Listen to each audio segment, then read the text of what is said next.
Chun Ping'an, you have exploited the guise of aiding impoverished students to gain the affection of female university students, subsequently assaulting 7 of them.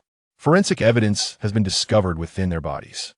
This court hereby sentences you to a decade of imprisonment, effective immediately. With a canvas bag slung over his shoulder, Chun Ping'an stood before the Longcheng railway station, reflecting on the injustices he had endured 5 years prior, a growing hatred. Flickering in his eyes 0.8 years ago, he had provided financial support to 7 underprivileged female university students in the provincial capital of Jiangzhou. After 3 years of assistance, these students invited him to dinner as a gesture of gratitude, only to deliberately intoxicate him and take him to a hotel.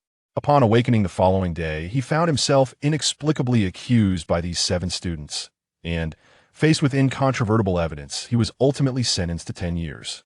In prison, fortune and misfortune intertwined within the confines of his cell, he encountered a master whose life was waning due to an obsession with his practice. From this master, he acquired the unparalleled medical skills contained within the ancient text, the 9 Dragons medical canon. Yesterday, due to good behavior, he was released from prison. He had anticipated a heartfelt reunion with his family, only to return home to an empty house. Neighbors informed him that shortly after his incarceration, his mother and sister had been taken away by a group of strangers, and their whereabouts remained a mystery. In his quest to find his mother and sister, Chun Ping'an recalled the ancient dragon's burial ring entrusted to him by his master on his deathbed. His master had revealed that this ring could hold 9 golden needles. Acquiring the first needle would grant him access to the unique medical techniques of the dragon's burial hall, and he now possessed the first needle and had mastered the 9 Dragons medical canon. Securing the second needle would bestow upon him the legendary skill of the Phoenix Command, rendering him invincible. The third needle would grant him the immense wealth of the dragon's burial hall. The fourth needle would reveal the mystical tome. The fifth needle would allow him to command the 4 heavenly kings of the dragon's burial hall. The sixth needle would enable him to inherit the extensive intelligence network of the dragon's burial hall.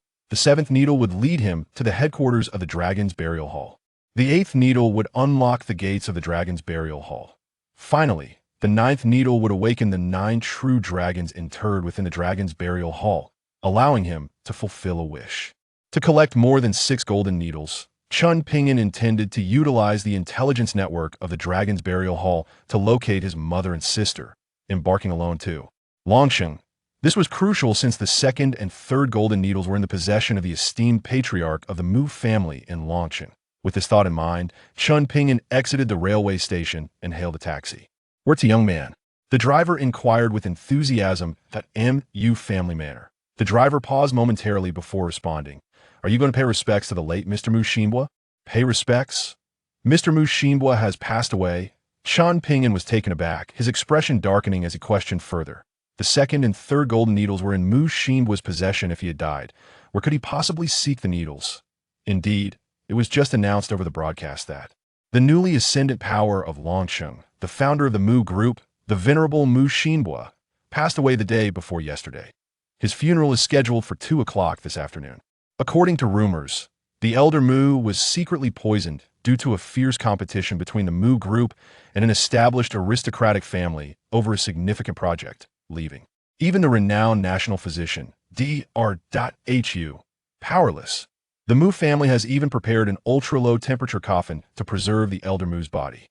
The driver relayed the snippets of gossip he had overheard to Chun Ping'an. "Drive swiftly.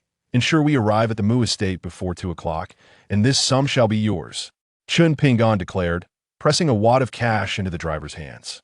This money was a meager amount he had earned while in prison by treating the guards only a few thousand yuan. "Rest assured, brother, I will guarantee your arrival at the Mu residence before 2 o'clock, allowing you a final farewell with the elder Mu." The driver, upon glimpsing the cash, immediately shifted his address from brother to sir. With that, he stepped on the accelerator, and the taxi sped off, coming to a halt precisely at 1:59 in front of a sprawling estate. The plaque above the entrance bore the characters Mu Mansion in an ornate script. White silk hung from the beams, and mournful music accompanied by the sounds of weeping emanated from within. Chun Ping'an stepped inside. At a glance, he saw several direct descendants of the Mu family clad in mourning attire kneeling before the spirit tablet, while a few servants prepared to seal the coffin for Burial, you cannot seal the coffin. Chun Pingan's voice, though soft, possessed an enchanting quality that resonated clearly in everyone's ears. Instantly, all eyes turned toward him. Even the grieving Mu family members ceased their lamentations, gazing at Chun Pingan as he entered. With short hair and an old canvas bag slung over his shoulder, his attire appeared clean yet faded, clearly worn for several years. Mu Jinan, the elder Mu's firstborn son, stepped forward and admonished loudly. Who goes there? The time for condolences has passed. Step aside and do not delay my father's burial. I am not here to offer condolences. I have come to collect a debt from Mu Xinbua. He cannot depart this world until he has returned what is owed to me. Chun Pingan's declaration left the attendees in shock. The Mu group was valued in the billions, and Mu Xinbua, the founder, could hardly be in debt to a young man. This individual was clearly a troublemaker sent by an enemy. The Mu family members glared at Chun Pingan with indignation. You insolent wretch, my father holds no grievance against you, yet you dare to disrupt his funeral. Do you truly believe the Mu family is to be trifled with? Someone throw this scoundrel out and break his legs. Mu Jinan commanded, prompting several attendants to rush toward Chun Pingan, their faces contorted with rage. The late Mr. Mu had treated them kindly during his lifetime. If they did not impart a memorable lesson to this scoundrel, they would be betraying his goodwill. Chun Pingan stood resolutely, unafraid. Before the assailants could reach him, he flicked a few coins from his hand, causing the servants to suddenly collapse en masse. This scene left everyone utterly astounded. By the time they regained their composure, Chun Pingan had already approached the coffin of the late Mr. Mud. Oh, you wish to perish before handing over what I seek? It won't be that simple. He gazed at Mr. Mu, who lay in a cryogenic coffin, and murmured softly. Then, drawing forth the sole golden needle from the dragon burial ring on his hand, he unhesitatingly pierced it into Mr. Mu's forehead at the Tian Ting acupoint. With his other hand, he began to rhythmically tap upon Mr. Mu's chest. How dare you tamper with my father's remains? I shall kill you. The deceased must be honored. The Mu family members glared at Chun Pingan with fury, prepared to avenge their patriarch. Cough, cough. But at that moment, a sudden cough emerged from within the coffin. Who just coughed? Mu Jianan inquired solemnly of the crowd. Everyone shook their heads. If no one coughed, then who was responsible for that sound? The Mu family turned their gazes toward the coffin, where Mr. Muel in the next moment, astonishment spread among them, for they noticed that the old gentleman's complexion seemed to regain a hint of color. What have you done to my father? Mr. Mu's second son, Mu Jiandong, stammered in disbelief that I mentioned that Mu Xinbua still owes me what I seek. He is not yet worthy of death. With these words, even the most obtuse among them recognized that Chun Pingan intended to save Mr. Mu. Brother, let's allow him a chance. If this lad fails to revive our father, we can still tear him to shreds later. The cough from the coffin had ignited a flicker of hope within Mu Jiandong, prompting him to persuade his elder brother, Mu Jianan. The rest of the Mu family shared similar sentiments. Ignoring the crowd, Chun Pingan continued to maintain his right hand, inserting the golden needle into Mr. Mu's Tian Ting acupoint and slowly rotating it, while his left hand rhythmically struck the area over Mr. Mu's heart. Before long, wisps of dark vapor began to emanate from the body of the man who had been deceased for 2 days. This was the toxic and cold energy being expelled from Mr. Mu's body by the golden needle. Miraculously, his heart began to beat once more, and the old gentleman's ashen complexion transformed visibly to a healthy HU. In the next instant, Mr. Mu coughed up a mouthful of dark blood and slowly opened his eyes. Father has come back to life. The old gentleman truly has returned. Everyone was utterly astounded by this miraculous scene. The servants of the Mu family believed that the old master had returned from the dead, each of them retreating several steps in fright. Upon awakening, the old master Mu found himself lying in a cold, lifeless coffin, his children clad in mourning attire, gazing at him in bewilderment. What has happened to me? The old master Mu inquired, his expression one of utter confusion. You have already passed away, but I have brought you back. Seeing that everyone was still in a state of shock, Chun Pingan felt compelled to answer the old master's question on behalf of the Mu family. I remember now, after hearing Dr. Who announced my death, I lost consciousness. It turns out that the little divine doctor has pulled me back from the hands of the king of Yama. Please allow me to pay my respects. Prompted by Chun Pingan's words, The old Master Mu recalled the events and immediately struggled to rise from the coffin to express his gratitude. I could see that moment. The Mu family finally emerged from their stupor, hastily assisting the old master out of the coffin. "No need to thank me. I am here to collect the debt, and you cannot die until I retrieve it." Chun Pingan extended his hand to prevent the old master from bowing in thanks. In truth, the reason the old Master Mu, who had been dead for 2 days, was able to awaken was largely due to the specially designed freezing coffin that lay beneath him. This ultra-low temperature coffin preserved the old Master Mu's body remarkably well, freezing his cells before they could die, thus preventing actual death. Western medicine possesses similar technologies, employing specialized freezing devices to preserve individuals who have just died or are on the brink of death, awaiting advancements in medicine to revive them later. Moreover, Chun Pingan's Jiulong medical cannon and golden needle possessed miraculous effects, capable of reviving those who had just succumbed. The dark energy emanating from the old Master Mu earlier was the result of Chun Pingan using his golden needle to expel the cold and toxic energies within. Collect a debt? All eyes turned curiously toward the old Master Mu. Yet, they soon realized that even he wore a perplexed expression. During his early entrepreneurial days, the old Master Mu had borrowed money, but he had repaid all his debts after achieving success. Furthermore, those who had lent him money were now shareholders of the Mu Group, having received generous returns. I wonder if the old master remembers this ring? Without beating around the bush, Chun Pingan revealed the burial dragon ring on his left hand's index finger. The burial dragon ring. So, the little divine doctor is a descendant of the burial dragon ring. No wonder he could snatch someone from the king of Yama and bring me back. Upon seeing the ring on Chun Pingan's hand, the old Master Mu's eyes sparkled with excitement. "Since you recognize the burial dragon ring, you must understand what debt I am here to reclaim today, yes?" Noticing that the old master had identified the ring, Chun Pingan inquired nonchalantly. "Of course, I do. However, to retrieve those 2 items, you must agree to one condition." After the excitement subsided, the elderly Mr. Mu, with an air of mystery, addressed Chun Pingan. Chun Pingan furrowed his brow deeply. However, recalling the disappearance of his mother and sister, he resolved to reclaim the lost golden needles by any means necessary, suppressing his discontent. "As long as I am capable and the actions do not contravene moral ethics or legal statutes, feel free to present your terms. My conditions are quite simple, adhering to both ethics and legality. Just marry my granddaughter, Mu Wansheng, and I shall return the items to you." Just when Chun Pingan anticipated that Mr. Mu would propose terms difficult to fulfill, he uttered words that left everyone present in astonishment. The condition was, astonishingly, to marry his granddaughter Mu Wansheng. Had the old man, after his brush with death, lost his wits to wed the most outstanding granddaughter of the Mu family to a stranger? It must be noted that Mu Wansheng was renowned as one of the 4 beauties of Dragon City, not to mention being the beautiful president of the Mu Group, a quintessential example of wealth and beauty. In Dragon City, the number of young and promising suitors vying for Mu Wansheng's affection could fill a stretch limousine. She had no need to worry about marriage. "What do you think? My terms are quite straightforward, aren't they?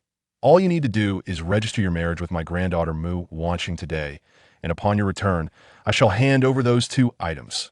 Seeing the disbelief etched on Chun Pingan's face, Mr. Mu felt a surge of amusement. Relishing the effect he had created, he smiled broadly and inquired once more, "May I be so bold as to ask, is your granddaughter Mu Wansheng rather short and plump, with a face full of blemishes, resembling the character Ru Hua from movies?" Chun Pingan asked with a peculiar expression. Upon hearing this, Mr. Mu was momentarily stunned. The members of the Mu family were equally taken aback. Only Mu Wansheng, standing behind the crowd, wore a frostbitten expression, her eyes directed at Chun Pingan brimming with fury. This esteemed president was naturally beautiful, tall and graceful, possessing both scholarly prowess and charm, an ideal beloved by men of all ages in Dragon City. How could she be reduced, in his words, to a short, plump, blemished figure? Were it not for his act of saving her grandfather, she would have ensured he was utterly unrecognizable by his mother as retribution for such an insult. Seeing is believing, and hearing is deceiving. Mr. Mu, uninterested in further explanation, directly pulled his granddaughter Mu Wansheng from behind the crowd to stand before him. Young doctor, this is my granddaughter Mu. Wancheng, you may judge for yourself whether she resembles Ru Hua. As Chun Pingyan gazed upon the girl thrust before him, his eyes nearly bulged with astonishment. The woman before him, in her early 20s, appeared unadorned, her natural beauty radiating. She had bright, pearly teeth and a cherry-red mouth that was irresistibly alluring, adorned with small golden circular earrings. Even draped in mourning attire, her figure was strikingly curvaceous, standing at least 1.75 meters tall, with skin as fair and delicate as milk. She was truly a goddess. His previous girlfriends could be considered beauties in their own right, yet when compared to the enchanting Mu Wancheng, they fell short in terms of grace, features, and physique. If his former girlfriend, Lin De, represented a third-tier celebrity standard, then Mu Wancheng was undoubtedly of an elite first-tier caliber. Even without makeup, she resembled a celestial being gracing the earthly realm, evoking a rush of emotions within him. Chun Pingyan's bewilderment only deepened. With a granddaughter of such extraordinary beauty and the Mu family being a newly established affluent clan in Dragon City, it seemed improbable that the young talents pursuing Mu Wancheng would not be overwhelming in number. She should certainly not be lacking suitors. Yet, the elderly Mr. Mu treated her like refuse, casting her towards him. There had to be some underlying issue. Noticing the astonishment in Chun Pingyan's eyes, old man Mu felt a surge of optimism. What do you think? My granddaughter must surely catch the eye of a young divine doctor such as yourself. With just a nod from you, she will become your wife. As he spoke, he grasped their hands, attempting to place Mu Wancheng's hand into Chun Pingyan's, envisioning them holding hands. That I will not marry. I will not wed. At the sight of the old man's actions, both Chun Pingyan and Mu Wancheng instinctively withdrew their hands, rejecting the proposal in unison. Momentarily, they were both taken aback, surprised by their unexpected synchrony. Father, Wancheng and this young doctor don't even know each other's names, let alone anything else. How can you propose marriage? Even if they were to marry, it would hardly bring happiness. I oppose this union. At that moment, Mu Wancheng's father, Mu Jiannan, also regained his composure and quickly stepped forward to voice his objection. What does it matter if they don't know each other? They can become acquainted when they go to register for the marriage certificate. Back in my day, your mother and I were strangers before marriage. We only met for the first time on our wedding night. Yet, we lived a lifetime of love. These two have already met before their wedding night. Should they not feel fortunate? As long as the young divine doctor consents, this matter is settled. Any opposition is futile while I still draw breath. This family remains under my jurisdiction. Cough, cough. Old man Mu scolded Mu Wancheng and her father, then began to cough persistently. The father and daughter had initially intended to resist, but upon seeing the old man's pallor and precarious state, they chose to remain silent for the sake of his health. The other members of the Mu family hurried to his side, patting his back to ease his discomfort. Old man Mu, even if your granddaughter is willing to marry me, I still cannot agree. Perhaps you should consider another arrangement. Once the old man had regained his composure, Chun Pingyan reiterated his stance to the Mu family. To his words, the expressions of both old man Mu and Mu Wancheng turned notably grim. Kid, what do you mean by that? Do you think this young lady is unworthy of you? Upon hearing Chun Pingyan publicly refuse to marry her, Mu Wancheng felt an unsettling discomfort within her, as if she were being rejected after desperately wanting to wed him. With a visage of displeasure, she confronted Chun Pingyan. Wancheng, cease your impudence. Seeing his granddaughter question Chun Pingyan in such a manner, old Master Mu hastily reprimanded her. Grandfather, why do you always side with him? As though he were your true grandson while I am but a stranger? Humph. After being scolded by her grandfather, Mu Wancheng pouted in discontent, berating him. Yet, old Master Mu paid her no heed and turned his attention back to Chun Pingyan. Let's amend the terms, then. If you would agree to marry my granddaughter for 3 months, and after that period, should you find her unsuitable as your wife, you may part ways. Would that be agreeable? Old Master Mu settled for this compromise. Believing in his granddaughter's beauty and capabilities, he was convinced that within 3 months, the young physician would come to appreciate her. As for whether Mu Wancheng might be captivated by the young doctor during this time, he had no concerns. To his knowledge, every successor of the burial dragon ring practiced the phoenix taming technique, which not only bestowed various miraculous effects but also possessed a unique A lure for women. With the golden needles inscribed with a wind-taming technique in his possession, once they were married, he would bestow these needles upon the young doctor. After cultivation, this would significantly enhance his attraction to the opposite sex, making it unlikely that his granddaughter would wish to divorce once the time came. Moreover, each successor of the burial dragon ring was destined for greatness thus. His granddaughter marrying one would be immensely beneficial for both her and the Mu. Family advantageous in every aspect. That was why Old Master Mu fervently sought to unite his granddaughter with Chun Ping'an. Alas, as the ancients say, a forcibly twisted melon is not sweet. Old Master Mu, why must you go to such lengths? Chun Ping'an sighed in response. A twisted melon may lack sweetness, but it quenches thirst. Old Master Mu retorted, winking at Chun Ping'an afterward. His audacious demeanor left everyone present astounded. This elder, in his quest to wed his granddaughter to a stranger, had uttered such irreverent words, shattering their previous perceptions of him. Was this truly their family patriarch? Could it be that someone had borrowed his body? Whether it was the Mu family members or the servants, they all stared in disbelief at Old Master Mu. Puffed. Since Old Master Mu has gone so far as to say this, if I were to refuse further, it would be to show ingratitude. However, I must make it clear that should I marry your granddaughter, I expect no interference when we divorce after 3 months. Chun Ping'an pondered for a moment. Although he still felt that Mu Wancheng might not be a typical girl, he decided to compromise in order to obtain the 2 golden needles from Old Master Mu. At worst, he could divorce her as soon as the 3-month period concluded. Very well. Let us come to an agreement.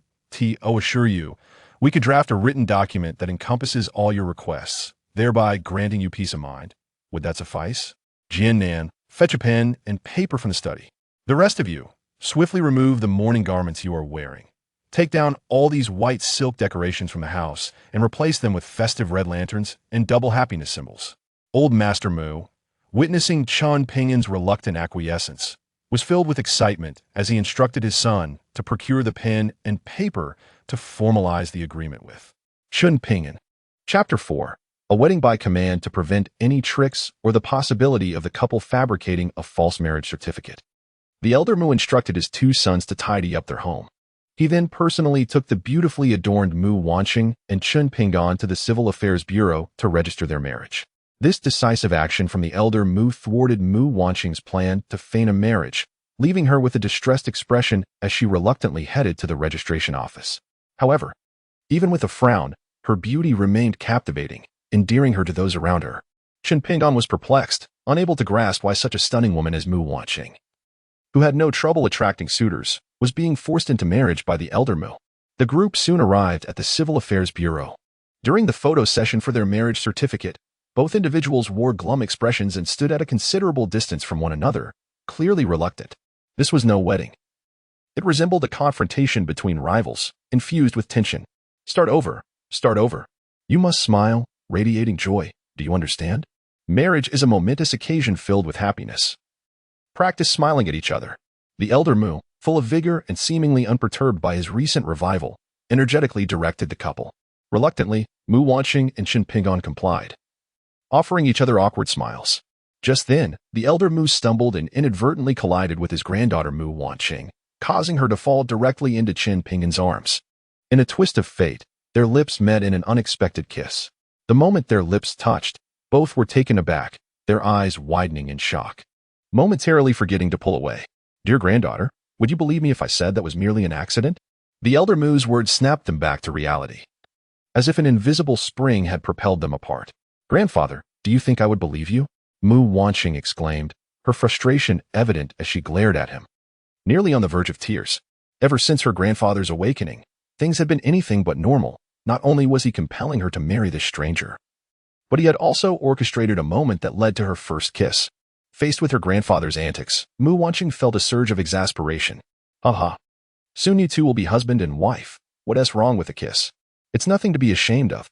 The elder Mu chuckled heartily at his granddaughter's flustered demeanor. Grandfather, this is a bit excessive. We haven't even finalized our marriage certificate yet. If you keep this up, we might reconsider this marriage. Chun Ping'an, with a serious expression, addressed the elder Mu, observing Mu Wancheng's puffed-up cheeks with concern. Clearly, the elder Mu was a good-natured man, youthful at heart despite his age, though he had been misunderstood. If the present Mu Wanqing were an ordinary person, her captivating beauty would certainly make her an excellent choice for a bride. However, witnessing the urgency with which old Master Mu is intent on marrying off his granddaughter, even resorting to such tactics to ensure physical intimacy between himself and Mu Wanqing, he is convinced that there must be some significant issue with her, one that renders her undesirable for marriage. Indeed, if you continue to meddle, grandfather, this wedding shall not proceed. At this moment, Mu Wanqing and Chen Pingyan find themselves united in purpose, her cheeks puffed in indignation as she threatens her grandfather. Very well, very well. I shall refrain from causing further disruption. You two hasten to take your photographs and obtain your marriage certificate. Seeing that explanations would lead nowhere, old Master Mu resigned himself to silence, a hint of frustration evident in his demeanor. Fearing further complications, both parties diligently cooperated, striving to present themselves as blissfully happy during the photo session. Soon, they emerged from the Civil Affairs Bureau, marriage certificate in hand. Mu Wanqing gazed at the document in a daze, never having anticipated such a hasty and perplexing union. Grandfather, now that we have secured the marriage certificate, may I have the item? As they exited the bureau, Chen Pingyan eagerly sought the golden needle from old Master Mu. Still calling me grandfather? If you address me as such, I shall grant you the item. Old Master Mu replied, somewhat displeased. Grandfather, Chen Pingyan mustered the courage to exclaim. Oh, now that sounds more appropriate. Old Master Mu responded cheerfully, then turned to Mu Wanqing. My granddaughter, you may return home. I have matters to discuss with my grandson-in-law. Humph. I am not at all interested in your secretive conversations. Mu Wanqing shot them an irritated glance before departing. Did you notice the golden earrings adorning your wife's ears? Those are the treasures you seek, crafted by her grandmother before her passing and gifted to her. This girl cherishes them as heirlooms, refusing to part with them. On your wedding night, if you exert yourself sufficiently, you may discreetly remove the earrings while she is asleep. Old Master Mu remarked, a mischievous grin on his face as he pointed towards Mu Wanqing's retreating figure. Chen Pingyan then realized that the hue of the round earrings adorning Mu Wanqing's ears closely resembled that of the golden needle in his possession. At that moment, Chen Pingyan felt he had been deceived by Mu Xuanbo. Had I known the golden needle was nestled in your granddaughter's ears, I would not have come to your aid. He gritted his teeth. Ha. One cannot purchase foresight. This merely signifies that you two are fated for one another. Old Master Mu teased Chen Pingyan with delight. Upon their return to the Mu family estate, they discovered a remarkable transformation. The once somber surroundings adorned with white mourning cloths had been replaced with vibrant decorations, a scene bursting with joy and celebration. I shall give the order to arrange for a suitable date and book a venue for your wedding festivities. Upon witnessing the jubilant scene, the venerable Mr. Mu waved his hand exuberantly and exclaimed, There's no rush to hold the wedding. We can wait for 3 months. And if we are still not divorced by then, it will not be too late to celebrate. Chen Pingyan hastily interjected to stop him. Very well. Let us indeed postpone the wedding for 3 months. However, this does not hinder your wedding night. You shall consummate your marriage tonight. If you fear that having a child might complicate a divorce in 3 months, you may take precautionary measures. Mr. Mu generously advised Chen Pingyan, who felt a wave of embarrassment wash over him. Nevertheless, since it was a sanctioned wedding night, he decided to make no reservations. Considering they had already obtained their marriage certificate, he could simply follow his grandfather's advice regarding safety measures.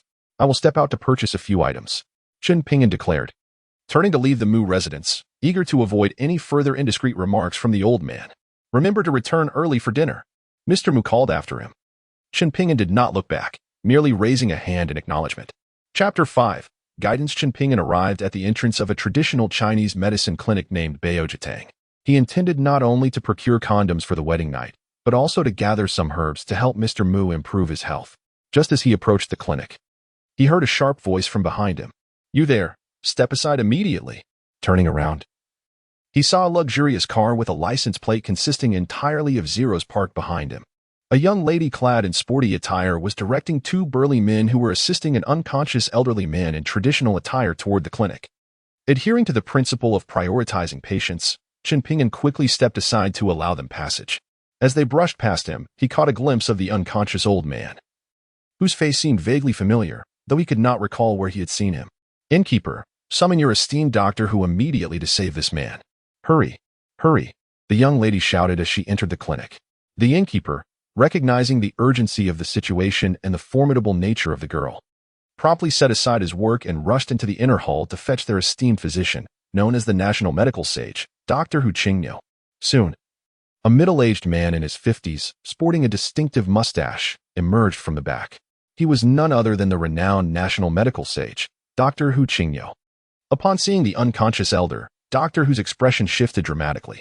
Quickly, lay him flat on the ground. Everyone else, step back to allow the air to circulate. Innkeeper, fetch the needles. After taking the elder's pulse, Dr. Hu immediately instructed the innkeeper. The innkeeper, quick to grasp the gravity of the situation, had already prepared the silver needle kit and alcohol lamp while Dr. Hu assessed the elder's condition and promptly handed them over upon receiving the doctor's command. After disinfecting the silver needles with an alcohol lamp, the esteemed healer who proceeded to administer several acupuncture treatments on the elderly man. Chen Pingyan, observing these actions, shook his head in disapproval. Indeed, after whose needles were applied, rather than improving, the elderly man's condition deteriorated. His lips began to dry, and his body trembled with cold. Hu Qingniu, are you competent? If you are not, speak up. Should anything unfortunate befall my grandfather due to your negligence, I will hold you and your entire family accountable. The young girl threatened Hu, witnessing her grandfather's alarming change. The healer, already anxious due to the lack of improvement, was startled by her words, causing his hands to tremble uncontrollably. Although Chen Pingyan felt a twinge of distaste at the girl's menacing demeanor, he recognized that Hu was already flustered by her threat. If he did not intervene, the elderly man might not survive the day. You started off wrong from the second needle.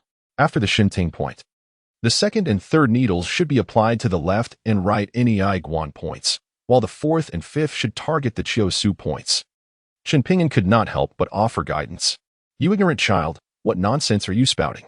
The patient is plagued by malevolent energy in his organs. If I follow your instructions, his internal organs will be utterly destroyed.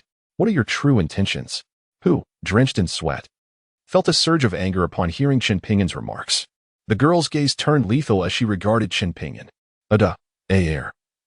Seize this malicious person who seeks to harm my grandfather. Cut out his tongue and pluck out his eyes. As her words fell, two burly men emerged ominously from behind her. Air, with a fierce expression, advanced towards Chen Pingyan, his movement swift and brutal, accompanied by a faint sound of air being sliced. However, as he lunged, Chen Pingyan merely shifted slightly, causing Air's grasp to miss entirely, leaving both men astonished. You are no match for me, Chen Pingyan stated calmly, having repositioned himself behind Air. Though he had yet to master the profound arts of the Zonglong Palace, he possessed a formidable inner strength bestowed by his master, rendering ordinary fighters incapable of challenging him. Seeking death, realizing his companion's failure, recognized Chen Pingyan's martial prowess and bellowed as he launched a palm strike at him. Chen Pingyan stood his ground, meeting Da's attack head-on. The latter barely registered the danger before being violently propelled outside the clinic, crashing heavily to the ground. The onlookers were momentarily stunned by the rapid turn of events. The girl, witnessing Ada being sent flying, instinctively reached for her weapon at her waist. In an instant, Chen Pingyan's energy surged, propelling him like a phantom before he stood before the young girl. In the next moment, the weapon at the young girl's waist had fallen into Chen Pingyan's hands, pressed against her temple. How dare you point a weapon at my head? Do you know who I am? Despite having her weapon seized and aimed at her head, the girl displayed remarkable courage, her face flushed with indignation as she questioned Chen Pingyan. I care not for your identity. Should you dare to touch me, I shall repay you in kind. Chen Pingyan retorted coldly. He had merely intended to assist, yet was met with such hostility, evoking memories of those who had wronged him 5 years prior. Why is it that kindness is seldom rewarded? A chill of murderous intent surged within him. What do you intend to do? The girl was seething with rage at Chen Pingyan's words, yet her life was in his grasp, rendering her hesitant to act recklessly. Your grandfather is not poisoned. He merely suffers from a recurrence of internal injuries, his organs besieged by malevolent energy. The method you employed will only exacerbate his condition. To heal him, you must follow my instructions for the acupuncture. Rather than addressing her, Chen Pingyan spoke pointedly, as the elderly man on the ground began to worsen. Even in unconsciousness, a pained expression etched upon his face. Witnessing the elder's distress, the renowned physician who dared not delay further, he resolved to heed Chen Pingyan's advice. Indeed, upon altering the treatment as instructed, the elder's agonized countenance gradually softened, and before long, he stirred awake. A collective sigh of relief resonated through the room. Grandfather, you have finally awakened. The girl disregarded the weapon pressed against her head and rushed to her grandfather's side. I am deeply grateful for your guidance, young friend. Had anything happened to Elder Zhao under my care, I would bear the guilt until my dying breath. After stabilizing the elder's condition, physician Hu approached Qin Pingan, bowing deeply in gratitude. At that moment, numerous ordinary patients present in the clinic were astonished, their mouths agape, witnessing the esteemed physician bowing in thanks to Qin Pingan. Chapter 6. The Shock of the Old War God. You are too kind, physician Hu. The reason you were unable to apply the proper treatment earlier was simply due to the patient's unique condition and the difficulty in identifying the ailment. Qin Pingan replied courteously before requesting Hu to prepare 2 prescriptions for him to take home for his elders. During the payment process, Hu adamantly refused to accept any fee from Qin Pingan, who, not wanting to be insistent, took the medicine and departed. After Qin Pingan left, the elder, with his granddaughter as support, approached physician Hu. Truly, you are the renowned master of traditional medicine. Were it not for your timely intervention, I would have met my end today, confronting the king of hell. The elder clasped his hands in a gesture of respect, expressing his heartfelt gratitude to physician Hu. Although his complexion remained pale, his voice was robust, revealing the formidable spirit that lay within him under normal circumstances. Zhao, my esteemed elder, you need not be so humble. In truth, it was not I who rescued you from the clutches of the king of hell, but rather a young lad who came to procure medicine. It was only through his guidance that I was able to bring you back to safety. There were many witnesses present, and I, Hu the divine physician, dare not claim credit for such a deed. I earnestly addressed the elder. Oh, is that so? The words of Hu the divine physician left the elder in a state of astonishment, prompting him to glance towards his granddaughter. It is worth noting that Hu has long been renowned, his name echoing across the vast lands. And it was evident that he found it hard to believe that a mere youth could possess the wisdom to guide someone of Hu's stature. The young lady nodded in affirmation, confirming the veracity of Hu's claims. Indeed, the tides of time bring forth new talents. The Yangtze River's surging waves push the older ones aside. I must make it a point to express my gratitude to that young lad personally, with his granddaughter's validation. The elder spoke with a tone of reflection. Grandfather, while that rascal did save you, he also inflicted injury upon Ada with a single strike and threatened me with a weapon. We are even, and there is no need for gratitude. The young lady pouted, her expression one of indignation. What? That young lad injured Ada with a single blow? The elder exclaimed, turning to look at the wounded Ada, who appeared pale, his arm hanging limply by his side. My lord, I am but a failure, unable to protect Miss Sunday. Please, punish me as you see fit. Ada and Aer bowed their heads before the elder, their faces filled with remorse. The elder lifted Ada's hand. Is it truly severed? The examination results revealed a look of shock in the elder's eyes. Though Ada and Aer were not his strongest subordinates, they had once stood their ground against hundreds on the battlefield. Zhao Wujie, known as the god of war in the northern frontier, would never dare claim he could incapacitate Ada with a mere strike, even in his prime. Hu the divine physician, where is that young lad? The elder warrior, Zhao Wujie, turned swiftly to Hu the divine physician with urgency. Zhao La, that young lad merely took the medicine and departed. Hu the divine physician replied respectfully. Departed? Is there any way to locate him? Zhao Wujie grasped Hu's hand, his expression fraught with concern. Alas, that young friend did not leave any contact information. It may prove quite difficult to find him. Hu the divine physician said, a look of distress crossing his face. Do you recall his appearance? Zhao Wujie persisted, unwilling to relent. Grandfather, there are surveillance cameras here. We can review the footage and issue a citywide manhunt. The young lady, believing her grandfather's anger stemmed from Ada's injury, hastily offered her counsel. Wounded Ada shared her sentiment, nearly moved to tears. Yes, indeed. Hu the divine physician, please. Let us review the surveillance. Prompted by his granddaughter, Zhao Wujie urged Hu the divine physician to bring forth the footage. Very well, please hold on. Hu the divine physician, sharing the same thought as the others, presumed that the elder warrior Zhao Wujie sought to confront Qin Pingan. Although he was eager to assist Qin Pingan, who had once aided him, Zhao Wujie's esteemed and illustrious background left him with no choice but to comply. Soon, Zhao Wujie glimpsed Qin Pingan's visage on the surveillance footage. And upon noticing the dragon burial ring adorning Qin Pingan's finger, he trembled with excitement. Stop. Rewind to the moment he exchanged a palm strike with Ada.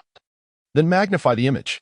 In his relentless pursuit of confirmation regarding the authenticity of the ring, Zhao Wujie incessantly directed the personnel monitoring the footage.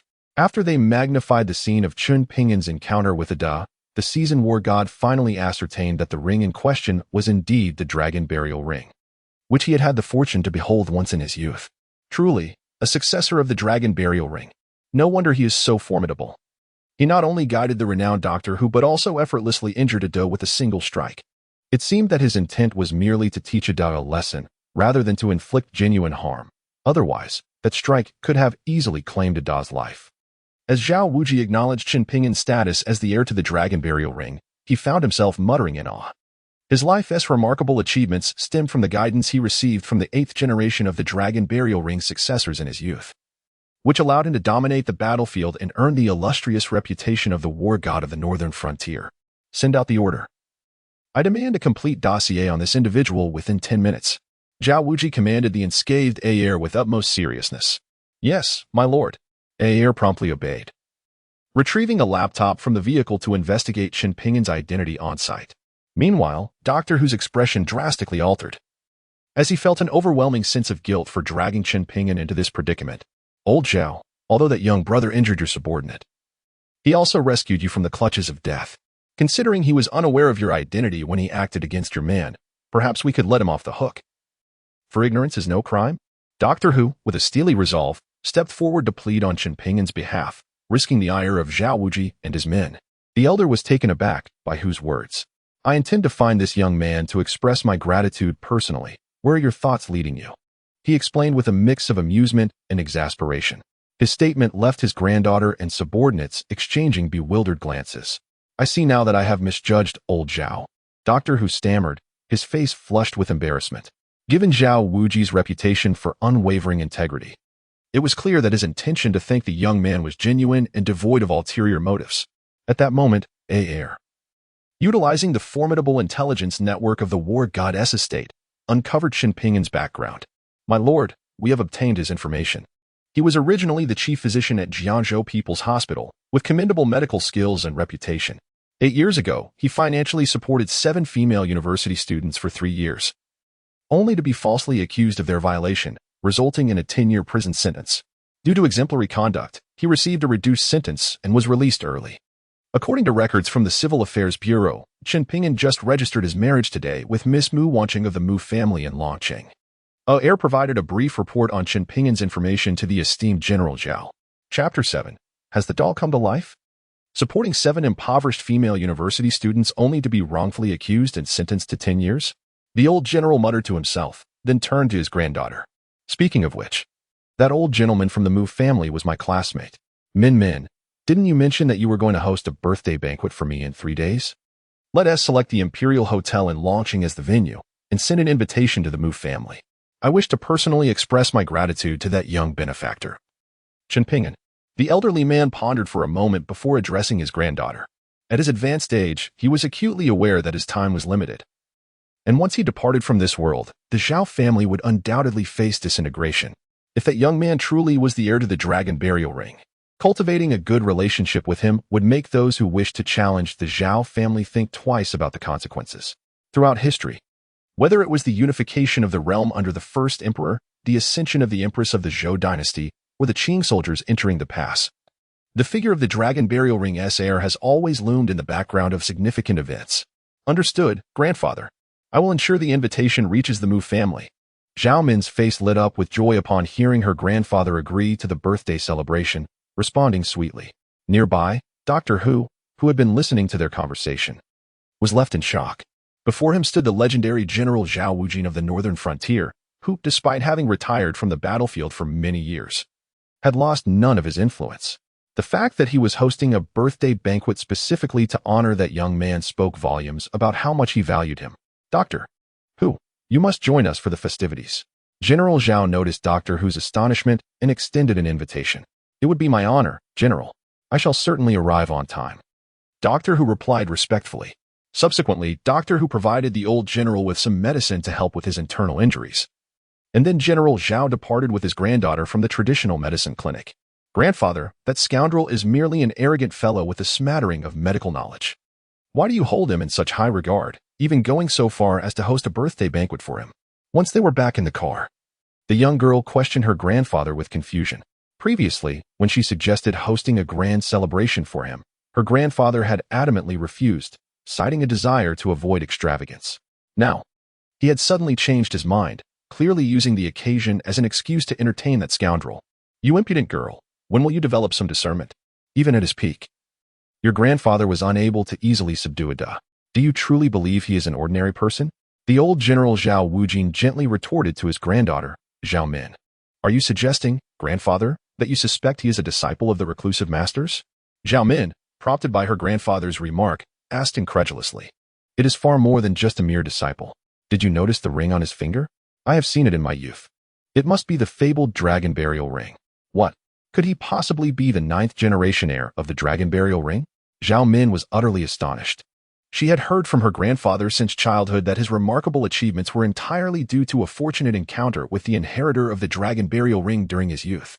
It was this individual who imparted a set of skills to her grandfather, which led to his current standing and accomplishments.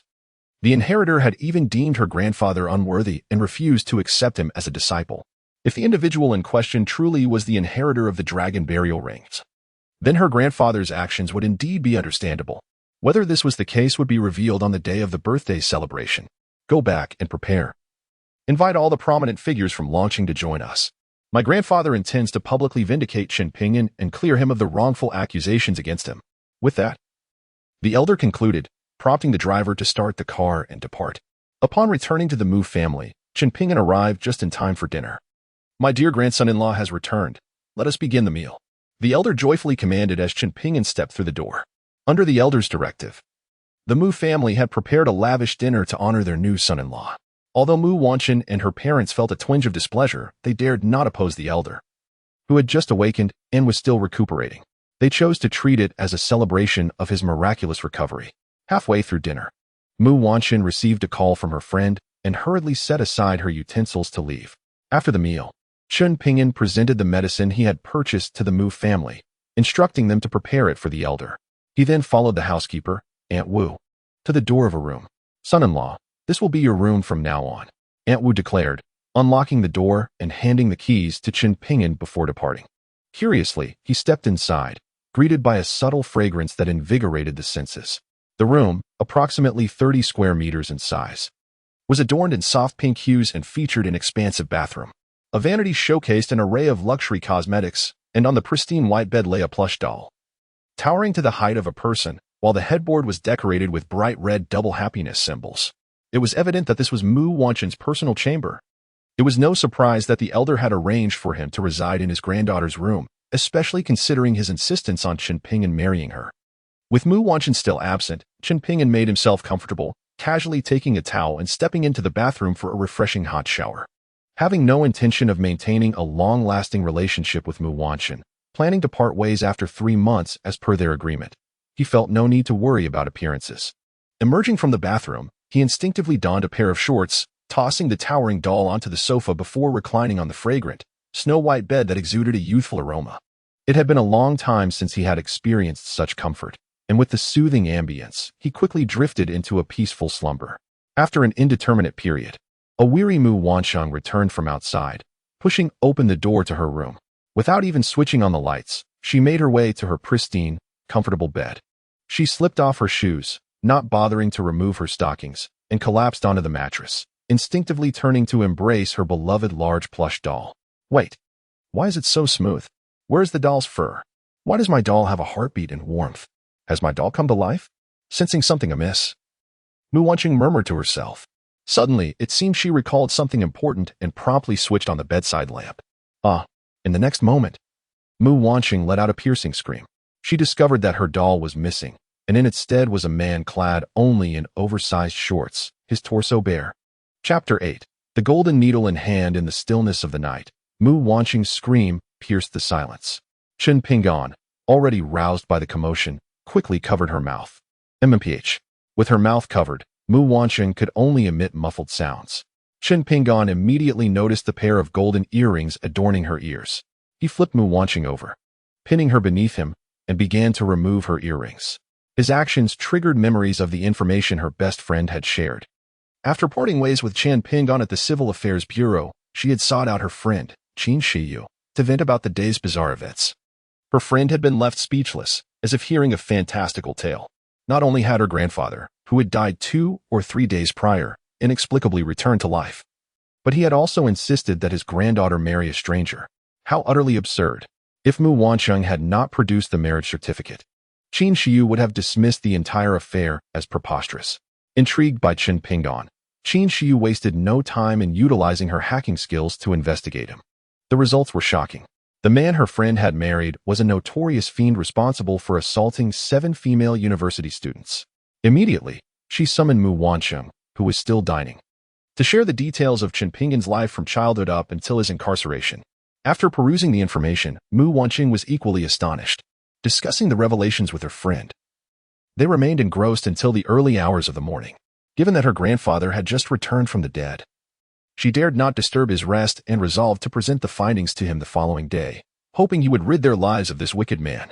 However, before dawn broke, she found herself ensnared by this very fiend. As the horrifying reality set in, Mu Wancheng struggled fiercely. Qin Pingan was in the process of removing her earrings when her frantic movements caused him to inadvertently tug at her ear, drawing blood and eliciting tears of pain from Mu Wancheng. It hurt. You monster, let me go. You've made me bleed. Mu Wancheng turned her head and angrily rebuked Qin Pingan. Hearing someone approaching from outside, Qin Pingan promptly covered Mu Wancheng's mouth. Her recent scream had stirred the entire Mu family estate. Her parents, still awake and discussing matters concerning their daughter, assumed that Qin Pingan was assaulting her.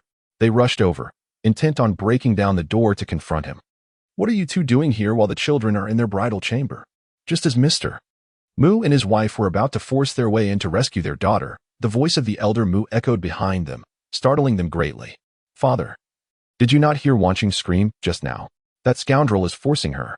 I must go in and tear him apart. Mr. Mu exclaimed, his face filled with rage. Ready to act again? Nonsense. They are legally married now. Their union in the bridal chamber is their rightful duty. You both must return at once and not disturb the young couple. The elder Mu admonished his eldest son with righteous authority. But Wancheng, Mr. Mu began, only to be interrupted by the elder. Are my words meaningless? If you do not leave immediately, do not blame me for invoking family discipline. The elder Mu's mention of family discipline frightened Mr. Mu and his wife into silence. Ultimately, Mr. Mu had no choice but to lead his unwilling wife away. Worried they might return to cause further trouble, the elder Mu stationed himself near his granddaughter's door. Inside the room, Qin Pingan, hearing the silence outside, finally released Mu Wancheng. At that moment, he noticed tear stains at the corners of her eyes as she glared at him with a look that tugged at his heartstrings. I'm sorry. I did not mean to. Qin Pingan murmured apologetically, feeling somewhat guilty. Who permitted you to enter my room? Get out. Once freed, Mu Wancheng immediately seized a pillow and, filled with rage, hurled it at Qin Pingan. This was arranged by your grandfather. Do you think I wish to share a room with a woman like you, who cannot be married off? To Qin Pingan, the pillow posed no threat. He boldly retorted. After speaking, he descended from Mu Wancheng's bed. The most vital golden needle was already in his possession. Whether or not they consummated their marriage was of no consequence to him. Stop. Return my earrings. Just as Qin Pingan stepped down, a cold voice came from behind him. I did not take your earrings. Qin Pingan replied nonchalantly, then laid down on the sofa. I do not believe you. Just moments ago, you clearly tore off my earring and caused blood to flow from my ear. If you do not return it, I will call the police and have you imprisoned for several years. Mu Wancheng threatened directly, her words leaving Qin Pingan in a state of exasperation. The earrings were a cherished heirloom from her grandmother, holding immense value for her. The golden needle was, after all, an artifact of his sect. In his quest to find his mother and younger sister, he felt compelled to retrieve the needle. However, he understood that reasoning with a woman was often futile. Thus, he adamantly denied, stating, I truly did not take your earrings. Qin Pingan feigned composure, planning to visit a jewelry store the following day to have a pair of identical earrings crafted to deceive her. I do not believe you. I must search your person. Qin Pingan felt a surge of frustration. The earrings were currently in his possession, and he was clad in nothing but a pair of shorts, leaving no hiding place for them. If a search were conducted and the truth revealed, it would be utterly humiliating. Are you feeling guilty? Seeing Qin Pingan's exasperated expression, Mu Wancheng became even more convinced that he had indeed taken her earrings, letting out a cold laugh. Very well, I will allow you to search me. But what if you find nothing? Qin Pingan discreetly concealed the earrings in the only shorts he wore, maintaining a calm demeanor as he spoke. Do not feign composure. If you cannot produce them, I shall leave your fate to your own discretion. But if you do find them, You must not only return my earrings, but also refrain from approaching me until 3 months after our divorce. Mu Wancheng was equally confident, having just witnessed Chen Ping'an take her earrings. Deal. Without a moment's hesitation, Chen Ping'an agreed, leaving Mu Wancheng momentarily taken aback. Could it be that he was merely pretending to be composed? With unwavering confidence, Mu Wancheng approached Chen Ping'an, searching his hands, ears, hair, and even his mouth, yet found no trace of the earrings, which caused her to frown slightly. Could it be? With a blush? Mu Wancheng's gaze shifted to the only pair of shorts Chen Ping'an wore. You must also remove those, she commanded, pointing at his shorts with a stutter. Chapter 9. Are you a dog? Goodness, you are quite bold, Chen Ping'an exclaimed, unable to restrain himself. The very pair of golden needles fashioned into earrings was concealed within. How could he possibly remove them without revealing the truth? Are you feeling guilty? Mu Wancheng grew more convinced that he had hidden the earrings inside. Who says I feel guilty? I merely feel a tad embarrassed. If you wish to see, then I shall oblige. With a firm resolve, Chen Ping'an pulled down his only pair of shorts. Ah, you rogue. You actually took them off? Mu Wancheng was startled by his actions and quickly turned away, covering her eyes in a panic. She had been so certain that he would refuse. Had he declined, it would have implied guilt. Who could have anticipated that he would act without hesitation? Catching her completely off guard, Chen Ping'an was bewildered. You were the one who asked me to remove them.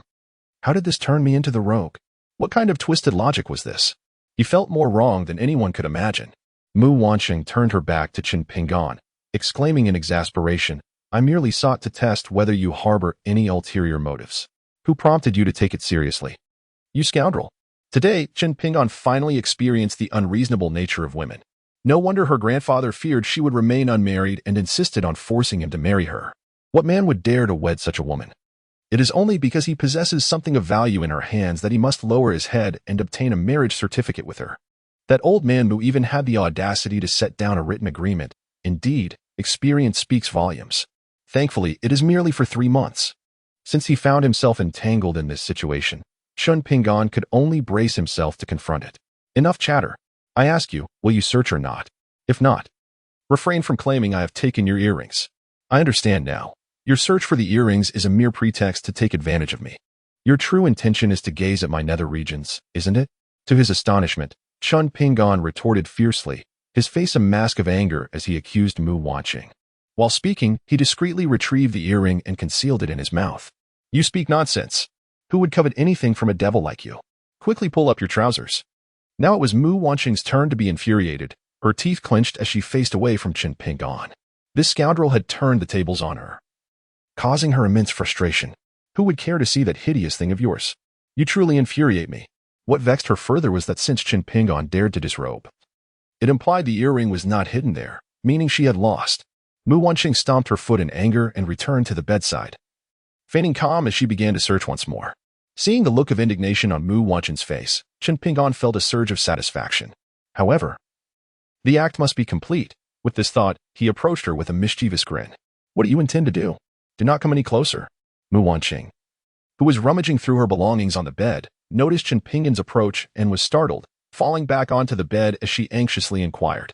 You just stated that if the earrings cannot be found on me, I may do as I please. What do you think I shall do? Chen Ping'an said, eyeing Mu Wancheng's lovely visage with the demeanor of a wolf stalking its prey. Do not act recklessly, or I shall cry foul. Mu Wancheng panicked, retreating to the corner of the bed, continuously warning Chen Ping'an. We are already married, recognized as a legitimate couple. Moreover, your grandfather would be delighted for us to engage in some form of intimacy. As long as he is alive, your cries will serve no purpose. With a wicked smile, Chen Ping'an leaned forward, gently lifting Mu Wancheng's delicate chin.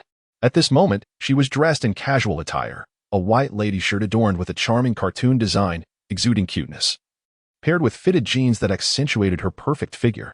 Combined with her exquisite face, she was truly captivating. Regrettably, this woman possesses her own issues. Otherwise, having such a beauty as a wife would indeed be a great fortune for any man. Chen Ping'an's words plunged Mu Wancheng into despair, causing her to shed 2 streams of clear tears. Do not attempt this with me. A woman's tears hold no sway over my heart, he declared. Very well. I shall refrain from acting against you. Dry your tears. Initially, Chen Ping'an sought to intimidate Mu Wancheng, but instead of yielding, she was overwhelmed, and her tears flowed forth like a torrential flood. Seizing the opportunity to extricate himself from their entanglement that evening, Chun Ping'an prepared to retract his hand. However, just as he was about to withdraw, Mu Wanqing bit down on his thumb. "Ah, are you a dog?" he exclaimed. Feeling the sting of her bite draw blood and causing his expression to shift. "Promise me 3 conditions, and I shall release you," Mu Wanqing mumbled through clenched teeth, her mouth still gripping his hand. Chun Ping'an was astonished at her ability to articulate while biting, realizing that further refusal might result in the severing of his thumb. He reluctantly nodded in agreement. Only then did Mu Wanqing release her grip.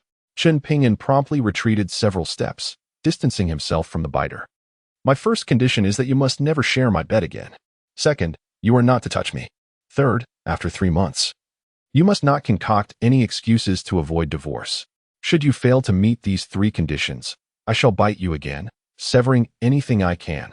With her tears dried, Mu Wanqing articulated her demands, her gaze pointedly directed at Chun Ping'an's trousers, her warning unmistakable. "Who would desire to touch a woman like you? I accept all 3 conditions. Now, if you will excuse me, I am going to sleep. Do not disturb me again." Chun Ping'an, having perceived her glance towards his trousers, trembled in fright and hastily acquiesced, clutching his bleeding thumb as he made his way to the sofa. Mu Wanqing was taken aback by Chun Ping'an's prompt compliance. Momentarily at a loss, it was not until he reclined on the sofa that she regained her composure. Hearing the pain sounds emanating from him, she felt a slight smile tug at her lips. "Little fool, I do not believe I cannot tame you," she muttered triumphantly. Quickly, she cocooned herself in her blankets, leaving only her head exposed. It was not until she heard the sound of Chun Ping'an snoring that the weight of sleep claimed her. Once Mu Wanqing had succumbed to slumber, Chun Ping'an, who had been snoring, suddenly opened his eyes. Stealthily, he rose and made his way to the bathroom. Locking the door behind him, he removed a pair of earrings from his mouth, then dabbed some blood from his injured thumb onto them. The earrings suddenly emanated a brilliant golden light, projecting several lines of text onto the wall. This was the second layer of the wind control technique S incantation. In the vault of the long burial hall, a password remains. Mu Wanqing, already on high alert due to the presence of a man in her room, found herself in a restless sleep. She was soon awakened by a glimmering light emanating from the glass door of the bathroom. Chapter 10. The most distinguished client. Had she lost her senses? Rubbing her eyes instinctively, Mu Wanqing looked again, only to find the golden light had vanished. The bathroom was illuminated solely by artificial light, leading her to wonder if she had imagined it. Not long after, Chun Ping'an emerged from the bathroom, prompting Mu Wanqing to feign sleep. Chun Ping'an, however, chose not to expose her ruse and returned to the sofa to resume his slumber. Thus, their first night together passed quietly. At 7 in the morning, Mu Wanqing rose to seek her grandfather. It was only at 8:30 that Chun Ping'an stretched and got out of bed, freshened up, and departed from the Mu residence. He had 2 significant matters to attend to that day. First, to claim the vast fortune stored in the bank at Long Burial Hall, and second, to replicate 2 gold earrings to return to Mu Wanqing. After enjoying breakfast at a roadside stall, Chun Ping'an arrived at the Longqing branch of Ruishi Bank. Ruishi Bank is an elite institution catering to the world's wealthy. A tenth of the immense fortune belonging to the Long Burial Hall resided in its vaults. Upon his arrival, Chun Ping'an noticed a dozen individuals queued in the bank's lobby, all of whom turned their gazes towards him. The men at Ruishi Bank were impeccably dressed in suits, while Chun Ping'an wore the same outfit from 5 years ago when he entered prison, outdated and faded, rendering him a stark contrast to the polished clientele of the bank. In the eyes of the onlookers, his attire marked him either as a pauper or a country bumpkin, eliciting expressions of disdain and mockery as they maintained a distance. Fearful of contracting his apparent poverty, "Do you even know what bank this is?" a young woman with a covered mouth and nose kindly advised him. "This is Ruishi International Bank, which only handles substantial transactions. If you wish to withdraw money, you should go to a smaller bank. They do not serve country folk here." "Thank you for your concern. I am here to withdraw a significant sum," Chun Ping'an replied politely. A burst of laughter erupted from the crowd at his words, as they interpreted his declaration of a substantial sum as a jest. Chun Ping'an had grown accustomed to such ridicule and disdain over the years, showing no visible reaction as he patiently waited for over half an hour until it was his turn. "Is it you?" The beautiful teller who attended to Chun Ping'an gasped upon recognizing him.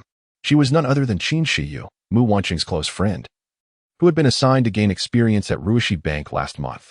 Yesterday, while assisting Mu Wanqing in investigating Chun Ping'an's background, she came across his photograph and was left with a profound impression of his appearance. Now, seeing Chun Ping'an standing before her, She could not help but exclaim in surprise. "Do you know me?" Chen Ping'an inquired, gazing at the strikingly beautiful bank clerk before him, whose elegance rivaled that of Mu Wancheng, enhanced by her bank uniform. "I am Mu Wancheng's close friend. She showed me your photograph yesterday," she replied. "May I ask what business you wish to conduct?" "I must remind you that we are an elite international bank, catering exclusively to transactions exceeding 100 million. If you require services for petty amounts in the hundreds or thousands, please seek assistance elsewhere," Qin Shiyu remarked with evident disdain directed at Chen Ping'an. This scoundrel had fixed his gaze on her dear friend Mu Wancheng immediately upon his release from prison, even resorting to sinister means to control Wancheng's grandfather to coerce her into marriage, seeking both wealth and companionship. To complicate matters for Chen Ping'an, she deliberately stated that their bank only handled business above 100 million. As anticipated, Chen Ping'an stood there, utterly bewildered after hearing Qin Shiyu's words. "Isn't it true that your esteemed Ruishi International Bank can handle transactions starting from 1 million? When did it change to 100 million? Chen Ping'an asked. Confusion etched on his face. He had already researched online en route, discovering that Ruishi International Bank indeed managed transactions starting from 1 million. With no stipulation against handling amounts below 100 million. I said we cannot process anything below 100 million, so why ask so many questions? As if you have 1 million. If you lack funds, kindly exit and do not hinder others from conducting their business.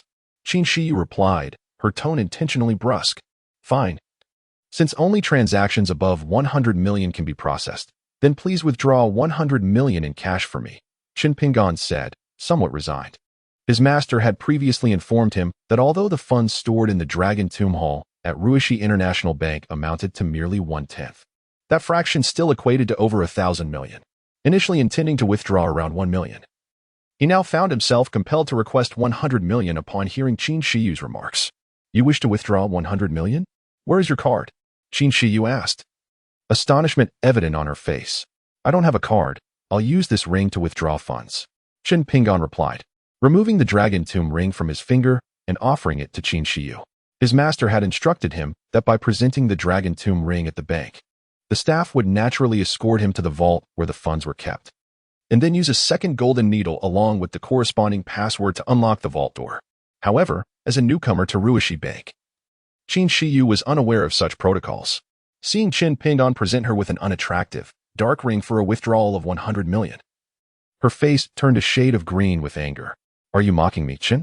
Get out, or I will summon security to throw you out. Qin Shiyu, in a fury, momentarily forgot the tempered glass barrier separating them and angrily tossed the Dragon Tomb ring back at Chen Ping'an. As a result, the dragon's burial ring struck the glass and rebounded, coincidentally hitting the manager who had just exited the office. The middle-aged manager, impeccably dressed in a suit and sporting a slick-back hairstyle, instinctively reached out to catch the ring that was hurtling towards his face. The dragon's burial ring? Just as the manager was about to curse, he noticed that the ring in his hand looked rather familiar. After a couple of steady glances, he began to mutter in astonishment. When he had just assumed the managerial position, his predecessor had specifically informed him about the significance of the dragon's burial ring. This ring could unlock the vault doors of the top 10 banks in the world, each boasting the highest levels of security. The holder of the dragon's burial ring was an invisible billionaire with assets exceeding trillions. And now, the dragon's burial ring had made an appearance. Whose ring could this possibly be? The manager, brimming with excitement, inquired of several clerks. Manager, this worthless ring belongs to him. This scoundrel dared to create a scene here, claiming he wants to withdraw 100 million in cash using this worthless ring. I'm calling security right now to have him kicked out, Qin Shiyu said indignantly, pointing at Chen Ping'an and reaching for the phone to summon security. How outrageous. This is our bank's most esteemed client, and you dare to be so disrespectful. I will deal with you later, the manager exclaimed before hastily rushing out to attend to Chen Ping'an. This scene left Qin Shiyu utterly bewildered. The most esteemed client? Chapter 11. The assets of the dragon's burial hall, sir. Please follow me. The manager approached Chen Ping'an and humbly invited him into his office. This spectacle not only astonished Qin Shiyu and the other staff members, but also left the clients in the lobby in complete shock. It is well known that Ruishi International Bank, due to its numerous wealthy clients, had cultivated an air of arrogance among its employees. Many individuals in line had conducted businesses worth over 10 million but had never received such personal attention from the manager. Who on earth was this country bumpkin that warranted such a personal reception? The manager was entirely unaware of the psychological impact his actions had on others. After ushering Chen Pingyan into his office, he promptly brought out the finest tea to serve him. "Sir, I am Xin Zhiliang, the general manager of the Longqing branch of Ruishi International Bank. It is a pleasure to serve you. May I ask how you would like to be addressed?" The manager introduced himself before daring to inquire about Chen Pingyan's name. "Chen Pingyan, I have come today to transfer the funds of the Dragon's Burial Hall held in your bank to my personal account, if that is permissible." Chen Pingyan inquired after taking a sip of tea. "Sir, as long as you possess the Dragon's Burial Ring and the vault password to access the assets, you may arrange the funds of the Dragon's Burial Hall as you see fit. Would you like me to take you to the vault?" The manager's intentions were unmistakable. He led Chen Pingyan to the insurance vault rented at the Dragon Burial Hall. It was stipulated in black and white that once the authenticity of the Dragon Burial Ring was confirmed and the password verified, Chen Pingyan would have unrestricted access to the funds within. "Well, take me to the vault." Chen Pingyan nodded. The manager, without further ado, operated the office computer, and suddenly, a door opened in the wall behind them, revealing a passageway to the basement intricately woven with a network of infrared beams. Any inadvertent contact with these beams would trigger hidden mechanisms and alarm systems. After deactivating the infrared sensors, the manager guided Chen Pingyan inside, arriving at an elevator door. "Mr. Chen, the vault is located 99 meters beneath the ground. Let us take the elevator down." Upon exiting the elevator, they found themselves in a subterranean realm brimming with technological marvels. Before them stood a row of doors, each crafted from the most advanced alloy materials. The manager brought Chen Pingyan to the central door.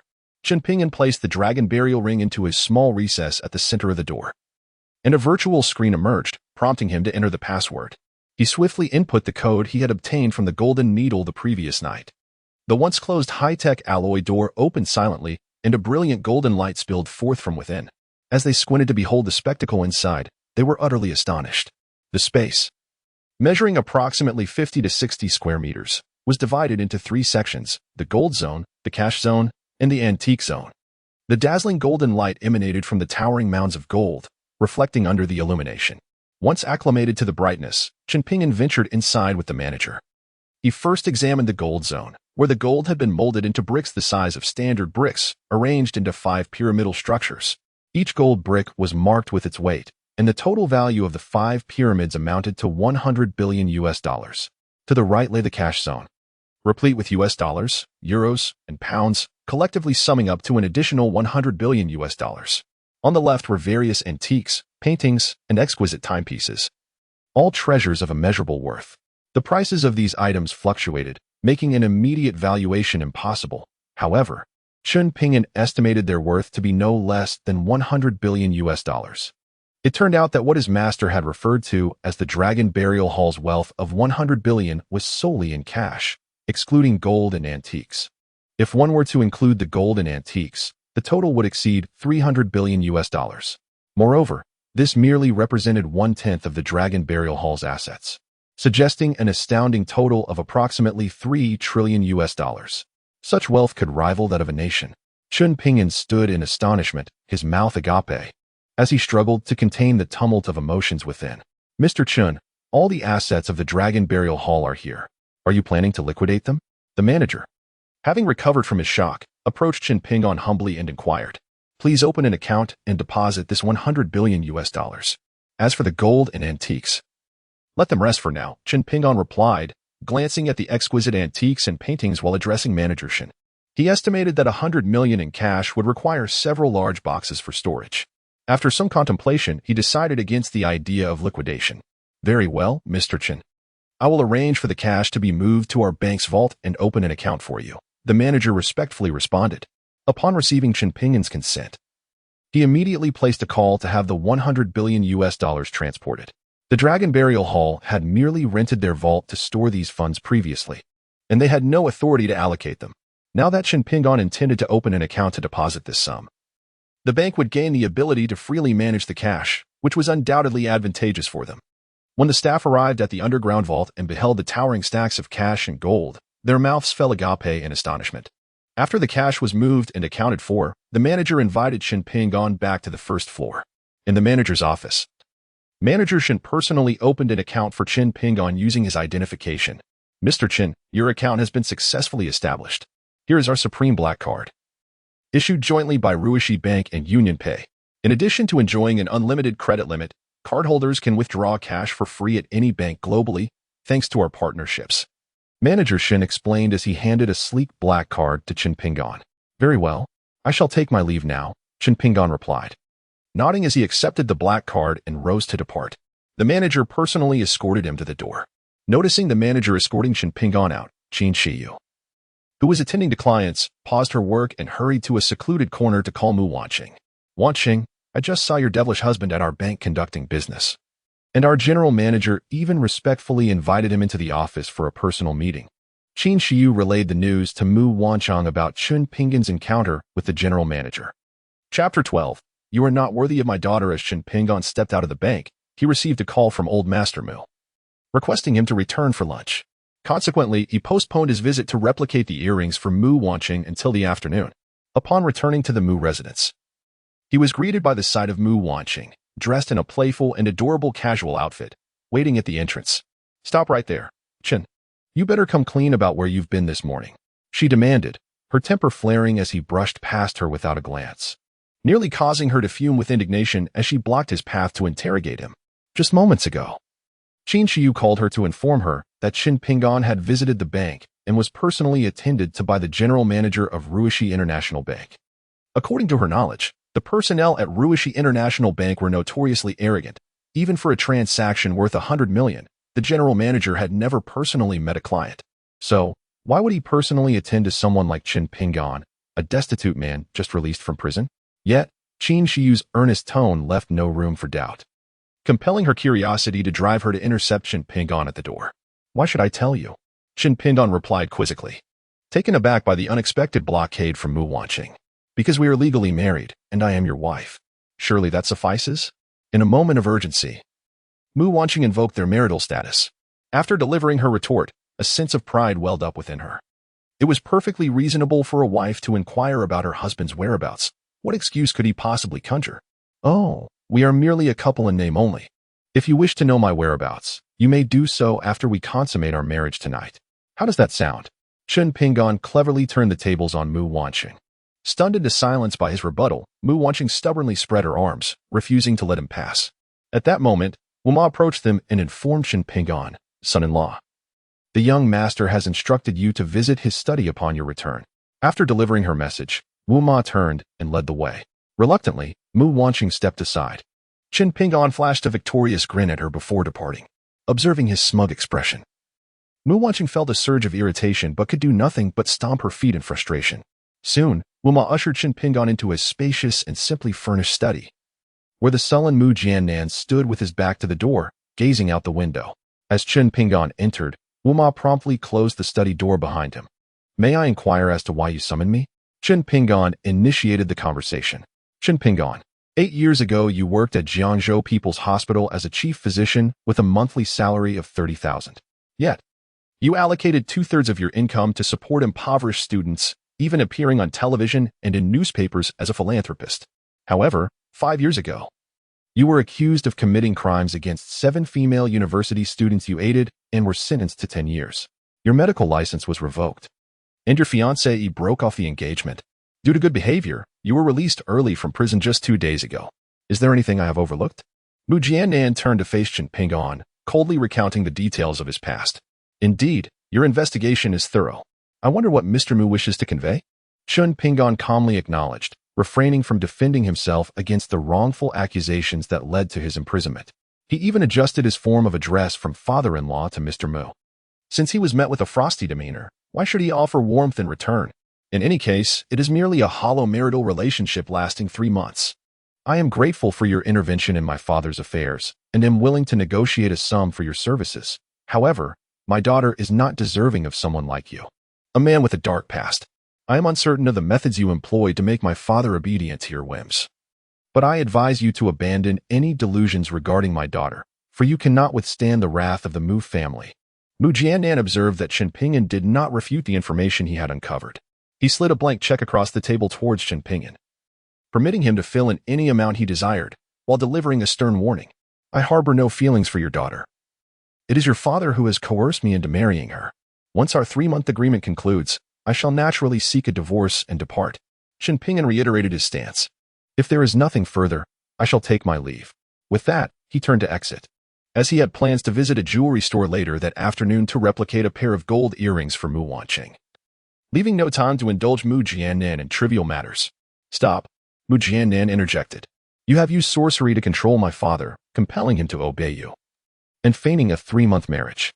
Within this time frame, you intend to impregnate my daughter, ensuring that she will be unwilling to consent to a divorce, thus securing both a child and financial gain for yourself. I have consumed more salt than you have rice. Do you think I cannot see through your schemes? Take the money and leave swiftly, or else I shall not hesitate to show you my displeasure. You will gain nothing. Believing he had unraveled Chen Ping'an's plot, Mu Jiannan called out to him just as he was about to exit, coldly exposing what he presumed to be Chen Ping'an's machinations. Chen Ping'an, bemused by the accusations, found himself in a paradoxical situation. Having inherited vast wealth, amounting to tens of trillions of dollars, and possessing a black card containing $100 billion, he regarded the Mu family's assets as insignificant. If he were truly so greedy as to resort to unscrupulous means for money, he would not have devoted the majority of his earnings to charitable causes and supporting impoverished students. His altruistic endeavors had, regrettably, resulted in treachery, revealing to him the world's harsh realities and leaving him disillusioned with women. If I were to demand all of the Mu family's wealth, would you comply? Chen Ping'an knew that reasoning with someone so self-righteous was futile and thus opted to silence him through a different approach. You seek your own demise. Mu Jiannan fumed, his eyes glinting with malice. Last night, he had dispatched others to investigate Chen Ping'an's background, and this morning he had received the results. Upon reviewing Chen Ping'an's past, he, like many others, concluded that Chen Ping'an was a veritable demon. This demon had targeted the Mu family, drawn by the notoriety of their daughter, one of the 4 great beauties of Longqing. Listening to Chen Ping'an, it becomes evident that his ambitions extend far beyond merely winning over his daughter, Mu Wanqing. He aspires to envelop the entire Mu family within his grasp. In Chapter 13, in fact, I am already married, Chen Ping'an, unable to feign indifference, dismisses his incessantly chattering father-in-law and exits the study. During lunch, the entirety of the Mu family is present, save for the irate father-in-law still stewing in the study. My dear grandson-in-law, come, sit beside your wife. I had someone prepare a nourishing stew for both of you, simmered throughout the morning, a true tonic for vitality. Upon Chen Ping'an's arrival, the elder Mu insists he take a seat next to Mu Wanqing. Last night, upon hearing his granddaughter wail in pain and bleed, he erroneously believed they had consummated their union and thoughtfully arranged this restorative concoction. Seeing the bowl of nourishing stew before him, Chen Ping'an swiftly gulped it down, a luxury not afforded during his time in prison. Mu Wanqing, blushing in front of so many eyes, could not elucidate the events of the previous night and merely drank her bowl of stew in silence. After consuming the restorative broth, she nearly succumbed to a nosebleed from its potency. How about another bowl, my dear? The elder's words startled Mu Wanqing. The previous bowl had nearly caused her to bleed. No need, Grandpa. I'm quite full. If there is nothing else, I shall head to the company. She hastily fabricated an excuse to escape. Hold on. Your father is also involved with the company matters. Your task these days is to accompany Ping'an, nurture your relationship, and help him acclimatize to our long city. The elder Mu quickly called her back, assigning her a duty upon noticing her attempt to flee. Grandpa, Mu Wanqing began to protest, but was restrained by her mother sitting beside her, who shook her head in disapproval. The elder's health was still fragile, and they dared not provoke his displeasure. Understood. I shall drive him around for a bit. That should suffice, right? Mu Wanqing stomped her foot in frustration and left the dining room. My grandfather is forcing me to go shopping with that devil. You must help me. Once outside the dining room, Mu Wanqing immediately called her best friend for assistance. My dear young lady, this is quite simple. The relentless Lin Xiaofeng, who has pursued you fervently, is the provincial kickboxing champion. We could leverage his skills to teach Chen Ping'an a lesson and compel him to reveal the nature of his relationship with our bank's general manager. Qin Siyu's suggestion sparked a glimmer of excitement in Mu Wanqing's eyes. That is an excellent idea. Please arrange a meeting with Lin Xiaofeng. Let us convene at the gym and tell him I have someone who wishes to challenge him. Mu Wanqing exclaimed with a mischievous grin toward her friend. Let us see how I settle the score for your bullying last night. With anticipation, Mu Wanqing retrieved her Lamborghini from the garage.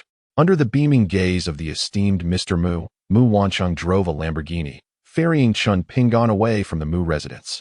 Half an hour later, the vehicle halted in front of a boxing club. "What are we doing here?" Chun Pingan inquired, a look of confusion adorning his face. "I'll introduce you to some friends shortly. They have arranged to meet here. Please step out and wait for me. I need to fetch my best friend," Mu Wanqing replied. Chun Pingan, without further protest, complied with her request.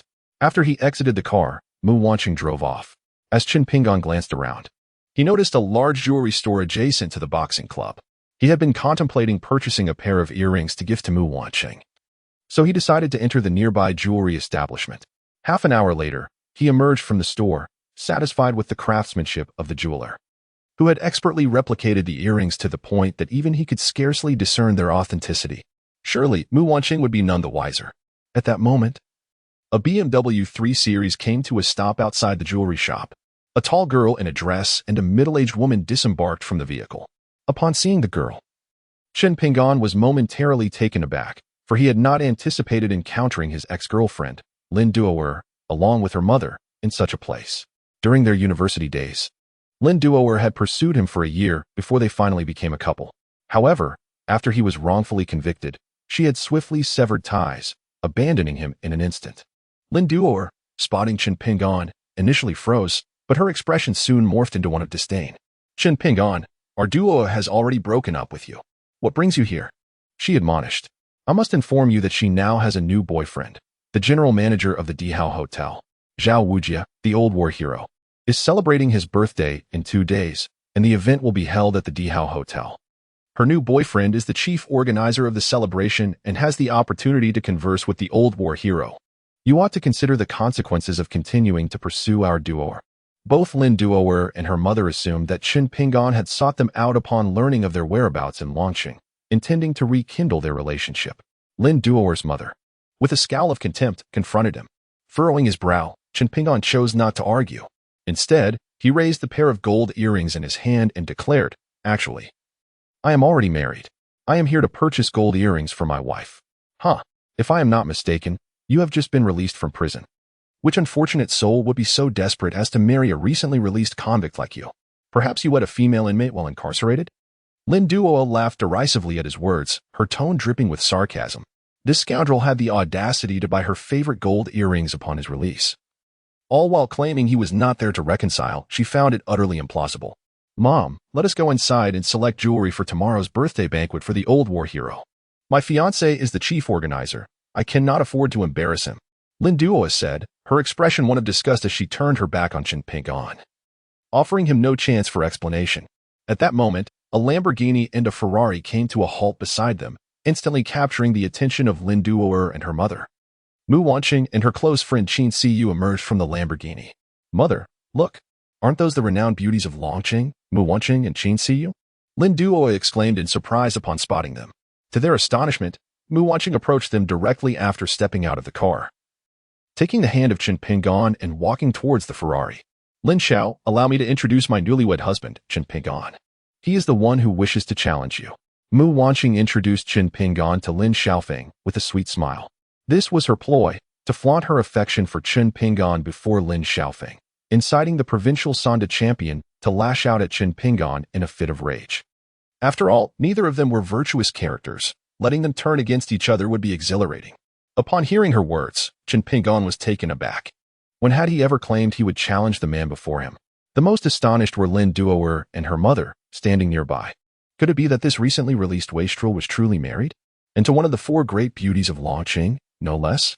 It seemed implausible. Yet Mu Wanqing's clear introduction of Chun Pingan made the reality undeniable. Chapter 14. Only the brave dare to challenge Lin Xiao. As Lin Xiaofeng stepped out of the car, his face turned pale upon hearing Mu Wanqing's introduction. "You've already married, and yet you still summon me here? Is this to flaunt your love and humiliate me?" Realizing this, Lin Xiaofeng shot a fierce glare at Chun Pingan and Mu Wanqing before hastily retreating to his car, intending to leave. His reaction seemed to be anticipated by Mu Wanqing, who calmly signaled to her friend Qin Siyu. Qin Siyu stepped forward and opened the passenger door, sliding into the seat. "Lin Xiao, don't rush to leave," she exclaimed. "Humph, should I stay here to witness their display of affection?" Lin Xiaofeng's face was nearly contorted with rage. "Lin Xiao, you've misunderstood. Although Orange is registered, It's all under pressure from her grandfather. After that toad Qin Pingan saved him, he insisted she marry that toad. She had no choice but to agree. But nothing has transpired between them. We invited you here to help teach that toad a lesson and make him retreat, so Orange can divorce him. Qin Siyu quickly clarified the relationship between Mu Wanqing and Qin Pingan to Lin Xiaofeng. Is that truly the case? Lin Xiaofeng's expression was one of suspicion. I wouldn't deceive you.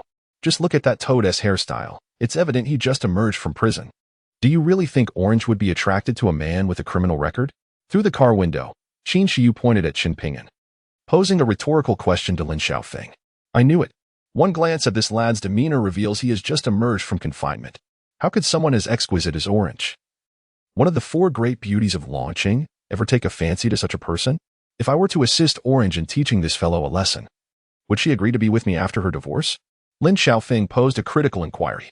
In his pursuit of Mu Wanqing, he had severed ties with all sorts of dubious women, yet after 2 months of fruitless efforts, he found himself exceedingly vexed. That depends on how you perform. Qin Shiyu replied nonchalantly. All right, leave this fellow to me. I shall ensure Orange is satisfied.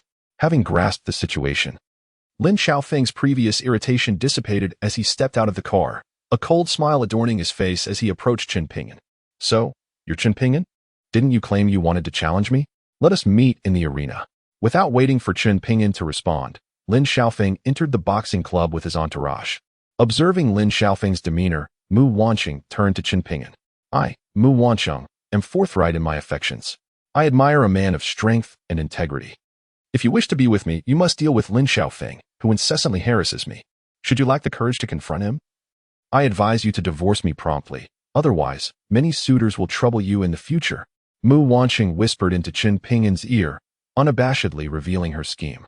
Qin Pingan could have easily disregarded Mu Wanqing's ploy to challenge Lin Xiaofeng.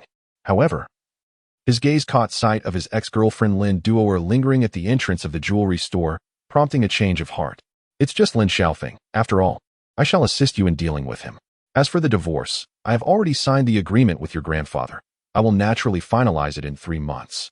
Now, let us proceed inside, lest we keep Lin Xiaofeng waiting. With that, Qin Pingan also entered the boxing club.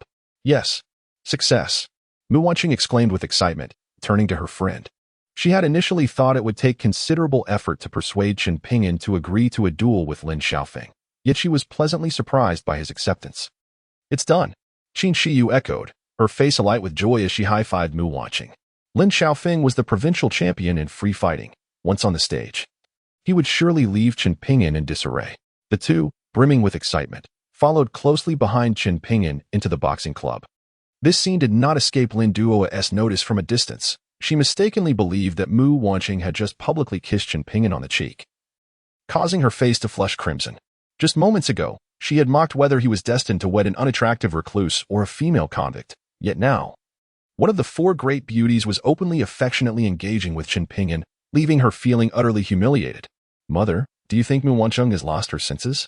After all, she is one of the four most beautiful women in Longqing, and with so many suitors, how could she choose Qin Pingan? That good for nothing? Lin Duoer, perplexed, inquired of her mother as Qin Pingan and others entered the boxing club. What is so surprising about it? I've heard that old Master Mu fell gravely ill a few days ago. It stands to reason that the Mu family sought a son-in-law to bring good fortune to him.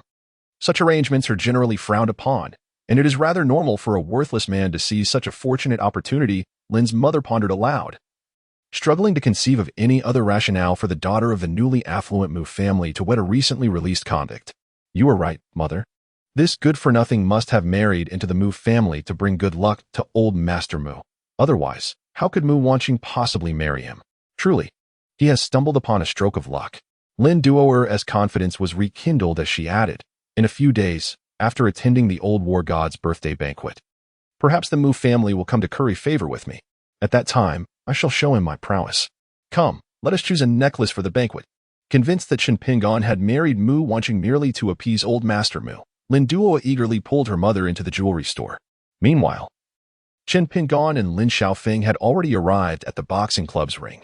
As Lin Xiaofeng removed his jacket, his chiseled 8-pack abs and impressive musculature were revealed. The son of the chairman of the Longqing Dihua Hotel, he was undoubtedly a scion of a wealthy family, and as the provincial Sanda champion, Lin Xiaofeng was one of the most talked-about youths in Longqing. The attendees of the boxing club were predominantly Lin Xiaofeng's admirers, and as he ascended the ring, he instantly captured the attention of everyone present. Isn't that our provincial Sonda champion, Lin Xiaofeng? Who is that daring soul challenging him? Does he seek his own demise?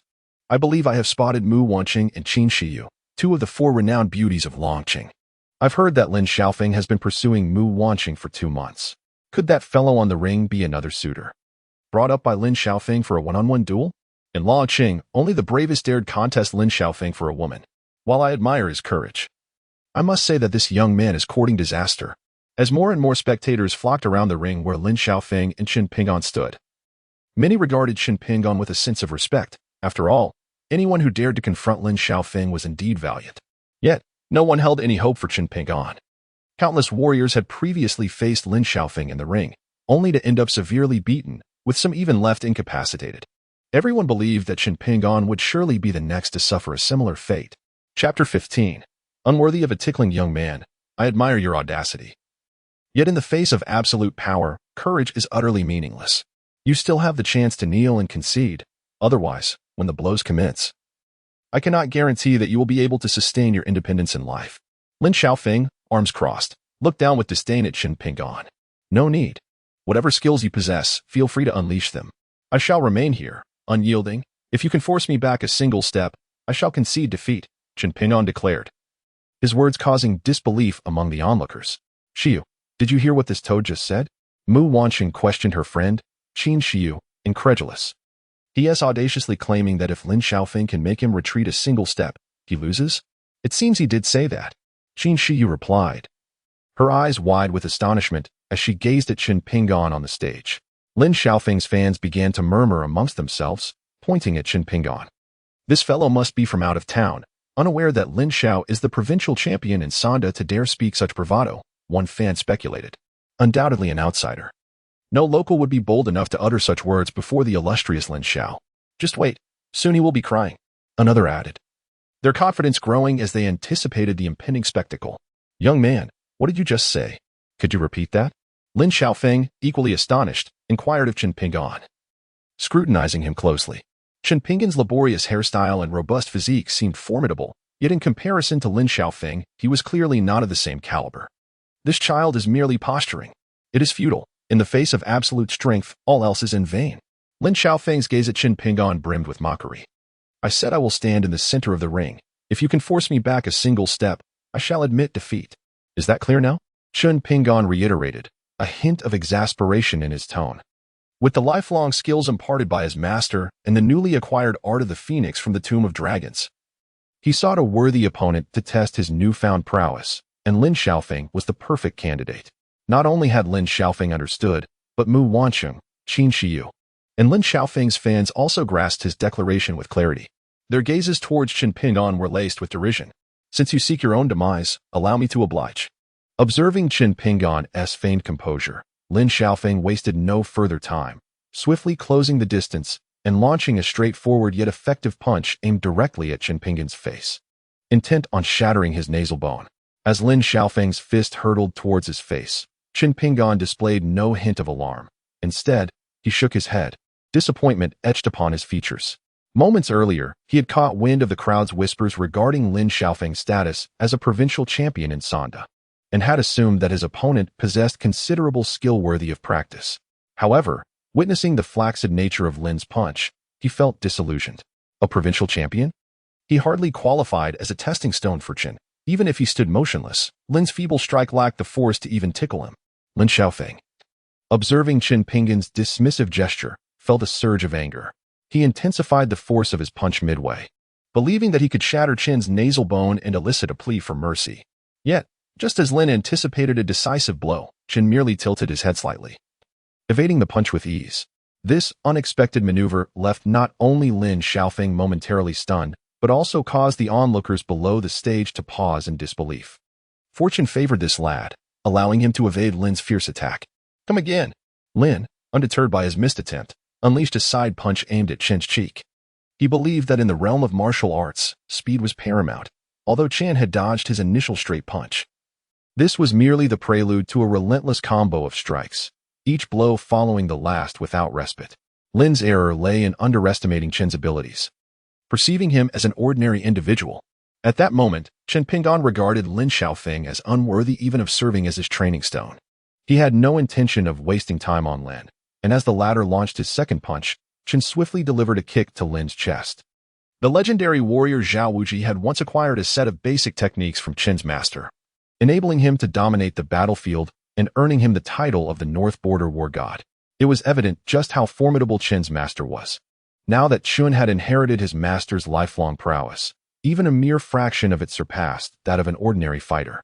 With a resounding impact, Lin Xiaofeng was sent flying off the stage by Chen's kick, crashing violently onto a chair, emitting a pained cry as stars danced before his eyes. Chen had merely exerted a fraction of his strength. Had he unleashed his full power, Lin would have been meeting his demise. What? Lin lost? Being kicked off the stage by this unknown youth? It was inconceivable. Lin Xiaofeng was a provincial champion, undefeated among his peers. How could he possibly fall to someone so obscure?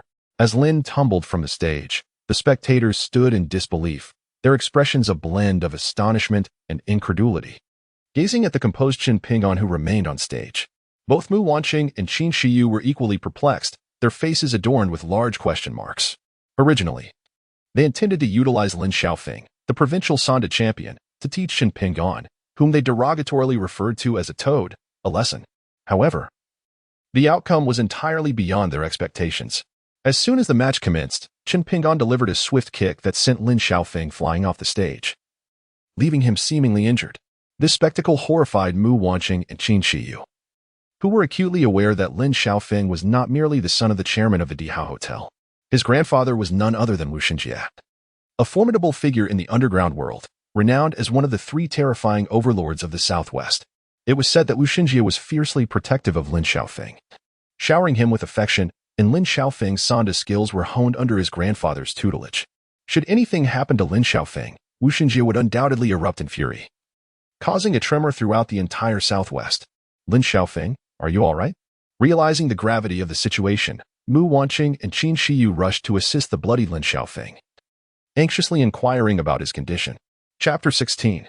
No cleansing even if you jump into the Yellow River, what a joke. I, the esteemed provincial Sanda champion, possess robust physical prowess. How could I possibly be harmed? Do I appear to be injured? Lin Xiaofeng proclaimed, attempting to maintain composure as he stood, supported by the two beautiful women. Despite the excruciating pain coursing through his body, he endured it for the sake of pride. However, your mouth and nose are bleeding profusely. It looks quite terrifying. Qin Shiyu stammered, pointing at Lin Xiaofeng's face. Mu Wanqing nodded in agreement, affirming that Lin Xiaofeng's current state was indeed alarming. Is that so? Perhaps I overindulged at lunch today. You know, as an athlete, particularly a Sanda practitioner, dietary habits are quite significant. We typically consume nutrient-dense foods, and occasionally, overindulgence can lead to bleeding from the mouth and nose. It's a rather normal phenomenon, Lin Xiaofeng forcefully explained, stifling the pain to avoid losing face in front of the ladies. Lin, that guy is trying to escape. At that moment, Lin Xiaofeng's companion rushed over to alert him. Upon hearing this, Lin Xiaofeng raised his head to see Chen Ping'an descending from the stage, making his way towards the exit. Chen Ping'an had initially accepted Mu Wanqing's challenge to this Lin Xiaofeng, partly to impress his ex-girlfriend Lin Duor, and partly due to his eagerness to test his newfound abilities after receiving his master's teachings. However, Lin Xiaofeng's lack of prowess left him somewhat disappointed. Having defeated Lin Xiaofeng, he saw no reason to linger any longer and hastened to return to the Mu family to discreetly hide the imitation earrings in Mu Wanqing's room. Seeing that Chen Ping'an intended to leave, Lin Xiaofeng gritted his teeth against the pain and hurried to intercept him. Kid, I was merely caught off guard by your sneak attack. We have yet to determine a true victor, and you wish to depart? Not a chance. Lin Xiaofeng declared through gritted teeth, his face contorted with frustration as he confronted Chen Ping'an. What do you intend? Chen Ping'an inquired, furrowing his brow upon realizing Lin Xiaofeng had blocked his path. Quite simply, let us ascend the arena and engage in a serious match. This time, I shall not underestimate you, Lin Xiaofeng retorted, gesturing towards the arena. Upon hearing this, Chen Ping'an shook his head, responding, even if we were to compete again, you remain no match for me. I see no necessity in it. With that, he attempted to circumvent Lin Xiaofeng and exit the boxing club. Humph. You think you can simply leave after ambushing me? Not a chance. If I do not teach you a lesson today, how shall I maintain my reputation in Longqing? With that, disregarding Chen Ping'an's consent, He launched a powerful punch aimed directly at Chen Pingin's heart. Seeing the blow aimed at his heart, Chen Pingin's expression shifted dramatically. Were a mere mortal to be struck by such a punch, their heart would surely rupture, leading to immediate death. It was evident that Lin Xiaofeng intended to take his life, which ignited a fierce anger within Chen Pingon. Faced with such a sore loser, he felt no obligation to show mercy. Swiftly, he seized Lin Xiaofeng's incoming fist and twisted it gently. With a sickening crack, Lin Xiaofeng's agonized scream echoed through the room. "Ah, my hand! How dare you break my hand!" The sound of bone fracturing combined with Lin Xiaofeng's wails stunned everyone present. "Chen Pingon, you must stop."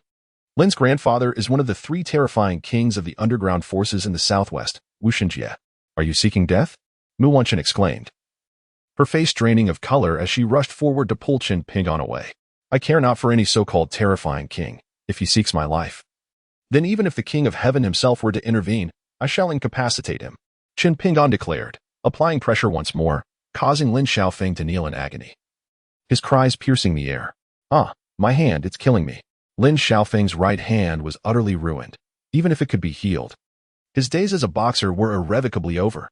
For a fighter, this was undoubtedly the most devastating blow.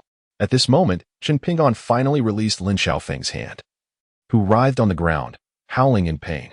The wretched cries sent chills down the spines of all who heard them. "You're finished, Chen Pingon. You've truly sealed your fate this time." Upon witnessing Lin Xiaofeng's hand being rendered useless by Chen Pingon, Mu Wanqing was so frightened that she instinctively retreated. And had it not been for Qin Shiyu's timely support, she would likely have collapsed to the ground. Given the terrifyingly protective nature of the formidable Wu Xinjie, Chen Pingon was undoubtedly doomed. Even the mightiest of deities could not save him, and his fate would inevitably bring calamity upon the Mu family as well. Now that she was officially registered as Chen Pingon's wife, he had become her nominal husband, and the circumstances surrounding this incident were instigated by her. If the situation were to be scrutinized, not only would Chen Pingon find himself without a grave, but the Mu family would also face the wrath of the terrifying Wu Xinjie. Though the Mu family was a rising elite in Longcheng, they were nothing but insignificant specks in the eyes of the fearsome Wu Xinjie. When the individuals at the boxing club learned that Lin Xiaofeng was the grandson of the dreaded Wu Xinjie, one of the 3 notorious tyrants of the underground forces in the southwestern provinces, they were left in shock.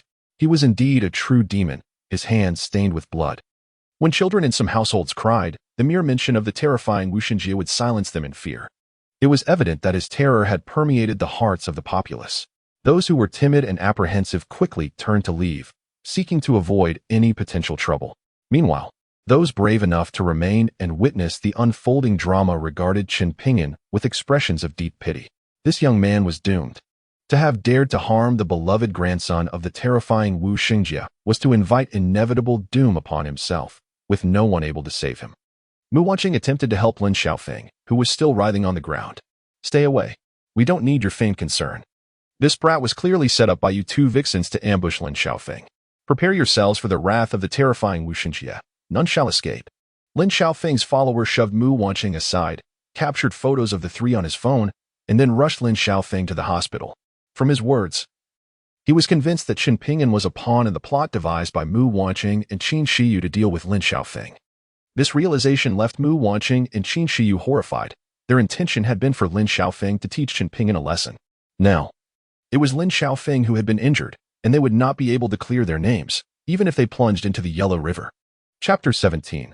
The Demon King comes to apologize. Wanqing, what are we going to do now? Qin Shiyu asked anxiously. What else can we do? Let us return home and see if my grandfather can resolve this situation before making any further plans. Mu Wanqing forced herself to remain calm, and after speaking, she took Qin Shiyu and left the boxing club. Mu Wanqing's sports car could only accommodate 2, thus, Chen Pingon had to take a taxi to return. After delivering Lin Xiaofeng to the orthopedic hospital, the follower immediately called Wu Xinjie, the so-called terrifying Demon King and one of the 3 great tyrants of the southwestern underground forces. In Ward A of Longqing Orthopedic Hospital, Wu Xinjie's voice resonated. "My dear disciple, who possesses such audacity to render you injured?" An elderly man clad in a traditional Tang suit, wielding a dragon-headed cane, gazed in astonishment at the bedridden Ada and inquired with a look of disbelief. He was none other than the formidable Wu Xinjie, one of the 3 notorious overlords of the underground forces spanning the southwestern provinces. His 2 disciples, Ada and Ayer, served as bodyguards to the old war god Zhao Wujing, allowing their master to bask in the glory and ascend to the pinnacle of provincial underground power, feared by all. Master, the one who injured me is a young man named Chen Pingyan. Not only is he highly skilled in martial arts, but his identity is also shrouded in mystery. The old war god has specifically organized a birthday banquet in Longqing to honor him. Here is the surveillance video of my confrontation with him. Master, please take a look. One must never provoke this individual, or it could lead to utter destruction of our family. Ada handed his phone to Master Wu Xinjie, which contained footage of his encounter with Chen Pingyan. What? The old war god is hosting a banquet in Longqing solely because of a young man? Wu Xinjie quickly snatched the phone. Upon witnessing Ada being injured by a single strike from Chen Pingyan, he was utterly shocked. Ada had already received his true teachings. Yet this youth had so easily harmed him. I heard from the old war god that this young man is a descendant of the Dragon Burial Ring. Upon researching the Dragon Burial Ring, I was astounded. It is a token of an ancient organization known as the Dragon Burial Hall. Historical records indicate that throughout the ages, from the unification of the 6 states by the first emperor to the ascension of queens and the Qing army's entry into the capital, the presence of the Dragon Burial Ring's heirs has been noted in significant events. Ada's words widened Wu Xinjie's eyes. The young man's background was so illustrious that even the old war god sought to curry favor with him. He silently reminded himself to avoid any confrontation with this Chen Pingyan and, if unavoidable, to treat him with utmost respect. At that moment, one of Wu Xinjie's subordinates rushed into the hospital room, clutching a phone. Sir, grave news. Your grandson, Lin Xiaofeng, has just had his right arm twisted off at the boxing club and is currently receiving treatment at the orthopedic hospital. The subordinate reported in a frantic manner. Who dares to be so audacious as to bully my grandson? Wu Xinjie roared with thunderous fury. Lin Xiaofeng was to be his successor. How could he pass on his legacy now that his hand had been severed? The audacity of someone daring to maim his grandson on his own turf was a blatant provocation and humiliation. His attendant informed him that Lin Xiaofeng was not in mortal danger and was currently undergoing surgery to mend his bones. The assailant was a formidable expert hired by a girl from the Mu family whom Lin Xiaofeng had recently pursued, and here is the perpetrator's photograph. The subordinate followed Wu Xinjie out of Ada's hospital room. With a grim expression, Wu Xinjie took the phone and, upon seeing the photograph of Chen Pingyan, paused momentarily, feeling a sense of familiarity. What is this scoundrel's name? Wu Xinjie halted and questioned the subordinate behind him. Chen Pingyan. The subordinate respectfully replied. Chen Pingyan? Wu Xinjie gasped in shock. The one who had crippled Ada's hand was none other than Chen Pingyan. No wonder he seemed so familiar. He was indeed the heir of the burial dragon ring, a figure even the legendary war god sought to curry favor with. What had his grandson done to provoke such a formidable entity? It was as if the very rhythm of fate was signaling his impending demise. I must first visit the Mu family. Once Xiaofeng completes the bone setting, he must hasten to the Mu residence. Wu Xinjie, with a grave expression, departed the hospital, heading towards the Mu family. He needed to stabilize the situation with both the Mu family and the formidable Chen Pingyan. Instructing his subordinates to ensure his grandson promptly offered apologies after the bone was set. He hoped that their sincere and earnest demeanor would spare both the Wu and Lin families from calamity. Upon emerging from the operating room, Lin Xiaofeng received his grandfather's message. Mistakenly believing that his grandfather had already gone to the Mu family to confront Chen Pingyan, he hurriedly followed suit, intent on forcing Chen Pingyan to kneel before him, even to the point of breaking his own limbs to alleviate his pent-up resentment. Meanwhile, Mu Wanqing returned to the Mu family. What? That fiend had actually twisted the hand of the fearsome Wu Xinjie's grandson? He intended to ruin the entire Mu family. Upon her return, Mu Wanqing discovered that her grandfather had been sent back to their rural home for recuperation. When her parents learned of the events at the boxing club, their faces drained of color. Although the Mu family had ascended to a position of prominence, they were nothing compared to the terrifying Wu Xinjie. If the war god were to attribute this debacle to their family, the only fate awaiting them would be utter annihilation. Rest assured, I will take full responsibility for my actions and will not implicate the Mu family. As Chen Pingyan returned to the Mu residence, he found the family members visibly shaken and at a loss. He spoke calmly, attempting to instill a sense of composure in them. You despicable fiend. You have brought such calamity upon us, yet you dare return? Wu Ma, quickly fetch some rope. We must bind this demon and present him to the Wu and Lin families to seek forgiveness and quell their wrath, with the elder having returned to the countryside. Chen Pingyan's mother-in-law grew increasingly unrestrained in her disdain for him. Disaster loomed as the terrifying Wu Xinjie, accompanied by a throng of followers, arrived at their doorstep. Just then, the butler rushed back in a state of panic. What? The war god has come knocking so soon? It's over. We are finished. Despair etched itself onto the faces of the Mu family members. Wu Xinjia's swift arrival signified the depth of his fury over Lin Xiaofeng's injury at the hands of Chen Ping'an. What are you waiting for? Bind this demon and hand him over to the war god. Mu Jiannan bellowed at the servants. Yet, before his words could settle, the imposing figure of Wu Xinjia stormed into the grand hall of the Mu residence, flanked by his entourage. Upon spotting Chen Ping'an amidst the crowd, Wu Xinjia approached him with a sense of trepidation. The members of the Mu family displayed expressions of sheer terror, instinctively retreating. Just as the Mu family believed Wu Xinjia was about to enact a brutal vengeance upon Chen Ping'an, he performed an astonishing act that left all present in disbelief. The formidable Wu Xinjia, trembling with fear, knelt before Chen Ping'an with a resounding thud. Chapter 18. The Most Humble Posture. Mr. Chen, I have become aware of my ungrateful grandson Lin Xiaofeng's indiscretions at the boxing club. It is my failure in guiding him, and I humbly apologize on his behalf. I hope you can find it in your heart to forgive him this once, considering his youth and inexperience. I assure you, such a situation will not arise again. Wu Xinjia implored, expressing gratitude to Chen Ping'an for enlightening his disobedient grandson, imparting the wisdom that there are greater forces in the world and that one must not be overly arrogant. Kneeling in abject fear, Wu Xinjia offered his apologies for Lin Xiaofeng and framed Chen Ping'an's breaking of Lin Xiaofeng's right hand as a lesson. This was the most abject posture he could conceive. With such deference displayed, surely they would not pursue further trouble for the Wu and Lin families, he reasoned. Having painstakingly established the Wu family as one of the three prominent families of the Southwest through the connections of his two disciples, who were guardians of the former war deity, he could not afford to let this incident tarnish the family's reputation. The scene before the Mu family left them utterly dumbfounded. What was happening? This was not the expected turn of events. The terrifying Wu Xinjia was not there to exact retribution but was instead offering an apology to this vile individual? Was this person more devilish than the formidable Wu Xinjia, causing even him to cower in such a manner? Whether it was Mu Wanqing, her parents, Qin Shiyu, or the household staff, everyone was astonished by this extraordinary spectacle. Questioning their own perceptions, many rubbed their eyes and looked again, confirming that the fearsome Wu Xinjia remained kneeling before Chen Ping'an. The gazes of the onlookers shifted from Wu Xinjia to Chen Ping'an, only to find him equally bewildered, standing there in a state of shock. At that moment, Chen Ping'an felt even more confused than the Mu family behind him, unable to comprehend the unfolding events. Although he was bold and unafraid of the terrifying Wu Xinjia, he had prepared himself for a confrontation, yet here was an elderly man kneeling before him, not only apologizing but also expressing gratitude for his guidance of Lin Xiaofeng. What kind of bizarre turn of events was this? Was this truly the grandfather of Lin Xiaofeng, one of the three great overlords of the Southwest underworld? The fearsome Wu Xinjia?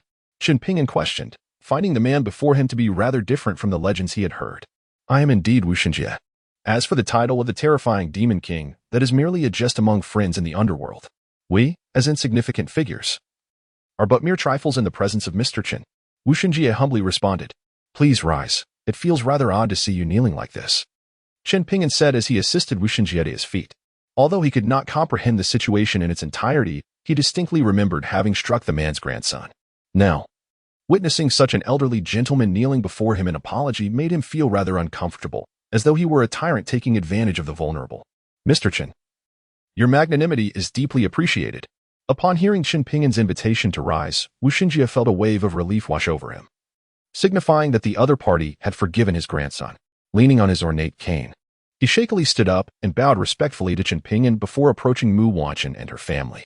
Mr. Mu, Mrs. Mu, I sincerely apologize for the troubles caused by my ungrateful grandson, who has been harassing Miss Mu. I assure you that upon my return, I shall impose strict discipline upon him to prevent any further disturbances to Miss Mu. After finishing his words, Wu Xinjia bowed deeply to the Mu family. On his way here, he had already confirmed that Chen Ping'an had registered his marriage with Mu Wanqing the previous day. Chen Ping'an was now the illustrious son-in-law of the Mu family. By properly observing the formalities in front of Mr. Chen's in-laws, he believed Mr. Chen would have no reason to create trouble for the Wu and Lin families.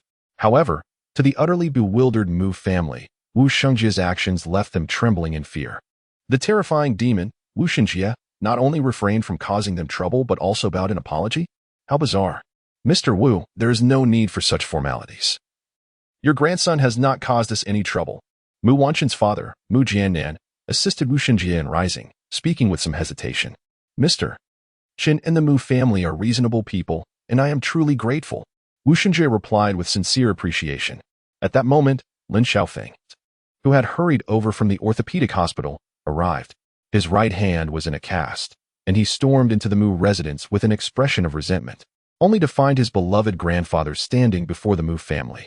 His grandfather's entourage flanked both sides, creating a semi-encirclement around the Mu family and Qin Pingan.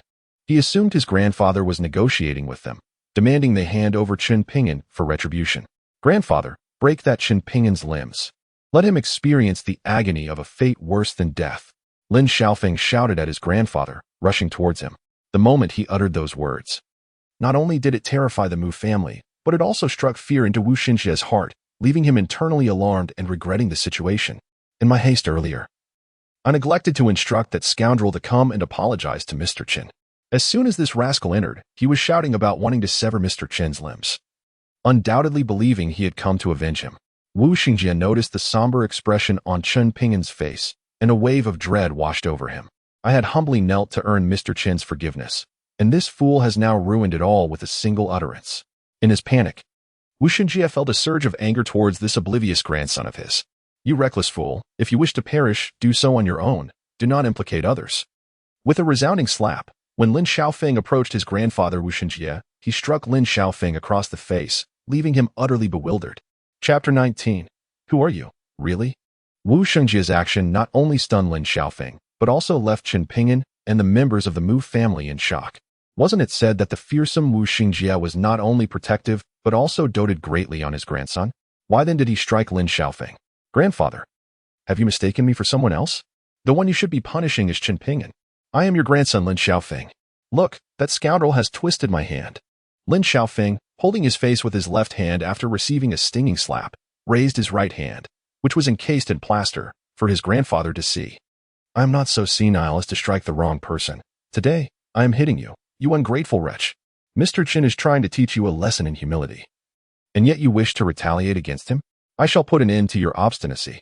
Seeing that Lin Xiaofeng still failed to grasp the gravity of the situation, Wu Xinjie, in his fury, raised his dragon-headed cane to strike again. Grandfather, spare me. Lin Xiaofeng cried out, wailing as his grandfather struck him with the cane. Be quiet. If you do not go and apologize to Mr. Qin and Miss Mu, you shall no longer be my grandson. Wu Xinjie admonished, striking him while urging him to understand his mistake. What? Grandfather, you cannot be serious. You want me to apologize to that scoundrel Qin Pingan? Lin Xiaofeng was left astounded. Disbelief etched across his face. This scoundrel had twisted his hand, and now his doting grandfather, instead of helping him seek vengeance, demanded an apology, even suggesting that the other was imparting lessons on gratitude. How could one be expected to express gratitude towards the very person who had caused them harm? What sort of absurd logic is this? Surely, my grandfather has lost his senses. Even if he is not mad, his age must have clouded his judgment. Perhaps he has even forgotten his own grandson. With these thoughts racing through his mind, Lin Xiaofeng dared not utter another word and fled at once. Faced with a grandfather who seemed to have lost his wits, he feared that remaining would only lead to further consequences he could not comprehend. Where do you think you're running?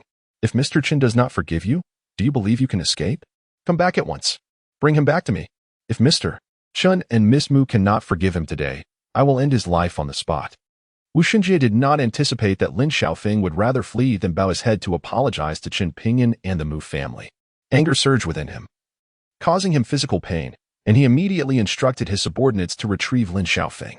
If Mr. Qin could not be appeased today, all his previous efforts would be in vain. He deeply regretted his earlier negligence and lamented not having clarified matters with that scoundrel before arriving. Mr. Wu, there is no need to bring him back. Although he acted excessively at the boxing club, he has already received his due punishment. Let this matter rest. I shall not hold it against him any longer. Upon witnessing Lin Xiaofeng's escape, Wu Xinjie was intent on sending someone to bring him back to apologize, but Qin Pingan hastily intervened to prevent this. Hearing Qin Pingan's words, Wu Xinjie felt a wave of relief wash over him. The heavy burden in his heart finally lifted. He quickly turned to express his gratitude to Qin Pingan. Thank you, Mr. Qin, for your generosity. In light of my appreciation, might I invite you and Miss Mu's family to a banquet at the Imperial Hotel this evening? Wu Xinjie asked cautiously. There is no need for a banquet. I am not fond of such lively gatherings. If there is nothing else, please excuse yourself, Mr. Wu. Chen Pingyan declined the invitation. Since Mr. Chun does not enjoy festivities, please do not hesitate to reach out should you require my assistance in the future. I shall never decline, Wu Xinjie responded, though disappointment was evident on his face after Chen Pingyan's refusal. However, he quickly reconciled with the situation. Realizing that even the esteemed war god had to use the pretext of a significant occasion to extend an invitation, it was only natural for Chen Pingyan to decline his offer. Having achieved his objective for the day, Wu Xinjie dared not voice any complaints and, after exchanging a few polite words, hurriedly departed the Mu residence with his subordinates. Even after Wu Xinjie and his entourage had left, the members of the Mu family remained in a state of shock, forgetting to see them off. Once it was confirmed that the formidable Wu Xinjie had indeed departed, Mu Wancheng, her parents, and Qin Shiyu approached Chen Pingyan with peculiar expressions. Mr. Chen, do you possess a special identity that you have yet to disclose? Why is it that the notorious Wu Xinjie, one of the three great tyrants of the southwestern underworld, is so fearful of you? He not only refrained from holding you accountable for breaking his beloved grandson Lin Xiaofeng's hand, but also knelt before you in terror to apologize? Mu Wancheng scrutinized Chen Pingyan's face, questioning him with a mix of curiosity and incredulity. Qin Shiyu and Mu Wancheng's parents looked on expectantly, awaiting his response in silence. Chapter 20. The War God's invitation. Hasn't your family already uncovered my identity in its entirety? Was there any need to inquire further? Chen Pingyan retorted. Recalling the conversation he had with Mu Jiannan in the study, his tone tinged with annoyance. If you possess no extraordinary status that compels you to conceal the truth from us, then why does the formidable king of terror, Wu Xinjie, one of the three great sovereigns of the southwest underworld, react to your presence like a mouse confronted by a cat? Mu Wancheng, undeterred by Chen Pingyan's lack of cordiality, continued to interrogate him. How could I possibly know? I had fully prepared myself for a confrontation. Yet who would have anticipated that the old fool would kneel the moment he entered? Even now, I remain utterly bewildered. This time, Chen Pingyan refrained from complaining and simply answered honestly. Really? Mu Wancheng's expression was one of skepticism. It was evident she was unconvinced by Chen Pingyan's response. More genuine than a pearl. I have never even laid eyes on that old man. I swear to the heavens, if I utter a single falsehood, may I suffer the wrath of divine retribution. In a bid to affirm his innocence, Chen Pingyan earnestly swore an oath to the heavens. Observing the solemnity with which Chen Pingyan spoke, it seemed improbable that he was lying, leaving Mu Wancheng and her parents exchanging puzzled glances. Could it be that the elderly Wu Xinjie had succumbed to confusion in his old age? At that moment, the butler, who had gone to escort the fearsome king of terror, Wu Xinjie, returned in a state of panic. Young master, young mistress. The general manager of the Imperial Hotel has arrived with a multitude of people to see the Mu family. The members of the Mu family, who had just exhaled a sigh of relief, felt their hearts leap into their throats once more at the butler's announcement. The Imperial Hotel is indeed a venture of the Lin family, and now that Lin Xiaofeng, the heir to the Lin family, has had his arm broken by Chen Pingyan, the personnel from the Imperial Hotel must certainly be there to confront Chen Pingyan and the Mu family. Lin Xiaofeng is the sole heir of both the Wu and Lin families, yet for reasons unknown, his grandfather, Wu Xinjie, inexplicably refrains from holding them accountable. However, this does not imply that the Lin family will extend the same leniency towards Chen Pingyan and the Mu family as the Wu family has. The Mu family was ill-prepared for this encounter when a group of sharply dressed men stormed into their residence, led by the general manager of the Imperial Hotel, Ren Tianqing. Manager Ren, what brings you here today? Upon recognizing the leader of the group as Ren Tianqing, the general manager of the Imperial Hotel, Mu Jiannan was further convinced that they had come to trouble Chen Pingyan and the Mu family, and he hurriedly approached with a forced smile. The Imperial Hotel, being a property of the Lin family, holds a unique status in Longqing, especially since the Lin and Wu families are connected by marriage. Consequently, the general manager of the Imperial Hotel enjoys a distinctive position within the elite society of Longqing. Even someone of Mu Jiannan's standing would treat him with utmost respect, striving to avoid any offense. Congratulations, General Manager Mu. Today, I have come to deliver an invitation to you, General Manager, and to establish a more familiar rapport, as I hope you will extend your support and guidance in Longqing moving forward. Ren Tianqing, upon seeing Mu Jiannan approaching, quickly donned a smile of servility and said, Have you come to deliver the invitation? Mu Jiannan was taken aback by Ren Tianqing's words, and the other members of the Mu family were equally bewildered. What was happening? Was Ren Qianqing here to cause trouble for the Mu family on behalf of the Lin family? Indeed. I have come specifically to present an invitation to your esteemed family, Ren Qianqing continued. I was astonished to learn of the profound connection between the Mu family and the legendary Zhao Wujin, the old battle god. Zhao Wujin is passing through Longsheng and intends to host a birthday banquet at the Imperial Grand Hotel in 2 days. He has explicitly requested to invite your family and personally instructed us to deliver this invitation among all the noble families in Longsheng. Only your Mu family has received such an honor. It truly incites envy among others. With the old battle god's vigorous support, it's only a matter of time before the Mu family ascends to the pinnacle of Longqing's elite. When that moment arrives, don't forget about those of us who have toiled to deliver this message. Having said this, Ren Qianqing handed a gilded invitation to the still-dazed Mu Jiannan. Chapter 21. Unusual circumstances. Even after the guests from the Imperial Grand Hotel had departed, the Mu family remained in a state of shock, unable to comprehend the situation. Following Qin Ping'an's decisive action of breaking the hand of the Lin family's young master, the Mu family had braced themselves for impending disaster. Especially with the ominous arrival of Wu Xinjie, one of the notorious 3 kings of the southwestern underworld. However, to their astonishment, rather than seeking retribution, the fearsome Wu Xinjie had come to apologize.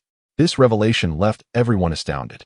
Just as Wu Xinjie departed, the old battle god Zhao Wujin sent someone to deliver the invitation for the banquet. Logically, given Zhao Wujin's stature, he would not need to send invitations. Countless individuals would eagerly come forth to pay their respects. Yet, he had chosen to extend an invitation to the Mu family.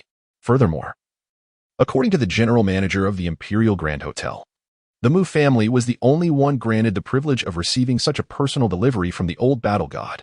What could possibly be the reason behind this? It was all too strange, too enigmatic. I understand. I finally see the truth. At that moment, Qin Siyu, standing beside Mu Wanqing, suddenly grasped the situation and excitedly grasped Mu Wanqing's hand. Siyu, what have you figured out? Mu Wanqing inquired, her curiosity piqued. While the rest of the Mu family turned their attention to Qin Siyu, even Qin Ping'an looked on with inquisitiveness, eager to uncover what insights she had gained. I understand why Lin Xiaofeng had his right hand twisted off by Qin Ping'an. His terrifying grandfather, the formidable Wu Xinjie, not only dared not provoke us, but even came personally to kneel and apologize. It must be that he anticipated the old war god's invitation for the Mu family to attend his grand birthday celebration, recognizing the close ties between the Mu family and the old war god, which compelled him to come and express his contrition. Qin Shiyu's words sparked a glimmer of realization among the Mu family members. Shiyu spoke astutely. The Dihao Grand Hotel is indeed a property of the Lin family. If the old war god is to hold his birthday festivities there, the Wu and Lin families would undoubtedly be among the first to be informed. Knowing that the old war god specifically extended an invitation to our Mu family, they must have felt the weight of our relationship, prompting them to hastily apologize. This reasoning is remarkably sound. Mu Jiannan pondered for a moment, his face alight with excitement as he analyzed the situation. Moreover, aside from this explanation, he could hardly conceive of any other rationale that might elucidate the peculiar events of the day. How splendid it would be if this is indeed the case. The old war god's influence will surely elevate our Mu family's status in Longqing significantly after the banquet, and it won't be long before we ascend to become the most prestigious family in the city. Upon hearing the analyses of Qin Shiyu and Mu Jiannan, Mu Wanqing's mother also became visibly exhilarated. Even Mu Wanqing, influenced by her family and close friends, found the reasoning compelling and began to radiate joy. However, just as the Mu family reveled in their prospects of aligning with the old war god Zhao Wujie, Qin Ping'an, standing aside, could not suppress a chuckle, leaving the Mu family with an unpleasant sensation akin to having swallowed a fly. Qin, what do you mean by that? Are you unable to bear our Mu family's success? Mu Wanqing's mother approached Qin Ping'an, pointing a finger at his nose, her face twisted in contempt as she scolded him. Chapter 22. Master Mu and the old war god were classmates. I apologize. I merely wondered if the folks at Dihao Grand Hotel might have confused the parties involved. I have never heard of any connection between your Mu family and the old war god. Qin Ping'an hastily clarified. His statement was not made without basis. When the others mentioned the old war god Zhao Wujie, he finally recognized the familiarity of the patient he encountered at Beijing. It turned out that the person was the revered old war god of Beijing, Zhao Wujie, whose visage he had seen a few times on television during his childhood. This time, the old war god dispatched someone to deliver the invitation here, likely due to his gratitude for Qin Pingon's guidance in rescuing Zhao Shini. After all, given the old war god's capabilities, uncovering his presence at the Mu family would be no arduous task. Nonetheless, this remained merely his speculation, and thus he refrained from sharing it with others to avoid potential embarrassment should he be mistaken. However, his words left the entire Mu family in a state of bewilderment. Indeed, it seemed that the Mu family had no prior acquaintance with the revered war god. Why would he extend such care towards them? Moreover, they were the only family in Long City to have received an invitation delivered personally by the general manager of the Imperial Hotel at the behest of the war god himself. This was utterly perplexing. Qingxi, your old man is of a similar age to the war god. Perhaps there is a connection between them that you are unaware of. Qin Xiu, who had been standing beside Mu Wanqing, voiced her skepticism towards Qin Pingon's remarks, addressing Mu Wanqing with a raised voice. Xiu's words sparked a glimmer of realization among the Mu family members. Her assertion does hold some merit. I shall call my father to inquire further, Mu Jiannan promptly stated, dialing his father's number, who had returned to their hometown, concerned that their father had been targeted by their rivals during the last incident. The Mu family had advised him to retreat to the countryside for a few days to recuperate, not wanting him to inadvertently support Qin Pingon during this critical time. To alleviate their father's potential boredom in the countryside, Mu Wanqing's uncle and his family had also accompanied him. It was merely for 2 days, after which they would welcome him back once the competition with their adversaries concluded. The call connected swiftly. Father, may I ask if you are acquainted with the war god? Zhao Wujie? Mu Jiannan inquired, visibly anxious. I attended the same university as Zhao Wujie and was even in the same class. However, given his remarkable achievements, being hailed as the war god of Beijiang, I have felt too embarrassed to reach out to him, the elder Mu replied, momentarily taken aback by his son's question. Before expressing a sense of humility, among his many classmates, Zhao Wujie's success overshadowed his own, leaving him reluctant to admit their connection. It's nothing much. I merely heard that the war god would be passing through Long City and is hosting a birthday banquet at the Imperial Hotel in 2 days. The hotel just sent us an invitation, which left us a bit puzzled, hence the need to confirm with you, Mu Jiannan explained candidly, not daring to conceal anything from his father. I can't believe the war god still remembers me, his old classmate, and has sent us an invitation for the banquet. You all must expedite the resolution of the West City renovation project. I intend to return to attend my old comrade's celebration. The elder Mu expressed his joy exuberantly over the line. Very well, the bidding conference is the day after tomorrow. The outcome hinges on that, regardless of the result. I will ensure that Jiandong accompanies you back to the city tomorrow afternoon. Mu Jiannan concluded happily before hanging up the call with his father. From the elder's response, it was confirmed that the invitation sent to the Mu family by the old war god was entirely due to the fact that the elder and the war god were once classmates. In Chapter 23, expelled from the Mu family, upon realizing that the old war god had sent the invitation specifically because of his relationship with the elder, Mu Wanqing's mother promptly pulled Mu Wanqing and Qin Xiu into a corner for a whispered conversation, the nature of which remained unknown, though the three occasionally cast glances toward Qin Pingon. A few minutes later, the trio departed from the hall. Zhang San noticed their unusual behavior but chose to disregard it. After a brief visit to the restroom, he intended to return to the room and place the counterfeit gold earrings beneath Mu Wanqing's pillow. However, before he reached the door of her room, he saw Mu Wanqing, her mother, and Qin Xiu approaching him, carrying Qin Pingon's bag and the clothes he had changed out of the previous day. Are you planning to switch rooms for me? Qin Pingon inquired with a puzzled expression. While your looks may be unremarkable, your aspirations are quite lofty. Do you really think we would grant you a room change? Our elder and the old war god are close friends, and we, the Mu family, cannot harbor worthless scum like you, lest we bring shame upon our elder and the war god. From now on, you shall sleep under a bridge, if you still have breath left in 3 months. Remember to go to the Civil Affairs Bureau and divorce our Qingxi. Mu Wanqing's mother retorted with a cold smirk, tossing Qin Pingon's bag back at him. Mu Wanqing also threw Qin Pingon's clothes at him, effectively expelling him from the Mu family. Are you not afraid that your elder will hold you accountable upon his return? Qin Pingon curiously asked the three as he stood at the doorway of the Mu family. That is our concern, not yours. Hurry up and leave. Mu Wanqing's mother exclaimed with evident disdain, slamming the door shut and leaving Qin Pingon on the outside. With a bitter smile, Qin Pingon gazed at the closed door of the Mu family. He had yet to return the counterfeit earrings to Mu Wanqing's room. It seemed he would have to seek another opportunity. He packed the clothes he had changed out of into his bag and had departed from the Mu family. With over $1 trillion in his account, he had no qualms about finding accommodation. With a determined stride, he slung the canvas bag over his shoulder and left the Mu family, hailing a cab to visit a real estate agency to explore suitable properties. He contemplated purchasing a villa for a few months, intending to cultivate the Phoenix control technique until the whereabouts of the fourth silver needle became clear before leaving launching.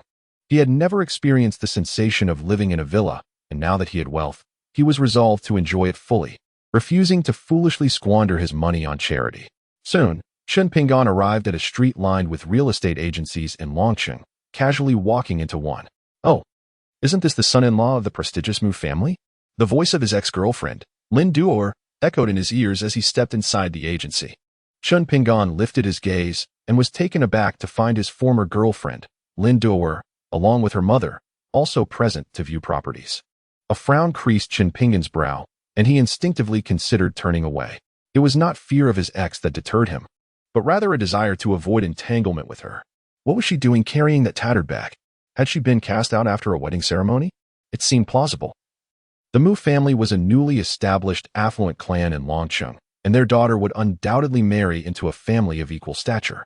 As for someone like him, a former convict, he was merely fit to serve as a temporary diversion, and once that role was fulfilled, he would be promptly dismissed. Though Chen Ping'an sought to evade any interaction with his ex, Lin Duo was determined not to let him slip away, especially upon seeing him with an old canvas bag that suggested he had fallen on hard times. She hastily stepped in front of him, her face alight with schadenfreude as she taunted him. Previously, she had believed Chen Ping'an was merely a temporary fixture in the Mu household, brought in to amuse the elderly patriarch. Now, seeing him in such a disheveled state, it was clear he had been unceremoniously expelled. After all, why would he abandon the comforts of the Mu family estate to rent a place here? Her fiancé, the manager of the Imperial Hotel, had informed her that the Mu family held a significant relationship with the legendary old war god and was the only family in Longcheng invited to his birthday celebration. Such a prestigious household would surely not tolerate someone like him after their amusement had waned. Chapter 24.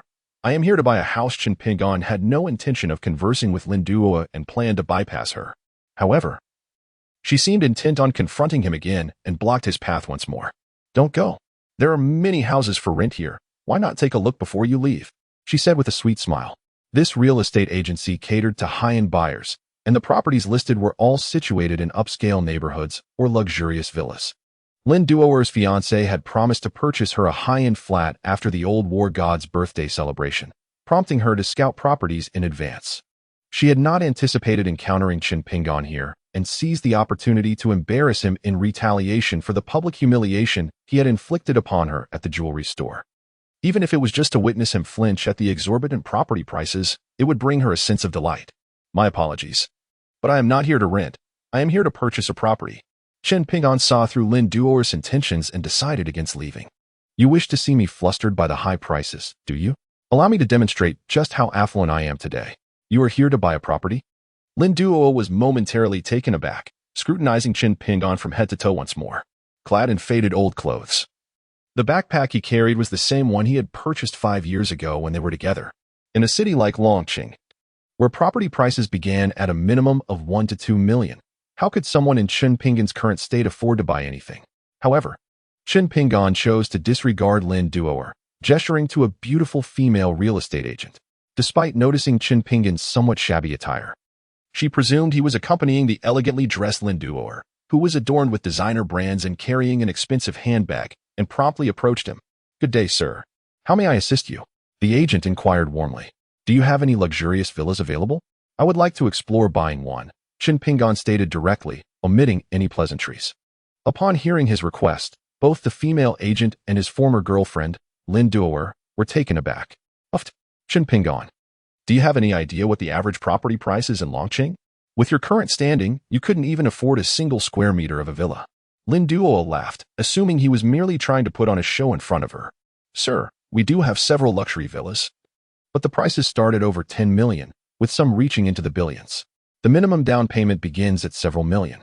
Are you certain you wish to view a villa?" The agent continued, but before she could finish, Chen Ping'an revealed his black card from Swiss International Bank, causing her to stutter in astonishment.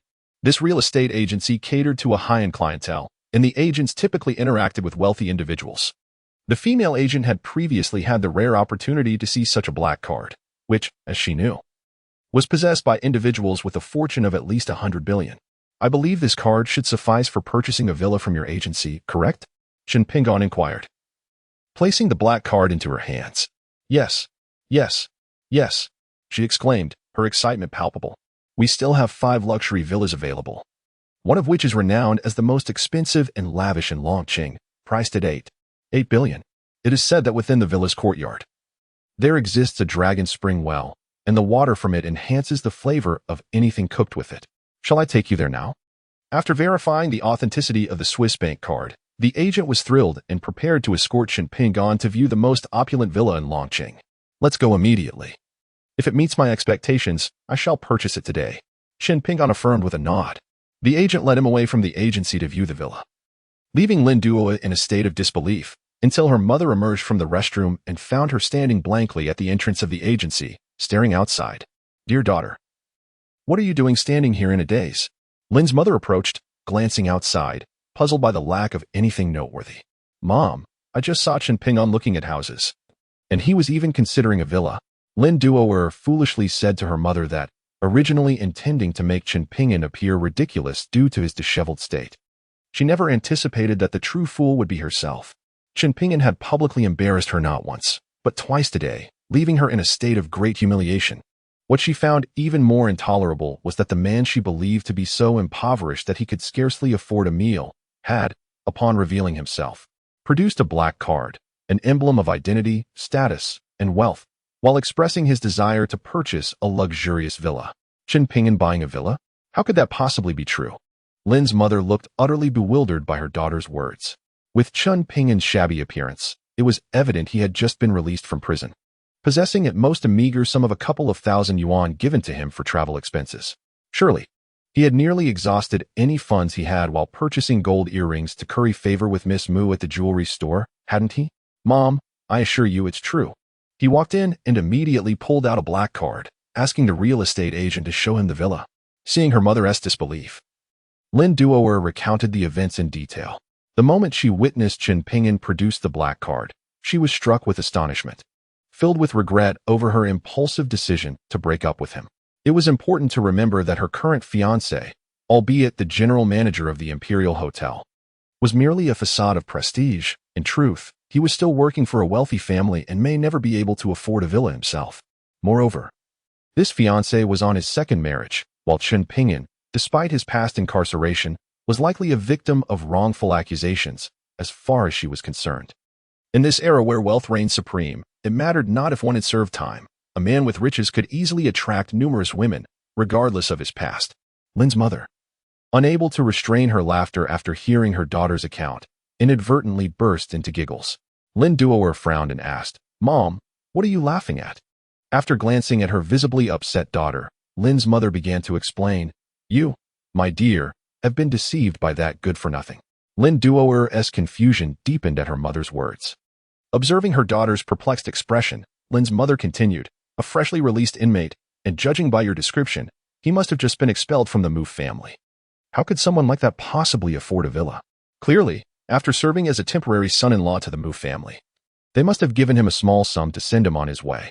He likely procured a fake black card and is now following you around, staging this performance to make you believe he has become wealthy, hoping to rekindle your relationship. Once you bear his child, he will use that as leverage against you. Much like how your father ensnared me. You must not be foolish enough to repeat my mistakes. Lin's mother, with the wisdom of experience, earnestly advised her daughter. Indeed. How could I have overlooked this detail? This scoundrel must be tracking me, waiting for the perfect moment to put on a show in front of me.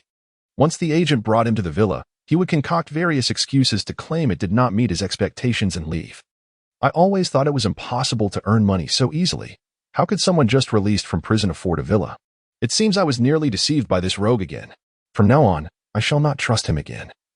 For those who cannot find a spouse resort to all manners of deceit to ensnare women, which is utterly despicable. After being reminded by her mother, Lin Duo increasingly felt that the earlier incident was illogical, convinced that she had been duped by Chen Pingon.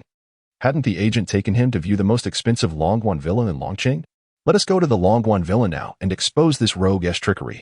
When the agents discover they have been played for fools by him, they will undoubtedly seek to teach him a lesson. Upon realizing her daughter had finally seen through Chen Ping'an's deception, Lin's mother eagerly urged her to confront him, ensuring he would be humiliated before the agents. Chapter 26. A step too late, Mom. Your prospective son-in-law just called to invite me to dinner. I do not wish for such a worthless person to dampen my spirits for the evening, so I shall let him off this time. I can teach him a lesson later. Lin Duo glanced at the time, shaking her head as she spoke to her mother. Since my prospective son-in-law has invited you to dinner, that must take precedence. Let us hurry, lest he grows impatient. Upon hearing her daughter's words, Lin's mother quickly took her leave from the agency. Meanwhile, the beautiful agent drove Chen Ping'an to the Longquan Villa atop Longquan Mountain. This is the most luxurious villa in Longqing, where one can rise in the morning to the sight of the sunrise through the curtains and watch the sunset in the evening. The air is remarkably fresh, and driving up Longquan Mountain feels akin to returning to nature. In Longqing, the Longquan Villa is the premier sanctuary for the affluent seeking to rejuvenate. The owner of the Longquan Villa, facing financial difficulties from a business failure, had listed it with various agencies 3 days prior.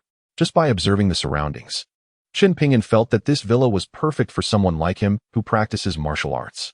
However, when they arrived at the villa's entrance, they noticed a car parked there, and a representative from another agency emerged with a young man clad in high-end fashion. Excuse me, but this 8 billion Longquan Villa has been reserved by my companion. Young Master Zhao, you may want to look elsewhere. The employee from the other agency smugly addressed the two as they arrived at the villa's entrance. As Chen Ping'an stepped out of the Dragon Spring Villa, his attire did not suggest that he was a prospective buyer of such an estate. The two individuals exiting the villa assumed he was merely a new employee from the same agency as the beautiful saleswoman, accompanying her to familiarize himself with the market. The well-dressed Zhao Gongzi cast a disdainful glance at Chen Ping'an before entering his vehicle and departing with the agent. Yesterday, Zhao Shikai had received a call from his grandfather, Zhao Wuji, informing him of a birthday banquet to be held in Longqing in 2 days. His grandfather urged him to attend, mentioning that he had a significant figure to introduce to Zhao Shikai, encouraging him to cultivate a closer relationship with this person. The implications of his grandfather's message were clear. He was to ingratiate himself with someone of great importance. Given that his grandfather was among the most powerful individuals of the time, the status of the person he was to befriend was evidently elevated. Zhao Shikai hurried to Longqing that very night. After meeting with his grandfather, he learned that this prominent figure would likely reside in Longqing, prompting his grandfather to advise him to purchase a residence there. Today, he visited the agency and, after a day of viewings, found the Dragon Spring Villa to be the most satisfactory in terms of location, decor, and environment. However, he intended the villa not for his own residence but as a gift to the distinguished individual upon their introduction, while he himself planned to settle into a more modest villa at the foot of Dragon Spring Mountain. Meanwhile, Chen Ping'an and the beautiful saleswoman could only watch as the two departed from the summit of Dragon Spring Mountain. Mr. Chen, we have arrived a moment too late. This villa has already been reserved. Shall we explore other options? The saleswoman expressed with an apologetic demeanor after Zhao Shikai's departure. Certainly, Chen Ping'an replied, not one to be unreasonable. However, after experiencing the unparalleled environment of the Dragon Spring Villa, he found himself dissatisfied with the subsequent properties he viewed, leading to several unsuccessful transactions. Mr. Chen, the sun is nearly set. Would it be prudent for you to find a hotel for the night and resume our search for the remaining options in the morning? After showing him 3 villas without success, the saleswoman suggested as dusk approached. That sounds fine. Please take me to the city center. Chen Ping'an nodded in agreement, and they departed the Dragon Spring Villa area. Upon reaching the city center, just as the saleswoman was about to escort Chen Ping'an to a nearby upscale hotel, an abrupt halt in the vehicle startled him awake from his momentary reverie. What happened? Chen Ping'an inquired, his brow furrowed in confusion. It seems we may have encountered a scam, the saleswoman exclaimed in alarm, immediately exiting the vehicle. Chapter 27. Old Classmate Scam. A scam? Upon hearing those 2 words, Chen Ping'an was inevitably reminded of a female friend from high school, Li Runan. Due to her family's financial struggles, she often ventured outside on weekends to engage in petty scams to earn money for her father's medical treatment. After graduating high school, she entered the workforce, and the two gradually lost touch. Now, he wondered how she was faring. Oh dear, you've broken my leg. You shan't leave without at least 10 or 8,000 a day. Chen Ping'an, having exited his vehicle, noticed a small electric scooter toppled before him, with a long-haired beauty sitting on the ground, clutching her leg and wailing loudly. The beautiful female agent from the real estate company was utterly startled. Passers-by nearby whispered and pointed, speculating on the scene before them. Upon hearing the familiar voice, Chen Ping'an felt a twinge of recognition. A closer look revealed that the lamenting beauty was none other than his high school friend, Li Runan. He was astonished to see how stunning she had become with long hair. The transformation was striking, especially in terms of her demeanor, which had undergone a remarkable change. If one did not look closely, they might not have recognized her at all. What surprised Chen Ping'an even more was the fact that after all these years, she was still engaging in such antics. "You've broken that leg at least 100 times, haven't you?" he asked, exasperated, addressing the wailing Li Runan. The lines she was now reciting were ones he had taught her back in the day, and he was taken aback to find her attempting to scam him. Li Runan, still sitting on the ground, looked up and froze. "Chen Ping'an, is that you?" The loud wails faded as she forgot to continue her act. Springing up from the ground with a look of sheer delight upon seeing him, "My dear lady, is your leg truly all right?" the bewildered real estate agent inquired, pointing at Li Runan's leg. Ignoring the agent, Li Runan turned to Chen Ping'an and asked, "Is this your friend?" "Not exactly. She is from the real estate company. I just arrived in Longqing and have yet to find a place to stay. She is showing me some properties today," Chen Ping'an replied candidly. "How fortuitous. I have rented a 3-bedroom, 2-living-room apartment with someone else, and there is still a room available. You needn't search for a place. Come stay with me. My roommate is a stunning beauty as well, and she is single. Whether you win her heart depends on your own charm." Upon hearing that Chen Ping'an had no place to stay, Li Runan eagerly insisted he come live with her. "Isn't that a bit inappropriate?" Chen Ping'an said, as he helped Li Runan ride the fallen electric scooter, feeling somewhat embarrassed. "We've been friends for so many years, and you still pretend to be shy in front of me? Hurry up and get on," Li Runan urged, mounting her electric scooter.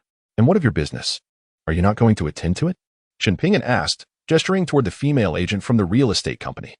"I merely noticed that I had over half an hour before work and thought I might as well complete a delivery along the way." To my astonishment, the intended client turned out to be someone I knew, which left me feeling rather embarrassed about proceeding. Li Runan, while speaking, pulled the bewildered Chen Ping'an onto her electric scooter and departed, leaving the beautiful female agent at the real estate company in stunned silence. As Chen Ping'an sat behind Li Runan, the gentle fragrance of a young girl wafted through the air, causing his thoughts to wander.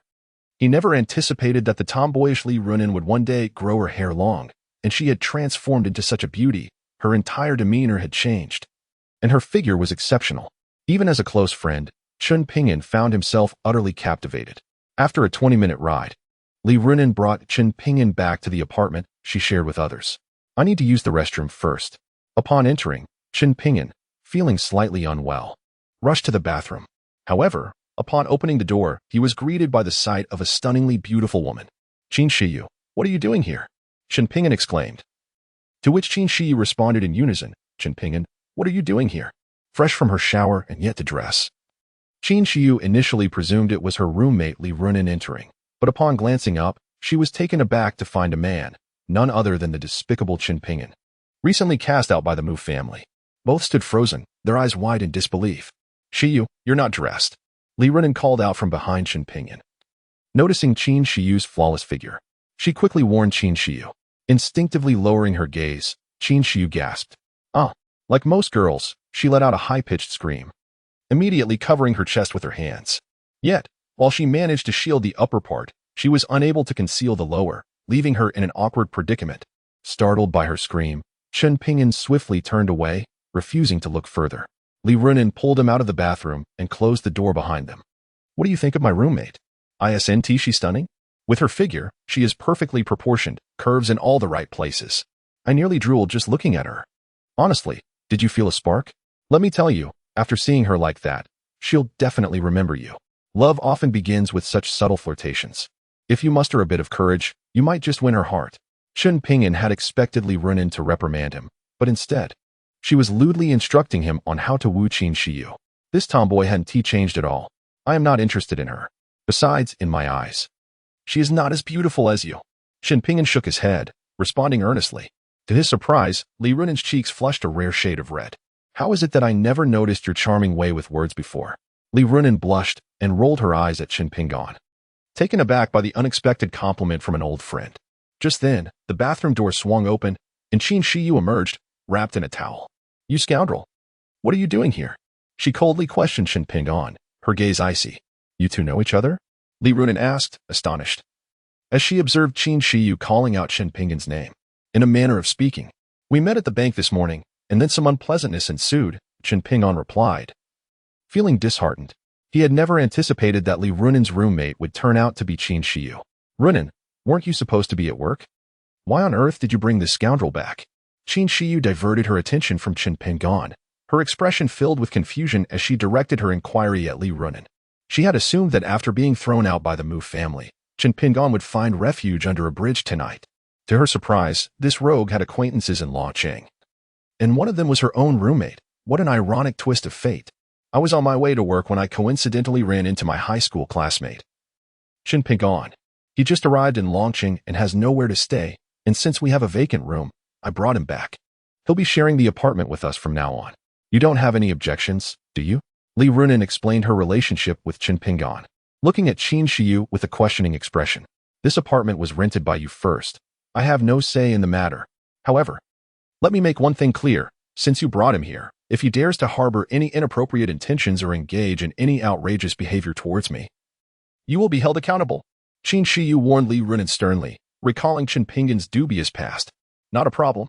I can vouch for my old classmate. He won't entertain any improper intentions towards you. Will you, Shen Pingon? Li Runin quickly assured Qin Shiyu, tugging at Shen Pingon's sleeve, urging him to affirm her statement. I have no interest in her, Shen Pingon replied nonchalantly. At that moment, Li Runin's phone alarm blared. Oh no, I'm late for work. My attendance bonus, she exclaimed. Shiyu, please show him to his room while I dash off to my shift. With that, she hurriedly left Shen Pingon and Qin Shiyu behind and exited in a flurry. Chapter 29. Are you her boyfriend? Which room will I be staying in? With Li Runin gone, Shen Pingon turned to Qin Shiyu for guidance. The one next to the bathroom, Qin Shiyu replied tersely, pointing to the room adjacent to the restroom before anxiously retreating to her own room and locking the door behind her. Thank you. Shen Pingon, bearing his modest luggage, approached the vacant room adjacent to the restroom. Upon entering, he cast a glance around the space, which measured approximately 12 to 13 square meters. Although small, it was adequately furnished with a bed, wardrobe, and air conditioning. It was suitable for immediate occupancy. Shen Pingon fetched a mop and diligently cleaned the floor of the room. Meanwhile, Qin Shiyu, after returning to her room and locking the door, promptly changed her attire and made a phone call to arrange a meeting with her close friend, Mu Wanqing. While Shen Pingon was tidying up his room, he heard the sound of the door opening. Peering out, he noticed that Qin Shiyu had, at some point, changed into a coffee-colored spaghetti-strap dress, simultaneously chatting on the phone as she exited. Once Shen Pingon completed his arrangements, he departed from the apartment to purchase some daily necessities. By the time he returned, it was already 11 at night, and he regrettably discovered that he had forgotten his keys. One of his roommates was at work, while the other was out enjoying the nightlife. Ultimately, Shen Pingon had no choice but to seek out Li Runin at her workplace to obtain a spare key. Fortunately, Li Runin had previously informed him of her company's address, the Jiuxing chain on Sunshine Road. Upon arriving at the entrance of the Jiuxing chain, a welcoming hostess approached him with enthusiasm, inquiring, "How many in your party, sir? Do you have a reservation for a private room?" Shen Pingon replied, "I am here to find your head hostess, Li Runin. Is she inside?" The hostess, with a peculiar expression, asked, "Are you the boyfriend of our head hostess?" "I am merely a friend. Has something happened to her?" Shen Pingon inquired, sensing an ominous premonition at the hostess's strange demeanor. The chaotic atmosphere of such a venue often posed risks for young women. 2 hours ago, Li Runin sought our manager's assistance in arranging for a friend to work with us, and then our manager took her to room 888 to drink with guests. She has yet to return, the hostess explained. Before she could finish her sentence, Shen Pingon rushed inside. As he inquired of the waitstaff, he swiftly made his way to the most luxurious room 888. Without hesitation, he pushed open the door, and a deafening wave of sound erupted from within. Inside the dimly lit room, 3 burly men were forcefully pouring drinks into Li Runin, who was already inebriated and struggling to maintain her composure. One of the men wore a name tag identifying him as the Jiuxing manager, while the other 2 were Zhao Shikai, the young master who had outbid Shen Pingon for the Longquan Villa earlier that afternoon, along with a representative from the real estate agency. Young Master Zhao, manager. I have already consumed a bottle of foreign liquor tonight. I truly cannot drink any more. Li Runen slurred, attempting to resist the advances of the three men. Due to the loud music, Chun Pingin's entrance went unnoticed. Young man, offending Master Zhao is not something one can take lightly. If you cannot ensure Master Zhao's satisfaction tonight, do not even think about me assisting your friend with employment, and you need not bother coming to work tomorrow. The manager of Jiuxing threatened Li Runen. Upon hearing these words, Li Runen's face turned pale. Her father's health depended on medication, and losing her job would mean he would be unable to receive his medicine. Moreover, her good friend Chen Pingyan had just arrived in Longcheng. Without connections, it would be nearly impossible for him to find work. Weighing the consequences, she reluctantly accepted the drink that Master Zhao had offered her. At that moment, a strong hand seized her wrist. Chen Pingyan, what are you doing here? Li Runen exclaimed in surprise as she turned to see him.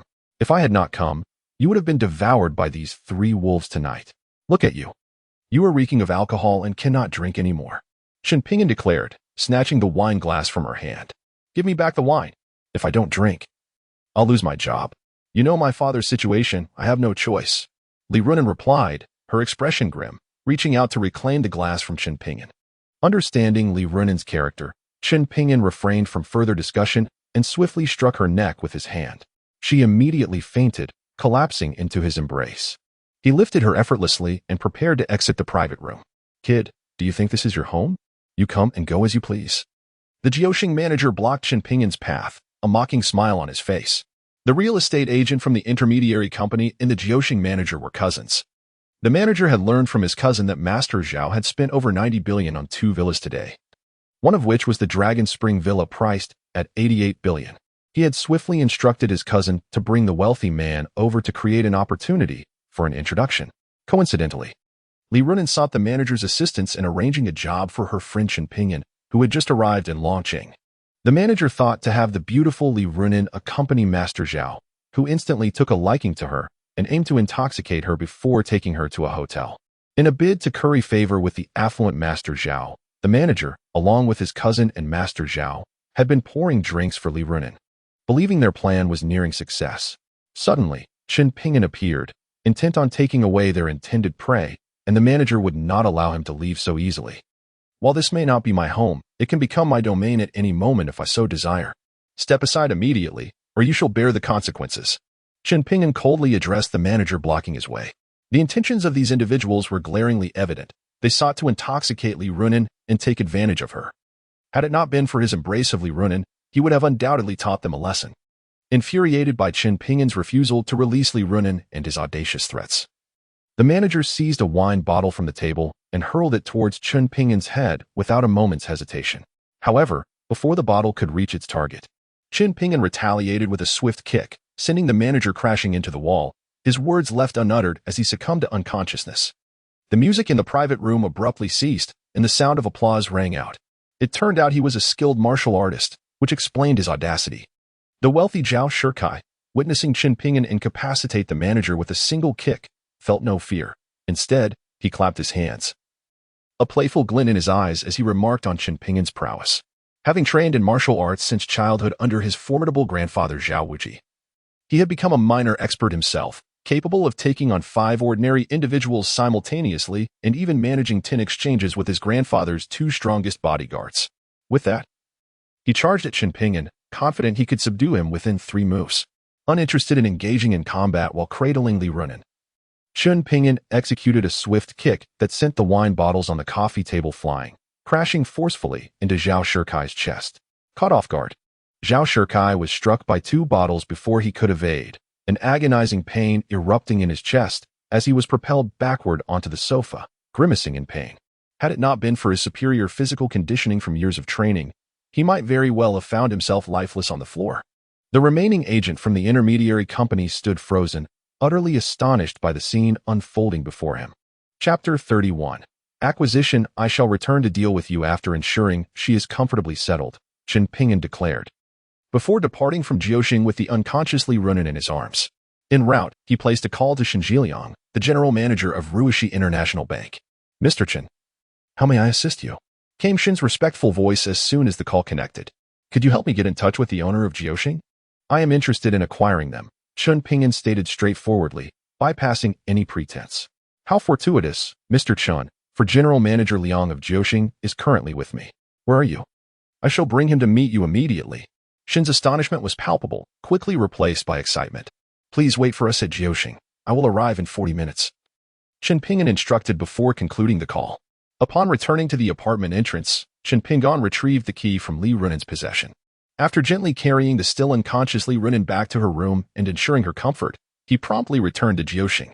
His acquisition of Jiuxing was not solely to fulfill his earlier assertion that, should he desire, this place could easily transform into his home. There was another motive. That of aiding Li Runen.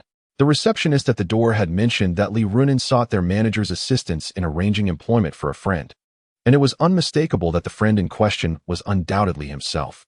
She must have felt that having just emerged from prison, finding work would be a challenge, prompting her to seek the manager's help for her own benefit. Out of respect for the camaraderie Li Runen exhibited, he felt compelled to assist her. However, he was aware of her strong-willed nature. If he were to offer her money directly, she would surely refuse.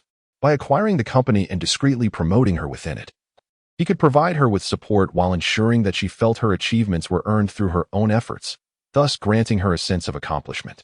Before long, Chen Ping'an found himself back at Jiuxing, where young Master Zhao and the manager had already been dispatched to the hospital. Shen Zhiliang, the general manager of Ruishi Bank, was present alongside the rotund General Liang and a tall, elegant secretary, all of whom were scanning the surroundings at the entrance. Mr. Chen has arrived. Upon Chen Ping'an's alighting from the vehicle, Manager Shen promptly addressed the owner of Jiuxing before making his way toward Chen Ping'an. The rotund General Liang and his secretary followed Manager Shen, their expressions betraying confusion as they beheld Chen Ping'an's attire. Did Manager Shen not state that this buyer is a tycoon with assets in the hundreds of billions? They pondered. Observing that the young man before them was clad in clothing that appeared to cost no more than 500 yuan in total, albeit clean, it bore signs of wear. Could it be that the wealthy of today were so frugal as to wear a single outfit for several years? Manager Shen, is this truly the magnate you mentioned who intends to acquire my Jiuxing? General Liang whispered incredulously, tugging at Shen's sleeve, though his voice was barely audible. Chen Ping'an caught the drift of their thoughts, which were merely questioning his appearance and its incongruity with their expectations of affluence. However, he opted not to engage in explanations. Instead, he reached into his pocket and retrieved his Ruishi Bank black card. The limited edition Supreme Black Card from Ruishi Bank? General Liang exclaimed in astonishment upon seeing the card. With his status, he was well aware of the significance of the Supreme Black Card from Ruishi International Bank. And his expression turned to one of shock as he glanced at Manager Shen, seeking confirmation of the card's authenticity. This limited edition Supreme Black Card was issued to Mr. Shen this morning, without a doubt. Manager Shen, catching the questioning gaze of Jiuxing's owner, spoke with pride. We sincerely apologize, Mr. Chen, for our earlier rudeness. Please, let us retire to my office to enjoy some tea while we discuss matters further. With Manager Shen's assurance, the owner of Jiuxing was devoid of any doubt and immediately donned a beaming smile to welcome Chen Ping'an into Jiuxing. That evening, Mu Wanqing and Qin Shiyu had fortuitously arranged to meet at Jiuxing as well. Upon exiting the restroom, Mu Wanqing happened to witness the owner of Jiuxing respectfully inviting Chen Ping'an into his office. Chapter 32. You really dare to come back? Wanqing, why have you stopped? Qin Shiyu, walking behind, bumped into Mu Wanqing and asked with a puzzled expression. Shiyu, I think I just saw the owner of Jiuxing respectfully invite that scoundrel Chen Ping'an into his office. Mu Wanqing exclaimed in astonishment, turning to her friend. Uft, Wanqing, are you seeing things? The owner of Jiuxing is worth billions, far more formidable than your Mu family. How could that scoundrel Chen Ping'an possibly know such a prominent figure, let alone be invited into his office with such respect? If he had the capability to earn the owner's respect, he wouldn't have been reduced to relying on his high school classmate in desperation. Qin Shiyu reasoned, laughing at Mu Wanqing's claim. Perhaps I truly did missee. Confronted with her friend's logical analysis, Mu Wanqing began to doubt her own perception and shook her head. The two then returned to their private room to continue singing. Meanwhile, in the office of Jiuxing's owner, Chen Ping'an was already engaged in discussions regarding the acquisition. With the endorsement of Shen Zhiliang, the general manager of the Longqing branch of Ruishi International Bank, coupled with Chen Ping'an's substantial financial resources, the owner of Jiuxing's, eager to liquidate assets to salvage his other ventures, swiftly completed the transaction in under an hour. Chen Ping'an acquired the Jiuxing chain. which boasted 99 outlets across the 3 southwestern provinces, for the sum of 300 million, finalizing the payment on the spot. General Liang of Jiuxing dispatched a notice in the executive group, announcing the transfer of Jiuxing and instructing all senior management from the Longqing branches to convene in his office to meet the new owner. The upper management of Jiuxing received the message with surprise. However, considering the troubles surrounding the owner's South real estate ventures, they quickly made their way to the office. Even those on the day shift, who had been preparing to sleep, hurried out to meet the new boss. Meanwhile, the night manager, who had previously been knocked unconscious by Chen Pingyan, was currently lying in a hospital bed receiving in-4 drip. Upon receiving the news that Jiuxing had changed ownership, he promptly removed the needle from his arm and rushed back. He was concerned that arriving late might leave a poor impression on the new owner, potentially leading to future difficulties. In his haste, he encountered Chen Pingyan, the new boss, just as Chen was exiting the office to use the restroom, nearly colliding with him. "Do you not watch where you are going?" The manager scolded angrily, his voice rising. How dare you return?" He then called for the security guard, demanding that they seize the young man. The manager's fury intensified when he recognized the individual he nearly collided with was none other than Chen Pingyan. Recalling the harsh words Chen had left behind when he departed with Li Runan, threatening to return and settle scores, the manager had initially dismissed it as mere bravado. However, the fact that Chen Pingyan had indeed returned ignited his wrath, prompting him to summon the patrolling security guards to deal with Chen. The few patrolling guards, upon hearing the manager's command, surrounded Chen Pingyan with mocking sneers. Curiosity drew several onlookers, who watched the unfolding conflict between Chen and the manager of Jiuxing. Their gazes filled with pity for Chen. Those who frequented the nightlife scene knew that the owners had deep connections or affiliations with influential figures. This young man's audacity to stir trouble in such a place was akin to courting disaster. "Boy, kneel and apologize at once. Then bring Li Runan back with you to the hospital to apologize to young Master Zhao. Otherwise, not even the heavens can save you today," the manager threatened Chen. A cold smirk plastered on his face, believing that Chen had nowhere to escape. The security guards, all veterans of special forces, could easily handle multiple ordinary individuals. Although Chen was formidable, the manager was confident that they could subdue him. With a contemptuous glance, Chen Pingyan disregarded the guards and addressed the manager disdainfully. "If you seek your own demise, then I shall oblige," he declared, his expression unfazed. "Come at me. If you injure me, I shall take responsibility." The manager's fury boiled over at Chen's disdainful demeanor, and he barked orders to the ex-soldiers surrounding Chen, reminding them that their boss had instructed them to show no mercy towards those who dared to disrupt their establishment, lest others think their venue was easy to bully. The guards exchanged glances, gripping their batons as they advanced toward Chen. "Stop. How dare you treat your new boss with such disrespect? Do you wish to jeopardize your positions?" A furious voice erupted from behind them. It was General Liang, his tone filled with exasperation. The security personnel recognized their employer's voice immediately and swiftly retracted their batons, turning to see their boss rushing towards them, panic evident on his face. Upon witnessing his boss's approach, the guards instinctively parted to create a path. The manager hurried to intercept. "Boss, this young man is utterly reckless. He just caused a scene, injuring both me and our guests. I have just returned from the hospital, still with a needle in my hand. I was instructing the guards to teach him a lesson." The manager pointed at Chen Pingyan while explaining to General Liang. However, before he could finish his words, General Liang swiftly struck the manager across the face, leaving him utterly stunned. "Boss, it was this brat who caused the disturbance." "Surely, you must have struck the wrong person?" the manager asked, looking aggrieved. "Put away your clumsy antics and mind your tongue. This is Mr. Chen, and from this moment forth, all 99 locations of the Jiuxing chain will belong to him. He is now your new employer, so refrain from calling me boss." General Liang coldly addressed the manager. "What? This brat is our new boss?" The manager stared at General Liang in disbelief. Even the security guards were taken aback, simultaneously relieved that they had hesitated for a moment. Had they acted a mere 10 seconds sooner, they might have severely harmed their new employer. The thought of injuring the new boss sent chills down the spines of the guards, as they envisioned the loss of their jobs and the potential financial ruin that could follow. "I'm sorry, but you are hereby dismissed. I'm not your new boss. Go to the finance department to collect your salary for this month and leave immediately.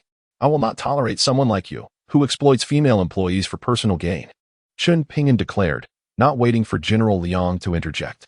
Upon hearing Chen Pingyan's pronouncement, the manager crumpled to the floor. It had taken him years of hard work, dedication, and financial investment to attain his managerial position, only to see it all slip away due to a single misstep. Secretary, I need you to assist me with 2 tasks. First, draft a termination agreement to dismiss this manager. Second, prepare an appointment letter to appoint Li Runin, the head of the reception department, as the general manager of Jiuxing, granting her full authority over the daily management and operations of the 99 Jiuxing chain locations. Tomorrow, personally deliver the appointment letter to her residence as a delightful surprise. Chen Pingyan instructed the tall, elegant secretary, ignoring the crumpled manager on the floor. Chapter 34. Retribution after addressing the manager's situation. Chen Pingyan held a brief meeting with the senior executives of Jiuxing, and before he knew it, it was already 1 in the morning. For those accustomed to the nightlife, this hour meant little. However, for the average person, most had long since retired for the night. Upon leaving Jiuxing, Chen Pingyan found a shared bicycle to ride back to Li Runin's apartment. In Long City at 1 in the morning, aside from late-night food stalls, the streets were eerily quiet, devoid of any human presence. As Chen Pingyan turned a corner, a bright flashlight suddenly illuminated his face, blinding him. And despite his attempts to evade it, the light relentlessly followed him. Realizing this was intentional, he came to a halt, and the harsh glare ceased.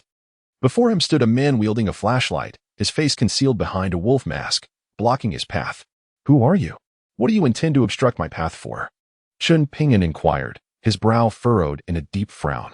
Seek your answers in the underworld. The man wearing a wolf mask retorted with a cold smirk, as he raised his right hand, aiming a powerful silenced 500 revolver directly at Chen Pingyan's head. At the moment the weapon was lifted, Chen Pingyan's expression changed drastically. He swiftly raised his own right hand and shot forth a golden needle from his dragon burial ring, striking the man's wrist before he could pull the trigger. The dragon burial ring served not only as a token of the dragon burial hall for storing golden needles, but also possessed a greater function as a concealed weapon. It was a means of self-preservation for the inheritor of the dragon burial ring before they could attain true strength. The masked man suddenly felt an excruciating pain in his wrist. The formidable 500 revolver fell to the ground without him having had the chance to fire it. Shocked, he instinctively bent down to retrieve the firearm, but at that moment, Chen Pingyan appeared before him like a wraith, stepping onto the fallen revolver and delivering a crushing knee strike to his head. The man, unable to muster any resistance, was rendered unconscious and crumpled to the ground. Chen Pingyan retracted his golden needle and picked up the 500 revolver, slowly unveiling the man's masked face, revealing it to be the former manager of the Ninth Star, whom he had just dismissed. This individual, filled with such deep animosity after being let go, had attempted to ambush him in a bid to take his life. Chen Pingyan's brow furrowed once more, unsure of how to handle the situation. Killing him was clearly out of the question. Numerous surveillance cameras dotted the streets. And if he were to commit murder, it would not take long for the police to trace it back to him, leading to considerable trouble. However, sparing him meant enduring constant ambushes, which would become quite tiresome. After a moment of contemplation, an idea struck Chen Pingyan. He gently pricked the man's head with a few golden needles. These pricks held significant ramifications, for upon awakening, he would be rendered mentally unstable, forgetting all prior events. Inevitably, he would be taken to a psychiatric facility, thus eliminating the threat of future ambushes and serving as a fitting punishment for this attempt on Chen Pingyan's life. A perfect resolution. Having resolved the matter, Chen Pingyan took the 500 revolver and the wolf mask and made his way. However, he soon encountered another predicament. He discovered that Mu Wanqing's sports car had been cornered by a van, and Mu Wanqing along with Qin Shiyu were being forcibly dragged from the vehicle by a group of men donning balaclavas, being pushed toward the obstructing van. Help! What do you want? Let us go. Chapter 35. The hero Chen Pingyan initially wished to remain uninvolved. However, upon hearing the terrified and helpless screams of Mu Wanqing and Qin Shiyu, he could not bear to ignore their plight. It was evident that if these individuals took the 2 women away, their fate would be dire. After all, Mu Wanqing was his nominal wife, and Qin Shiyu was his housemate. Given these connections, he felt compelled to intervene. Yet, to prevent the 2 from discovering his identity and subsequently developing feelings for him, Chen Pingyan donned the wolf mask he had acquired from the former manager of Jiuxing. Stop! As the masked men prepared to force Mu Wanqing into a van, Chen Pingyan, wearing the wolf mask, bellowed and charged forward, toppling the assailants to the ground. How dare someone attempt to play the hero? Brothers, arm yourselves. Let the so-called hero learn the cost of his bravado. The leader, angered after being kicked down by Chen Pingyan, shouted at his masked companions. Instantly, The henchmen retrieved steel pipes from the van. However, in the next moment, they faltered. With a clatter, they dropped their weapons, for Chen Pingyan had drawn the 500 revolver confiscated from the former Jiuxing manager. These men, familiar with the criminal underworld, recognized the formidable power of the firearm. Brother, let's discuss this calmly. We acknowledge our mistakes. The masked men raised their hands, their voices trembling as they addressed Chen Pingyan. Mu Wanqing and Qin Shiyu trembled in fear, rendered mute and motionless. What are you two still doing? Let us go. Chen Pingyan admonished the girls. A young lady should refrain from wandering out so late. You were fortunate to encounter me this time, but next time, luck may not be on your side. Understood. Thank you, hero. Mu Wanqing replied, her expression tense. Upon hearing her words, Chen Pingyan's face twitched beneath the mask. The term hero conjured images in his mind of beggars wandering the streets, shirtless and clad only in shorts, leaving him momentarily speechless. Noticing Chen Pingyan's silence, Qin Shiyu quickly took Mu Wanqing's hand, leading her toward their vehicle. Earlier, as they exited Jiuxing after singing, they were suddenly blinded by a bright flashlight, forcing Mu Wanqing to halt the car. As soon as they stopped, assailants smashed their window and dragged them out amidst their screams. At that late hour, the streets were deserted, with no surveillance in sight. Just as they believed they were doomed, Chen Pingyan, masked as the wolf, appeared, frightening the assailants into retreat and ensuring their escape. As Mu Wanqing was about to board her car and depart, she suddenly halted, biting her red lips, and mustered the courage to return to Chen Pingyan's side. Hero, may I add you on WeChat? We would like to repay you in the future. She nervously inquired.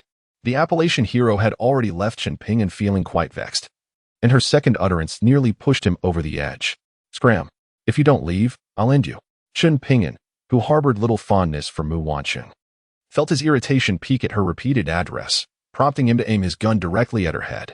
I'm sorry. I merely wish to obtain your contact information to express my gratitude later. I mean no harm. If you refuse, that's fine. We shall leave immediately. Trembling with fear, Mu Wanqing hastily explained herself before retreating to her car, not daring to linger for another moment. The vehicle sped away in an instant.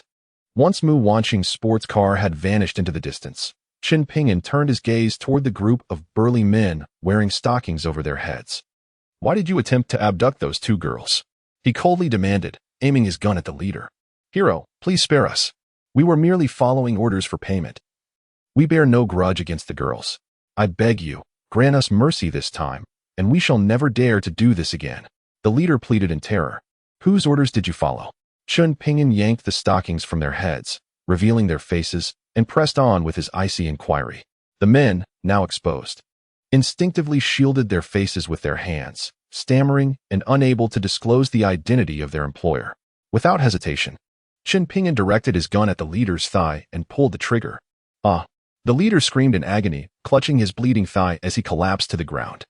In the stillness of the night, his cries echoed hauntingly, sending shivers through his accomplices. Confess truthfully, or the next shot won't merely graze your thigh. It could very well target your heart or your head, Chen Pingyan threatened, twirling his 500 revolver ominously. All right, I'll tell you. We were hired by Mr. Lu Jianxing of the Lu family, who paid us 1 million to kidnap Miss Mu. The leader hastily divulged, terror evident in his voice. Why does the Lu family wish to abduct Miss Mu? Chen Pingyan asked, his brow furrowed in confusion. Because the Mu family and the Lu family are in contention for that project in West City.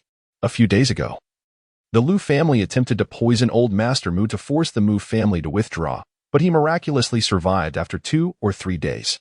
Now, they intend to kidnap Miss Mu to threaten the Mu family into submission. We've told you everything we know, and we are willing to hand over the million we received. Please, spare our lives. The leader, trembling with fear, dared not conceal anything further. He revealed all he knew and sought to use the 1 million they had received to buy the lives of his companions. I shall forego that million. Keep it to tend to your injuries. My demand is that you protect Miss Mu in secrecy from any harm. Should anything befall her, your fate will mirror that of this van. Upon uttering these words, Chen Pingyan exerted all his strength to strike down upon their van. The newly acquired vehicle crumpled beneath his blow, transforming into a mere heap of scrap metal. Even the tires could not withstand the force, bursting explosively. In an instant, the once intact van was reduced to ruins, leaving the robbers in a state of shock, their eyes wide with disbelief. Some of them rubbed their eyes vigorously, convinced they had imagined the scene, yet the van remained crushed before them. Could such a feat truly be accomplished by human strength? If they had not witnessed it with their own eyes, they would never have believed such a spectacle. Had that strike landed upon their own bodies, they would surely have been reduced to mere pulp. The leader, paralyzed by fear, soiled himself, a foul odor permeating the air. He silently thanked his stars that Chen Pingyan had merely shot at him earlier. Had his palm struck him instead, he would have been nothing but a mass of flesh. Speak, Chen Pingyan commanded, noticing their quaking silence. Yes, yes. We will ensure Miss Mu's safety from now on, and she shall not suffer harm. The leader, startled by Chen Pingyan's voice, hastily knelt on the ground, swearing his allegiance. Before him stood not a man, but a demon, merciless and ruthless.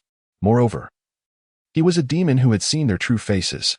Given their notoriety in Long City, they could easily be found, and if anything were to happen to Miss Mu, he could already envision their grim fate. Chapter 37. Infatuated Mu Wancheng. When Mu Wancheng and Qin Siyu returned to the Mu residence, her parents had already succumbed to slumber. Terrified by the earlier events, Qin Siyu dared not return to her shared apartment with Li Runan and chose to spend the night at Mu Wancheng's home. The two beautiful women lay in bed, still haunted by the night's ordeal. Siyu, who were those people attempting to abduct us? We haven't wronged anyone that I can think of. Mu Wancheng inquired of her friend, whose chest rose and fell with residual fear. Do I even need to say? It is undoubtedly the Liu family, in competition with your Mu family for the project in the Western City, who have sent someone to abduct us. With both families set to participate in the bidding tomorrow, they surely intend to threaten your Mu group after capturing us tonight, compelling you to withdraw from the competition for the project. What piques my curiosity is the identity of the individual who rescued us earlier. Was it someone your father or grandfather discreetly arranged for our protection, or merely a kind-hearted passerby? Qin Shiyu astutely deduced the identity of the kidnappers and became intrigued by Chen Pingyan, the one who saved them. Judging by the tone in which he addressed us, he did not seem like a bodyguard assigned by my father or grandfather. Rather, he appeared to be an ordinary passerby who single-handedly defeated several kidnappers with remarkable prowess. My heart raced with excitement. He was truly a paragon of masculinity. Regrettably, I failed to acquire his contact information. Mu Wancheng reflected on the earlier incident, and as she spoke, the expression of lingering fear faded from her face, gradually replaced by a soft blush, only to be followed by disappointment. Surely, my dear Miss Wancheng, you can't possibly have fallen for someone without even seeing his face? Qin Shiyu remarked, noticing the change in her friend's demeanor with surprise. Having been close friends since university, she had never witnessed Mu Wancheng exhibit such infatuation towards any man. It is unmistakably love. I have not fallen for him. Besides, it is a well-known truth that beautiful women are drawn to heroes. He bravely stood up against those brutish kidnappers, demonstrating a noble spirit. It is only natural for a lady of my stature to feel an attraction towards such a gallant individual. Mu Wancheng hurriedly clarified. Initially, she had not contemplated it deeply. She merely found the masked man's valor striking. However, after her friend's teasing, she realized that she indeed harbored feelings for the gallant hero, and the more she pondered, the more uncontrollable her emotions became. Look at that lovesick expression on your face. And you claim you are not smitten? Let me remind you. You are already a married woman. Falling for someone else at this juncture could be deemed infidelity, and you would be in serious trouble. Qin Shiyu jested, observing the infatuated look on Mu Wancheng's visage. Yet, as soon as those words left her lips, Mu Wancheng's expression shifted dramatically. Indeed, she was still legally bound to that scoundrel Chen Pingyan. A divorce would take at least 3 months. No, in pursuit of her own happiness. She had to expedite her divorce from that wretch and regain her freedom. I must promptly divorce Chen Pingyan, reclaim my independence, and seek my own happiness. Mu Wancheng declared resolutely to her friend. Miss Orange, awaken. You have yet to glimpse the true visage of the other party. Whether they are handsome or ugly, or what their character entails, remains unknown. Moreover, it is uncertain whether your paths will intertwine again in the future. Pursuing such ephemeral happiness is folly, Qin Shiyu remarked, her expression a mix of amusement and exasperation as she shot a pointed glance at Mu Wancheng. She never imagined that her usually aloof friend could become so absurdly infatuated. His appearance before us in our time of peril, rescuing us, signifies a fateful connection. Fate is a curious thing. I have a premonition that we shall meet again. Mu Wancheng seemed entranced, resolutely convinced that tonight's events were orchestrated by the heavens to lead her to love. Chapter 38. The mother-in-law arrives to chase us away. Very well. Let us consider tonight's encounter a serendipitous romantic rendezvous arranged by the universe. Now, do hurry to sleep. For tomorrow, you must accompany your father to the bidding for the urban redevelopment project in the west of the city. Besides, who knows what delightful dreams may await you. Qin Shiyu could no longer bear to engage in this conversation, turning away to close her eyes in slumber, prompted by her friend's mention of delightful dreams. Mu Wanqing hastily followed suit, secretly hoping to dream of the masked hero bearing the fierce wolf mask. Unbeknownst to them, Chen Ping'an, the subject of their affections, was entirely oblivious to the fact that his masked intervention had inadvertently endeared him to Mu Wanqing. At that moment, Chen Ping'an had just returned to the apartment he shared with Li Runen and Qin Shiyu, only to find that Li Runen was still asleep and Qin Shiyu had yet to return. Noticing that it was already past 2 in the morning, he decided against sleeping. After a shower, he returned to his room, sitting cross-legged on the bed to practice the Fengyu technique he had acquired from the third golden needle. Currently, Chen Ping'an possessed only the profound power imparted by his master before his passing. Although this formidable strength granted him immense physical prowess and significantly heightened reflexes compared to the average person, he remained unaware of how to wield such power effectively. In confrontations, he resorted to crude actions, such as clashing palms with an opponent or smashing a vehicle with a single punch, akin to a rampaging bull. However, through the practice of the Fengyu technique, he would learn to harness the energies within him. His master had promised that mastering this technique would yield tremendous surprises, though he had not divulged the specifics, leaving Chen Ping'an to discover them on his own. The Fengyu technique comprises 9 levels. The first level involves attuning oneself to the essence of the technique and gathering energy within the dantian. Given the extraordinary power he inherited from his master, Chen Ping'an could bypass this first step, effortlessly channeling his internal energy in accordance with the technique's principles, thus achieving the second level. The second level entails guiding the energy within the dantian to open the body's meridians. Under the formidable inner strength bestowed by his master, Chen Ping'an had effortlessly completed this step. By adhering to the principles of the Phoenix control technique, he navigated his inner energy through the extraordinary meridians. Ascending to the third layer. This layer is pivotal. Typically, it involves guiding the cultivated energy to strike the Ren and Tong meridians. Once these are unblocked, one can progress to the fourth layer. For an ordinary individual, this layer presents significant challenges. However, for Chen Ping'an, it was a matter of ease. This is due to the profound inner energy inheritance he received from his master, whose potent force effortlessly breached his Ren and Tong meridians. Nevertheless, the inner strength imparted by his master could only assist him to this point, for his master had only cultivated the Phoenix control technique to the 6th layer. Consequently, Chen Ping'an had absorbed merely half of that power, with the remainder lost. The realms beyond the 4th layer would require his own diligent cultivation. Time flows swiftly for those immersed in cultivation. By the time he stabilized at the 4th layer of the Phoenix control technique, it was already past 9 o'clock the following morning, roused by the voices of Li Runen and others in the living room. Had it not been for their commotion, he might have remained in meditation until nightfall.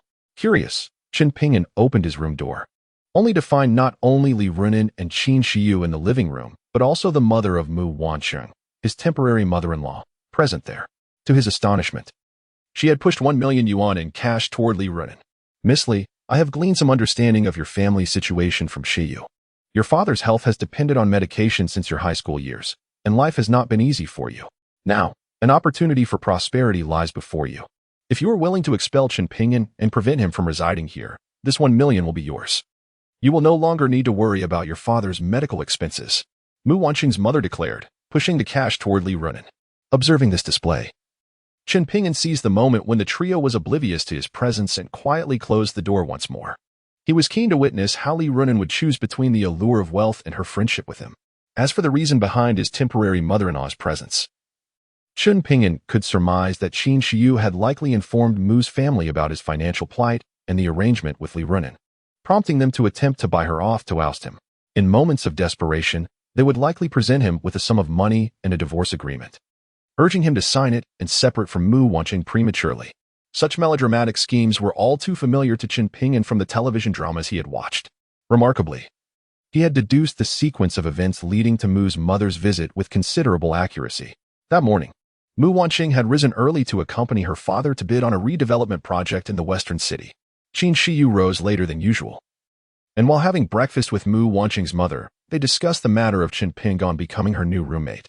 Mu Wanqing's mother assumed that Chen Ping'an had nowhere else to turn, leading Li Runen to take him in. Upon learning about the financial struggles of Li Runen's family from Qin Shiyu, a scheme began to form in her mind. If Chen Ping'an were to be cast out onto the streets, they could offer him a sum of tens of thousands along with a divorce agreement to persuade him to secretly sign it, thus facilitating an early divorce from Mu Wansheng without the knowledge of the elderly patriarch of their family. Li Runen had just awakened and was still trying to piece together the events of the previous night when Qin Shiyu returned with Mu Wansheng's mother. They assumed Chen Ping'an was not at home, and Mu Wansheng's mother directly conveyed her intentions to Li Runen in the living room.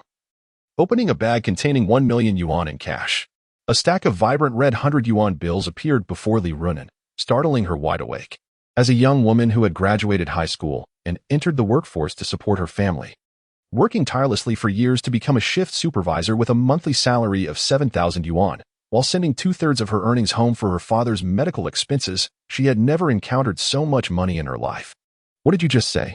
If I kick out my good friend Chen Ping'an and don't let him stay here, you will give me this 1 million? Li Runen asked Qin Shiyu and Mu's mother, her face a mask of disbelief. Qin Shiyu and Mu's mother exchanged knowing smiles and nodded vigorously. But why do you harbor such animosity towards Chen Ping'an? Are you truly willing to spend 1 million just to have him thrown out onto the streets? Aren't you concerned that I might just take half of that money and give it to him so he can rent a better place? Li Runen asked, utterly perplexed. She thought she might still be dreaming and pinched her cheek hard, feeling the pain before she could fully comprehend the reality before her. Such fortune, truly, seemed to have fallen from the sky. Witnessing Li Runen's astonishment and excitement upon seeing the money, Qin Shiyu and Mu's mother felt a surge of hope.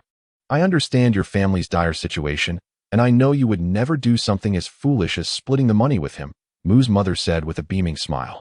Pushing the 1 million yuan towards Li Runen, she deemed it worth every penny to ensure that the scoundrel was separated from her daughter. Moreover, this 1 million had originally been set aside for Chen Ping'an as a reward for saving their patriarch. They intended for him to take the money and leave. But since he had become greedy and sought to claim the entire Mu family, they felt justified in ensuring that he received nothing at all. Mu could already envision Chen Ping'an, cast out by Li Runen, wandering the streets with a visage of regret and frustration. I apologize, madam. But though I am quite impoverished and in dire need of this money, Chen Ping'an is my friend. Our bond transcends mere monetary value. He is currently in distress. And as his comrade, I would never abandon him for financial gain, leaving him to roam the streets. You may kindly take your money back. Just as Qin Shiyu and Mu believed their scheme was proceeding smoothly, Li Runen unexpectedly made a decision that left them utterly astonished. She resolutely pushed the 1 million back and firmly rejected their proposition. Chapter 40. Congratulations on your promotion to General Manager. What did you just say? Please repeat that. Mu thought she must have misheard and instinctively urged Li Runen to restate her words. I maintain that my friendship with Chen Ping'an cannot be quantified by money. Do not think that even if you presented me with 10 million or 100 million, I would cast him aside. You should take your money back.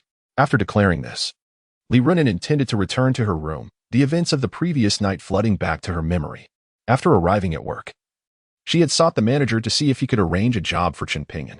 However, the manager had insisted she entertain a guest, claiming that if she pleased him that evening, not only could he assist Chen Ping'an, but she would also receive a promotion and a raise. The moment that so-called young Master Zhao laid eyes on her, he had lecherously sought to intoxicate her, and she could easily deduce his intentions. Had it not been for Chen Ping'an's timely arrival, she might have fallen victim to the machinations of the manager and that Zhao character. The fact that she returned unscathed to her rented apartment was undoubtedly due to Chen Ping'an's intervention. The background of Jiuxing was no trifling matter. She wondered how Chen Ping'an was faring now. As Li Runen rose to leave, Mu immediately signaled to Qin Shiyu. Understanding the cue, Qin Shiyu grasped Li Runen's arm and implored, Runen, won't you reconsider? Opportunities like this, akin to windfall riches, may never present themselves again. If you let this slip away, it could be a loss that remains eternal. Indeed, after this village, there may not be another shop. Think of your ailing father who has been bedridden for years. Even if you do not consider your own well-being, surely you must think of him, Mu reiterated with heartfelt persuasion, feigning genuine concern for Li Runen.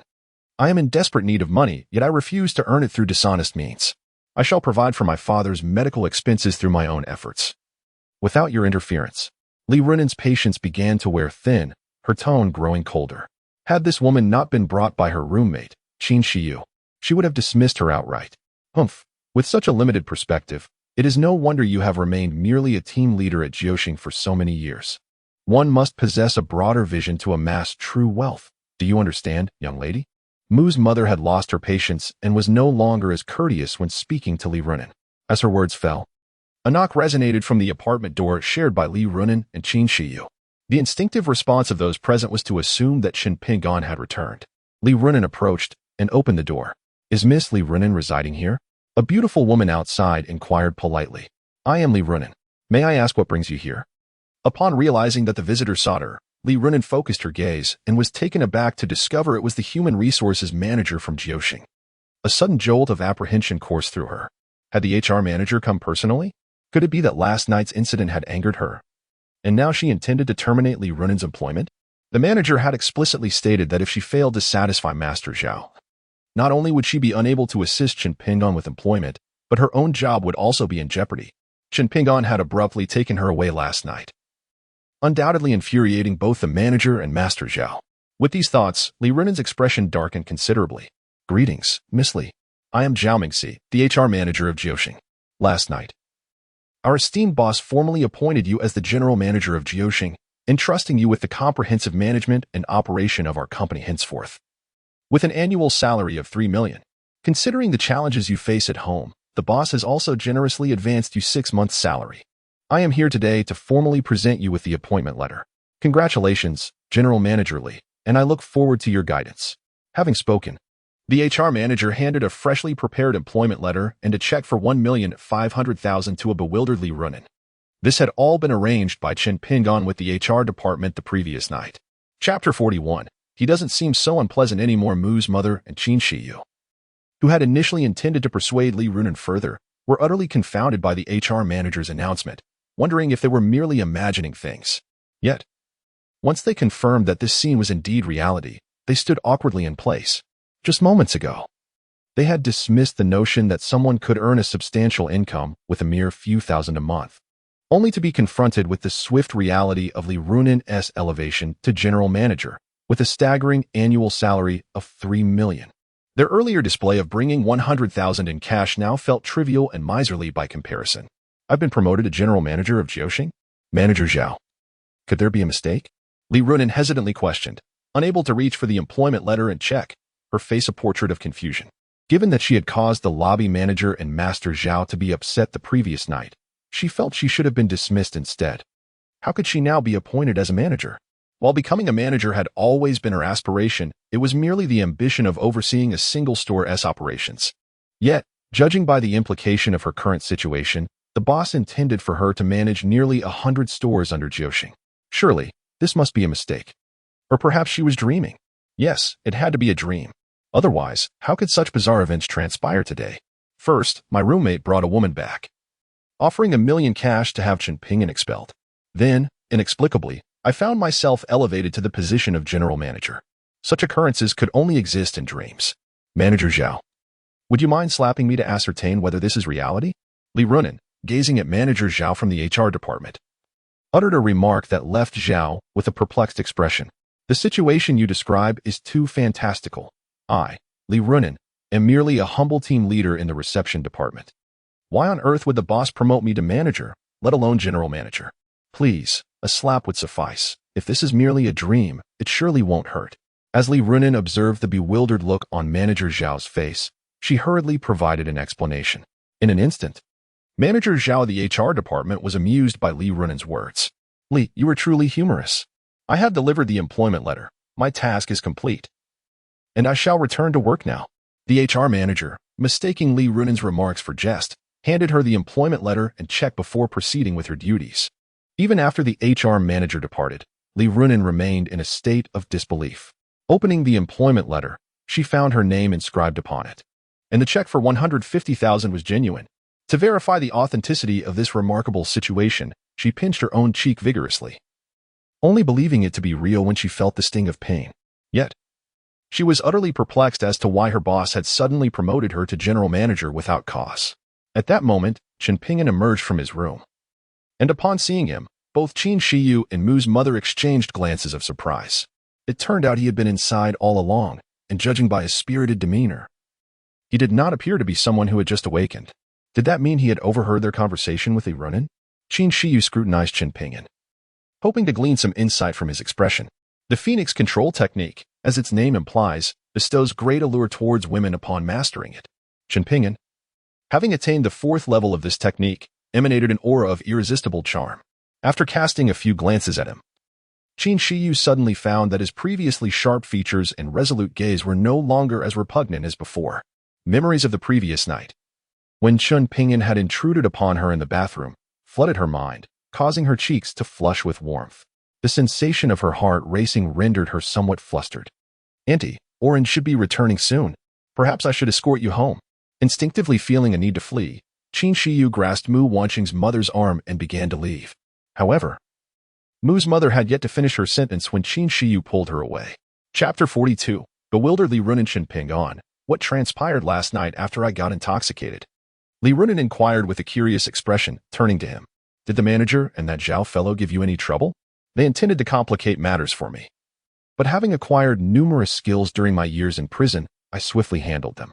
In no time, they could only watch helplessly as I took you away. Chen Ping'an recounted the events of the previous night without reservation. Huh, you must be jesting. Li Runan clearly found it hard to believe his words.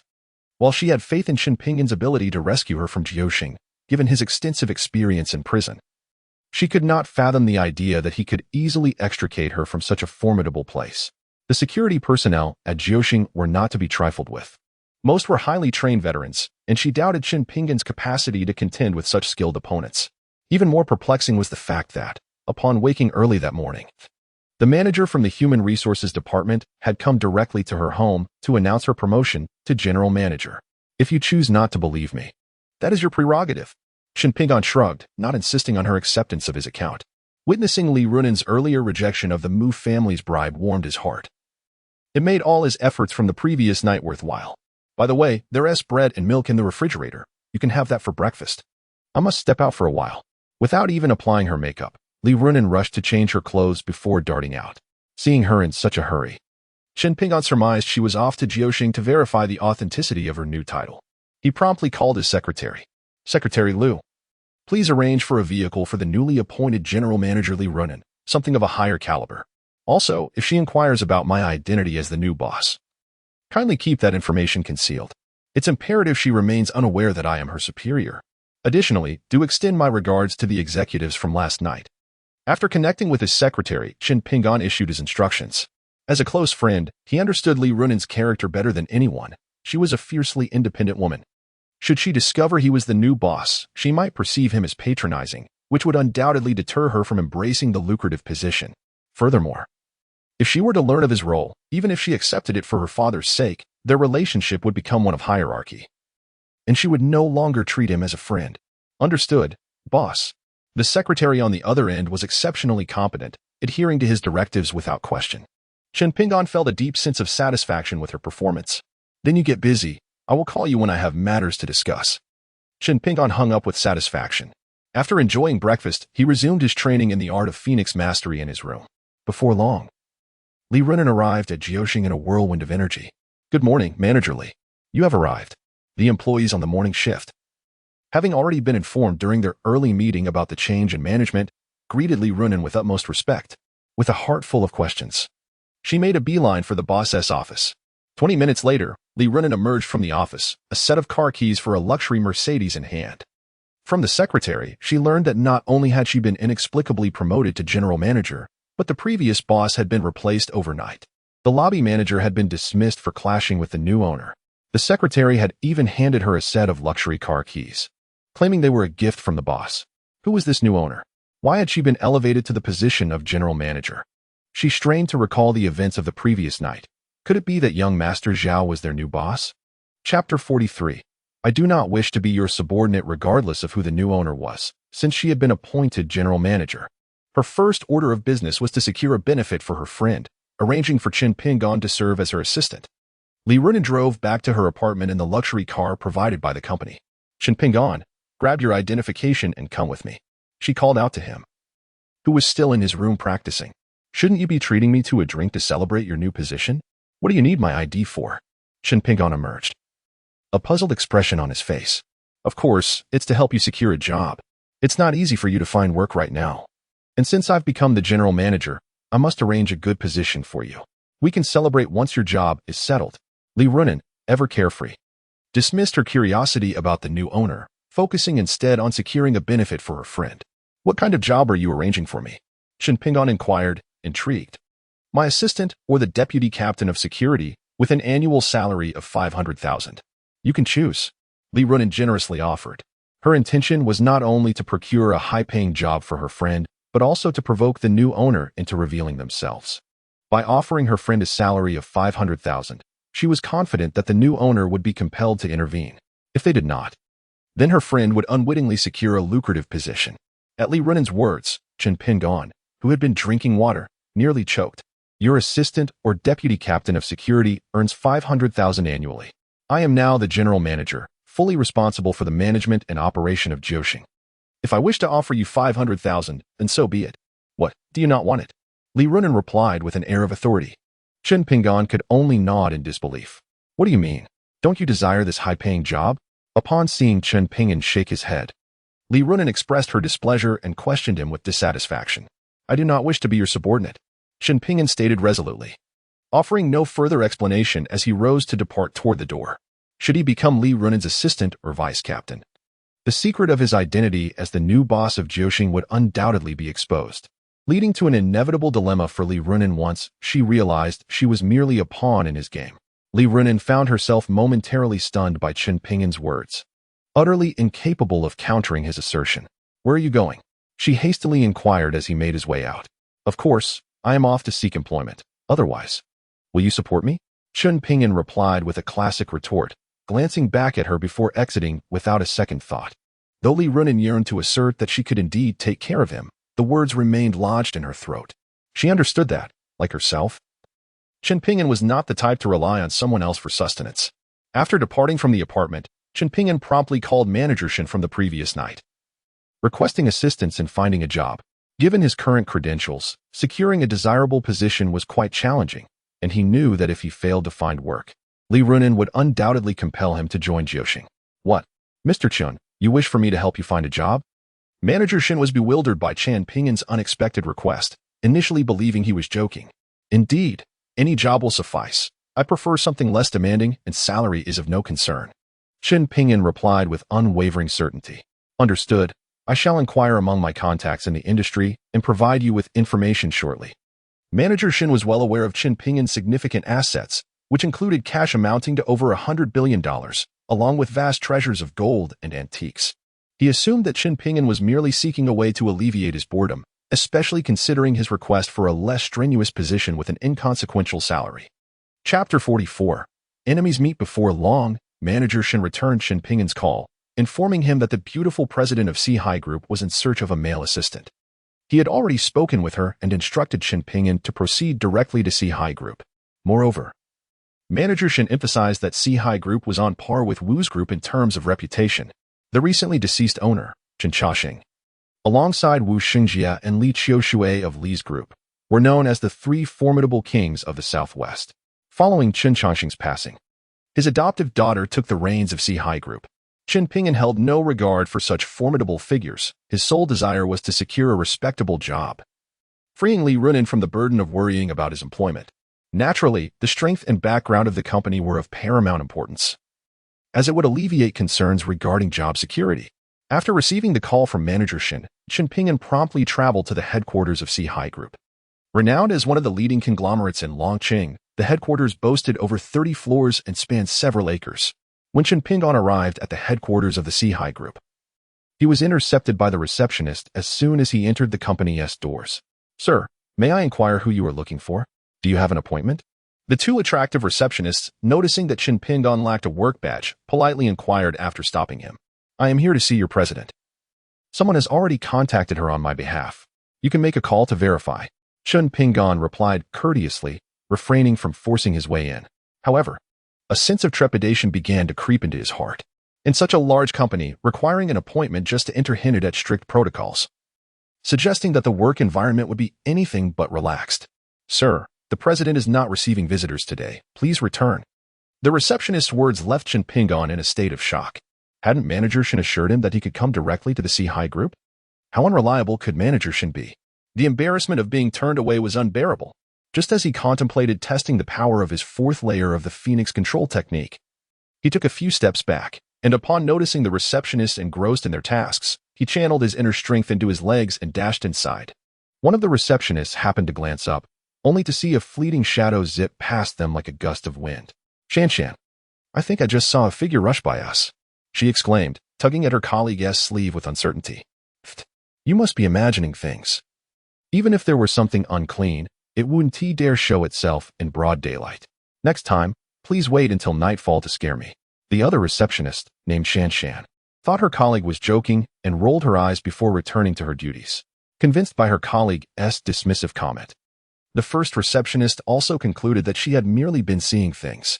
Meanwhile, Chen Pingan had already stepped into the elevator heading to the 30th floor. This level housed the president's office, a relaxation area, a gym, and conference rooms. Chen Pingan boldly pushed open the door to the president's office, which was adorned with a minimalist decor featuring only a genuine leather sofa and 2 desks. Inside, 2 beautiful women were diligently working. The secretary, dressed in a white blouse and a pencil skirt, with her long hair elegantly tied back, was strikingly beautiful. However, Chen Pingan's gaze lingered on her for merely a fleeting moment before locking onto the president of Sihai Group. His expression faltered briefly, followed by a flash of intense emotion, tinged with a hint of animosity. Seated behind the president's desk, the woman wore a premium light blue blouse, her long hair similarly gathered in a neat bun, exuding both professionalism and intellect. Even without her looking up, Chen Pingan instantly recognized her as Gao Weiwei, one of the female university students he had supported in the past. He was the one who was framed and imprisoned by Gao Weiwei and several other female university students before him. To his astonishment, 5 years had elapsed, and she had ascended to the position of president of a conglomerate worth billions. As Gao Weiwei busily attended to her responsibilities, she felt a gaze fixed upon her. Curiously, she glanced up, and upon recognizing Chen Pingan, she froze, her exquisite features betraying a flicker of panic. Chapter 45. As you wish at that moment. The secretary also noticed Chen Pingan's unexpected presence. Startled, she abruptly rose from her seat and reprimanded him. "Who are you? When did you intrude into the president's office? Please leave immediately, or I shall summon security." After issuing her warning, the secretary reached for the phone on her desk to call for assistance. "Xiaoran, there's no need to call security. I know him. You may leave," Gao Weiwei interjected, halting her, and instructed her to exit. The secretary, taken aback by the president's words, had no choice but to set the phone down and vacate the office. Once the secretary departed, Gao Weiwei hurriedly approached the brooding Chen Pingan. "Senior Chen, when did you?" Before she could finish, Chen Pingan, his expression darkened, suddenly seized her by the throat and forcefully pushed her onto the luxurious leather sofa. "Why? I selflessly contributed 2/3 of my income each month to support your education. Why did you conspire against me? Why? Speak." Chen Pingan could no longer contain his emotions, his gaze turning crimson as he gripped Gao Weiwei's throat, shouting in fury. Upon his release from prison, his foremost desires had been to reunite with his mother and sister, and then confront the 7 ungrateful women who had orchestrated his downfall. He had intended to locate his family first before addressing those heartless women. Yet fate had led him to Gao Weiwei before he could find his mother and sister. When he returned to his alma mater, he had learned of several junior female students facing financial hardships. Having endured difficulties himself, he empathized with their plight and selected a few diligent students, committing 2/3 of his income each month to ensure their educational pursuits were unhindered. Little did he know that his kindness would be met with betrayal instead of gratitude. His heart brimmed with resentment. Resentment for his own naivety. Resentment towards their heartlessness. Had it not been for their treachery, he would not have been imprisoned, and his mother and sister would surely be thriving under his care. Now, not only was his life in ruins, but his mother and sister were also missing. Their fates unknown. At that moment, he felt an overwhelming urge to end the life of the woman before him. Yet he was reluctant to do so without first uncovering the whereabouts of the other 6 ungrateful women who had conspired against him. He desired that all those who had wronged him would pay a heavy price. "Senior Chen, please let me go," Gao Weiwei gasped. Her breath constricted as Chen Pingan tightened his grip around her throat. As the blood flow diminished, her complexion gradually turned a shade of purple, and she struggled desperately. Yet, instead of relenting, Chen Pingan only tightened his hold further. "Did you not claim back then that I forcibly violated you? Very well, today I shall fulfill your wish." With one hand gripping the beautiful CEO's neck, he continued, No, please. Gao Weiwei's face blanched in terror at Qin Pingan's actions, prompting her to struggle even more fiercely. However, unbeknownst to her, the more she fought, the more hopeless her situation became. Faced with this ungrateful wretch who had ruined her life, Qin Pingan showed no mercy. Even as she struggled, perhaps succumbing to despair or exhaustion, the once proud CEO gradually ceased her resistance, closed her eyes, and two streams of tears escaped the corners of her eyes. Chapter 46. This misunderstanding is quite significant. Just as Qin Pingan was about to tear away Gao Weiwei's exquisite lingerie, a commotion outside the office caused him to pause. Mr. Qin, the CEO is meeting with other clients inside. You cannot enter. Get out of my way. Today, anyone who dares to stop me will face dire consequences. A heated argument erupted between the secretary and a man outside the office. In the next moment, the door to Gao Weiwei's office was forcefully kicked open. A young man, around 30, stormed in with a group of imposing figures. Upon seeing Gao Weiwei pinned to the sofa, her attire disheveled, and Qin Pingan poised to strip her of her last line of defense, the man and his henchmen were momentarily stunned by the scandalous scene. Gao Weiwei's secretary was equally taken aback. Seeing the furious intruders, Qin Pingan instinctively released Gao Weiwei. Freed from his grasp, she hastily pulled her clothing to cover her alabaster skin, while the group of men regained their composure. Did you not say that this Gao woman was meeting clients? Is this what you call a meeting? The man turned to accuse Gao Weiwei's secretary, clearly mistaking Qin Pingan for her toy boy. The secretary, caught off guard by the accusation, struggled to find a response, unable to fathom that the CEO was engaging in such indiscretions with the suddenly appeared man. No wonder the CEO had shown no interest in any man over the years. It turned out she had long harbored affections for someone, and he was astonishingly handsome and charming. Due to Qin Pingan's cultivation of the Phoenix control technique, the striking secretary felt an enchanting aura emanating from him, capable of captivating anyone who gazed upon him for even a fleeting moment. Suddenly, the secretary felt that the man before her, Qin Pingan, appeared somewhat familiar. In the drawer of the president's desk lay a photograph of this very man, which the president often gazed at in moments of idle contemplation. Qin, what brings you and your entourage barging into my office? Are you staging a rebellion? Gao Weiwei, having adjusted her attire to conceal any indiscretions, rose from the sofa and glared frostily at the intruding men. You guessed correctly. I am indeed here to stage a rebellion. The man, identified by Gao Weiwei as Qin, unabashedly revealed his intentions. Without hesitation, he drew a gun from his coat and pressed it to Qin Pingan's temple. The Sihai organization and Sihai group were established by my late uncle. They are the inheritance of the Qin family. You are merely my uncle's adopted daughter, an outsider. Now that he has passed, the authority over these enterprises rightfully belongs to me, a legitimate heir of the Qin family. Why should an outsider like you govern the Sihai organization and Sihai group? Today, I am here to take control. Surrender your power at once, or I shall first eliminate your lover and then you. Qin threatened Gao Weiwei, his gun unwaveringly aimed at Qin Pingan. The audacity of his actions left everyone present in stunned silence. Qin Pingan's expression darkened further, as he surmised that the assailant had misconstrued the scene upon their entry, mistakenly identifying him as Gao Weiwei's lover, thus directing his threat at him. It appeared this misunderstanding was quite significant. Qin, he is not my lover.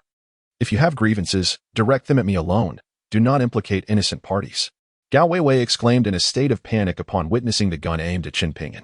If he is not your lover, then why are you so flustered? Qin retorted with a cold smirk. Gao Weiwei found herself at a loss for words.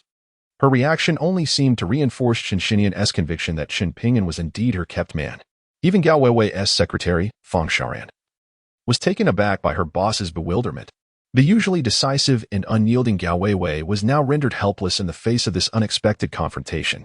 Having spent considerable time with her, Xiaoran had never before witnessed such disarray in her demeanor. Even during past trials alongside the late chairman, Gao Weiwei had maintained her composure, never displaying such alarm.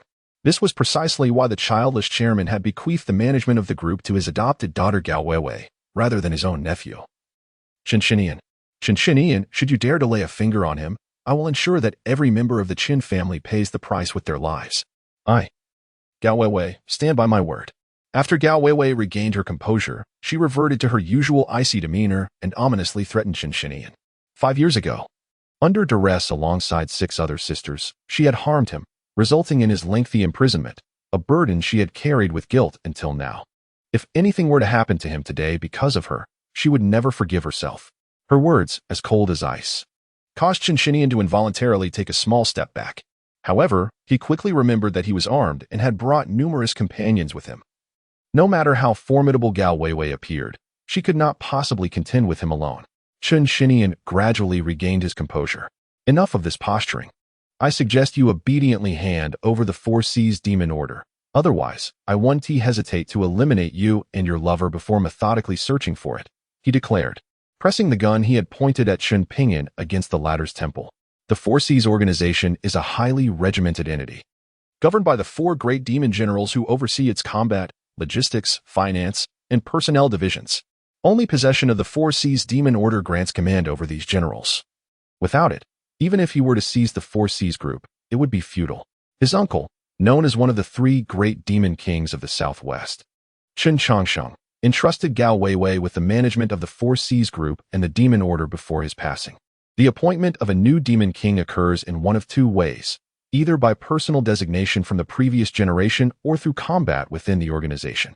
Recently, the untimely death of Chen Changsheng left Gao Weiwei as the sole witness, leading to her possession of the demon order.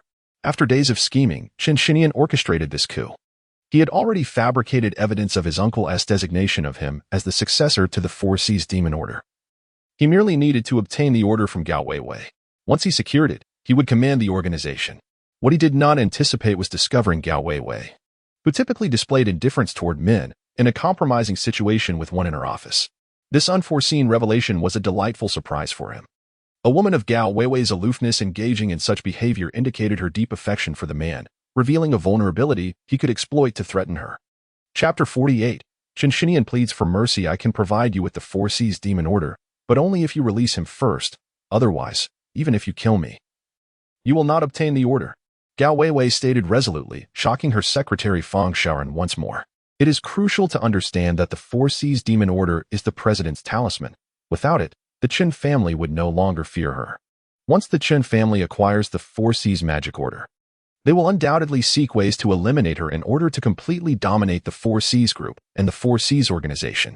Yet, the president, in her reckless devotion to this man, has agreed to relinquish the 4C's magic order, placing herself in peril. It is evident how significant this man is in her eyes. You are not in a position to negotiate with me. Hand over the 4C's magic order immediately, and I shall allow you both to leave unharmed. I grant you 10 seconds to contemplate this. Should you fail to surrender the order after 10 seconds, I shall inflict a wound upon your lover. For each minute of hesitation, I will fire a shot. 10 minutes of indecision will result in 10 shots, starting from the thigh and working my way upward. As Chen Shinian spoke, he shifted the gun's muzzle from Chen Pingyan's head to his thigh. You have chosen the wrong person. At that moment, a chilling voice emanated from Chen Pingyan's lips. As he spoke, his body moved in tandem. Seizing the opportunity while Chen Shinian adjusted his aim, Chen Pingyan swiftly grasped the opponent's wrist, applying slight pressure that sent a jolt of pain through Chen Shinian's arm.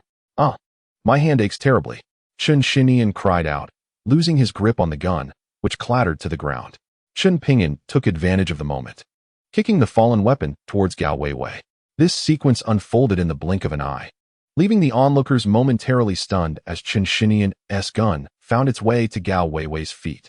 Gao Weiwei, who had been seeking the chance to rescue Chen Pingyan, witnessed this turn of events, her eyes igniting with determination. She quickly bent down, seized Chen Shinian's gun, and aimed it at his head. Chen Shinian was rendered speechless. How had the situation, once firmly under his control, shifted so dramatically? The men accompanying Chen Shinian instinctively drew their weapons, surrounding Chen Pingyan and Gao Weiwei. Do not move. Stand down, or I will execute him. With the gun in hand, Gao Weiwei swiftly regained her usual commanding demeanor, threatening those encircling them with the weapon aimed at Chen Shinian's head. You must not act recklessly. Retreat immediately. Feeling the gun pressed against his temple, Chen Shinian's heart raced, compelling him to order his men to withdraw. He was acutely aware of the formidable woman before him. Gao Weiwei, once merely a secretary to his uncle, had clawed her way to her current position. She had braved life and death alongside his uncle, defeating several adversaries that even he had once feared to confront. If he did not command his men to step back, he understood that Gao Weiwei would not hesitate to pull the trigger. Even Chen Pingyan was taken aback by Gao Weiwei's agile response. Any ordinary girl would have crumbled in fear under such circumstances. How could she maintain such resolute composure? The Gao Weiwei before him seemed to have transformed from the frail university student he had known 5 years ago. Mr. Gao, I was merely jesting with you earlier. Please do not take it to heart. I shall take my leave with my associates and refrain from causing you any further trouble. After dismissing his subordinates, Chen Xinian forced a smile on his face, one that was more pitiable than a cry, as he pleaded for mercy from Gao Weiwei. I shall not regard your earlier actions as mere jest. Since you dared to threaten me, Gao Weiwei, you must face the consequences. Gao Weiwei replied coldly, causing Chen Xinian to tremble in fear, and with a thud, he fell to his knees. Chapter 49. Gao Weiwei's Deception. Mr. Gao, I acknowledge my wrongdoing. I should not have been so foolish. I beseech you to spare me this once for the sake of my uncle, Chen Changshen. I vow never to harbor any aspirations for the throne of the Demon King again. Please, grant me another chance. Chen Xinian clung desperately to Gao Weiwei's legs, his face a mask of panic. Remove your filthy hands. I, Gao Weiwei, have always been a person of my word. If I have promised you consequences, then consequences you shall face. With a swift kick, Gao Weiwei sent the kneeling Chen Xinian sprawling aside, then aimed her firearm at his thigh and fired. Ah, my leg. In the wake of the gunfire, a spray of crimson erupted from Chen Xinian's thigh, accompanied by his anguished screams. The once arrogant Chen Xinian sat on the ground, clutching his bleeding leg, wailing in despair. Remove him at once, lest he soil the floor of my office. Gao Weiwei commanded coldly to the men who had accompanied Chen Xinian. Her icy demeanor and ruthless methods left those men utterly stunned, silencing any defiance. A few of them, trembling, hurried to carry the still wailing Chen Xinian out of Gao Weiwei's office. Secretary, immediately dismiss all the security personnel, managers, and front desk staff on the day shift. Once Chen Xinian was taken away, Gao Weiwei turned sharply to her secretary, Fang Xiaoran, and ordered. The fact that Chen Xinian brazenly entered her office with such a crowd, while she and her secretary received no prior warning, indicated that the day shift security and front desk had been compromised.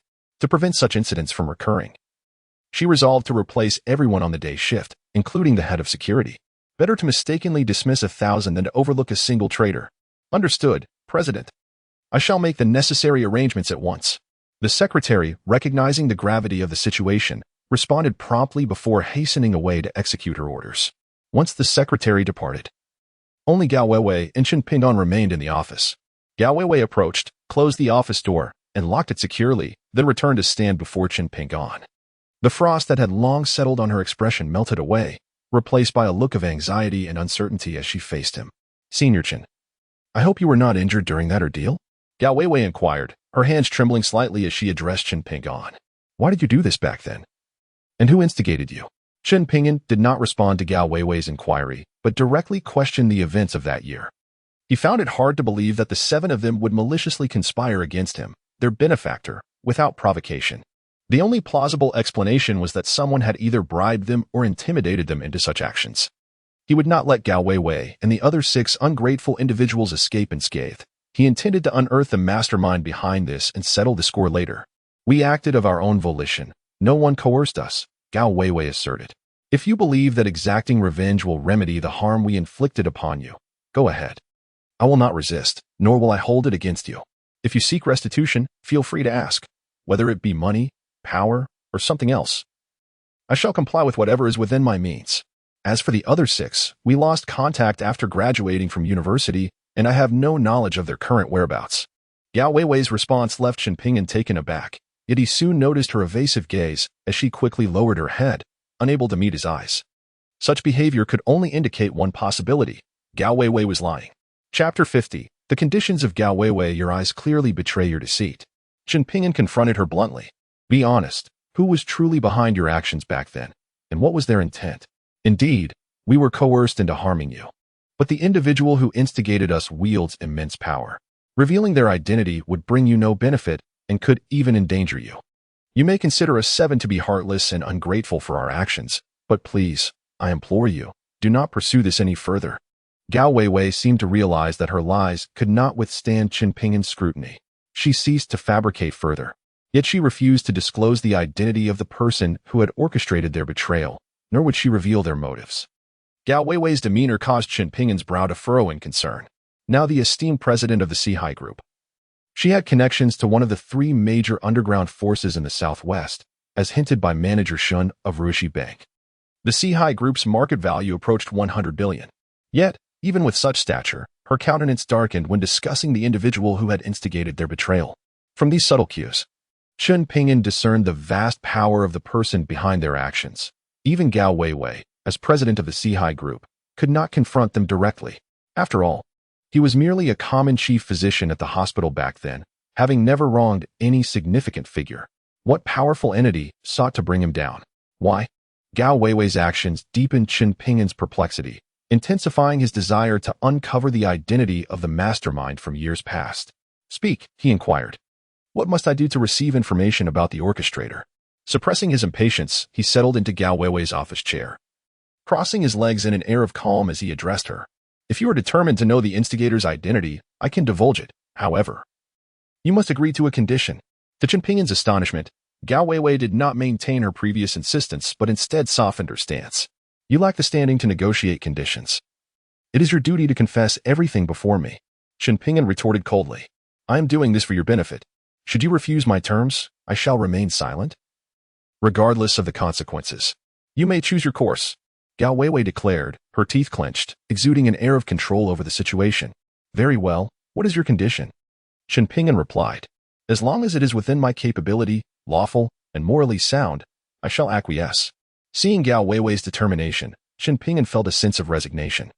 In order to uncover the identity of the mastermind, he ultimately had to concede to her demands. My condition is that you assume leadership of the Seahai organization, becoming the new Seahai Demon King. I will then assist you in subduing the two other dominant underground forces in the Southwest, elevating you to the status of the supreme ruler of the Southwest underworld. Only then will you possess the power to confront that individual, at which point I shall reveal the mastermind's identity to you, enabling you to seek vengeance. Gao Weiwei proposed a condition that left Chen Pingyan utterly astonished. Are you certain you want me to assume command of the Seahai organization? He incredulously questioned, unable to believe his ears. Indeed. My condition is for you to take control of the Seahai Demon King's decree. Only with a formidable force can you protect yourself and possibly exact revenge once I disclose that person's identity. Chapter 51. Assuming the position of Security Department Manager, my adoptive father, Chen Chongqing, was the previous Seahai Demon King, who tragically passed away not long ago.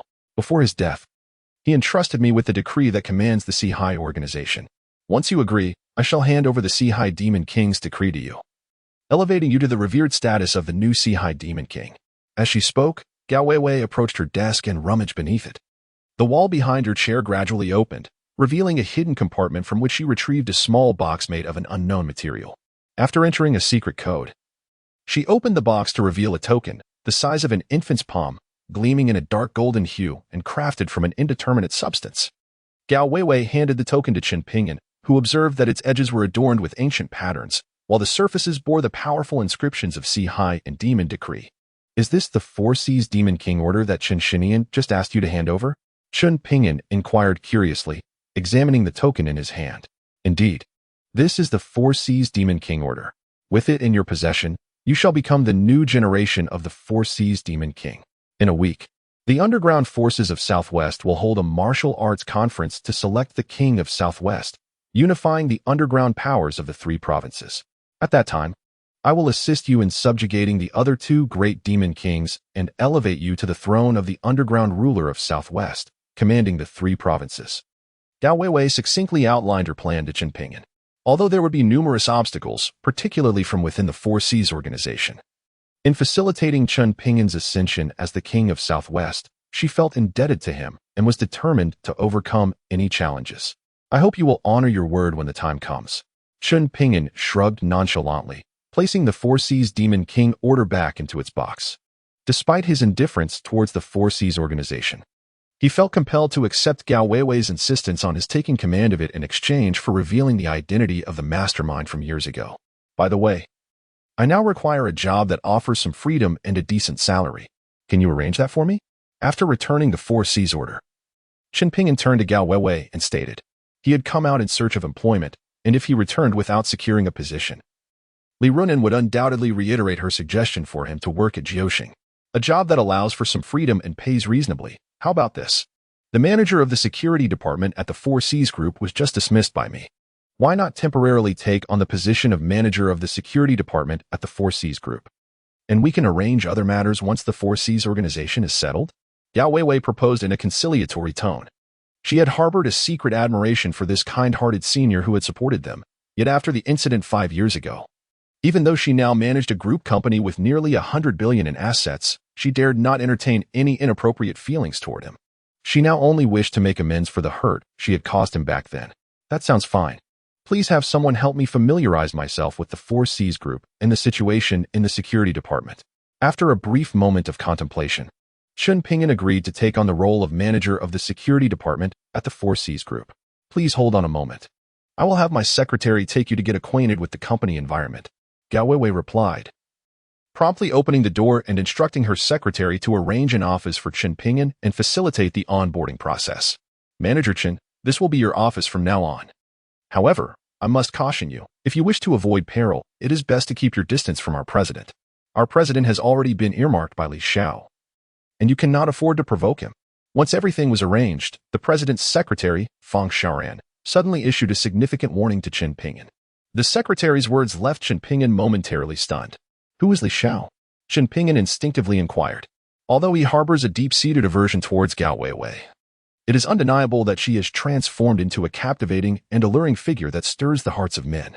Just moments ago, when she fired at Chen Xinian without a flicker of an eye, her cold-blooded demeanor intrigued Chen Pingyan, who wondered what kind of person could be so audacious as to pursue her despite her ruthless reputation, even going so far as to publicly declare an exclusive claim over her, leaving no room for others. The individual known as Li Xiao is actually Li Jingkong, the brother of the infamous female demon, Li Qiushui, one of the 3 formidable overlords of the Southwest. If you disregard this warning, do not blame anyone but yourself when the consequences come knocking. Fang Xiaoran instinctively revealed Li Xiao's identity. How much did Li Jingkong spend to win you over? Chen Pingyan inquired curiously, fixing his gaze on Fang Xiaoran. What do you mean? Fang Xiaoran's expression darkened at Chen Pingyan's words, her eyes narrowing with hostility. I mean it literally. If that Li Jingkong did not bribe you, then why are you so concerned about my proximity to the president? Are you perhaps the spy he has placed beside Gao Weiwei? Chen Pingyan asked with a smirk, further probing Fang Xiaoran. Manager Chen, I advise you to watch your words. I am merely trying to express my concern. If you choose to ignore my warning and slander me, do not expect me to remain cordial. If you continue to defame me, I shall not hesitate to respond in kind. Fang Xiaoran retorted, angered by Chen Pingyan's insinuations. With a nonchalant shrug, Chen Pingyan dismissed her threats and turned to leave the office. Where are you going? Fang Xiaoran felt as though her words fell flat, akin to striking cotton, leaving her feeling frustrated as she asked him from behind. I am now the manager of the security department. Of course, I am headed there to meet my subordinates. Chen Pingyan replied without looking back. Ultimately, Fang Xiaoran had no choice but to follow him, making calls to assemble the security personnel in anticipation of their arrival. The president had instructed her to help Chen Pingyan acclimate to the company, and now that he was heading to the security department, she needed to accompany him to introduce him to the team.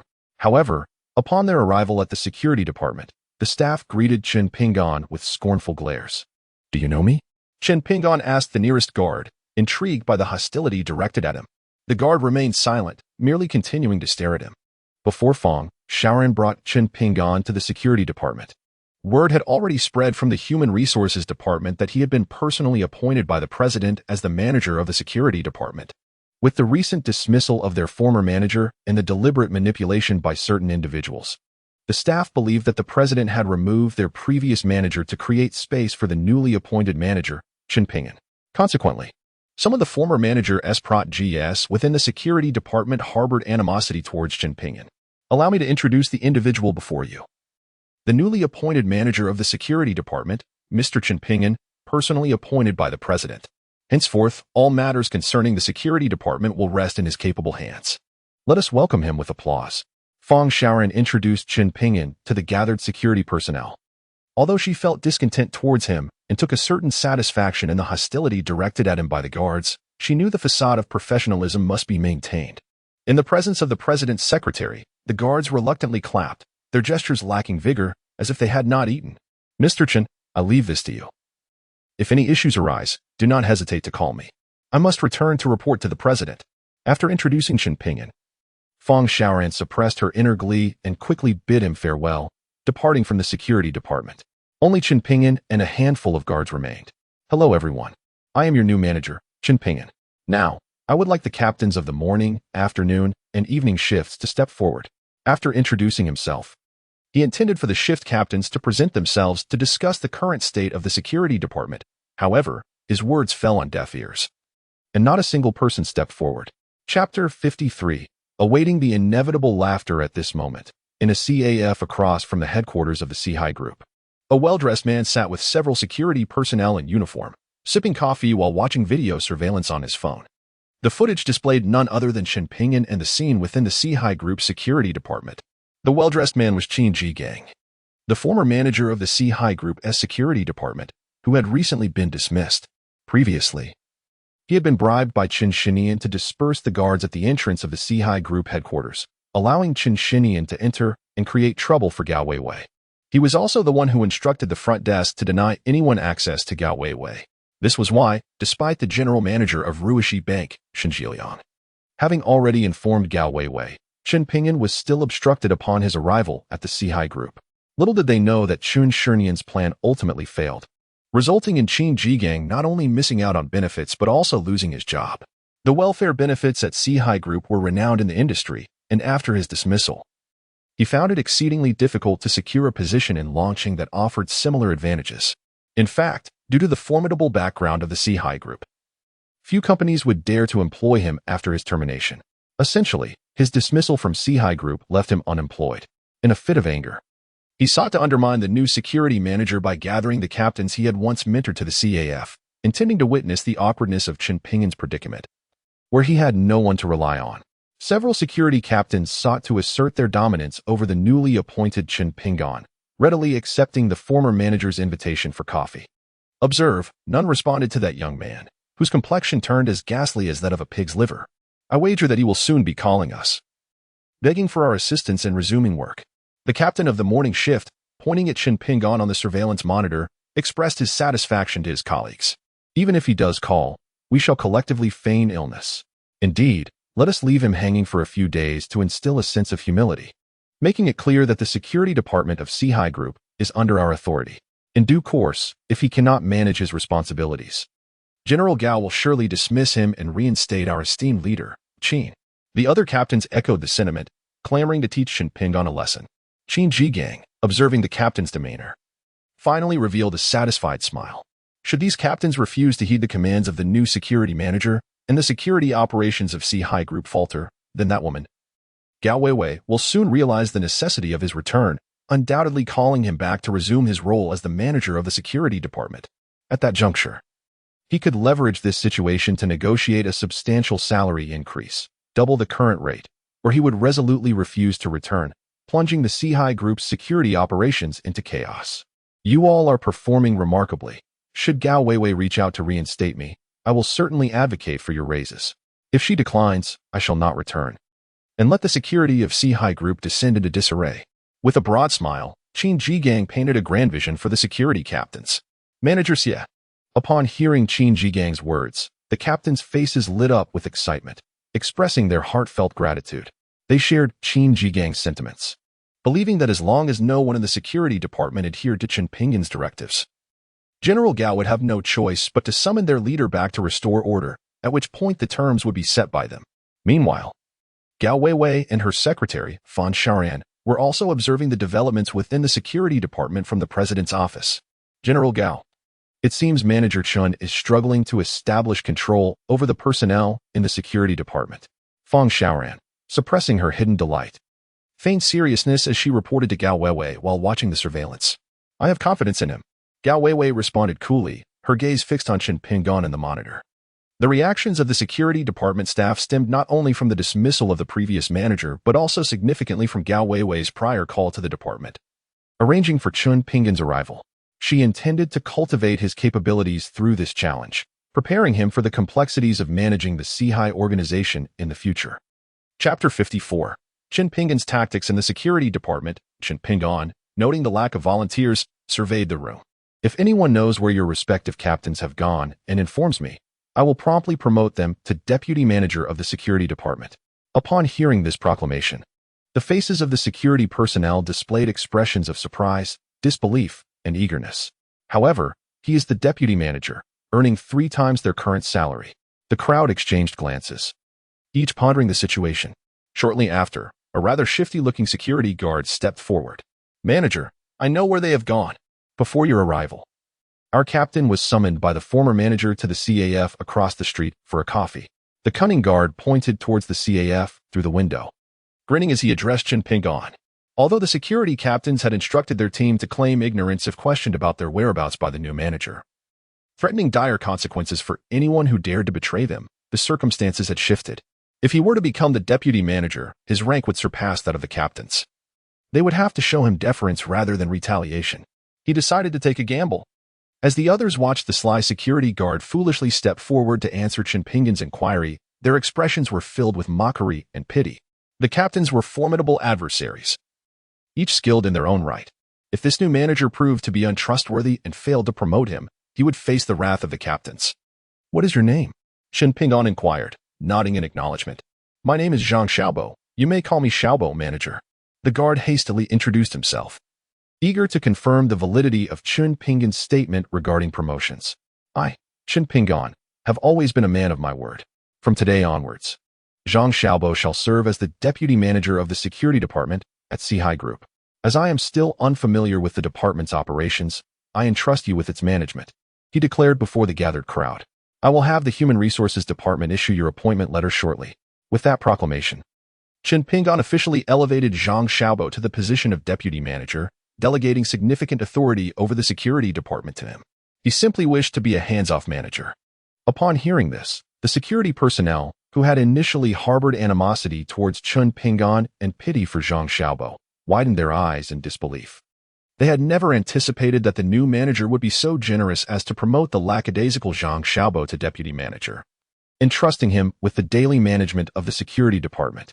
At that moment, many felt a deep sense of regret. Had they known, they would have been the first to respond, and the position of deputy manager would have been theirs. This was, after all, the highest position aside from the manager. Furthermore, this promotion came with a substantial increase in salary, with the deputy manager earning 3 times that of the ordinary guards. In answering a single question, Zhang Xiaobo had made a remarkable leap forward. "You need not envy Zhang Xiaobo. I have other inquiries to pose. As long as you respond diligently, I shall reward you with promotions or salary increments." Chen Pingon observed the envious glances directed towards Zhang Xiaobo and felt a sense of satisfaction. He continued addressing the crowd. "Manager, feel free to inquire. We shall divulge all that we know." With Zhang Xiaobo as a precedent, Chen Pingon's words prompted several individuals to step forward, eager to assist. Matters of financial interest compelled them to strive for advantage. Although they had missed the initial opportunity, and even with their prompt responses, they could not ascend to the position of deputy manager like Zhang Xiaobo. A salary increase was still appealing. After all, their purpose in coming to work was to earn a livelihood. Who would reject a pay rise?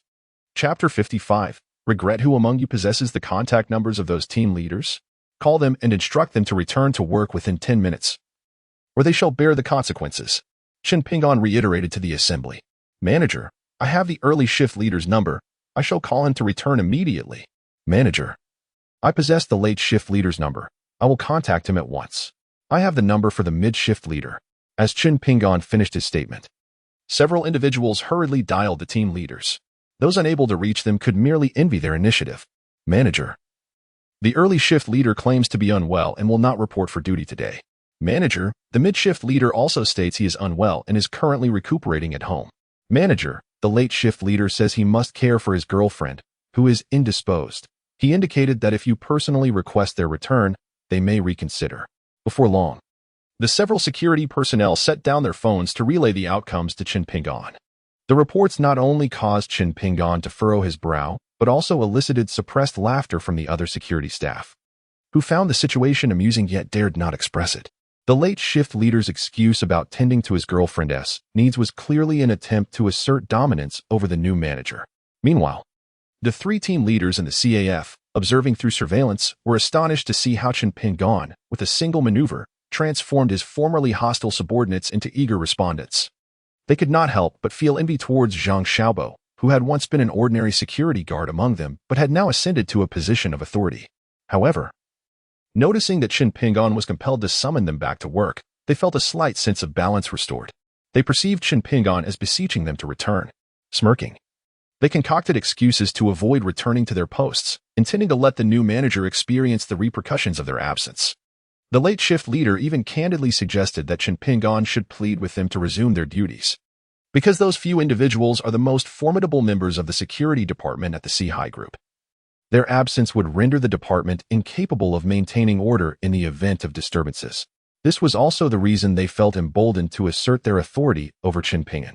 However, to their astonishment, instead of reaching out to them for their return after receiving reports from his subordinates, Chen Pingan made a decisive move that left them utterly dumbfounded.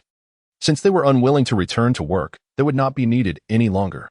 The three of you shall assume the roles of team leaders for the morning, afternoon, and evening shifts. Shortly, you three will inform them to retrieve their personal belongings within 3 days, or else they will be discarded as refuse.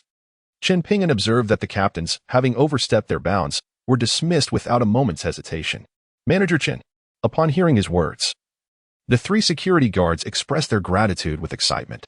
Witnessing their swift elevation to leadership, the remaining personnel were filled with regret, lamenting their earlier hesitance. Even if they could not attain the position of deputy manager, securing a team leader role would have sufficed. Alas, they had all missed their opportunity. At that moment, no one remembered the counsel of the dismissed captains. Only remorse filled their hearts. Meanwhile, the 3 captains who had been dismissed rushed out of the CAF and back to the C-High Group headquarters. Their intent had merely been to assert pressure on Chen Pingan, not to sever ties with the C-High Group. The benefits offered by the C-High Group in Longcheng were renowned. Only a fool would wish to leave such an opportunity behind. Chapter 56, Subjugation Comeback. The 3 dismissed captains were halted by Qin Jigang. Boss Qin, that scoundrel has dismissed us as well. We must return, or we will truly lose our jobs. The urgency was palpable in their voices, given the C-High Group's influence in Longcheng. Being terminated would deter any company from hiring them again, leaving them utterly unemployed. Fools! Qin Jigang berated them, leaving them bewildered. What do you mean, Boss Qin? They asked. Confused. That rascal has publicly appointed others to take your positions. Even if you return now, he is unlikely to reinstate you as team leaders. Where would his dignity lie?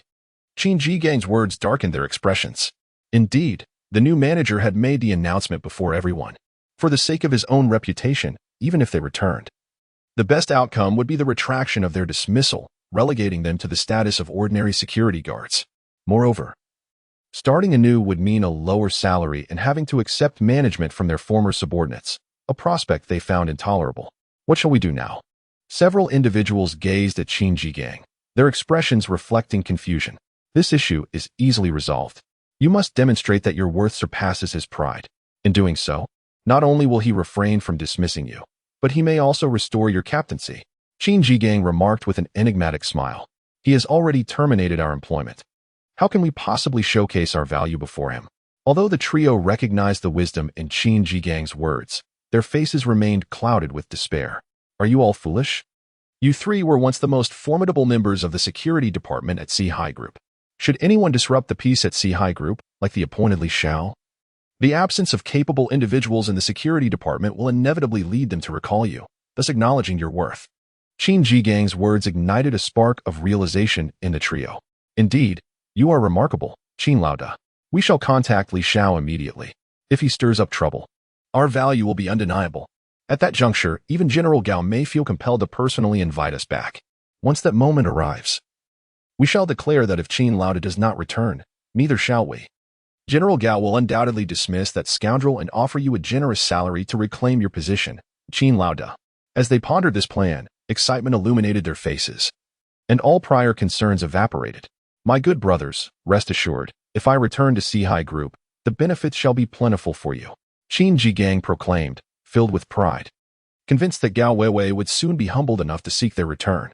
As Qin Jigang and his companions reached out to Li Xiao, Chen Pingan had already garnered the admiration of the entire security department by promoting Zhang Xiaobo and others, earning their compliance. In the president's office, Fang Sharn observed Chen Pingan's adept handling of the security department with resentment, though she dared not express it before Gao Weiwei. Meanwhile, Gao Weiwei nodded in satisfaction, acknowledging Chen Pingan's swift resolution of the department's rebellious elements. As expected of Senior Chen, even without prior management experience, he has successfully organized an entire department. Secretary, As per Manager Chin's instructions, have the HR department promote and increase the salaries of Zhang Xiaobo and others in the security department. After Chen Pingyan departed, Gao Weiwei turned her attention away from the surveillance monitors to instruct her secretary, Fang Xiaoran. Yes, President, I will arrange it immediately. Fang Xiaoran exited the president's office, glancing around to ensure no one was watching. Once assured, she took out her phone and sent a WeChat message to Li Xiao, reporting on the developments regarding Chen Pingyan and Gao Weiwei. Chapter 57. Miss Mu, what are your intentions? After delegating management of the security department to Zhang Xiaobo, Chen Pingyan returned home for the day. Zhang Xiaobo appeared somewhat cunning and indecisive. However, this type of individual possesses a keen intellect and a dash of cunning. Akin to a double-edged sword, when wielded wisely, it can alleviate many burdens, much like the treacherous ministers of ancient times, who understood the importance of their patrons and went to great lengths to curry favor with the emperor, alleviating his concerns. As long as the emperor remains sufficiently formidable, he can keep such schemers in check and utilize them to his advantage. Thus, throughout history, it has often been the case that during times of peace and prosperity, the highest offices are filled predominantly by such unscrupulous figures. Chen Pingyan is confident in his ability to manage someone as slippery as Zhang Xiaobo, who sways with the wind. After all, he is indifferent to his salary. He merely desires a respectable position to impress Li Runin, so she need not worry about arranging work for him. Upon returning to his apartment after work, Chen Pingyan found that Li Runin had already left for her job. However, Mu Wanqing and Qin Shiyu awaited him in the living room. Chen Pingyan presumed that Mu Wanqing had come to see Qin Shiyu and paid them little mind as he entered, heading straight to his room. After all, his relationship with Mu Wanqing was merely a temporary arrangement, a faade of marriage destined to end in divorce once the term was complete, rendering them strangers. Furthermore, having been unceremoniously cast out by the Mu family, he felt no obligation to treat Mu Wanqing with kindness. Chen Pingyan, stop right there.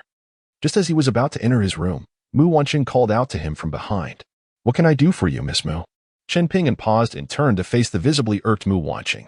Seeing him turn back, Mu Wanqing suddenly perceived a change in Chen Pingyan. He seemed to exude a distinct aura. What? Is it forbidden to call you if nothing is amiss? Shaking her head to dispel her chaotic thoughts, she teased him with a faint smile. This morning, Mu Wanqing had accompanied her father to the bidding for the Xiqing redevelopment project.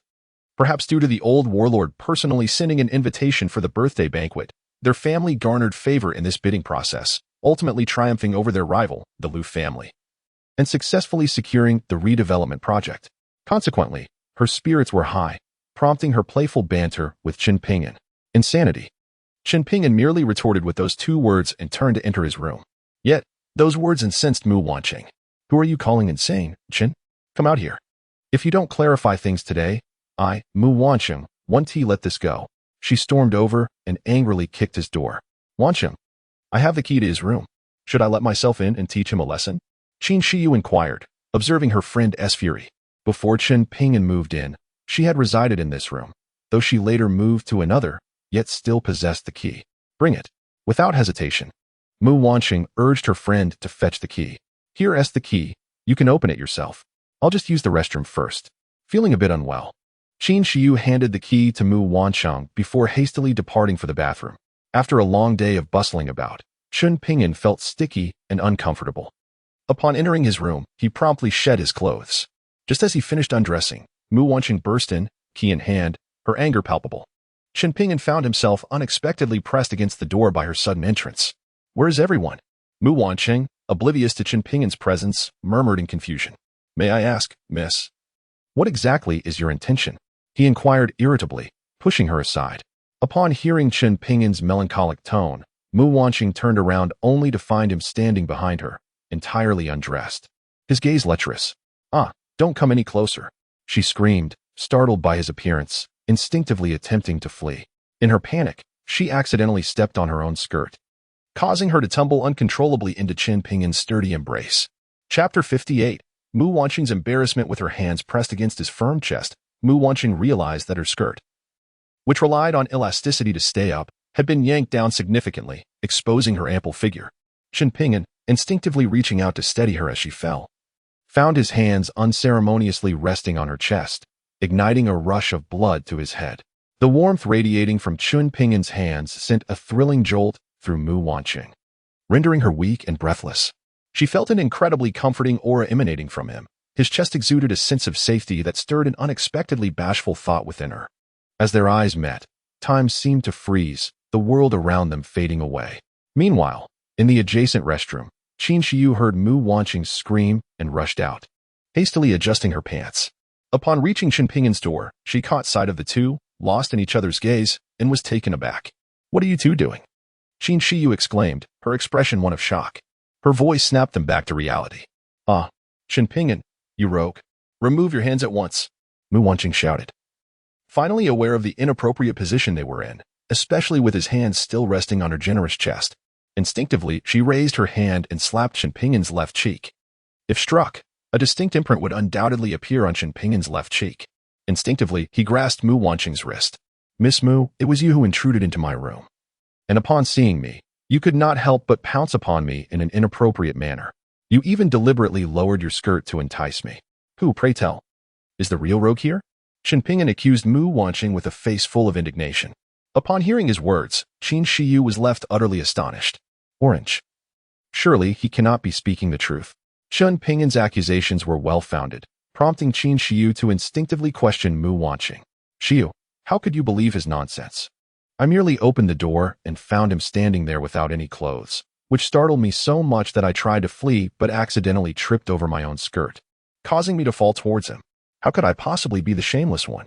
You infuriate me," Mu Wanqing hastily explained to her friend. "Did you hear that?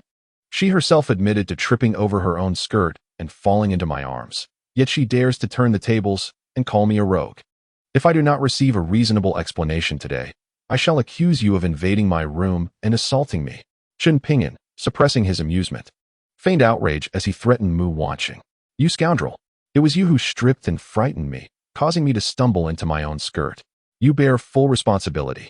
Mu Wanqing felt as though she could never cleanse herself of this accusation, nearly bursting with indignation, only to blame Chen Ping'an for his reckless disrobing. "Ah, my dear lady. I was merely changing clothes in my own room. It was you who barged in. Do I not have the right to undress in my own space?" Chen Ping'an's words left Mu Wanqing speechless and dumbfounded. "Humph.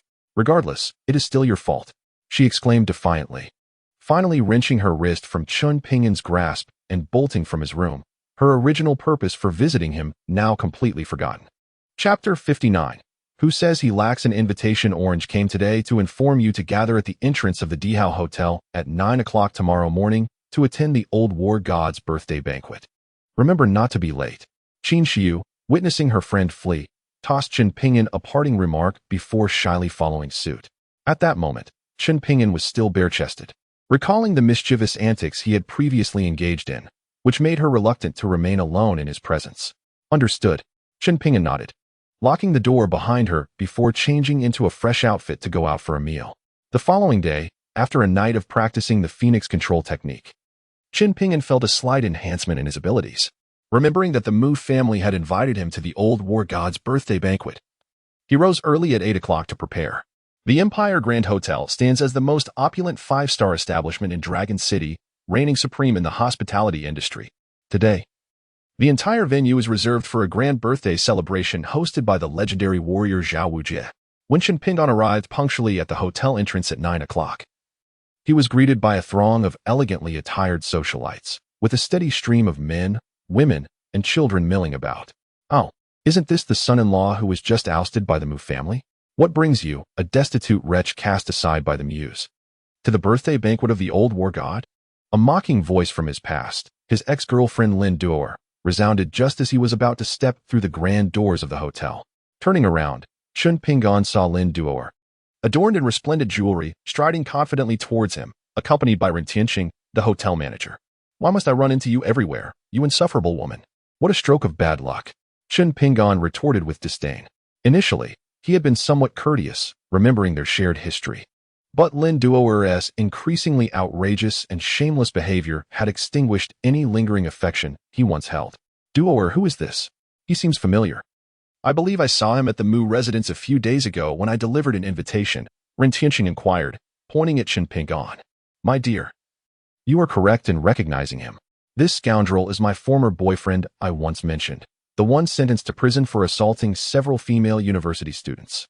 He was recently released, and lacking funds, attempted to ingratiate himself with the Mu family to bring good fortune to old Master Mu. Apparently, after old Master Mu recovered, he was expelled from the Mu household. Now, he sneaks around, hoping to infiltrate the old war god's birthday celebration, likely with some nefarious intent. Lin Duo disdainfully recounted Chen Ping'an's past to her fiancé, cautioning him against allowing Chen entry.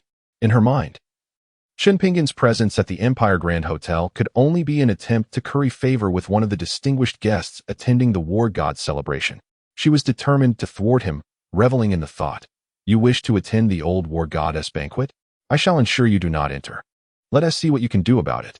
Lin Duo's remarks captivated the attention of many guests entering and exiting the Empire Grand Hotel, drawing a crowd eager to witness the unfolding drama. "Do you possess an invitation?" Ren Tianxing, influenced by Lin Duo's introduction, felt it prudent to prevent Chen Ping'an from entering. The potential repercussions of allowing such a person inside were too great.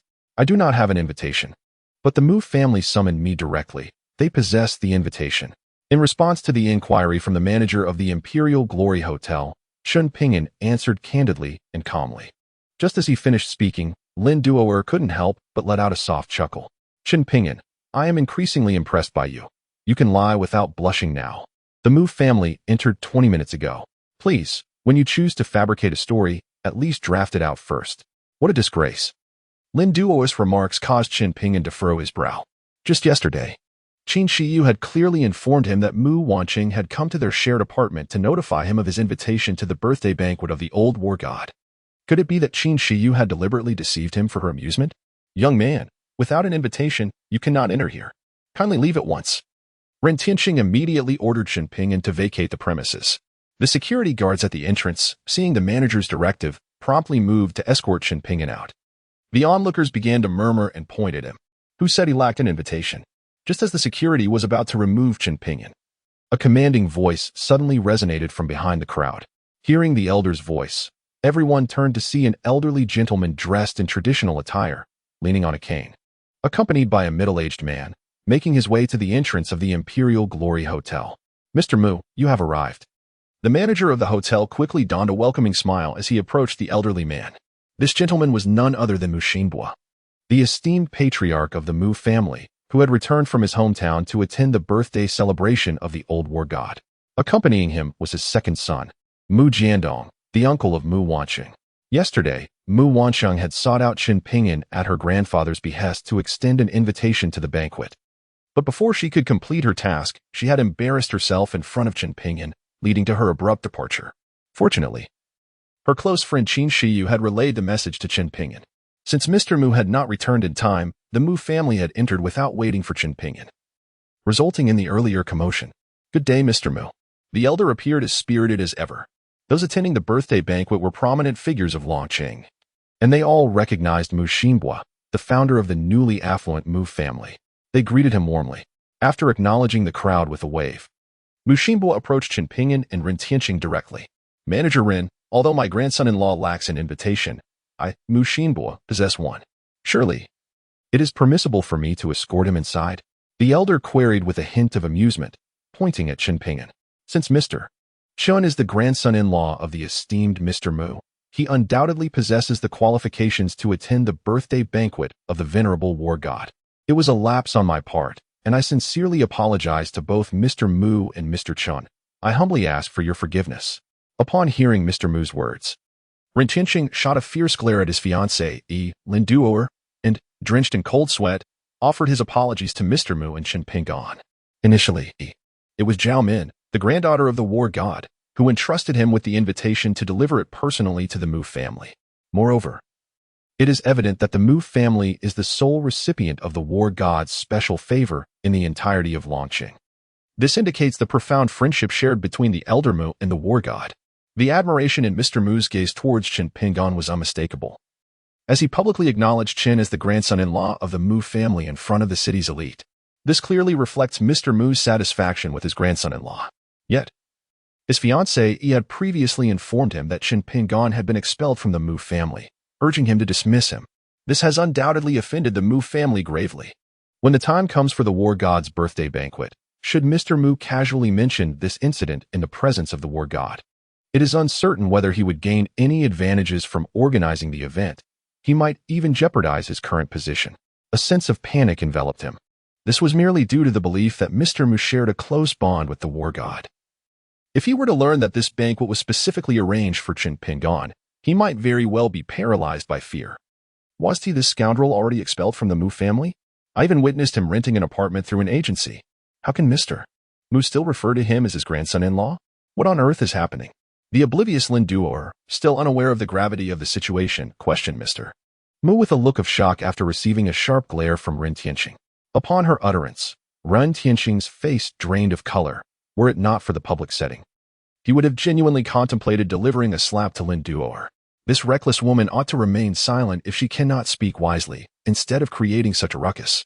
Not only did the manager of the Imperial Hotel furrow his brow in distress, but even Mr. Mu cast a look of confusion towards Qin Pingan after hearing Lin Duoer's words. Old sir, this matter is quite intricate. Let us enter. And I shall explain it in detail, said Qin Pingan, meeting Mr. Mu's questioning gaze with resignation. Very well, let us converse as we proceed, Mr. Mu nodded. Gesturing for Qin Pingan to lead the way, supported by his second son, Mu Jiandong. At this point, neither Lin Duoer nor her mother, nor the hotel manager or security personnel dared to expel Qin Pingan any further. Halt. Others may enter, but this fellow cannot. Just as Qin Pingan believed he could smoothly enter the Imperial Hotel, a cold voice from a young man unexpectedly rang out behind them. Chapter 61. The Dilemma. Upon hearing the voice, the crowd instinctively turned their heads in curiosity. Just a moment ago, the elder of the Mu family proclaimed that Qin Pingan had become their granddaughter's husband, and even the manager of the Imperial Hotel dared not utter a word. Yet, this individual still had the audacity to step forward and provoke them, leaving everyone curious about his true identity. The crowd turned to see a young man clad in trendy attire, mimicking the signature pose of Neza from an anime, hands in pockets. Approaching Qin Pingan with an amused expression. Following closely behind him was a burly man in a black suit, resembling a solid iron statue. His pronounced temples indicated he was a skilled martial artist. Is it him? Qin Pingan murmured softly upon recognizing the young man. This was none other than Zhao Shikai, who had arrived a day earlier to purchase the Longquan villa, only to later attempt to get Li Runin intoxicated and take her to a hotel, where Qin Pingan had delivered a stern lesson. After being kicked away by Qin Pingan, Zhao Shikai finally grasped the hidden talents in Longqing, henceforth ensuring he always had his bodyguard accompany him, specifically, the strongest bodyguard assigned to him by his grandfather, second only to the renowned Ada and Air in strength. To avoid a repeat of previous humiliations, the moment Ren Tianqing, the manager of the Imperial Hotel, spotted Zhao Shikai, a look of reverence instantly crossed his face. Who is this? The elder Mu inquired, noticing Ren Tianqing's change in demeanor, his expression one of confusion. The surrounding elites of Longqing shared his curiosity. Elder Mu. This young gentleman holds significant status. He is the grandson of the legendary war god, Zhao Wujia. Ren Tianqing introduced with a beaming smile as he hurried to meet him. Upon hearing Ren Tianqing's introduction, the prominent figures of Longqing gasped in astonishment. Elder Mu swiftly turned to Qin Pingan, saying, "My dear grandson-in-law, how did you come to cross paths with such a figure?" Concern flickered in his eyes. A few days ago, I happened to encounter him trying to bully my friend. So I intervened and taught him a lesson. I did not anticipate he had such a background. Qin Pingan replied nonchalantly. At his words, the elites around him collectively inhaled sharply.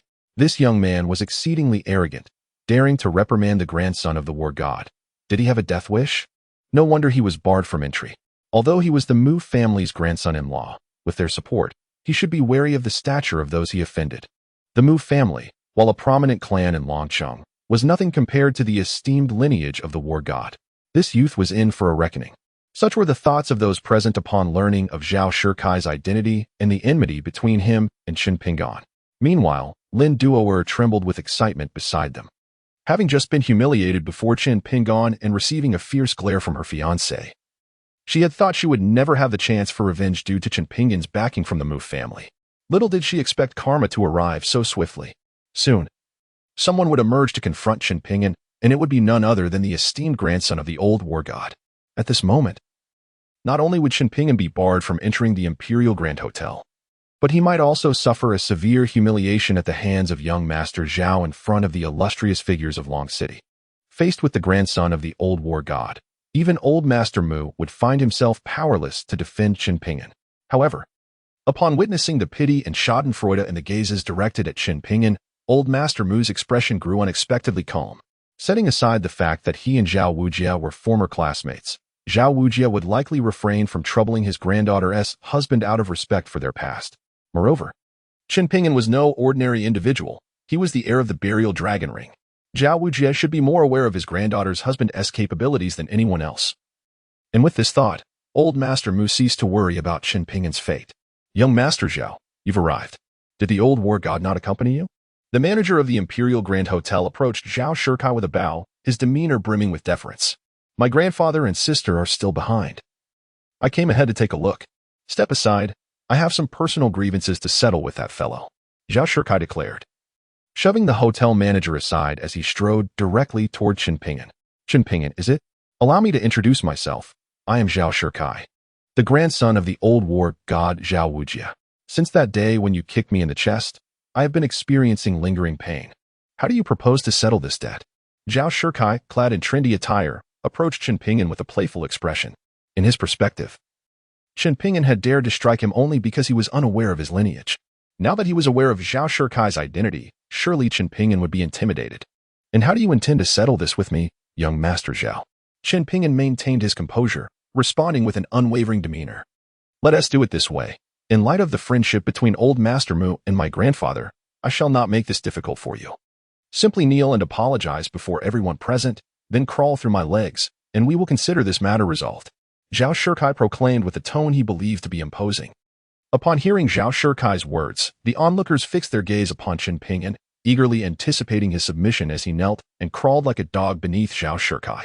As time passed, the crowd at the entrance of the Imperial Grand Hotel swelled, with newcomers quietly inquiring about the unfolding situation. Lin Duoer, in particular, was wide-eyed with anticipation for the spectacle. Just because of you, a spoiled brat relying on his elders, do you think I would kneel for you? Do you even deserve it? Qin Pinyin retorted coldly. Zhao Shikai despised being labeled as someone who relied on his elders, and upon hearing Qin Pinyin's words, his anger flared. Tainyo, teach him a lesson about whether or not I deserve respect. Zhao Shikai barked at his burly bodyguard positioned behind him. He is not one to engage in idle chatter, preferring instead to let his strength speak for itself. Upon hearing Zhao Shikai's words, the formidable bodyguard resembling a solid iron mass stepped forward with an imposing stride, advancing towards Qin Pinyin. His sheer power made each step resonate like that of an elephant, causing the onlookers to instinctively retreat in fear of being inadvertently harmed. Even the venerable Mu, aware of Qin Pinyin's status as the heir to the Dragon Burial Ring and his remarkable abilities, could not help but feel a sense of dread for Qin Pinyin in the face of the bodyguard's overwhelming presence. Dear grandson-in-law, do you possess the confidence to face this behemoth? If not, it may be prudent for us to bow our heads and seek another opportunity to reclaim our honor. Mu whispered anxiously into Qin Pinyin's ear. Fear not. He is merely a brutish bull, of little concern, Qin Pinyin replied with an air of nonchalance, easing Mu's worries. Brat, kneel and apologize to our young master, and crawl through his legs, or I shall reduce you to a mere pulp with a single blow. The iron-like bodyguard approached Qin Pinyin, shedding his suit jacket to reveal a chiseled physique adorned with rippling muscles, and deliberately flexing his arms to intimidate Qin Pinyin further.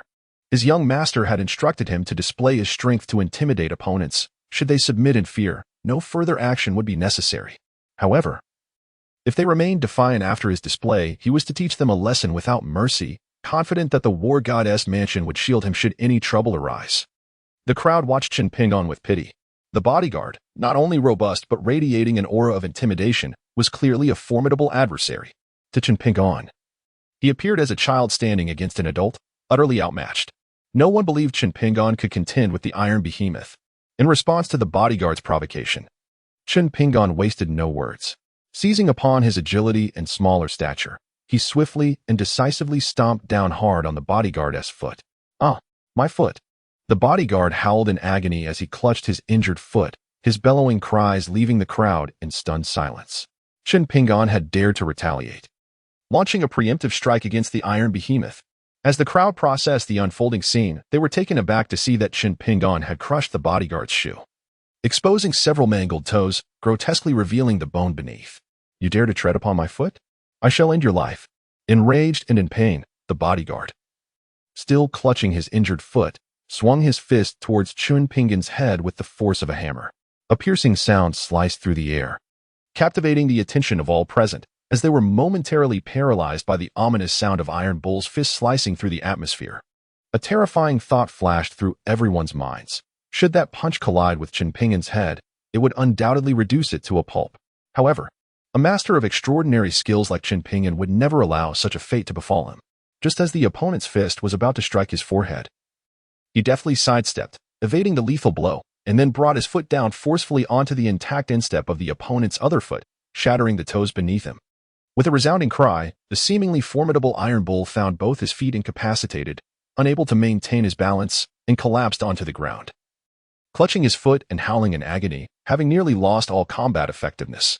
Iron Bull, you worthless fool. You can't even handle a pathetic loser. What use is it to spend so much on you? Zhao Shikai fumed as he witnessed his strongest bodyguard fall. At this moment, a commotion erupted from the crowd. The old war god's special vehicle has arrived. Clear the way, came the shouts from behind. Upon hearing the announcement, the crowd instinctively parted to make way. Turning around, they beheld 3 luxury vehicles approaching, the middle one being the designated car of the legendary Zhao Wujie, the old war god of Beijing. The trio of vehicles halted in front of the Dihao Grand Hotel. Ada and Ayer, both with arms and casts, disembarked from the front and rear vehicles, respectively, taking positions on either side of the old war god's car, standing guard with utmost vigilance. Only then did the driver emerge and open the rear door. The first sight to emerge was a pair of elegant, snow-white high-heeled legs. Zhao Min, the granddaughter of the old war god, stepped out, followed by her gallant assistants in helping her grandfather, Zhao Wujie, from the vehicle. Upon seeing the elder Mu Xinbo, the old war god paused momentarily, quickly recognizing his old classmate from decades past. Yet at that moment, Chun Pingan was crouched before the towering figure of Iron Bull, his own stature somewhat dwarfed by the imposing presence. Hence, Zhao Wujie, his granddaughter Zhao Min, and Ada and Ayer failed to notice Chun Pingan's presence. Zhao Shikai's expression brightened at the arrival of his grandfather. Although the old war god had aged and was no longer inclined to engage in combat, he was accompanied by 2 formidable protectors, Ada and Ayer. While Ada had suffered an injury to his arm inflicted by a powerful figure mentioned in a phone call from his grandfather, Ayer remained in fine form. Should Ayer choose to intervene and teach Chun Pingan a lesson, the latter would find himself trapped without a means of escape. However, it was Mu Xinbo who first approached the old war god, exclaiming, "Greetings, Master War God of Beijing." He hurriedly stepped forward, clasping his fists in respect and bowing to Zhao Wujie. Although both men are of the same generation and classmates, Zhao Wujie fought valiantly for his country, shedding blood and gaining remarkable military achievements. This gesture of respect from Mu Xinbo acknowledges Zhao Wujie's outstanding contributions to the people. My old classmate, it has been many years. I hope you have been well. Zhao Wujie, aware that the heir to the dragon burial ring is Mu Xinbo's granddaughter's husband, approached with deference, helping his old classmate to his feet. While the 2 elders exchanged pleasantries, Zhao Shikai hurriedly approached Ada and Ayer. Masters Ada and Ayer, I just encountered an arrogant individual who incapacitated my bodyguard, Iron Bull. I implore you to subdue this young man and make him aware of the might of our northern border war god's mansion. Zhao Shikai pointed at Chun Pingan as he spoke. Who possesses such prowess to have defeated Iron Bull? Ada and Ayer were instantly taken aback by Zhao Shikai's words. Although Iron Bull's innate talent was lacking, he possessed extraordinary strength. And under the guidance of both them and the old war god, he could easily handle several ordinary individuals at once. Yet, he had been incapacitated? This dragon city truly harbors hidden talents. Images of Chun Pingan, who had effortlessly severed Ada's arm with a mere flick of his hand, flashed through their minds. It is he, the arrogant youth named Chun Pingan. Zhao Shikai beseeched the 2 masters, please, teach him a lesson so he understands the might of our northern border war god's mansion. He led Ada and Ayer to Iron Bull's side, indignantly pointing at Chun Pingan, who was shielded by Iron Bull. Upon hearing the commotion, Chun Pingan glanced up at Ada and Ayer, flashing a grin that revealed his 8 gleaming white teeth. Initially perplexed by the number of formidable experts in Dragon City, Ada and Ayer had intended to confront him to avenge young Master Sunday. However, upon seeing Chun Pingan's face, they were nearly struck with terror, nearly collapsing to the ground. Was this not the very youth who had so effortlessly harmed Ada just days prior? According to the old war god, This young man was not only a master but also of significant lineage as the heir to the dragon burial ring, a figure even the old war god sought to curry favor with. Young master, we are no match for him. You must apologize at once, lest even the old war god may not be able to save you today. A heir, standing at the forefront, warned Zhao Shikai gravely. Upon hearing this, Zhao Shikai was taken aback, astonished that the esteemed guardians of the northern border war goddess mansion would concede defeat without a fight and urge him to apologize. He thought perhaps he had misheard and turned to Ada, whose hand was still in a cast. The surrounding crowd shared a look of disbelief. The formidable prowess of the old war god's two guardians, Ada and Aer, is well known, often said to be able to take on 100 foes single-handedly. However, upon encountering Chenpingen, they immediately succumbed, which is truly astonishing. Ignoring the onlookers, Ada nodded decisively when he noticed young Master Sun's gaze, affirming that Zhao Shikai had not erred in his understanding. Once reassured of his hearing, Zhao Shikai turned to his grandfather. Throughout his life, he had witnessed everyone maintain utmost respect in his grandfather's presence, never daring to utter a word out of place. This was the first time he had encountered such a situation.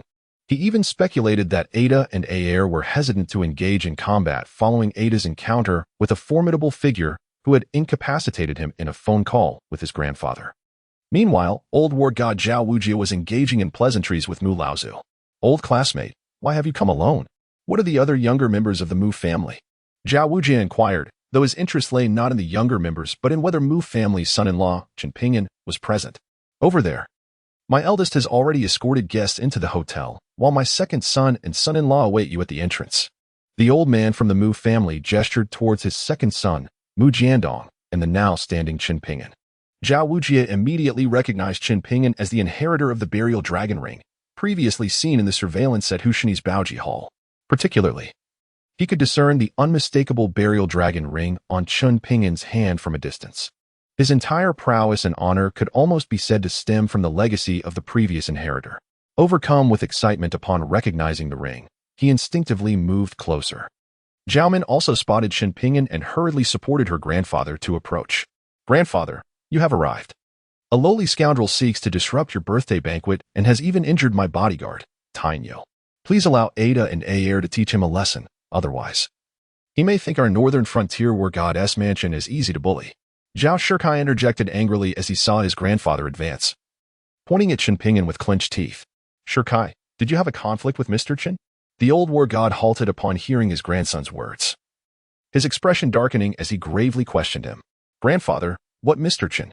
This fellow is merely a son-in-law of the Mu family, who not only spoke arrogantly at our war goddess mansion but also injured my bodyguard. Such a lowly individual does not deserve your respect. Zhao Shikai, misunderstanding his grandfather's courtesy towards Chenpingen as mere politeness due to their old classmate Mu Xinbo, expressed his disdain. Scoundrel, who gave you the right to speak disrespectfully to Mr. Chen? Apologize to him at once. Immediately, the old war god's face turned ashen, akin to that of a liver, as he instinctively reprimanded his grandson. What? Grandfather, you, the esteemed god of war from the northern frontier, are asking me to apologize to a commoner? Zhao Shikai questioned incredulously, his disbelief evident in his expression. He was not alone. The onlookers surrounding them were equally stunned by the old warrior's words, rendered speechless as if under a spell, convinced their ears were deceiving them. Lin Duor and her mother gaped at the unfolding scene, their mouths agape in astonishment. Had she misheard? The venerable god of war of the northern frontier was instructing his noble grandson to offer an apology to Chenpingen, the son-in-law of the Mu family? This was utterly absurd.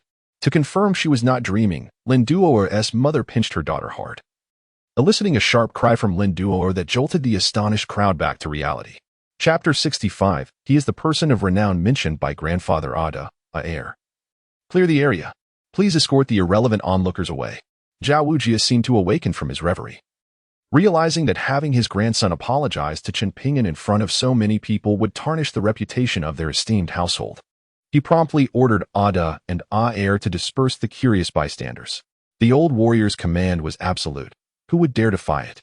In less than 2 minutes, the once bustling scene had dwindled to just Chenpingen, the old Mu patriarch, and a few members of the Zhao family. Grandfather, why must I apologize to him? Once the irrelevant spectators had departed, Zhao Shikai noticed that his grandfather had not retracted his order. He asked, his face a mask of defiance. Brother, the gentleman before us, Mr. Chen is the esteemed individual grandfather mentioned to you over the phone. Grandfather brought you from the northern frontier to establish a connection with Mr. Chen. Why did you confront him and even insult him? Seeing her brother's obstinacy, Zhao Min stepped closer and whispered to him. What? He is the esteemed individual grandfather wants me to befriend? Zhao Shikai was taken aback, his mouth agape in disbelief.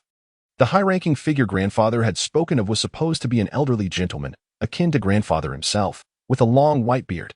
Although Chen Ping'an possessed formidable strength, having dispatched him with a mere kick and incapacitated his strongest bodyguard with ease, he appeared far too youthful, seemingly devoid of any characteristics associated with a person of renown. Initially, Zhao Shikai had envisioned that the esteemed figure grandfather wished him to befriend would be an elder of similar age to grandfather. Now, his sister was asserting that this man, who appeared to be of similar age, was indeed the person grandfather had intended for him to associate with. A notion he found utterly incomprehensible. Why do you have so much to say? If the esteemed figure were an elder like grandfather, he could simply befriend him himself. Why summon you from the northern frontier to Longqing? Zhao, the old god of war, witnessing his grandson's continued defiance, raised his cane, poised to strike. Is it not permissible for me to apologize to Mr. Chen? Upon witnessing his grandfather raise his cane, ready to strike, Zhao Shikai hastily agreed to extend his apologies to Chen Ping'an. Mr. Chen, it was my folly to offend you and your esteemed friends. I now recognize my error and earnestly seek your forgiveness. Zhao Shikai continued, did you not have your eye on the Dragon Spring Villa atop Longquan Mountain? I am willing to present this villa to you as a token of my sincere contrition. Please accept it. He produced the key to the Dragon Spring Villa, which he had purchased for a staggering 8 billion, and offered it to Chen Ping'an. Old Zhao, what is the meaning of this? Chen Ping'an observed the performance of the Zhao grandfather and grandson with a discerning gaze, uncertain of their intentions. Mr. Chen, I have been informed by Dr. Hu regarding the events at the Baijitang. Had you not extended your hand in aid, I fear I would no longer be among the living. You are a benefactor to me. And though my ungrateful grandson fails to appreciate your kindness and has the audacity to insult you, I implore you to forgive him.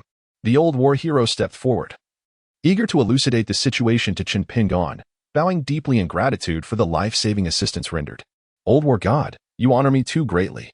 Chen Ping'an replied, humbled. You, who have devoted your life to the nation, safeguarding countless citizens, how could I, Chen Ping'an, presume to accept such a grand gesture? He declared, I shall forgive your grandson. That is all. While Chen Ping'an harbored disdain for Zhao Shikai's arrogance, he felt unworthy of accepting gratitude from one who had fought valiantly for the country. In Chapter 66, meeting the senior brother, Chen Ping'an reflected on his familiarity with the old war hero, having often seen him on television prior to his retirement. The old war hero had always been a figure he esteemed greatly. To have the privilege of aiding him was a source of profound honor. Since you have granted me your forgiveness, please accept the Dragon Spring Villa. It symbolizes not only my apology, but also my gratitude for saving my grandfather's life. Should you refuse it, I shall carry the weight of unease in my heart for eternity.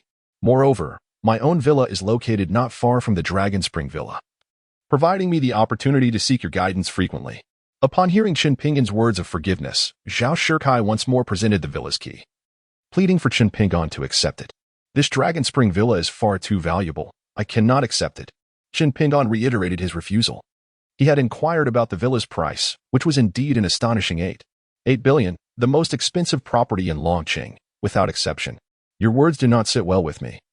Mr. Chen, regardless of its value, can it truly surpass the worth of my grandfather's life?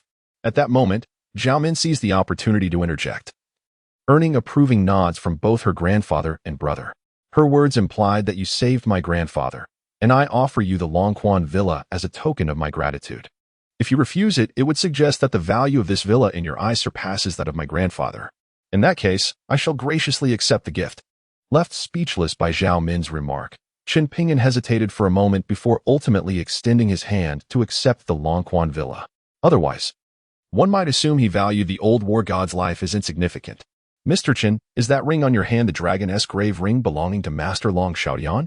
Upon seeing Chen Ping'an take the key to the Longquan Villa from Zhao Shikai, the old war god pointed to the ring on Chen's hand and inquired, Do you know my master? Chen Ping'an responded seriously upon hearing the old war god mention his master's name. Is it true that Master Long is indeed your mentor? The old war god expressed his excitement. In his youth, He had relied on the martial arts principles imparted by Master Long to achieve unparalleled victories on the battlefield and fulfill his aspirations of protecting his homeland. He had always regarded Master Long as his mentor, and if Mr. Chun was indeed Master Long's disciple, then it would mean they were akin to brothers in the martial arts. The old war god, brimming with enthusiasm, addressed Chinpingen, swiftly establishing a connection with the inheritor of the dragon-esque grave ring.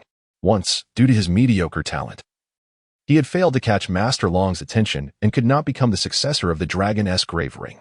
However, being considered a senior brother to the current inheritor was still a commendable distinction. "Are you familiar with this set of martial arts?" the old war god asked. Noticing Chinpingen's skepticism, he immediately harnessed his energy to perform the set of techniques taught to him by Master Long, striking a small ornamental hill at the entrance of the Imperial Hotel with a powerful palm. Chinpingen felt a force akin to a dragon and elephant erupting from the old war god's palm, and with a thunderous sound, the ornamental hill was obliterated as if blown apart by an explosive. "Is this the dragon-elephant suppression technique created by my master?" Chinpingen exclaimed in astonishment. Recognizing the technique, the old war god had indeed unleashed the very technique his master had demonstrated before him. A unique creation that did not belong to the dragon's grave hall, thus leaving a profound impression on Chinpingen. Aside from the teachings of his master, no outsider could possibly wield such knowledge. Consequently, when the old war god executed the dragon-elephant suppression technique, Chinpingen instantly believed his words. Chapter 67. Ascending to the status of Uncle Master Brother Chun, there is no need for excessive courtesy. The old war god joyfully assisted Chinpingen to his feet. Although only a hint of surprise graced his features, his heart was brimming with unparalleled excitement. Before him stood Chinpingen, the inheritor of the dragon-esque grave ring. Establishing a rapport with him meant that, even a century later, no one would dare oppose him in the northern frontier's war god mansion. It was akin to securing a safeguard for their northern frontier's war god. At this moment, Chinpingen was equally filled with joy. Acquiring a powerful and influential war god as a senior brother was akin to a windfall. Once familiarized, one might even leverage their strength to seek out their mother and sister. Both parties harbored their own intentions, believing that the other could provide them with what they desired.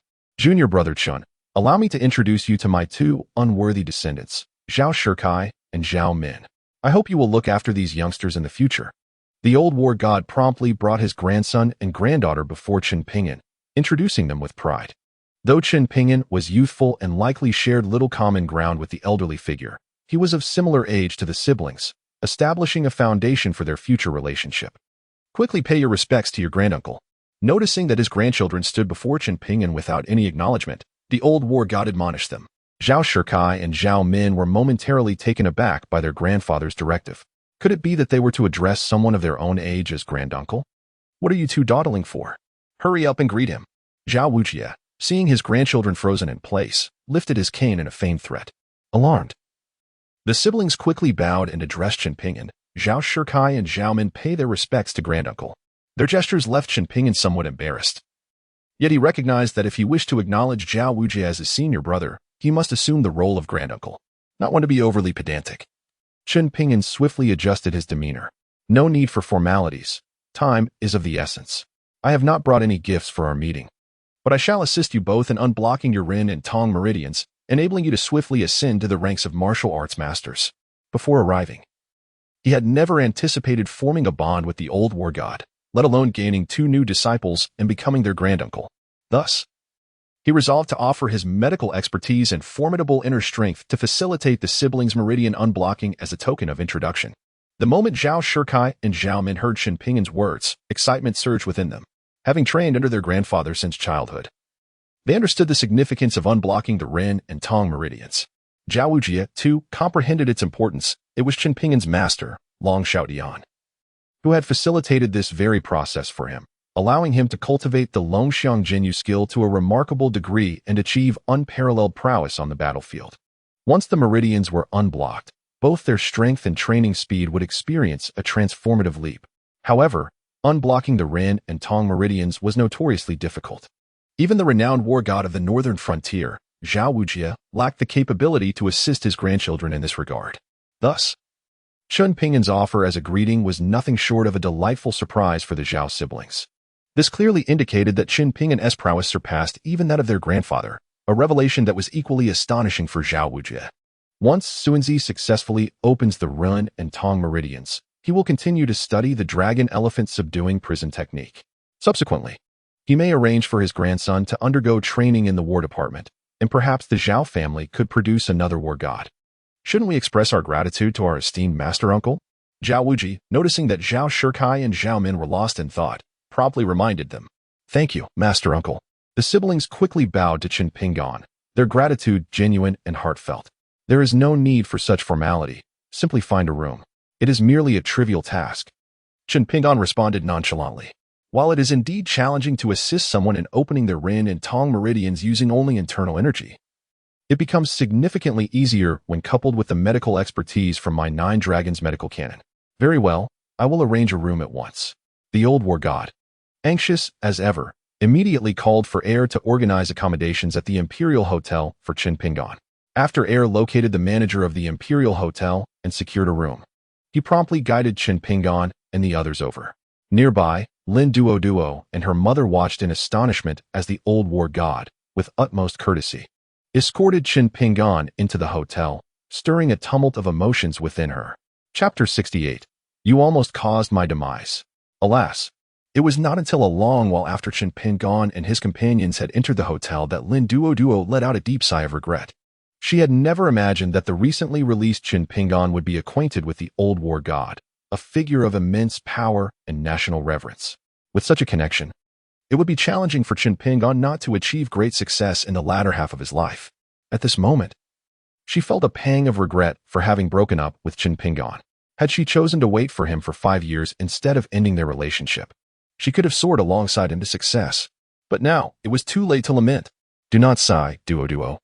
The person you are with now is also commendable. He is the manager of the most prestigious hotel in Longqing. Moreover, this time, the old war god's birthday banquet was entirely organized by him.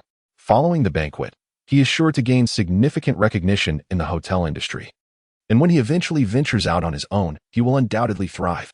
At that time, you two could bask in the glory, perhaps even surpassing the path you would have taken with Qin Pingan. Linwood's mother, recognizing her daughter's sense of regret, quickly offered words of comfort. Fearing that her daughter might consider ending her current engagement to pursue Qin Pingan, which could lead to a loss of both love and wealth. Indeed, you are right, mother. Although Tianqing is a bit older, his capabilities are not lacking. Especially after handling the old war god's birthday banquet, he may rise swiftly in status. And it would not be a loss to follow him. I must learn from this experience and not be so quick to part ways with Tianqing, lest I find myself regretting it once more. After being enlightened by her mother, Lin Duo came to a profound realization and spoke to her mother with an air of enlightenment. Lin's mother felt a wave of relief upon hearing her daughter's words. It's wonderful that you can think this way. Tianqing has arrived. He must be here to escort us into the old war god's birthday banquet. Let us hurry over. With keen eyes, Lin's mother spotted Rain Tianqing emerging after arranging the rooms and immediately pulled her daughter to greet him. Everyone around was aware that Rain Tianqing, the manager of the Imperial Hotel, was in charge of the old war god's birthday banquet. As he stepped out, many people enthusiastically greeted him. Walking towards Ren Tianqing alongside her mother, Lin Duo's resolve to never part ways easily only grew stronger upon witnessing the scene. Darling, are you here to escort us into the old war god's banquet? Lin Duo, shaking off her earlier disappointment, approached Ren Tianqing with a sweet inquiry. However, the response she received was a resounding slap from Ren Tianqing. A bright red handprint instantly appeared on Lin Duo's face, leaving her in a state of shock as she clutched her stinging cheek, staring incredulously at her enraged fiancé. She could not fathom why her fiancé, who had been amiable moments ago, was now consumed with such fury, and why he would strike her in front of so many onlookers. Why did you hit my daughter? Lin's mother, filled with rage upon witnessing the incident, pushed Ren Tianqing aside and furiously demanded an explanation. You shameless woman. How dare you question me about why I struck her? You and your daughter nearly caused my demise. A slap is the least she deserves.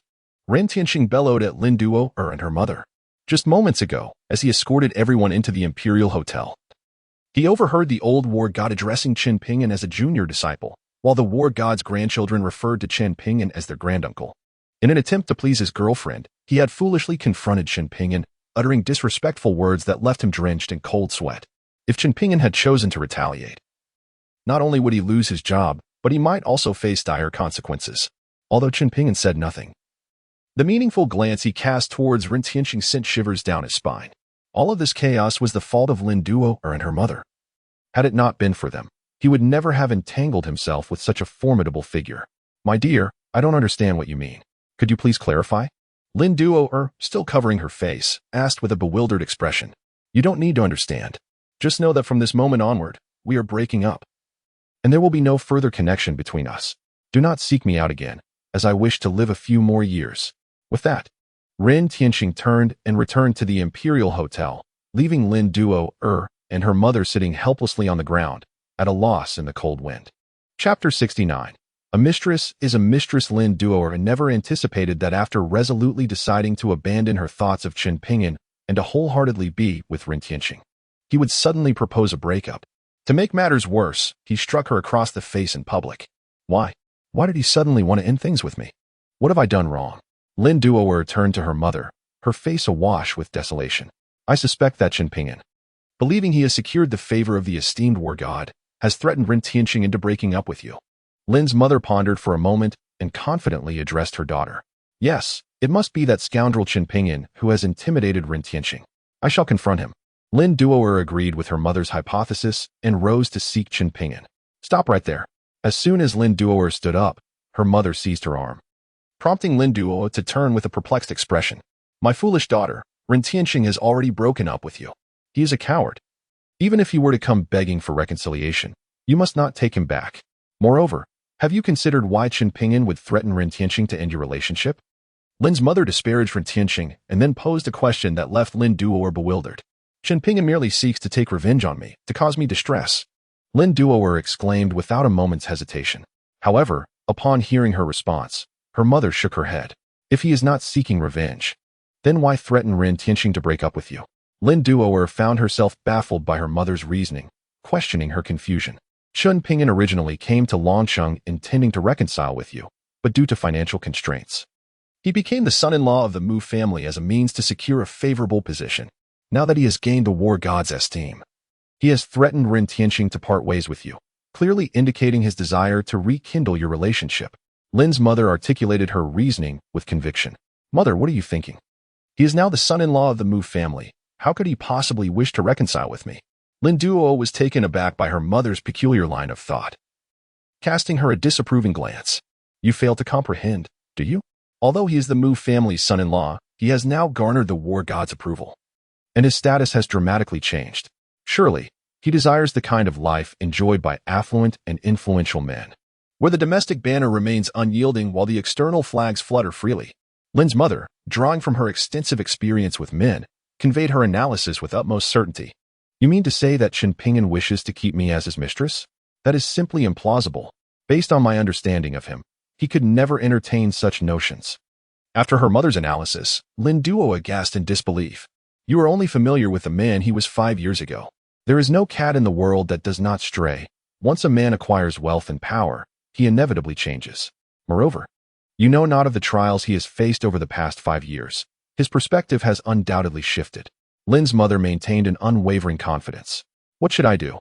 Lin Duo felt brainwashed by her mother's resolute demeanor, believing that Chen Pingyan's threat to Rin Tianqing regarding their breakup was a ploy to reconcile and secretly develop something further. My foolish daughter, is there even any need to ponder this? Chen Pingyan is now a protege of the old war god. His future is boundless. His life's potential far surpasses that of Rin Tianqing. If he wishes to reconcile with you, you should undoubtedly agree. Lin's mother remarked, exasperated with her daughter. Chen Pingyan, now favored by the old war god, would have been her personal choice had she not been older. It should not fall to her daughter. Yet, he is already married. Even if he wishes to reconcile with me, it can only be a clandestine affair, relegating me to the role of a secret lover, essentially, a mistress. Lin Duo pouted and murmured. What difference does it make?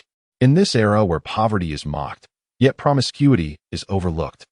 As long as one can lead a life free from want, what is wrong with being a mistress? Let alone a mistress, even being a fourth mistress is acceptable. It's settled then. We shall return and patiently await his contact. As for Rin Tianqing, let that be the end of it. After finishing, Lin's mother promptly took Lin Duo away from the Imperial Hotel. Lin Duo, swayed by her mother's words, reflected on her past foolishness in initiating the breakup. If being a mistress is the price for leaving him, so be it, she thought to herself. Meanwhile, Chen Pingan, having entered the Imperial Hotel, remained oblivious to the fact that he had done nothing wrong, while his ex-girlfriend and her mother attributed all matters to him, mistakenly believing he desired to reconcile. In the opulent suite of the Imperial Hotel, Chen Pingan instructed Zhao Shikai to remove his clothing, then extracted 2 golden needles from the dragon-burying ring. He skillfully inserted them at the starting and ending points of Zhao's Ren and Du meridians, followed by strategic taps on several key acupoints. The sound resonating from Zhao Shikai's body resembled the crackling of fried soybeans. It was the sound of his major meridians being successively unblocked. A pained expression crossed Zhao Shikai's face as he felt a force traversing through his meridians, relentlessly colliding against blockages with increasing intensity, until his face contorted in agony. It's somewhat painful. Endure it for 20 minutes. Chen Pingan reminded in a deep voice, but upon hearing this, Zhao Shikai nearly broke down. Just 2 minutes in, he felt as though his body was no longer his own, only to be told by his master that he must endure for another 18 minutes. However, the thought of potentially achieving mastery akin to his grandfather's kept him silently gritting his teeth. As time ticked away, the old war god Zhao and the elder Mu anxiously awaited outside the room. 20 minutes swiftly elapsed, yet for the painfully enduring Zhao Shikai, those fleeting moments felt akin to the passage of 2 centuries. Suddenly, having reached the brink of his limits, Zhao Shikai's body emitted a sharp crack, as if some sturdy entity had fractured. In that instant, the excruciating pain that had penetrated to the depths of his soul vanished without a trace, leaving only a profound sense of relief. He had never experienced such exquisite comfort. Not even the most intimate encounters could rival this sensation. Master Uncle, has my Ren and Du meridians been unblocked? Zhao Shikai inquired, astonished, as he sensed the remarkable transformation within him. Indeed, they have been unblocked. With diligent practice, you shall undoubtedly become a master like your grandfather, Chen Pingan affirmed, nodding. Thank you, Master Uncle. Upon hearing that his meridians had truly been opened, and feeling the significant changes within his body, Zhao Shikai immediately knelt in gratitude before Chen Pingan. He then donned his clothes, preparing to leave the room, eager for Chen Pingan to also unblock the meridians of his sister, Zhao Min. However, as Zhao Shikai reached the door, he suddenly halted and turned back to Chen Pingan. What is it? Chen Pingan asked, puzzled. Master Uncle, may I inquire if you will also unblock my sister's Ren and Du meridians in the same manner? Zhao Shikai asked, his expression oddly contemplative. He pondered whether his sister, being a girl, would be comfortable disrobing as he had done. Is there a problem? Chen Pingan responded, momentarily taken aback by the inquiry. Nothing at all. I shall take my leave. Observing the unpretentious expression of his master uncle, Zhao Shikai decided not to pursue the matter further. He would simply remind his sister later to make her own choice. With that, he exited, leaving Chen Pingan bewildered. Before long, Zhao Min entered, wearing a similarly perplexed expression, and closed the door behind her. Just prior, her brother had uttered an enigmatic remark as he departed. If it becomes unbearable, don't force yourself. What did he mean by unbearable? If he could endure it, how could she possibly falter? Resolutely, Zhao Min vowed that she would unblock her Ren and Du meridians, refusing to be outdone by her brother. Master Uncle, I have arrived. What must I do next? Zhao Min inquired with curiosity as she approached Chen Pingan. First, remove your clothing, then sit cross-legged on the bed and await my arrival. Chen Pingan replied instinctively. Yet, as soon as he uttered those words, he suddenly comprehended the peculiar expression Zhao Shikai had worn earlier. Was it absolutely necessary to disrobe? Indeed. Upon hearing Chen Pingan's words, Zhao Min felt an immediate flush of warmth envelop her body, her complexion turning a deep crimson that extended to her neck. Stammering, she inquired of Chen Pingan, is it truly impossible? You must understand how arduous it is to open the Ren and Du meridians. Even your esteemed grandfather, hailed as the war god of the northern frontier, could not facilitate this for another. I, too, can only assist you through a combination of acupuncture and my internal energy. Chen Pingan replied candidly. His intentions were not rooted in any desire to take advantage of Zhao Min's beauty. Rather, it was a necessity that her garments be removed, as only through the synergy of acupuncture and his internal force could he help her achieve the unblocking of her meridians. May I take 2 minutes to consider? Zhao Min murmured softly, biting her luscious red lip as she addressed Chen Pingan. In that moment, she shed her earlier haughty demeanor, now apprehensive of provoking his ire. Despite being her granduncle, he was still a vigorous young man, and the thought of disrobing before him was profoundly embarrassing for a young woman like her. It was then she comprehended the meaning behind her brother's earlier words. Before Chen Pingan could respond, his phone rang abruptly. Upon checking, he saw it was Zhang Xiaobo, who had been recently promoted to deputy manager of the security department at Sihai Group. Chen Ping'an gestured for Zhao Min to remain silent before answering the call. Manager, we have a grave situation. Young Master Li has arrived with a group to cause trouble at our company, and our security personnel have been overpowered. You must return quickly. Zhang Xiaobo's panicked voice erupted through the line. Just as he finished speaking, a harrowing scream pierced the air, followed by the sound of the phone crashing to the ground. And then silence, indicating that Zhang Xiaobo's device had been destroyed and was no longer operational. Zhang Xiaobo, are you safe? Chen Ping'an called into the phone, but received no reply, his expression darkening. It was only his first day on the job, and already chaos had ensued, with his subordinates being assaulted. Unthinkable. Miss Zhao, I must attend to an urgent matter. Please take your time to deliberate. I work at Sihai Group. When you decide, you may come to find me there. Chen Ping'an stated, turning on his heel and exiting the room, leaving Zhao Min alone in her turmoil. Did you assist my dear Min in unblocking her Ren and Du meridians so soon? Outside, Zhao Wujie, Mu Xinbo, Zhao Shikai, and the others looked at Chen Ping'an with puzzled expressions. Zhao Wujie was the first to voice his inquiry. Senior brother, there has been a situation at my company that requires my immediate attention. My granddaughter remains in the room, contemplating whether to allow me to assist her with her meridians. Once she has made her decision, she may seek me at Sihai Group. As for your birthday banquet, I regret that I shall be unable to attend. I wish you boundless fortune and longevity. Chen Ping'an hurriedly finished his explanation and swiftly departed from the Emperor Hotel, leaving Zhao Wujin and Mu Xinbo in a state of bewilderment. What is wrong with that girl, Minmin? Why must she deliberate on such a fortuitous opportunity? It is utterly infuriating. Once Zhao Wujin regained his composure, he glared at the door of the room and vented his frustration. Grandfather, in order for Master Uncle to assist someone in unblocking their Ren and Du meridians, one must disrobe. It requires a combination of acupuncture and internal energy, Zhao Shikai interjected, concerned that his grandfather was upset with his sister. I fear my sister may not overcome her mental barriers. Upon hearing his grandson's words, Zhao Wujin paused, recalling the scenes from years past when he had unblocked his own meridians. Indeed, it did necessitate the integration of acupuncture and formidable internal energy, and acupuncture could only be effectively performed with the garments removed. This was the reason he, despite his extraordinary prowess, having reached the pinnacle of the 9th rank, was unable to assist others in unblocking their meridians due to his lack of medical knowledge. Do you realize how rare this opportunity is? What harm is there in disrobing before your master uncle? It won't cost her a morsel of flesh. Tell her not to hesitate. As soon as she has the chance, she must seek out your master uncle at the Sihai Group to expedite the unblocking of her Ren and Du meridians. Otherwise, should your master uncle change his mind, it will be too late for her to lament. Zhao Wujin commanded sternly before turning to head towards the banquet hall. Yes, grandfather.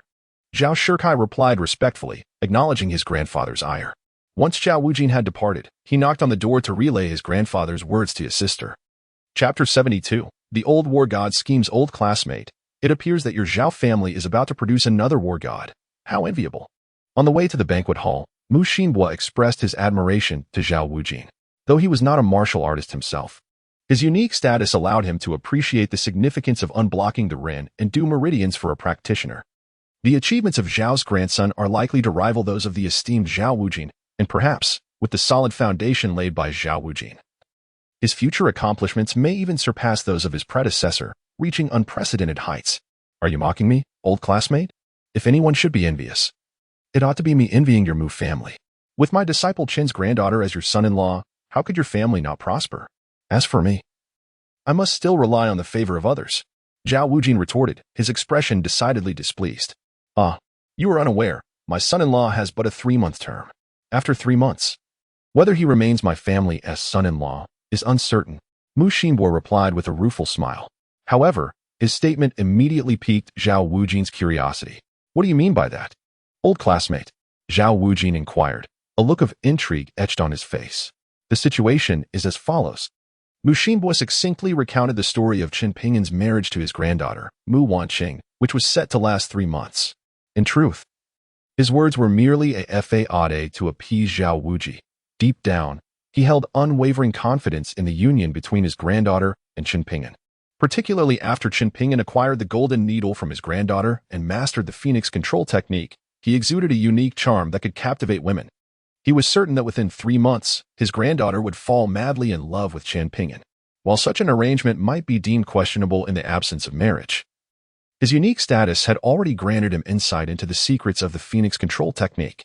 He had cleverly maneuvered to ensure the couple's marriage, believing this technique would bring only benefits to the Mu family, never detriments. However, Zhao Wuji remained oblivious to these secrets. Upon hearing Mu Xinbua's words, he mistakenly believed that Mu Xinbua was troubled by the situation. Though his expression remained composed, internally he was brimming with excitement. According to Mu Xinbua, his granddaughter did not harbor feelings for Chen Pingyan. Their marriage was merely a contractual agreement for 3 months, after which they could part ways if deemed unsuitable. Should they divorce, his granddaughter Xiaomin would undoubtedly have her chance. Once Chen Pingyan, the heir of the burial dragon ring, became their son-in-law, the Zhao family would ascend to one of the most esteemed families in the world. Although poaching a friend's romantic interest seemed morally questionable, for the sake of the family's prosperity, such considerations seemed trivial.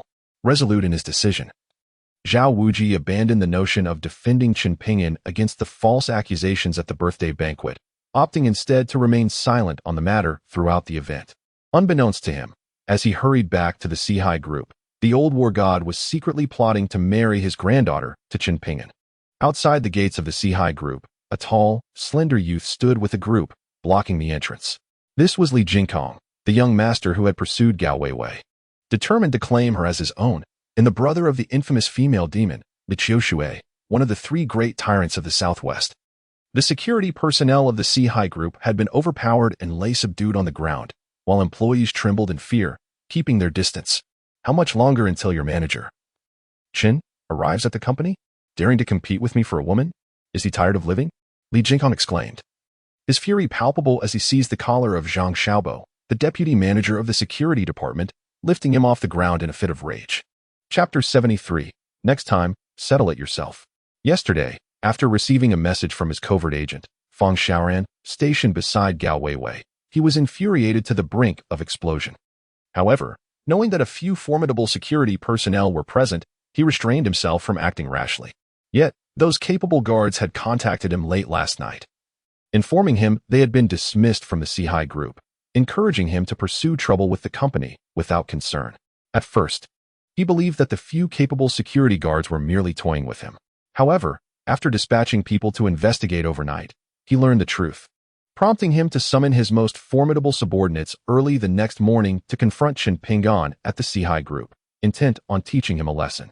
Had he not been in such a rush and had more personnel at his disposal, he would have directly sent someone inside to conduct a search. Li Xiao, please calm your anger. I have just contacted our manager, and he should arrive shortly. Zhang Xiaobo, lifted by Li Xiao, displayed a smile more grotesque than tears. At that moment, he regretted becoming the deputy manager, as Chen Pingyan's absence meant that Li Xiao had turned his ire towards him. Meanwhile, the recently dismissed security department manager, Qin Jigang, along with a few capable captains, secretly reveled in the unfolding scene. Also observing this spectacle was Gao Weiwei, seated at her desk in the executive office on the top floor. She quietly watched the commotion at the entrance through the surveillance monitors, her fingers rhythmically tapping the tabletop. President, after Qin Jigang took those capable security guards away, there is no one left in our department who can stop Li Xiao. What should we do now? Fang Xiaoran inquired anxiously from behind Gao Weiwei. Isn't this precisely the outcome you desired? Gao Weiwei did not respond to Fang Xiaoran, but instead posed a perplexing question in return. Upon hearing Gao Weiwei's words, Fang Xiaoran's complexion instantly darkened, and she fell to her knees before Gao Weiwei. President, spare my life. I never intended to betray you. It was Li Xiao who threatened my family. I will never dare again. Fang Xiaoran trembled, repeatedly bowing her head in supplication. She had witnessed Gao Weiwei eliminate 2 trusted aides of the old chairman who had betrayed him, and she harbored a deep-seated hatred for those who betrayed her. Do you acknowledge your identity? Are you not afraid of Li Xiao using your family against you? Gao Weiwei queried, turning to face Fang Xiaoran with an impassive expression. Fang Xiaoran's face turned pale at the question.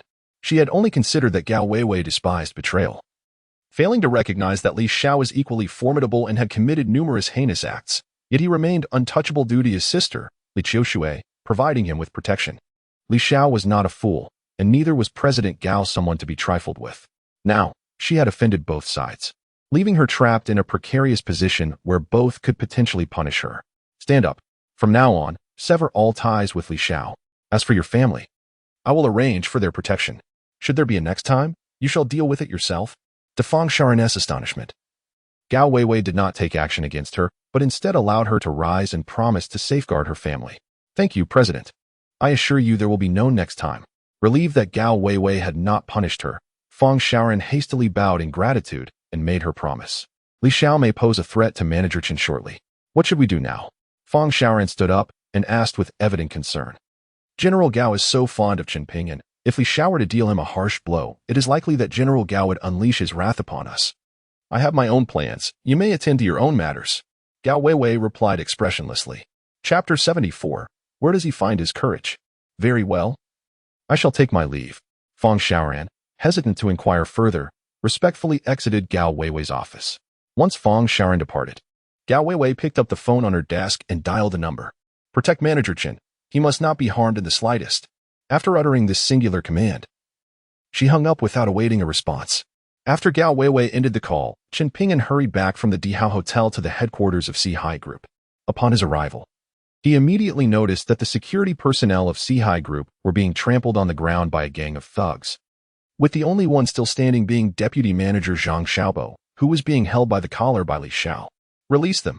Chen Pingyan stood behind Li Xiao and his associates, speaking in a low but clear tone that resonated with everyone present, as though his words echoed directly in their ears. Kid, this is none of your business. Stay out of it, or I will end you. Li Xiao turned to glance at Chen Pingyan, mistakenly assuming he was merely a passerby meddling in affairs that did not concern him, and threatened him with a scowl. Aren't you looking for Chen Pingyan? I am the one you seek. Let them go, and if there are grievances, let them be directed at me. Chen Pingyan calmly addressed Li Xiao. So, you are Chen Pingyan. Quite bold, I see. Since the main character has arrived, let us release the others and settle the score properly. Upon hearing Chen Pingyan identify himself, Li Xiao was momentarily taken aback, scrutinizing Chen Pingyan from head to toe. He had always assumed that the man favored by Gao Weiwei would be a refined gentleman, only to discover that he appeared to be a man of little means, as indicated by his attire. This left him perplexed. He was wealthy, influential, and not unattractive. And he was of equal standing to Gao Weiwei, so why did she prefer a penniless man over him? Once Zhang Xiaobo and the others regained their freedom, they fled in terror to stand behind Chen Pingyan. Are you all unharmed? Chen Pingyan turned to the bruised faces of his subordinates and inquired. Manager, we are fine. It's just that the individuals Li Xiao brought along are all skilled fighters, and the capable captains are absent today. We were simply no match for them. What should we do now?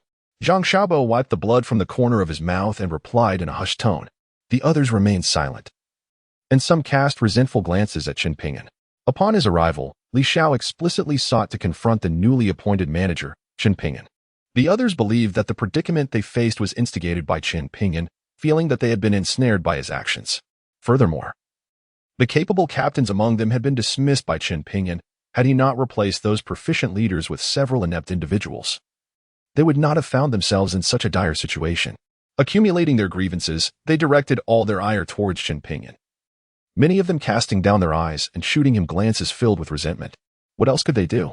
With the adversaries at their doorstep, retaliation was the only option. Chen Pingyan declared without a moment's hesitation. However, manager, the individuals Li Xiao brought along are all formidable fighters. Do you truly believe you can contend with them? Zhang Xiaobo, casting a worried glance at Chen Pingyan, inquired. In their eyes, while Chen Pingyan appeared sturdy, he did not seem like someone capable of holding his own in a fight, especially against the multitude of skilled opponents Li Xiao had assembled. They were baffled by the courage Chen Pingyan displayed in suggesting they fight back. Not only Zhang Xiaobo but the others also regarded Chen Pingyan with disdain. Who said I intended to engage them in combat? Chen Pingyan calmly retorted. Did the manager bring any experts with him? Where are they? Hearing Chen Pingyan's words, Zhang Xiaobo and the others exchanged puzzled looks and began to scan their surroundings. No need to search. I came alone without bringing anyone else. Chen Pingyan replied brusquely. Upon hearing this, Zhang Xiaobo and his companions were even more bewildered. Then who will assist us in fighting back? Zhang Xiaobo questioned, his face reflecting confusion, as did the expressions of the others, all perplexed by the manager's mindset. Of course. It is you. As the security personnel of this company, it is your duty to safeguard its assets and well-being. Who else do you expect to assist you? Chen Pingyan admonished Zhang Xiaobo and his companions. His words left Zhang Xiaobo, the captains, and the entire security team looking pale. Manager, we are simply no match for them. Sending us in there would be akin to sending us to our demise. Zhang Xiaobo lamented, his face a picture of despair. Some of the more timid individuals even slipped away to the back. Who claims you are not their equals? I am aware that you have concealed your true abilities in the past. In the face of this situation, to continue hiding your strengths is unacceptable. The company compensates you handsomely each month. You must fulfill your responsibilities. Chen Ping'an stated meaningfully, leaving Zhang Xiaobo and the others utterly bewildered. When had they concealed their abilities? Were they fools to hide their strengths when they had already been thoroughly beaten? Before they could comprehend Chen Ping'an's intentions, Zhang Xiaobo was abruptly thrust towards Li Xiao by Chen Ping'an. As the deputy manager, you ought to take the lead. Step forward and display your full strength. Let them witness our prowess, Chen Ping'an declared, extracting a golden needle from the burial dragon ring and deftly flicking it. The needle, unnoticed by anyone, swiftly embedded itself into Zhang Xiaobo's back and vanished. Li Xiao and his subordinates, having overheard the conversation between Chen Ping'an and Zhang Xiaobo, mistakenly believed that Chen Ping'an was sending Zhang Xiaobo out to meet his demise. Haha, since your manager wishes for you to be a scapegoat, I shall oblige. I will incapacitate you and then deal with him. Li Xiao chuckled ominously at the now apprehensive Zhang Xiaobo. He then seized a baseball bat from one of his lackeys, swinging it mercilessly towards Zhang Xiaobo's legs, seemingly intent on shattering them with a single blow. Zhang Xiaobo, already paralyzed with fear, felt his heart race at the sight of the bat coming toward him, nearly losing control of his bladder. His sole thought was to flee. However, whether due to sheer terror or some other force, he found himself unable to retreat or turn, as if an unseen power was propelling him forward into Li Xiao's embrace. No, please, he screamed, shutting his eyes in terror as he braced for impact. Many onlookers turned away, unable to bear witness to the impending disaster for Zhang Xiaobo's legs, while a few bolder souls remained transfixed, their eyes locked on the bat descending toward him. Just as everyone anticipated Zhang Xiaobo's imminent ruin, an astonishing turn of events occurred. In the split second before the bat struck, Zhang Xiaobo, who had previously closed his eyes, suddenly leaped into the air, narrowly evading the brutal swing. Defying gravity, it seemed. He soared, delivering a powerful kick to Li Xiao's chest, sending him flying 3 or 4 meters before crashing heavily to the ground. The crowd was left in sheer astonishment. Could it be that the manager was indeed correct? Had Deputy Manager Zhang Xiaobo concealed his true capabilities? The words of Chen Ping'an echoed in their minds. Not only the spectators were stunned by Zhang Xiaobo's actions, he himself was equally bewildered. As his body propelled upward, he opened his eyes in shock, witnessing his own form launching a fierce counterattack towards Li Xiao, as if it were beyond his own control. Had his body not been his own, he might have, like the others, believed he had been hiding his strength all along. Yet he is acutely aware that he possessed no strength previously. Where could such power be concealed? His retaliation against Li Xiao is far from his intention. His body is being controlled by an inexplicable force, compelling him to execute actions that leave him in a state of terror. Amidst the crowd, only Chen Ping'an remains composed, for he orchestrates the entire scenario from the shadows. The reason Zhang Xiaobo has suddenly become formidable is that he has employed the puppet technique from the Nine Dragons medical classic, while others manipulate puppets with delicate threads. His technique harnesses immense internal energy in conjunction with golden needles, rendering it imperceptible even to ordinary martial artists. Zhang Xiaobo's body is now under his control. Oh, it hurts so much. This brat is pretending to be a pig to eat a tiger. Everyone, attack together and eliminate him. I, Li Jingkong, will take responsibility for any consequences. Li Xiao, dazed and disoriented, shouted at his subordinates even before regaining his footing. If even Li Xiao dares to act, this lad is courting death. Let us finish him off. His followers, upon receiving the command, surged forward, clamoring to vanquish Zhang Xiaobo. Zhang Xiaobo was paralyzed with fear. Li Xiao, I swear this is not my doing. Please spare me, he pleaded, yet his body acted contrary to his intentions, rushing towards Li Xiao as subordinates. The foremost lackey had barely raised his steel pipe when Zhang Xiaobo struck him squarely in the nose, knocking him unconscious. The second, weapon raised, had yet to swing down before Zhang Xiaobo sent him flying with a kick, crashing into his comrades behind him and toppling them like dominoes. Zhang Xiaobo advanced like a wolf among sheep, leaving a trail of defeated foes in his wake, yet his lips continued to plead for mercy from Li Xiao. This scene left Li Xiao utterly bewildered, convinced that Zhang Xiaobo was mocking him in this manner. Well done, Zhang. Eliminate this pack of scoundrels. Chen Ping'an rallied the crowd, encouraging Zhang Xiaobo. The security personnel shared Li Xiao's initial misconception, believing Zhang Xiaobo had indeed concealed his prowess until Qin Pinggan's arrival. Eager to impress the manager and reveal his extraordinary abilities. With Qin Pinggan leading the charge, they rallied behind Zhang Xiaobo, cheering him on. Zhang, you're incredible. Zhang, you are mighty. Zhang, strike with greater ferocity and eliminate these scoundrels. Initially filled with dread, Zhang Xiaobo gradually regained his composure as he effortlessly dispatched several adversaries.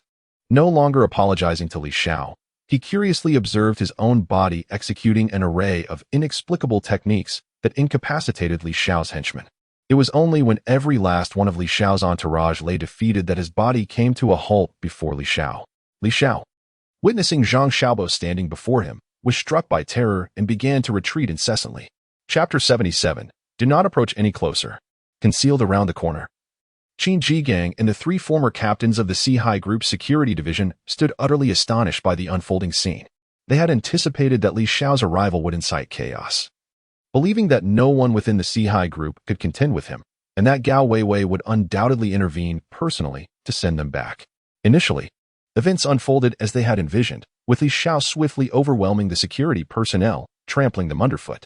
Their excitement surged as they awaited Gao Weiwei's call, already concocting plans to negotiate terms with her before taking action. However, the emergence of the new security manager altered the course of events entirely. What transpired next exceeded their wildest expectations.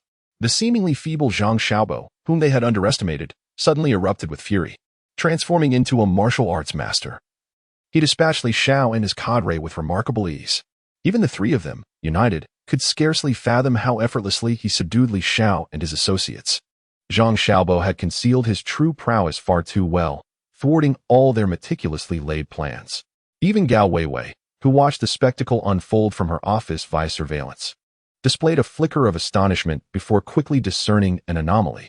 Zhang Xiaobo's expression was one of acute tension, bordering on terror, utterly uncharacteristic of a concealed expert.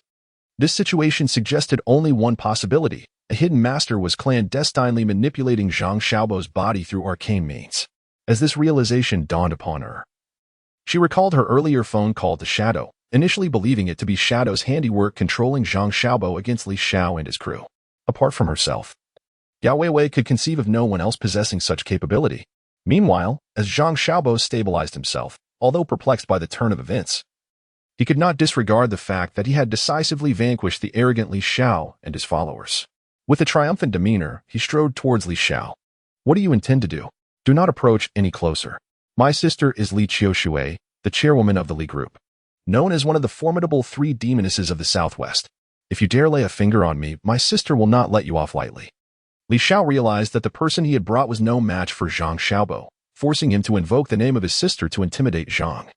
In the southwestern region, very few dared to disregard the presence of his sister, Li Qiushui. Indeed, just as Zhang Xiaobo was about to revel in his bravado before Li Xiao, the mention of Li Qiushui made him instantly retreat, halting in his tracks. Li Xiao, please don't misunderstand. I merely wish to assist you in getting up and checking for any injuries, Zhang Xiaobo said, attempting to bend down to help the terrified Li Xiao who lay on the ground. However, recalling Zhang Xiaobo's earlier apologies coupled with his aggressive treatment of Li Xiao's subordinates, Li Xiao feared a cunning ploy and quickly sprang to his feet. Do not approach me. I don't require your assistance. I can stand on my own, Li Xiao exclaimed as he promptly retreated behind his cohorts. This was the first time he had encountered someone so formidable, having nearly obliterated his skilled entourage in less than 2 minutes, truly terrifying. At that moment, Qin Pinggan stepped forward, positioning himself behind Zhang Xiaobo, and gently patted him on the back. A golden needle swiftly shot from Zhang Xiaobo's back, landing in his palm to be subsequently stored within the Zonglong ring. Deputy Manager Li, you performed admirably this time. I shall request a bonus for you this month, Qin Pinggan remarked meaningfully to Zhang Xiaobo. Upon hearing this, Zhang Xiaobo recalled Qin Pinggan's earlier actions and his inexplicable surge in prowess, leading him to suspect that Manager Qin might be orchestrating events from the shadows. Otherwise, Qin would not have made those cryptic comments about Zhang's prior concealed capabilities. Manager, were you the one assisting me secretly? Zhang Xiaobo began to inquire. But before he could finish, Qin Pinggan silenced him with a glance. Having previously fallen victim to a frame-up that landed him in prison, Qin Pinggan believed his past high profile had offended certain individuals, leading to his downfall. Despite now possessing remarkable skills, He was acutely aware that there might exist even more formidable opponents. Having learned from his painful experiences, Chen Pingan understood that discretion was paramount. Consequently, he preferred not to showcase his abilities publicly unless absolutely necessary, shunning any desire for attention. Zhang Xiaobo, inherently cunning and opportunistic, was quick to read Chen Pingan's demeanor and immediately fell silent. "Thank you for your guidance, manager," he promptly amended, bowing in gratitude. From Chen Pingan's admonishing gaze, he comprehended that everything that had transpired was orchestrated by the newly appointed manager Chen. Just the night before, his colleagues had been discussing how the new manager had secured his position as the head of the security department through ambiguous connections with President Gao, labeling him as nothing more than a leech. It now appears that the situation is far from the rumors. The current manager is a master of subtlety. It is even possible that he resembles the extraordinary characters from novels, which would account for the peculiar events that just transpired. Chen Pingan nodded appreciatively, satisfied with Zhang Xiaobo's swift response.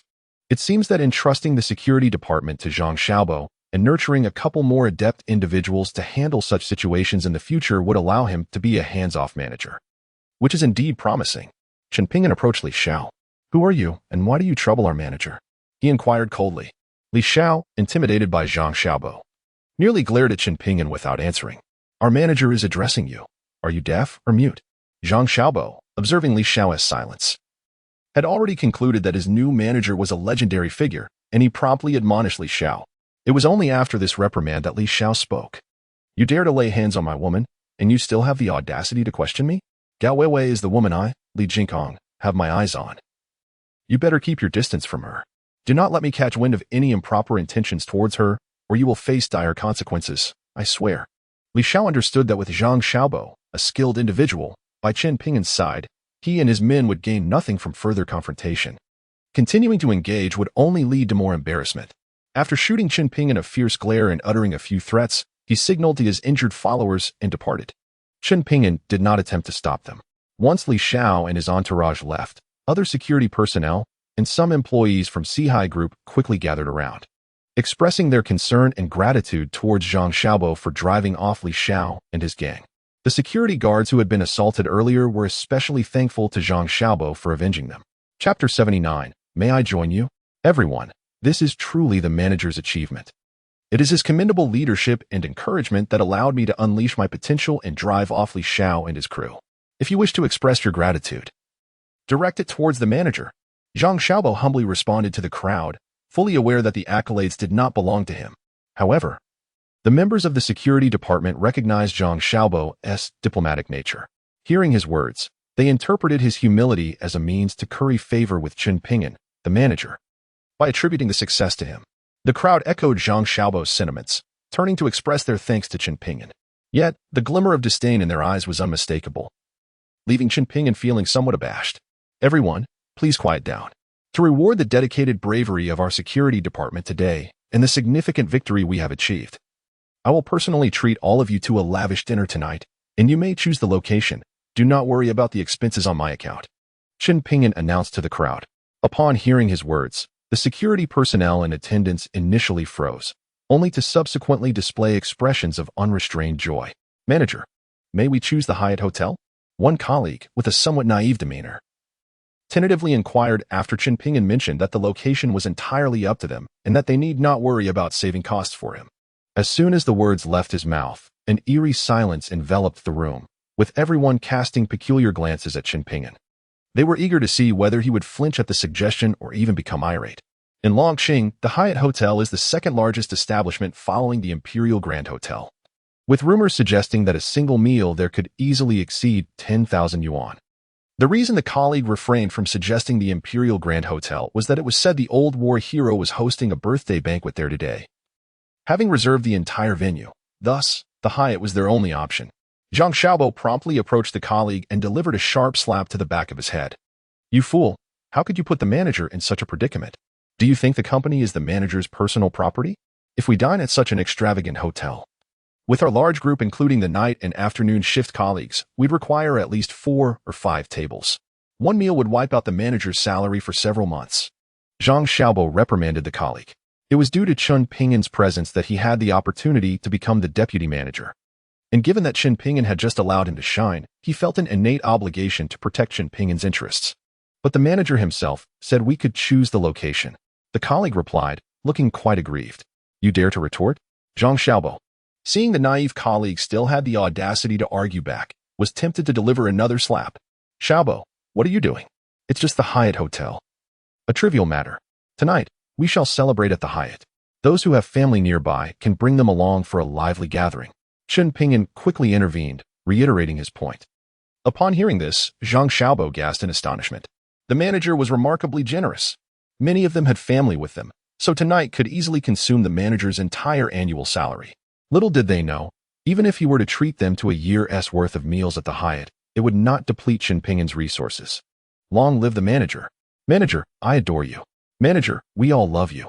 Upon learning that the grand feast would take place at the Hyatt and that they could bring their families, all the security personnel erupted in cheers, oblivious to the meal's potential cost. They were simply thrilled at the prospect of dining with their families at the second-largest upscale hotel in Longqing, relishing the luxurious service and satisfying their inner vanity. Some immediately called their families to inform them that no cooking was necessary tonight, while others reached out to colleagues on the afternoon and night shifts. May I join you all? As the crowd busily dialed their family members or colleagues. A somewhat chilling voice pierced through the air from behind them. When they turned around to see who had spoken, incredulous expressions spread across their faces. To their astonishment, the one inquiring was none other than the aloof and esteemed president of the Sihai Group, the enchanting Gao Weiwei. Chapter 80. Are you kidding me? The normally untouchable and frigid beauty of a president was actually suggesting they dine together? Was the sun rising from the west? Everyone stood in stunned silence, questioning whether they had misheard. What's the matter? Am I not welcome to join you? Gao Weiwei asked playfully, her smile radiating warmth, akin to the melting of ice and snow, heralding the arrival of spring and the blossoming of flowers, leaving everyone in awe once more. Truly, she was worthy of being counted among the four most beautiful women of Longqing, alongside Mu Wanqing, Qin Xiu, and Li Qiushui. Her smile was utterly captivating and profoundly healing. You are the president. If you wish to go, then by all means. I am not the one restraining you, Qin Pingan replied with a cool tone, causing the onlookers to break into a cold sweat. This was the renowned autocratic president of the Sihai Group. How could Manager Qin dare to speak to her in such a manner? The rumors were indeed true. It seemed Manager Qin had a special connection with President Gao. Admiration filled the gazes of the crowd as they looked at Qin Pingan. He had managed to win the heart of such an icy beauty, something even the likes of Li Xiao could not achieve. Remarkable. Then it's settled. I shall accompany you this afternoon, but for now, please wait for me here. With that, Gao Weiwei turned and departed. As she left, the atmosphere erupted with excitement. While Gao Weiwei had been present, her formidable aura had kept everyone subdued. But now that she was gone, they quickly gathered around Qin Pingan. Boss, you are truly amazing. Even President Gao is so compliant with you. My admiration for you flows as endlessly as the Yangtze River. Zhang Xiaobo beamed as he approached Qin Pingan, unabashedly showering him with flattery. Enough. I have no relationship with Gao Weiwei. Such talk should not be entertained in the future. Understand? Qin Pingan furrowed his brow and addressed Zhang Xiaobo with a hint of annoyance. Of course, we won't mention it again, Zhang Xiaobo replied. Though skepticism lingered in his eyes, he thought to himself, if there were truly no connection, would Qin Pingan dare to call her by name so candidly?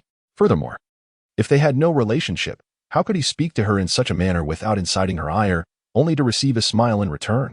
These signs led him to believe, without a doubt, that there was more to their relationship than Qin Pingan let on. Seeing the expressions of Zhang Xiaobo and the others, Qin Pingan realized that no matter what he said, they would not believe him. With a hint of exasperation, he decided against further explanation. Not long after, a pink Mercedes-Benz came to a halt before Qin Pingan. The window slowly descended, revealing the exquisite visage of Gao Weiwei. Get in. She gently beckoned to Qin Pingan. Get in for what? Qin Pingan remained as indifferent as ever, his demeanor cold. Gao Weiwei was aware that Qin Pingan harbored resentment towards her. Yet she remained unfazed by his attitude, greeting him with a warm smile. Your clothes are rather worn. Allow me to take you shopping for some new outfits. Otherwise, when we arrive at the Hyatt Hotel this afternoon, they might mistake you for a beggar and refuse you entry, Gao Weiwei remarked, gesturing towards Qin Pingan's attire. Seeing him in such clothing, she presumed he had just been released from prison and lacked funds, still donning the garments he wore before his incarceration, which stirred a pang of sympathy within her. No need. I find these clothes quite satisfactory. There is no need for you to worry, Miss Gao. Chen Ping'an promptly rejected Gao Weiwei's suggestion without a moment's hesitation. You are now the manager of our company's security department. Dressing so poorly tarnishes our company's image. I'm considering the company's interests, whether you like it or not. You must go. Otherwise, you might as well resign, and I shall support you from now on. Before Gao Weiwei could finish her statement, Chen Ping'an covered her mouth. However, he was a moment too late. Everyone around had heard everything that was said, both the appropriate and the inappropriate. The staff of the security department exchanged peculiar glances with Chen Ping'an. Miss Gao has even offered to support you. And you claim there is no connection? Are you trying to deceive us? Chapter 81. Uncompromising. Faced with the strange stares of his colleagues, Chen Ping'an felt as though he could never clear his name, no matter how hard he tried. Conversely, Gao Weiwei was entirely unfazed by the misunderstandings reflected in their gazes. Instead, she found amusement in Chen Ping'an's distressed expression. With her mouth now silenced, she playfully arched her meticulously groomed eyebrows. I'm frightened of you now. No more reckless talk. Chen Ping'an, seeing her playful antics, issued a helpless warning. Unable to speak, Gao Weiwei merely nodded in acknowledgement, signaling her understanding with her eyes. Only then did Chen Ping'an release her alluring lips. Yet, he remained steadfast in his refusal to accompany Gao Weiwei on a shopping trip and turned his attention to Zhang Xiaobo. Zhang Xiaobo, please fetch me several sets of security uniforms. As the manager of the security department, I must lead by example and wear the proper attire. Chen Ping'an instructed. Miss Gao, this surely won't tarnish the company's reputation, will it? He inquired, turning back to Gao Weiwei, who seemed poised to respond. However, at that moment, her phone rang. Upon glancing at the caller ID, her expression instantly reverted to its usual haughty demeanor, and she answered the call without hesitation. Wu Xinjie is dead.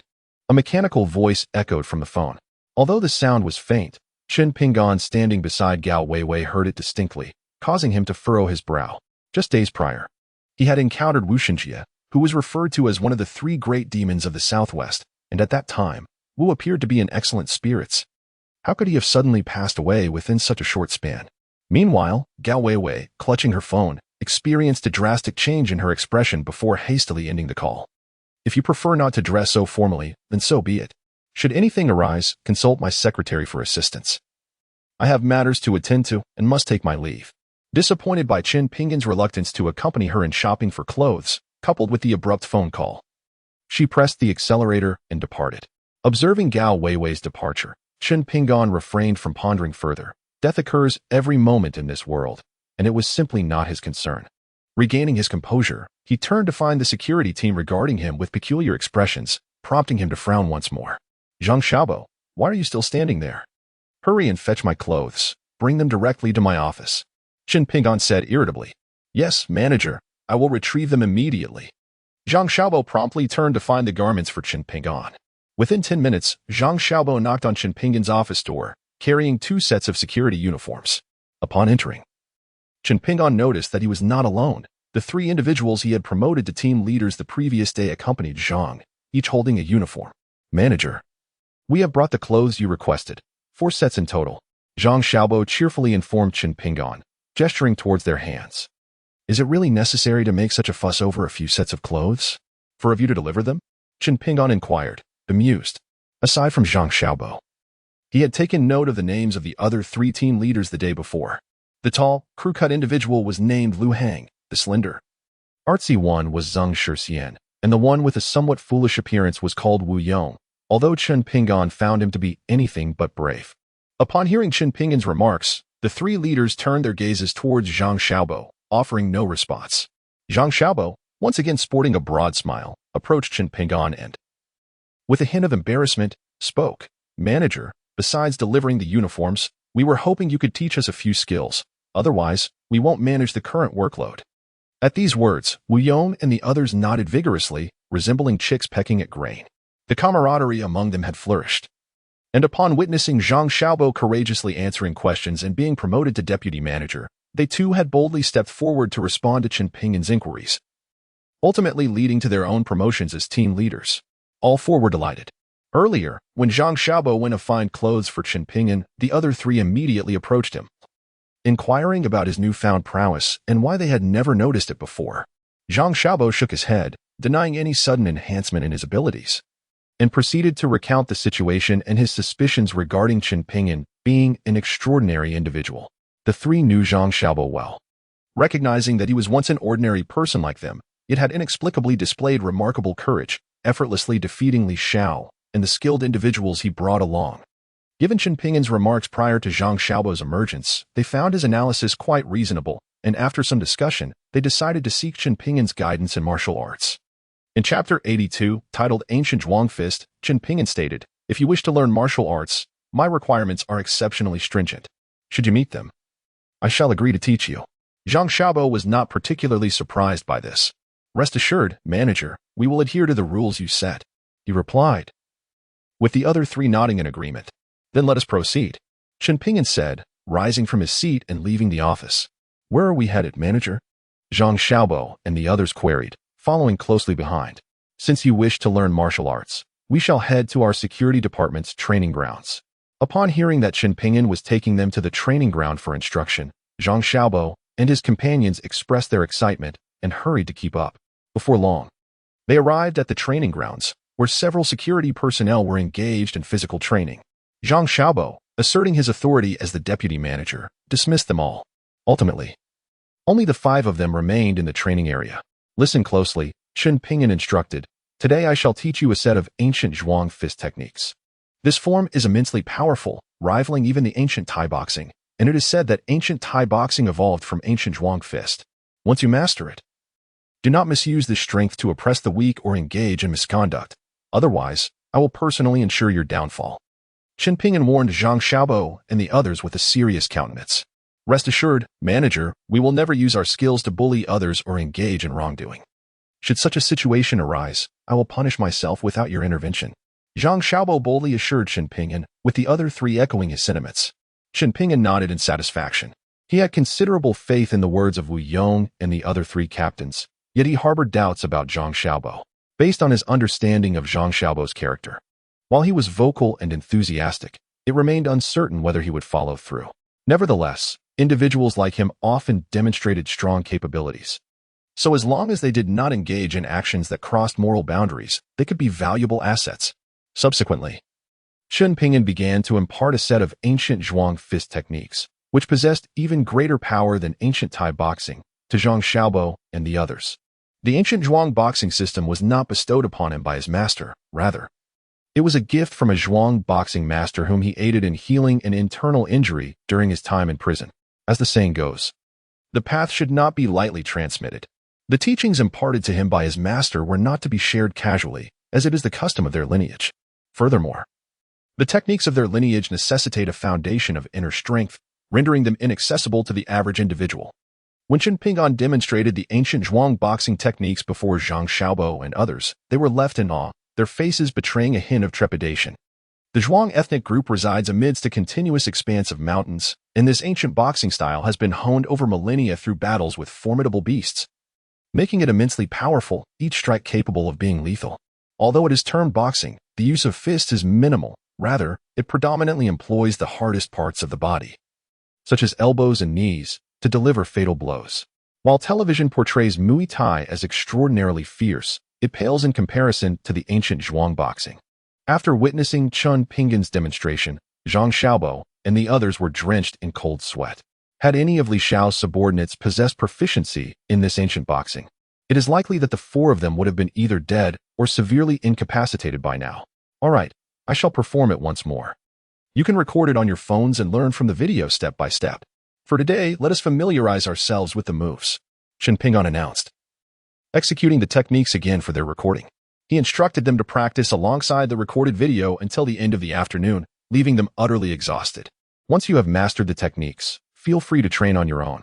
Now, let us tidy up and head out for a grand feast, Chen Pingyan declared, leading the way out of the training ground. Upon reaching the entrance, all members of the security department, except for those on duty, had gathered to await his arrival, including Gao Weiwei, who had donned a dress and meticulously prepared herself to greet him at the company's entrance. The staff rarely witnessed this softer side of Gao Weiwei, prompting many to glance back in disbelief as she stood waiting for Chen Pingyan. As he emerged, Gao Weiwei's face brightened with delight, and she approached him eagerly. Akin to a girlfriend welcoming her partner, leaving the employees of Sihai Group in a state of astonishment. Manager Chen, we are all set. I've also informed the manager of the Hyatt Hotel to reserve us a table. My car is waiting. Let us hurry, Gao Weiwei playfully remarked. A stark contrast to her usual aloof demeanor. I can just take a taxi with the others, Chen Pingon replied nonchalantly, declining her offer.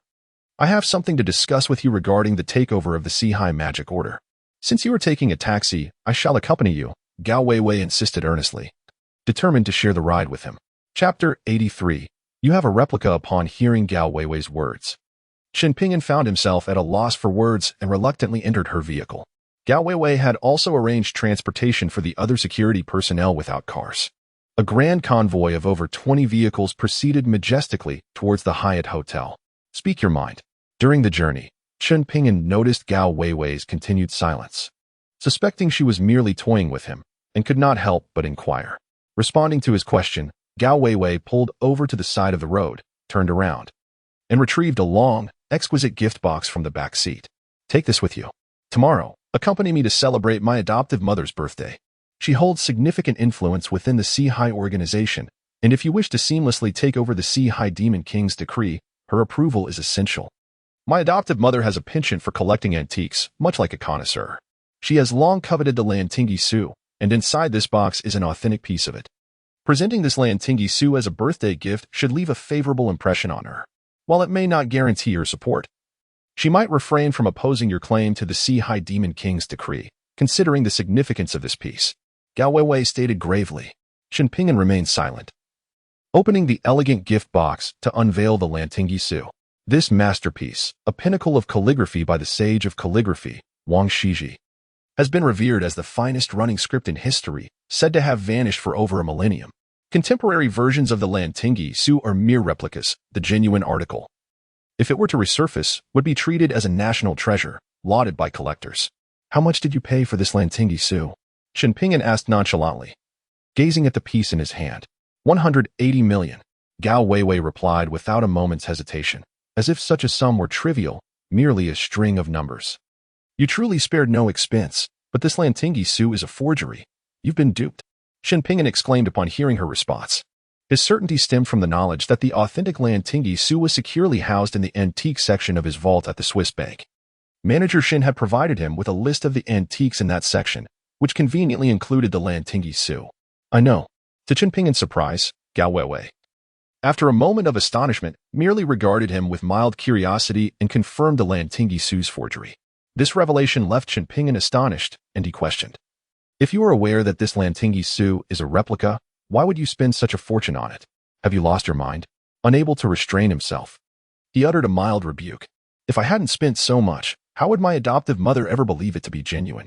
Tomorrow, you shall accompany me to celebrate my foster mother's birthday with this.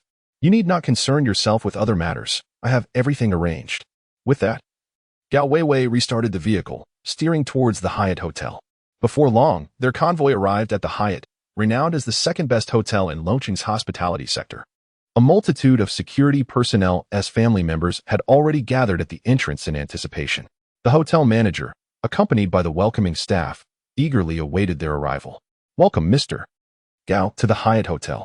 Your reserved table is all set in the Hero Hall, and the dishes will be served promptly upon your seating. The manager, a striking woman in her 30s, approached as soon as Gao Weiwei alighted from the vehicle. Mr. Liu is being too courteous. Today's host is Mr. Chen, the manager of our security department. Please ensure that Mr. Chen is well taken care of. Gao Weiwei introduced the man beside her, Chen Pingon, to the hotel manager, who then turned her attention to him, clad in a security uniform. Mr. Chen, you are indeed youthful and accomplished, and your generosity is commendable. It is an honor for us at the Hyatt to host such magnanimous friends as you and Mr. Gao. Please, enter. Although Chen Pingon was merely dressed in a security uniform, he exuded a captivating aura that was refreshing to her senses. Even as a married woman, she felt her cheeks flush and her heart race, eagerly extending her hand to shake his. Had Gao Weiwei not been present, she might have acted inappropriately. After retracting his hand, Chen Pingon promptly instructed Zhang Xiaobo to usher the security team and their families inside. Although the Four Seas Group offered salaries above the industry average, the Hyatt Hotel, being second only to the Imperial Hotel in opulence, was a venue many had never experienced, leaving their families awestruck as they entered. Though Chen Pingyan was a newly appointed manager, his rapid elevation of newcomers and invitation to dine in such a resplendent venue, especially with family, had quelled any animosity from the security team. Under Zhang Xiaobo's guidance, many at the table frequently raised their glasses to toast and ingratiate themselves with Chen Pingyan. Zhang Xiaobo, Lu Hang, and Zhang Shixian even offered to shield him from drinking, but Chen Pingyan declined their assistance. As the rounds of strong liquor flowed freely, Gao Weiwei, sitting beside him, began to worry for his well-being. Meanwhile, on the top floor of the Hyatt Hotel, in a tea room, a woman, appearing to be under 30 and exuding a sultry demeanor, sat at a tea table, smoking a cigarette and preparing tea, while an elderly gentleman stood beside her. Miss, there are 3 significant events in Longqing today. The legendary warrior Zhao Wujie is hosting a birthday banquet at the Imperial Hotel, and all the prominent families, along with those from the underworld, are in attendance. The second matter concerns the sudden demise of Wu Xinjie, who is of equal stature to you. The hospital reports indicate a cerebral infarction. The third issue is that the young master has stirred up trouble at the Sihai Group, bringing along numerous associates, only to find himself fleeing in disgrace after a confrontation. The elder respectfully reported today as headlines from Longqing. This woman, along with Wu Xinjie and Chen Qiaoxing, is renowned as one of the 3 formidable demon lords of the Southwest, known as the female demon king, Li Qiushui, alongside Mu Wanqing, Qin Shiyu, and Gao Weiwei. She is also celebrated as one of the 4 most beautiful women in Longqing, adorned with numerous titles. One of the prominent figures in Longqing. Has the investigation into why the old war god chose to host his birthday banquet there yielded any results? Upon hearing the elder's words, Li Qiushui parted her crimson lips, her voice melodious and enchanting like that of a lark. What of the investigation, elder? At present, we have yet to uncover anything, the elder replied. However, following the banquet, the old war god departed Longqing, leaving behind his grandson and granddaughter. How do you perceive the death of Wu Xinjie? Li Qiushui did not linger on the first question. Gently exhaling a smoke ring, she directly posed the subsequent query. Yesterday, I encountered Wu Xinjie. He appeared to be in excellent spirits. Given the recent inexplicable passing of Chen Qiaoxing, I find Wu Xinjie's death rather suspicious, the elder replied nonchalantly. Are you suggesting his demise was orchestrated? Li Qiushui furrowed her brow slightly. There exists that possibility. With both Chen Qiaoxing and Wu Xinjie, who share your renown, now deceased, you may very well be their next target, the elder analyzed, nodding in agreement. Is that so? Quite intriguing. Li Qiushui's curiosity piqued. Have any suspicious individuals emerged in Longqing recently? Upon hearing the elder's analysis, Li Qiushui was not frightened. Instead, she displayed a keen interest. Indeed, a suspicious figure has surfaced recently, the newly appointed security manager of Sihai Group. Please take a look at this. After speaking, the elder handed a disc to Li Qiushui. She accepted the disc, inserting it into her computer, and began to watch intently while smoking a cigarette. Had Chen Pingyan been present, he would have recognized that the contents of the disc depicted the scene of Li Jingkong causing a ruckus at Sihai Group, only to be driven away by Zhang Xiaobo. Initially, Li Qiushui found it unremarkable, but when she witnessed Zhang Xiaobo unleashing his prowess, defeating her brother Li Jingkong and his companions, her spirit was invigorated. This security guard does not appear to be a martial artist. How did he suddenly become so formidable? Li Qiushui inquired of the elder, her curiosity evident. Miss, observe closely. This individual only began to exhibit such prowess after their manager arrived. If I am not mistaken, it is likely that their manager has employed the legendary art of puppetry. Moreover, I discovered that before his demise, Wu Xinjie had encountered this individual. Just days prior, Wu Xinjie's grandson had a confrontation with him, resulting in the loss of an arm for the young man. Given Wu Xinjie's protective nature, he would undoubtedly seek vengeance. Yet, in an unexpected turn of events, it was Wu Xinjie himself who, in a state of panic, approached this person to offer an apology. Now, he reappears within the ranks of Chen Qiaoxin Sihai Group. And I cannot shake the feeling that both Chen Qiaoxin's and Wu Xinjie's deaths are intricately linked to him. Chapter 85. The one who seeks your life, let us meet him tonight. Li Qiushui remarked with keen interest to the elder. I shall investigate his whereabouts this evening. The elder replied, and upon receiving a nod from Li Qiushui, he exited the tea room. The atmosphere grew tranquil, filled only with the sounds of smoking and tea sipping. As the sun set, the streetlights flickered to life, marking the passage of time to 10 o'clock at night. Chen Pingyan and his colleagues from the security department had been drinking since the end of their shift, and many had succumbed to intoxication by the time the gathering concluded. The sole man still alert amidst the revelry was Chen Pingyan. I have arranged for the hotel staff to drive those without family back to the company dormitory. Where do you reside? Allow me to take you home, he offered to Gao Weiwei, who remained sober. No need. I can return on my own, Chen Pingan replied, dismissing Gao Weiwei and departing with the Lantinghi Su she had previously given him. He had already arranged to meet manager Shen from Ruishi Bank to obtain the authentic Lantinghi Su. He believed that when presenting a gift, it should be genuine rather than a mere imitation. Understanding Chen Pingan's temperament, Gao Weiwei hesitated momentarily but ultimately decided against following him. Instead, she dialed the number once more. Ensure Chen Pingan's safety, she instructed succinctly before hanging up and departing from the Hyatt Hotel. 2 hours later, Chen Pingan emerged from Ruishi Bank with the authentic Lantinghi Su in hand, accompanied by manager Shen. Mr. Chen, where are you staying? Allow me to drive you home, Chen offered, echoing Gao Weiwei's earlier gesture. Just as Chen Pingan was about to agree, he suddenly twitched his ears, furrowing his brow as he glanced back over his shoulder. No need. You may head back. I have some personal matters to attend to. Chen Pingan ultimately declined Shen's kind offer. Very well, do take care this late at night. If you need anything, feel free to call, Shen replied, respecting Chen Pingan's decision and departing in his vehicle. Once Shen had left, Chen Pingan walked along the road towards the apartment rented by Li Runan. As he approached a dimly lit stretch of road, a lithe figure clad in form-fitting attire and wearing a fox mask suddenly appeared, blocking his path, a long sword in hand. Even amidst the dimly lit path, the long sword gleamed with a chilling radiance, its brilliance indicative of its razor-sharp edge. Who are you? And what do you seek? Chen Pingan inquired, halting his steps with a grave tone. The one who seeks your life. A voice, dripping with seductive malice, echoed in Chen Pingan's ears.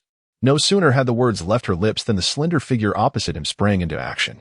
Her movements were swift and decisive, as the long sword lunged towards Chen Pingan's throat with astonishing speed. To his astonishment, Chen Pingan stood frozen, seemingly paralyzed by the unfolding events.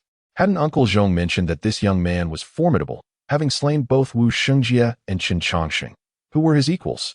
Yet, he appeared utterly incapable of defending himself, not even attempting to evade the attack. The woman, perplexed by his lack of response, pondered silently. In a fleeting moment, the blade neared his throat, poised to strike, when suddenly a faint whistling sound sliced through the air.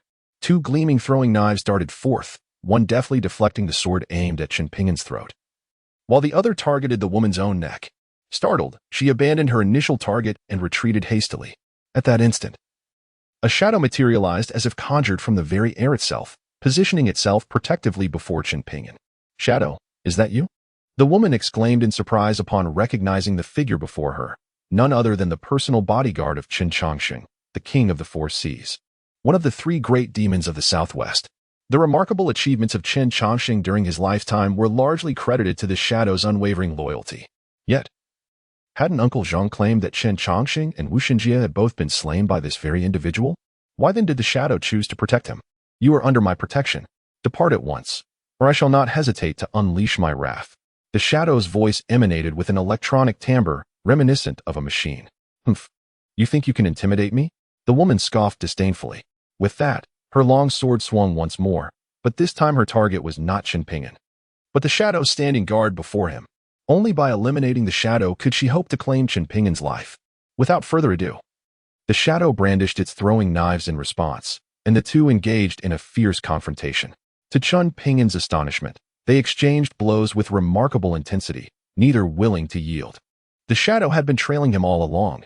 He had sensed its presence during his time with the 4 Seas group, surmising that it was the formidable protector arranged by Gao Weiwei, especially since she had insisted he take on the mantle of the 4 Seas Demon King. Thus, when the woman had lunged at him, he refrained from acting, waiting to see if the expert Gao Weiwei had sent to safeguard him would emerge to his aid. Of course, he was not risking his life for an experiment. Rather, he possessed sufficient confidence to evade that lethal strike in the shortest possible time should the Shadow fail to appear, subsequently capturing his opponent. Chen Pingan stood resolutely, observing the two combatants without any intention of intervening. After approximately 10 minutes of their clash, both delivered a palm strike to each other's shoulder, resulting in simultaneous blood spillage and a forceful retreat. Their strengths were evenly matched. Shadow, you have thwarted my plans. I will not let you escape. Await your reckoning. Upon sustaining injuries and realizing she could not gain the upper hand against the Shadow, especially with Chen Pingan watching intently, The woman uttered a fierce remark before turning to flee. Once the shadow confirmed her escape, he once again melted into the darkness, vanishing without uttering a single word to Chen Pingyan. Although Chen Pingyan could not see the shadow, he sensed its gradual departure. It seemed the shadow believed he was no longer in danger with the woman gone and had retreated to find a place to recuperate. Without a moment's hesitation, Chen Pingyan pursued the direction in which the woman had fled. He felt no significant enmity in Long Qing. Yet he was determined to uncover the reason behind her unprovoked attempt on his life. After traversing 2 streets, he caught up with the injured woman in an alley. However, upon reaching her, he discovered she was not alone. An accomplice, an elderly man who appeared to be over 60, was present. Concealing himself, he sought to overhear their conversation. "Miss, are you injured?" the elder exclaimed, astonished at the sight of the woman clutching her shoulder in pain. "Indeed. That young man had a shadow protecting him from the darkness. I clashed with it, and we both sustained injuries. By the way, Uncle Zhong, did you not say that young man killed Chen Chongqing and Wu Xingjie? The shadow is Chen Chongqing's personal bodyguard. How could it protect him?" The woman removed her mask, revealing a breathtakingly alluring face, and questioned the elder with a look of confusion. "Miss, let me assist you back first, and we shall discuss it further." The elder did not respond to her inquiry but approached her with concern, offering a cigarette. The woman, unguarded, accepted it and promptly lit it, taking a deep drag. Before long, she felt her body grow increasingly weak, a profound lethargy consuming her. "Uncle Zhang, why do I suddenly feel so powerless?" She lifted her gaze to the kindly face of the elder standing before her, struggling to speak. "Hee. That is because the young master has laced your cigarette with a concoction known as silver and harmony powder. Upon inhalation, it first renders you weak, then gradually transforms you into a state of utter debauchery. Even the most virtuous woman will succumb to promiscuity, with no remedy in sight. Soon, the young master will assist you in detoxifying. The process is quite pleasurable, and you shall undoubtedly express gratitude to me afterward." The elder chuckled ominously as he addressed the woman. Witnessing the once benevolent Uncle Zhang suddenly turn hostile, the woman realized the gravity of the situation. Instantly discarding her cigarette, she seized Uncle Zhang's throat with lightning speed. "Why have you betrayed me? Who is the young master you speak of?" she inquired, striving to maintain her composure while feigning nonchalance, her tone laced with malice. Uncle Zhang was utterly unprepared for the strength she displayed despite having been affected by the Qi Yi Huan San. A sudden wave of suffocation overcame him, prompting him to struggle desperately. In a bid for survival, the old man drew a knife from his bosom and plunged it brutally into the woman's abdomen. Blood instantly soaked her clothing as she released her grip on him and collapsed to the ground. Even Chen Pingyan, who had been lurking in the shadows, was left utterly astonished by the unfolding scene. Chapter 87. Fate not to be severed. Coughing violently, the old man continued to heave until his breath steadied. Before casting a glance at the woman lying in a pool of her own blood, a look of regret etched on his face. "That is an astute question. To clarify your demise, I shall divulge the truth. The Dragon King Hall has returned from overseas, intent on unifying the underground forces of the Celestial Empire. The Southwest region, renowned for its fierce spirit and unparalleled combat prowess, holds the key to controlling a third of the Empire's underground forces. This region is governed by 3 formidable warlords. The Dragon King Hall has studied Chen Chongqing and Wu Xingjie, knowing they would never submit. Thus, they must be eliminated, paving the way for those willing to comply. As for you, the young master, captivated by your beauty, wished for you to become his consort. Alas, you have chosen a path of defiance, even under the influence of aphrodisiacs, seeking my life. Regrettably, I cannot indulge you any longer. Let me be forthright, that so-called Chen Pingyan is no martial artist. He is merely a kept man of Gao Weiwei. The puppet show in the video was orchestrated by a shadow. I only mentioned that Chen Pingyan was responsible for the deaths of Chen Chongqing and Wu Xingjie to incite a mutual destruction between you and the shadow. Pursuers are already after the shadow. Once he is dead, no one in the Southwest will be able to thwart the young master of the Dragon King Hall from becoming the king of the Southwest and unifying the underground forces therein. At that point, I shall be one of the chief contributors to the Dragon King Hall's resurgence, basking in endless glory and wealth. Now, I have said all that I needed to. Are you ready to close your eyes?" The old man's words plunged the woman into despair. "Impossible. The Uncle Zhong I know is not like this. You are deceiving me, aren't you?"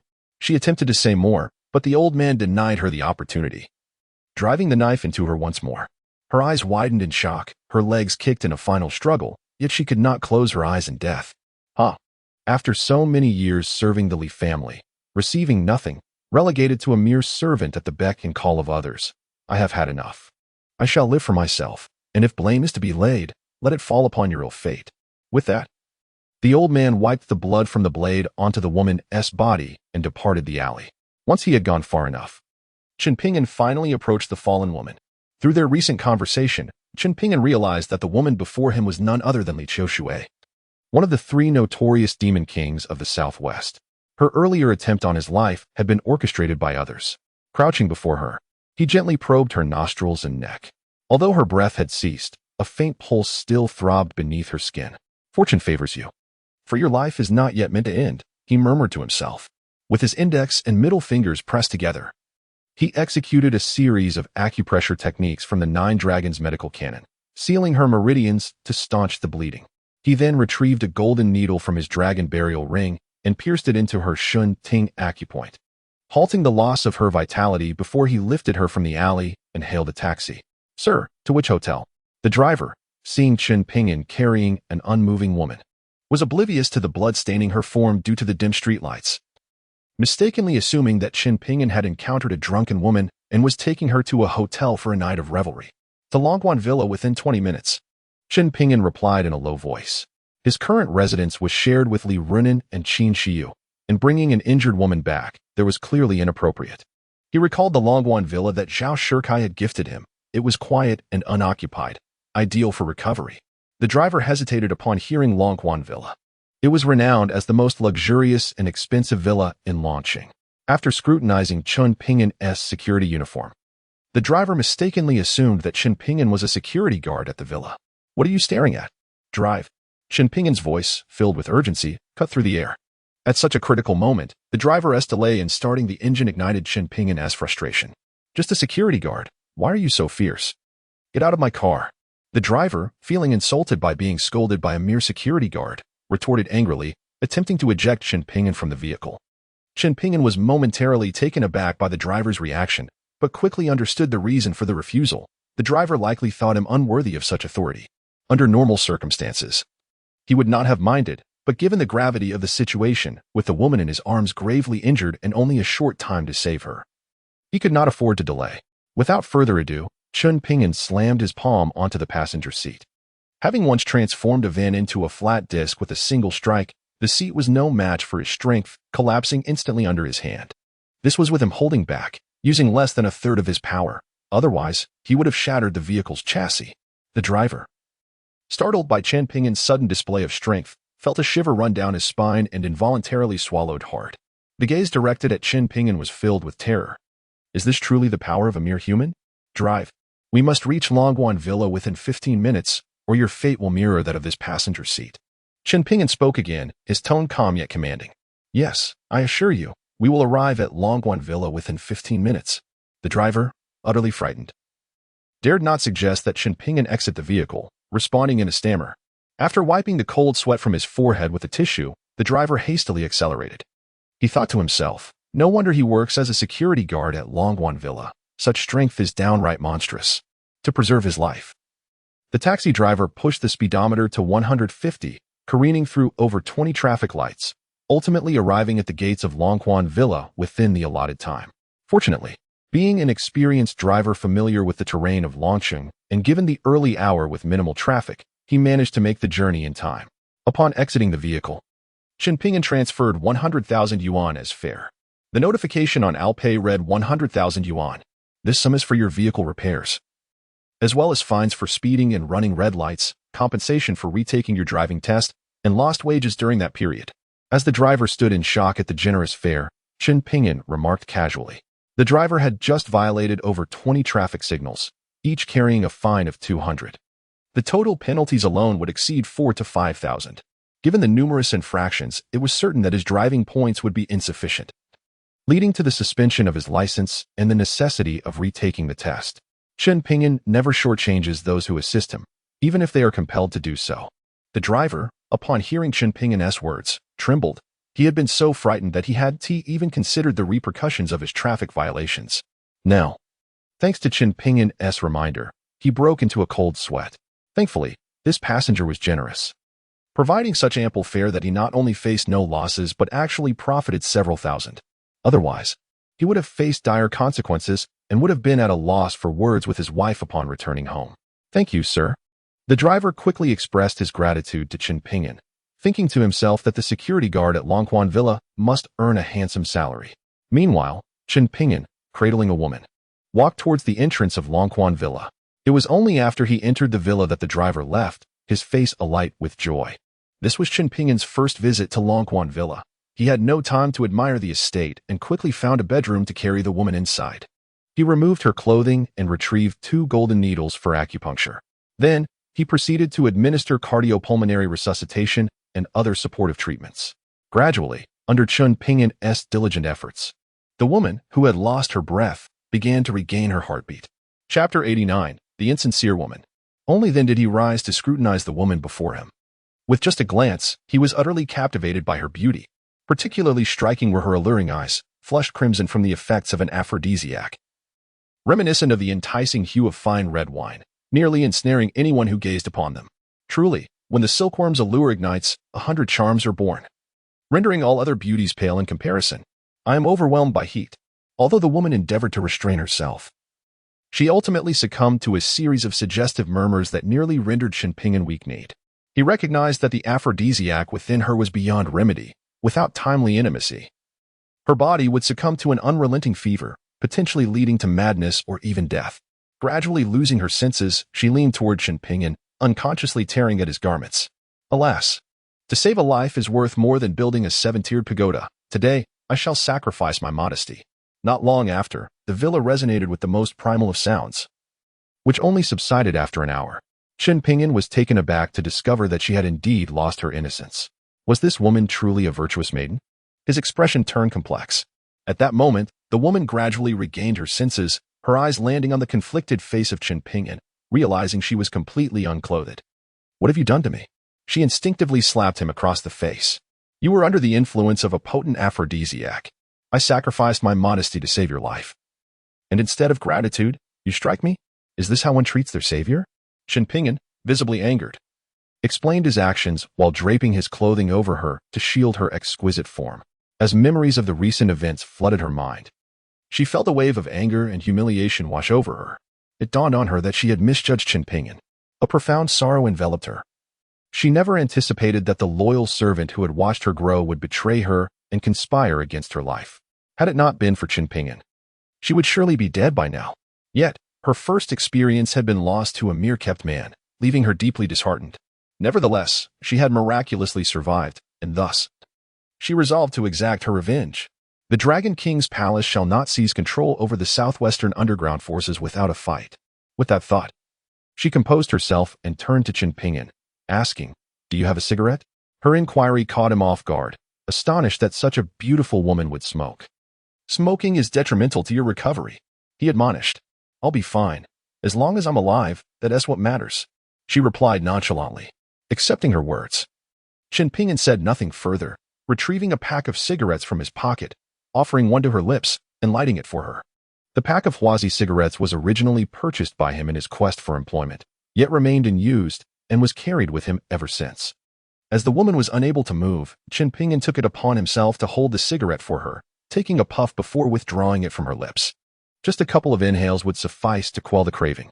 After the woman had taken her 2 puffs, Chen Pingyan extinguished the cigarette. Observing him snuff it out, the woman felt a twinge of irritation. However, upon meeting his resolute gaze, she reluctantly conceded. "I had intended to kill you. Why did you still choose to save me?" After a moment of silence, the woman inquired, her voice laced with confusion. "Because I am a doctor, and it is my duty to save lives." Chen Pingyan's response was succinct and clear, leaving no room for counterarguments. "Why do you not inquire about my identity or the reasons behind my intent to kill you?" The woman pressed again with curiosity. "The words you wish to express will be voiced by you regardless of my inquiries." Chen Pingyan's indifferent demeanor provoked her annoyance. Ultimately, lacking the strength to argue, she chose to relent. "I am Li Qiushui, often referred to as the female demon king. Given your association with Gao Weiwei, you should have heard my name. My previous intention to kill you was a result of being deceived." The woman proceeded to elucidate the circumstances that had led her to target him. "I understand. If there is nothing else, please rest well. I shall fetch some medicine for your treatment," Chen Pingyan advised her before exiting the room. He then called Doctor Who, requesting a prescription to be prepared and delivered to the Longquan Villa. As a physician, encountering emergencies at odd hours was commonplace. Doctor Who, without further inquiry, promptly prepared the medicine for delivery. After Chen Pingyan administered the medicine, the woman soon drifted into a deep slumber. Once he confirmed her condition was stable by checking her pulse, he removed the golden needle from her Tian Ting acupoint and subsequently found a room in Longquan Villa to spend the night. Chapter 90. Do you dare? The following morning at 9 o'clock, Chen Pingyan arrived at the company bearing a gift box of Lanting Su to meet Gao Weiwei, and they proceeded to her adoptive father's home to celebrate her adoptive mother's birthday. Upon their arrival at the Chun residence, they found the entrance overflowing with luxury vehicles. This was largely due to the recent passing of Gao Weiwei's adoptive father, making it inappropriate to host a grand banquet. Otherwise, the gathering would have been even larger. Once we enter, try to speak as little as possible and follow my lead, Gao Weiwei instructed Chen Pingyan after they exited the vehicle. He nodded in agreement, and together they entered the villa. Inside, the atmosphere was vibrant and lively, with high-ranking members from the Four Seas organization and Four Seas group in attendance. Alongside various relatives from the Chen family, at least 100 individuals gathered. An elegantly adorned elderly lady occupied the seat of honor. As the celebration was not overly formal, guests presented their gifts directly to her, and the butler read the list of gifts aloud in front of everyone, concluding the proceedings. As Gao Weiwei possessed the Four Seas Demon King Order and held the esteemed position of president of the Four Seas group, her presence elicited warm greetings from many attendees. Accompanying her was Chen Pingyan, who spotted a familiar face, Chen Xinian, seated in a wheelchair, with his legs encased in plaster. Upon seeing Gao Weiwei, Chen Xinian's eyes brimmed with resentment. Indifferent to the antics of this spoiled scion, Gao Weiwei merely nodded in acknowledgement to those who greeted her before leading Chen Pingyan before a resplendent elderly matriarch. Esteemed matriarch, I have brought my boyfriend Chen Pingyan to celebrate your birthday. May your blessings be as vast as the Eastern Sea and your longevity surpass the Southern Mountains, she proclaimed, presenting a gift from Chen Pingyan. He knows you cherish the Lantingi Su, and he has gone to great lengths to procure the genuine artifact for you. Please accept it. Dear Matriarch, as Gao Weiwei stood before the Grand Matriarch, she uttered words that left Chen Pingyan in utter astonishment, handing over the gift he held. Gao Weiwei, what nonsense are you spouting? When did I become your boyfriend? Chen Pingyan, regaining his senses, tugged at her sleeve and whispered his discontent. Merely a pretense. I have my own plans. Just follow my lead, and you will successfully wield the Four Seas Demon King Order. Gao Weiwei seemed to anticipate Chen Pingyan's reaction, quietly explaining. Onlookers, witnessing the two whispering, presumed they were indulging in public displays of affection. Has Weiwei found a boyfriend? And gifted me the genuine Lantingi Su? The matriarch, as Gao Weiwei had predicted, exhibited a look of delight at the mention of the Lantingi Su, eagerly accepting the gift and examining it with enthusiasm, nodding in satisfaction. Suddenly, an incongruous snicker erupted from the side. The crowd turned to discover it was Chen Xinian, who had let out the laughter from his wheelchair. Chen Xinian, what are you laughing at? Gao Weiwei coldly inquired. What am I laughing at? Do you lack self-awareness? Chen Xinian retorted with a sneer. Gao Weiwei, how audacious of you. Knowing full well that the matriarch has long cherished the genuine Lantingi Su, you dare to deceive her with a forgery. What are your true intentions? His words incited a stir among the guests, who began to murmur about Gao Weiwei and Chen Pingyan. Some expressed disbelief that she would present a counterfeit as a birthday gift, while others harbored doubts. Chen Xinian, how dare you slander me? Do you truly believe I, Gao Weiwei, would hesitate to take action against you? Gao Weiwei threatened darkly. Whether it is genuine can easily be ascertained by inviting the esteemed connoisseur, Mr. Wei Jiangwo, to examine it. Are you brave enough to have Mr. Wei come for authentication? Chen Xinian was not intimidated. Rather, he stood resolutely and fearlessly countered. Recently, he had been keeping a close watch on Gao Weiwei's movements, knowing that she had spent over 100 million to acquire a high-quality replica of the Lantingi Su. Intending to present it as a birthday gift to the matriarch, he was fully prepared to expose Gao Weiwei's deception. Chapter 91. Are you afraid? Upon hearing Chen Xinian's intention to invite the esteemed antiquities expert Mr. Wei Jiangwo for an appraisal, Gao Weiwei's expression shifted subtly. Her gaze fixated on Chen Xinian, as if she could devour him whole. She had initially paid such an exorbitant price to preempt any doubts regarding the authenticity of the Lantingi Su, even going so far as to orchestrate a publicity campaign to announce her acquisition of this national treasure. Surely, Something purchased for over 100 million could not possibly be questioned as a forgery, could it? To her astonishment, Chinchinian brazenly suggested inviting the venerable Mr. Wei for an appraisal, catching Gao Wei off guard. Mr. Wei was not only highly respected in the world of antiques but was also renowned for his integrity. If he were to authenticate the piece, the truth about the replica would undoubtedly be revealed. An anxious urgency surged within Gao Wei. Are you afraid upon hearing the proposal to invite Mr. Wei? Chinchinian observed the slight alteration in her demeanor, a cold smile gracing his lips as he pressed on. This proposal is sound. If President Gao is upright, she need not fear shadows cast by doubts. I agree to invite Mr. Wei for the appraisal. Indeed, Mr.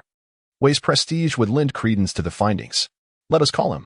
Chinchinian had already arranged for individuals to bolster his proposal, and as soon as he finished speaking, several prominent figures within the Sihai organization stepped forward in agreement, their social standing significant, one even being second only to the Sihai Demon General. Gao Wei could disregard Chinchinian's suggestion, but she could not afford to ignore the opinions of the Sihai organization, especially in her time of need for support. Yet, if Mr. Wei were indeed summoned, her entire scheme would collapse. The matriarch would discover that the Lantingyi Su was a counterfeit, and it would jeopardize not only Qin Pingan's authority over the Sihai Demon King's command, but potentially her own standing as well. Gao Wei remained silent, her mind racing for a counter-strategy. But what if Mr. Wei appraises my Lantingyi Su and deems it authentic? What then?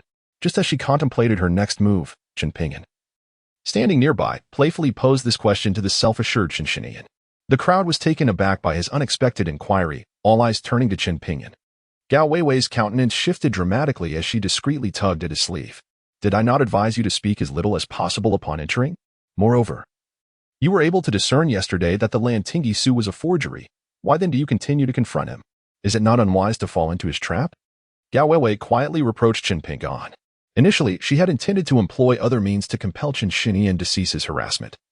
But Qin Pingan's interjection had utterly disrupted her plans, causing her some vexation.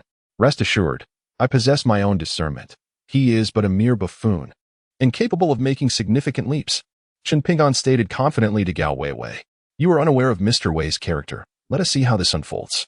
Observing Qin Pingan's bravado, Gao Wei sighed inwardly, feeling a twinge of disappointment in him. She pondered whether entrusting him with the authority of the Sihai Demon Order would prove beneficial or detrimental. If your Lantingyi Su is authentic, I would willingly forfeit my shares in the Sihai Group, which were bequeathed to me by my uncle, to her. However, I must voice this clearly. If your Lantingyi Su is a counterfeit, Gao Wei must relinquish both the power of the Sihai Group and the Sihai Demon Order.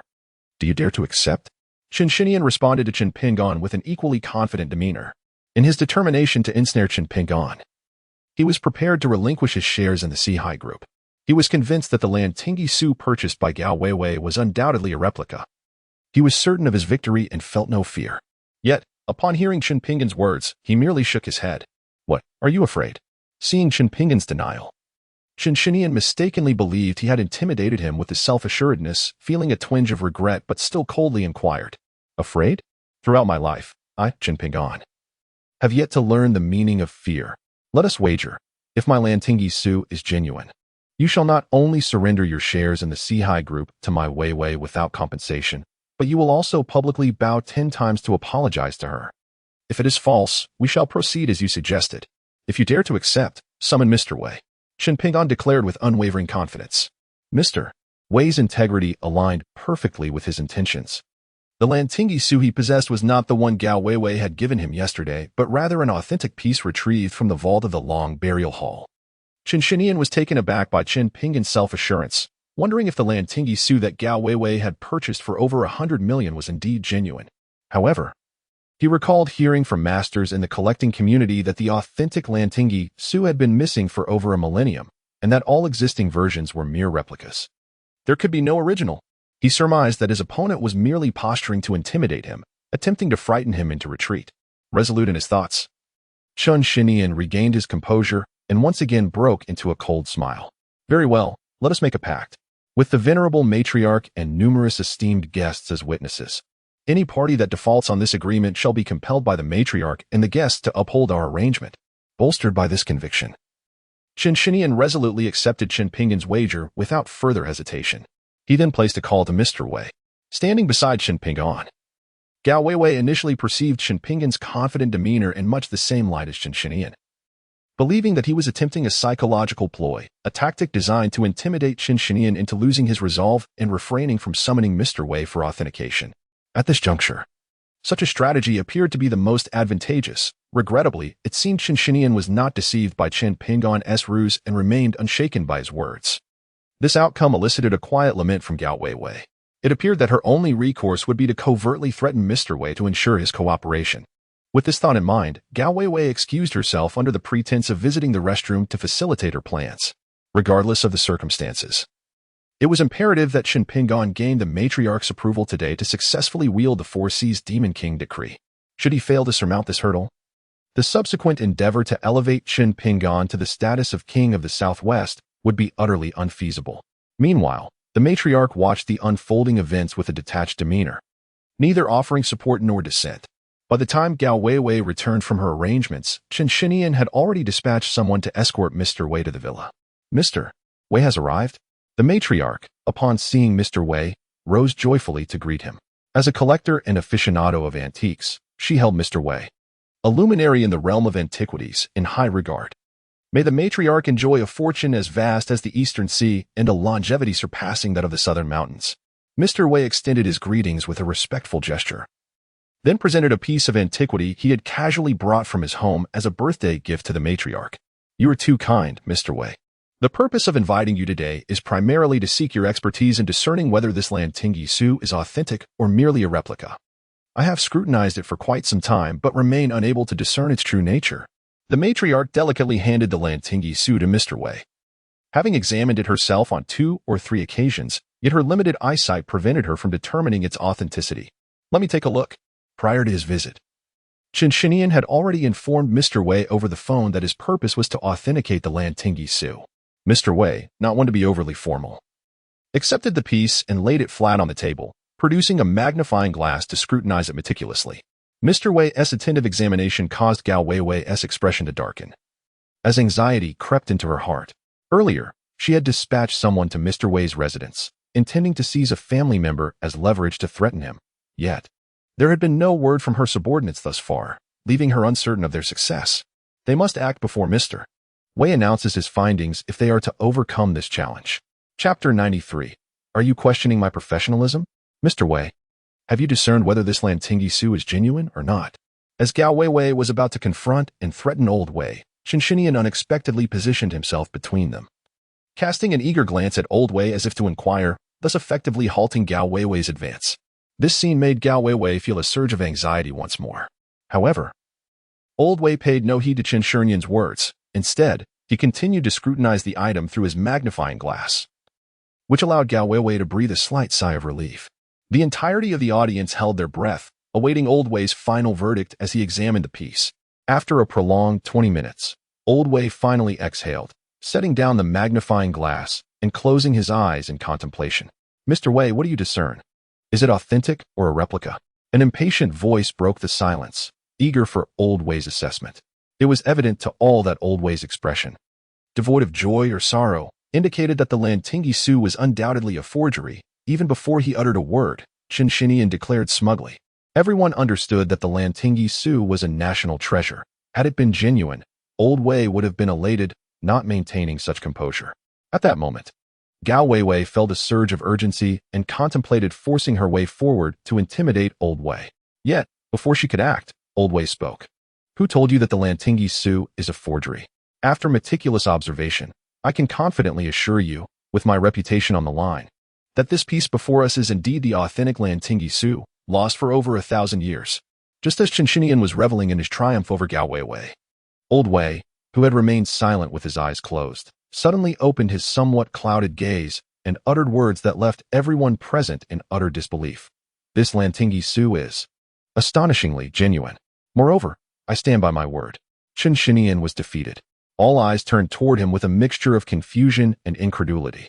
At this moment, Qin Shinian was rendered speechless, consumed by a singular thought. How could this be? This is absolutely impossible. It was rumored that the authentic Lantingyi Su had been buried by an ancient emperor for over a millennium, and the precise location of that emperor's tomb remained undiscovered. How could the piece brought by Gao Weiwei and Qin Pingan possibly be genuine? Not only was Qin Shinian dumbfounded, but even Gao Weiwei, who had inexplicably emerged victorious, was struck by shock. She had purchased what she believed to be a high-quality imitation of the Lantingyi Su. Even an amateur like Qin Pingan could discern its falseness. So how could a venerable expert like Old Wei fail to recognize it? With Old Wei's discerning eye, it was inconceivable that he could make such an error. What on earth was happening? Was this some sort of sorcery? Meanwhile, Qin Pingan, already aware of this outcome, displayed no surprise, maintaining a confident smile throughout. The most elated of all was the matriarch, Lu Qiuhua. Mr. Wei, you assert that this Lantingyi Su is indeed genuine? The elderly lady trembled as she rose, her face alight with excitement as she addressed Old Wei. Indeed, it is true. I, Wei, have traversed the antiquities realm for a lifetime, accumulating over 30 years of experience without a single misjudgment. The piece before us, the Lantingyi Su, is undoubtedly an authentic masterpiece, both in terms of its material and the elegance of its calligraphy. The Lantingyi Su is the pinnacle of the sage of calligraphy, composed under particular circumstances. Even if he were to attempt it several times thereafter, he could not replicate such grandeur. Observe here and here. Elder Wei pointed at the Lantingyi Su on the table, elucidating with professional terminology for those present. The crowd nodded in agreement. This scene nearly caused Qin Shinian to faint. Had he not been seated in a wheelchair, he likely would have collapsed to the ground. Elder Wei, could it be that your advanced age has dulled your vision, leading to a misjudgment? Perhaps you might consider examining it once more? Qin Shinian said, his face pale and filled with unwillingness. What do you mean? Are you questioning my expertise? Wei retorted, his countenance darkening with displeasure. If you doubt my assessment, feel free to consult another expert. I am unafraid to defend my conclusions against any peer. Upon hearing Qin Shinian's words, Wei's expression soured instantly, his irritation evident. It had been decades since anyone dared to challenge his evaluations, and now, a mere inexperienced youth had the audacity to do so. How could he not be incensed? I do not intend to question your expertise, Elder Wei. I merely feel that concluding the authenticity of the Lantingyi Su after a single glance may be somewhat hasty. I hope you might take a second look. Perhaps you will discern something further. Seeing Wei's anger, Qin Shinian hastened to clarify. Wei is the most esteemed and forthright authority in the southwestern antiquities community. Whom else could he consult for a reevaluation? Even if he sought another's opinion, that person would surely defer to Wei's verdict, for he is the ultimate authority. Qin Shinian felt as though he had shot himself in the foot, unable to voice his grievances. No need for that. I have scrutinized the Lantingyi Su thoroughly. Even upon further inspection, the outcome remains unchanged. As I stated earlier, should you be dissatisfied with my assessment, you are welcome to seek another expert's opinion. Wei, known for his straightforwardness, could not abide challenges to his judgment. Even after Qin Shinian provided his rationale, he remained visibly displeased. Turning to the matriarch, he said, Matriarch, I have matters to attend to at home, so I shall take my leave. With that, Elder Wei departed, leaving the audience in a state of shock. Mr. Wei, take care. The matriarch, having achieved her desired outcome, excitedly picked up the Lantingyi Su to admire it. However, all eyes remained on Qin Shinian. As the supporters from the Four Seas organization who had previously rallied behind him discreetly retreated into the crowd, the tide had turned against Qin Shinian. His prospects were bleak. Qin Shinian, you have lost. Surrender your shares in the Four Seas group and kneel to apologize. After Wei Lao departed, Gao Weiwei immediately confronted Qin Shinian. Though she was perplexed as to how the counterfeit copy of Lantingyi Su she purchased had inexplicably transformed into an authentic piece, this was not the time for contemplation. The most pressing matter was to address Qin Shinian before her. While she cared little for the shares he held, this scoundrel had nearly thwarted her plans, and she could not allow him to escape unscathed. Qin Shinian's countenance turned ashen. The shares of Sea Group were his sole source of funds, a legacy bestowed upon him by his late uncle, Qin Changsheng. Should he relinquish these shares to Gao Weiwei without compensation, not only would he fail to seize power from her, but he would also face dire financial straits in the future. Ultimately, Qin Shinian had no choice but to approach the matriarch. Aunt, the shares I possess in Sea Group are the only inheritance left to me by my late uncle. Now, Gao Wei intends to take them from me. You must support me, he implored, adopting a pitiful demeanor before the matriarch. In his desperate bid to retain his shares, he resorted to invoking emotional appeals.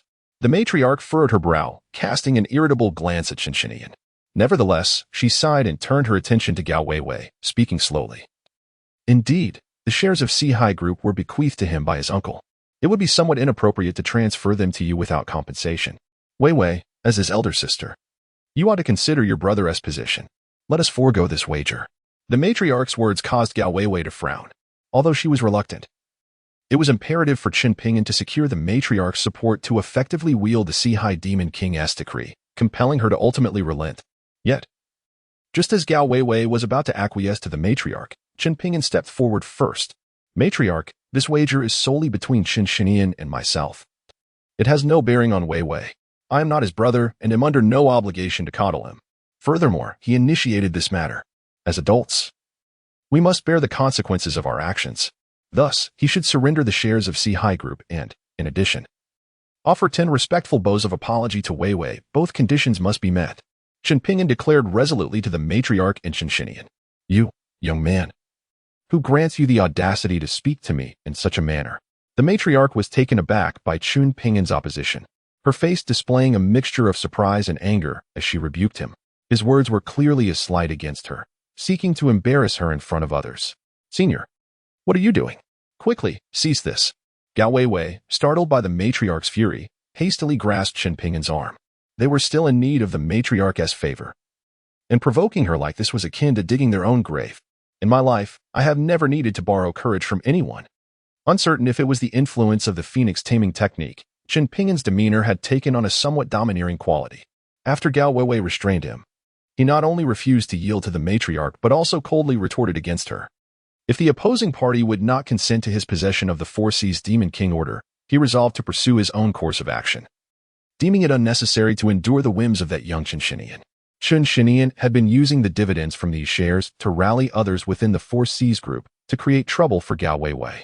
It would be far better to reclaim these shares now, thereby depriving him of the funds needed to gather support in the future. In this day and age, who would follow him without money?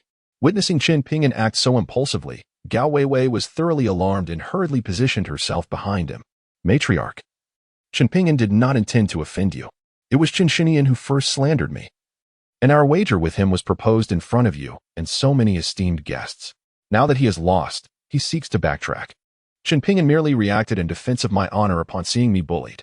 Could you please consider forgiving him this once? Especially in light of the authentic Lantingyi Su he presented to you? Gao Weiwei implored on Qin Pingyan's behalf. This was the first occasion that the assembled guest witnessed Gao Weiwei willingly bowing to another for a man. Even the matriarch was taken aback. Humph. In light of the real Lantingyi Su, I shall pardon him this once. However, should there be a next time, I will not be so lenient.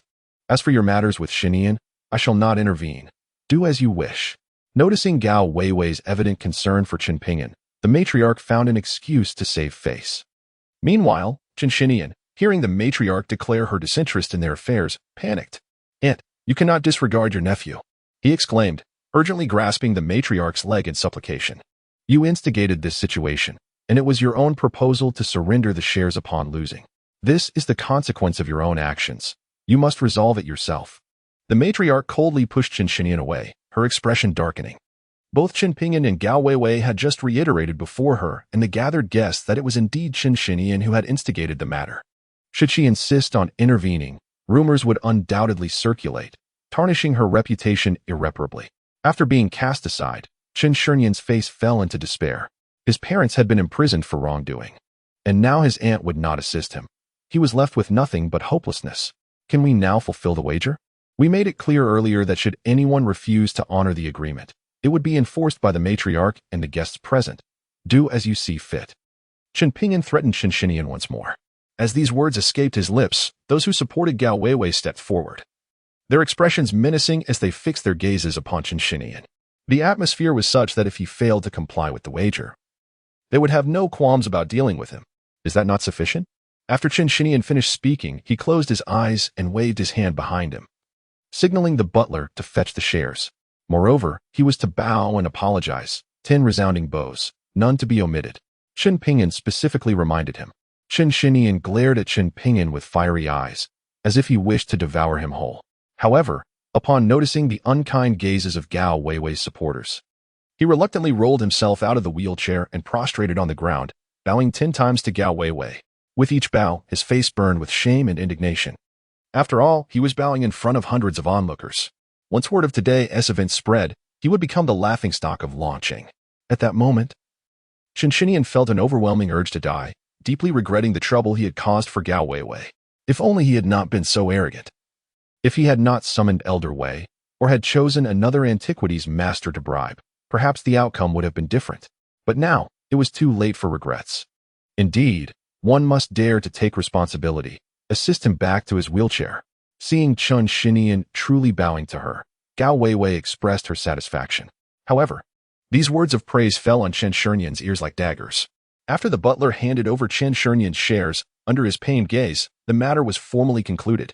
Everyone, since we are all gathered here, I would like to take this opportunity to announce something. Gao Weiwei addressed the assembly. As you all know, my adoptive father Chen Changxing entrusted me with the Four Seas Demon King's order before his passing. However, as a woman, I find myself unable to bear such a heavy responsibility. Therefore, I have decided to pass the Four Seas Demon King's order to Chen Pingyan, allowing him to wield it and become the new generation of the Four Seas Demon King. I hope that the matriarch and everyone will support Chen Pingyan in the future. Gao Weiwei surveyed all present as she made her announcement. Chapter 96. Opposition what? Gao Weiwei actually intends to pass the Four Seas Demon King's order to her boyfriend Chen Pingyan? Everyone was momentarily taken aback by Gao Weiwei's decision. Was she truly enamored to the point of folly? How could she entrust such a significant artifact to a man they had never even heard of before? No wonder it is often said that a woman in love has an IQ of 0. Today, they finally witnessed this phenomenon. Chen Shinian, who had long coveted the Four Seas Demon King's order, would certainly not acquiesce. He quickly gestured to a young man standing behind him. I oppose. The first to voice opposition was Song Pingyu, a key figure in the Human Resources Department of the Four Seas organization, whose position was second only to Fan Meiding, the head of personnel among the four great demon generals, a considerable rank, supported by Chen Shinian's parents before their downfall. If Gao Weiwei were to hold the Four Seas Demon King's order, most people would have no objections, as her capabilities were well acknowledged. And she was personally entrusted with the order by the old demon king Chen Changsheng. However, they remained utterly oblivious to Chen Pingyan. Now, Gao Weiwei was directly entrusting the Four Seas Demon King order to a stranger, evoking a profound sense of trepidation among them, as if they were entrusting the fate of the Four Seas organization to an outsider. Upon witnessing dissent, others began to stir restlessly. Sensing the situation was on the brink of spiraling out of control, Gao Weiwei clenched her teeth, her gaze hardening with resolve. Were it not for the imminent Southwest King competition next week, she would not have been so eager to pass the Four Seas Demon King order to Chen Pingyan. Had she allowed him to accomplish a few sensational feats within the underground forces first, the resistance would have been significantly diminished. Under the current circumstances, a decisive measure was imperative. With this thought in mind, she no longer hesitated and turned to Song Pingyu, saying, I recall you are with Human Resources. From this day forth, you are no longer a member of the Four Seas organization. Ensure your duties are handed over by this afternoon, and you may leave. With that, Gao Weiwei produced the Four Seas Demon King order and summarily expelled Song Pingyu from the organization. Her actions left all present utterly astounded. Even the four great demon generals standing beside the matriarch were momentarily taken aback. They had never anticipated that Gao Weiwei would act with such severity, after all. Song Pingyu had merely uttered one dissenting remark. In an instant, many began to feel disillusioned with Gao Weiwei. What I just said was not a request for your opinions, but a notification. If anyone wishes to oppose, they may step forward now. I am not averse to expelling a few more. With her declaration, those who had initially been poised to act suddenly recoiled, sealing their lips in trepidation, refraining from uttering another word. Without a leader to follow, they could only gaze at Gao Weiwei with complex expressions, awaiting a more authoritative figure to take the initiative. Gao Weiwei, you have gone too far. I will not let this stand. Song Pingyu, seeing that no one dared to join him in opposing Gao Weiwei, was consumed by rage and pulled a gun from his coat, aiming to shoot her. This scene sent shockwaves through all present, especially the servants within the villa, who had never encountered such a spectacle. They were left pale with fear, instinctively fleeing to find a place to hide. Yet, Gao Weiwei remained composed, seemingly anticipating such a perilous move.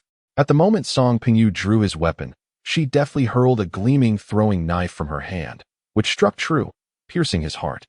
Before Song Pingyu could even pull the trigger, his body collapsed, eyes wide open, unblinking in death.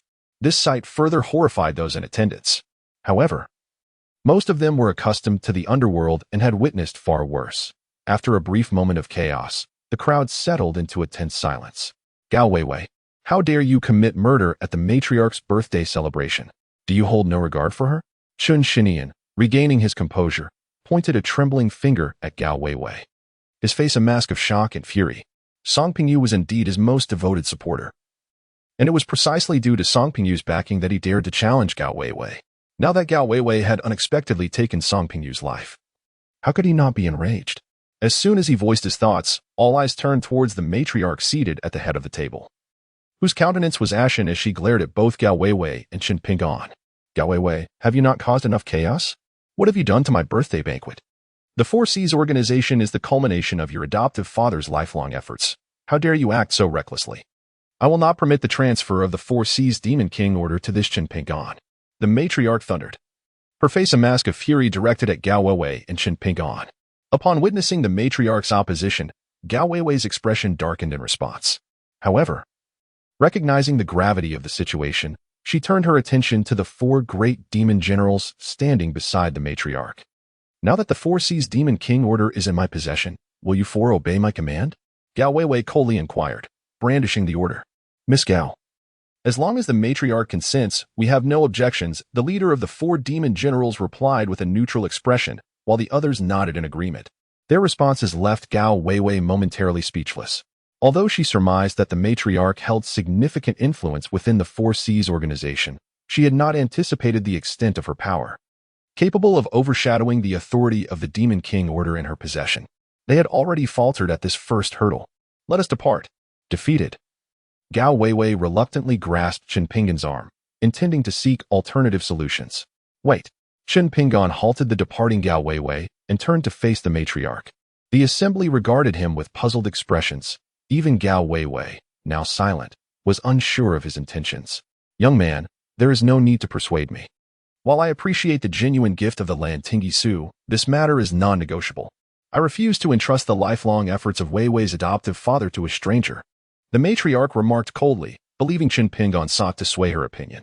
Matriarch, I do not wish to persuade you. Rather, I implore you to heed my warning. There is something amiss with your health. I urge you to seek immediate medical attention for your heart, lest you find yourself in dire straits in but a few days. Should the hospital prove incapable of aiding you, do not hesitate to seek me out. Qin Pingan spoke, his gaze imbued with compassion as he regarded the matriarch. Having mastered the Nine Dragons medical canon, he could discern that she had been afflicted by a potent poison, one that was on the verge of manifesting its effects. He had not intended to remind the other party, but due to the recent events, should the matriarch succumb to poisoning, these individuals might unjustly place the blame on him and Gao Weiwei. The matriarch's immense influence within the Four Seas organization had been vividly demonstrated to him just moments ago, prompting him to kindly offer a warning to avoid further complications. However, his words were perceived quite differently by the matriarch and the others present.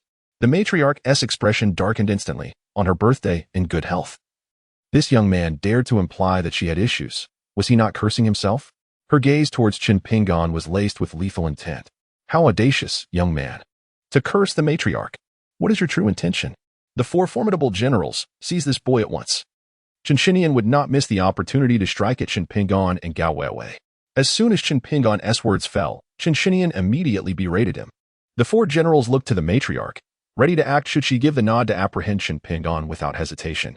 Let us see who dares to touch him. Hai Weiwei, startled by the general's eagerness, swiftly brandished the Four Seas Demon King token and admonished everyone present. Let them depart. Recognizing that the four generals could not defy her command upon seeing Gao Weiwei wielding the token, the matriarch begrudgingly allowed Gao Weiwei and Qin Pingan to leave. Once in the car, Gao Weiwei, filled with remorse, apologized to Qin Pingan. I'm so sorry, senior. I was too naive, thinking that since the matriarch appreciates the Lantinggi, we could present it to her, and she would happily agree to your wielding the Four Seas Demon Order. Who could have foreseen that she would accept the gift, yet still oppose your claim to the order? It infuriates me. Isn't it rather normal? If I were in her position, I would oppose it too. Qin Pingan replied nonchalantly. All right, I'll think of another way when we return. Rest assured, I will ensure you wield the Four Seas Demon Order before the Southwest King competition. Gao Weiwei declared with determination. Don't worry, by tomorrow at the latest. She will be seeking our favor, and then you can ask her for anything. Qin Pingan responded calmly. Chapter 98. We have all been deceived. Your earlier remarks were not a curse upon the matriarch. but rather the truth?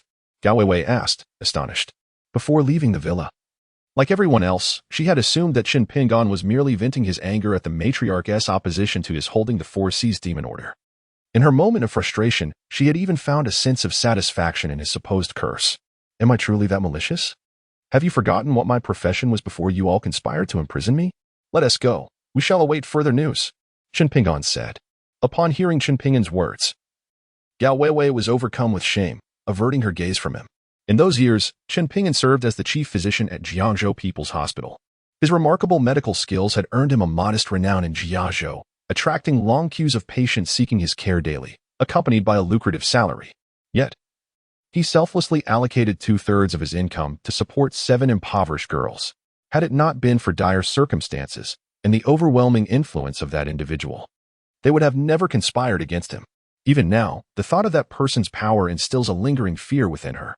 Before Qin Pingan ascended to become the king of Southwest and took control of the underground forces in the region, confronting that individual had led only to a dead end. Even with his newfound status, it was uncertain whether he would stand a chance against that adversary. Her intention in revealing the identity of the puppet master only after Qin Pingan's rise was to provide him with some measure of security. Her assistance could extend no further. She hoped that through his experiences in the treacherous world, he would relinquish certain meaningless burdens, such as hatred.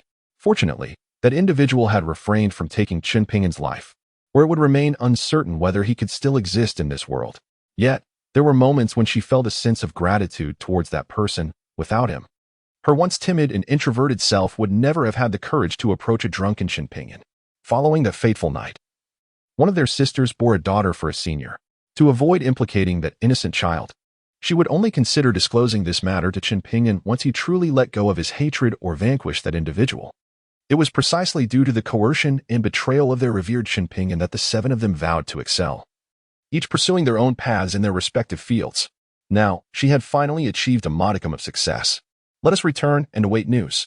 Gao Weiwei retracted her thoughts, resuming her aloof demeanor, and pressed the accelerator towards the company. After Gao Weiwei and Qin Pingan departed, the body of Song Pingyu was promptly removed, and the scene was cleared. Following the earlier events, the atmosphere of the banquet became somber, devoid of any festive spirit. At that moment, the steward standing behind Qin Shinian received a phone call and immediately whispered a few words into his ear, subsequently showing him a video. Upon viewing the video, Qin Shinian's expression brightened abruptly, prompting him to instruct the steward to bring him before the matriarch. Matriarch, we have been deceived by Gao Weiwei and Qin Pingan, he exclaimed. My people just informed me that they witnessed Gao Weiwei's associates at Wei Lao's residence, apprehending his family to coerce him into claiming that the Lantingyi Su is authentic. Qin Shinian gritted his teeth as he spoke to the matriarch. What? Such a thing has happened? The matriarch, upon hearing Qin Shinian's words, fixed a sharp gaze upon him and reprimanded him sternly. Do not speak recklessly. Madam, how could I dare to make such assertions without irrefutable evidence? My associate has even recorded a video and sent it over.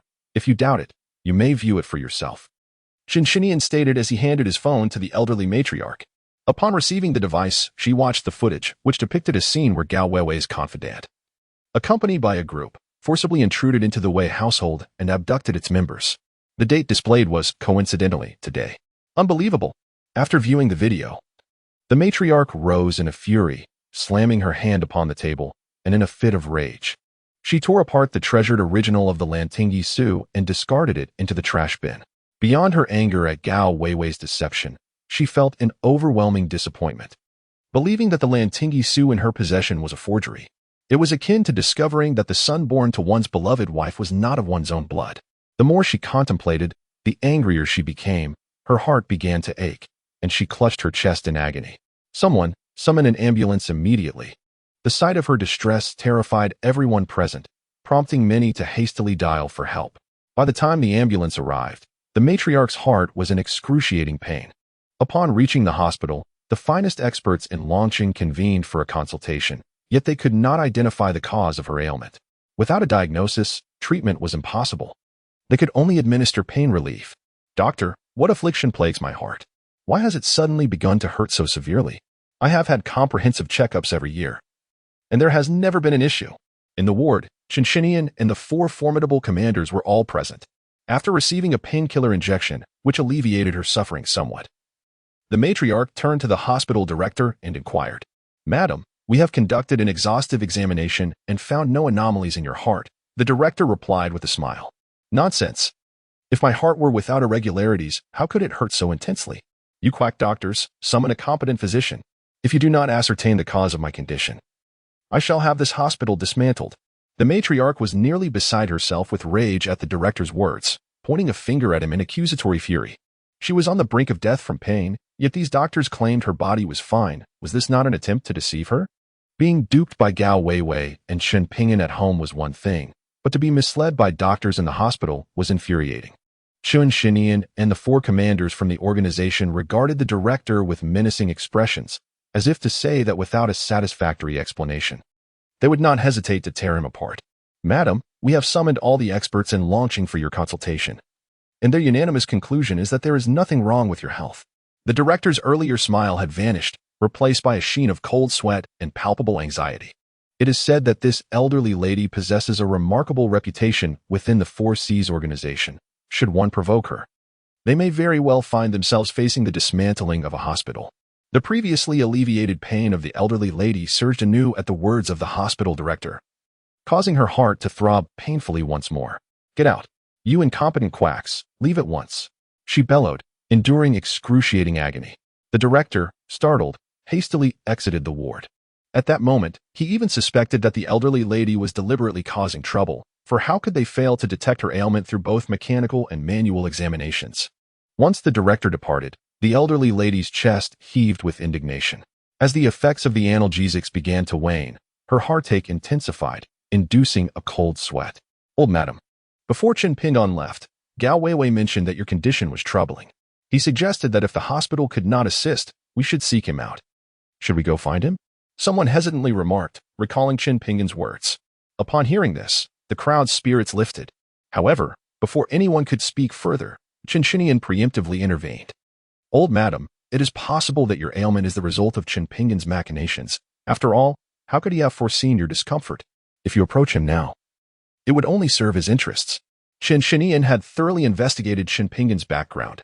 5 years prior, he had become the chief physician at Jiangzhou People's Hospital, reputed for his skill and commendable reputation. However, he had since been sentenced and stripped of his medical license for coercing a female university student against her will. It was conceivable that this rogue might indeed possess the means to remedy the elderly lady's heart condition, using her predicament as leverage to secure her consent for his dominion over the 4C's infernal orders, leaving him with no avenue for redemption.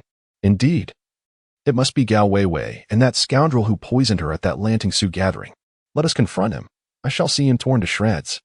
Upon hearing Chen Shinian's claims, the elderly lady too surmised that Chen Pingyan and Gao Weiwei had conspired against her at the Lantingsu. Without delay, she commanded her formidable aides to transport her to the 4C's group to settle the score with both Chen Pingyan and Gao Weiwei. Upon returning to the company, Chen Pingyan and Gao Weiwei each retreated to their respective offices.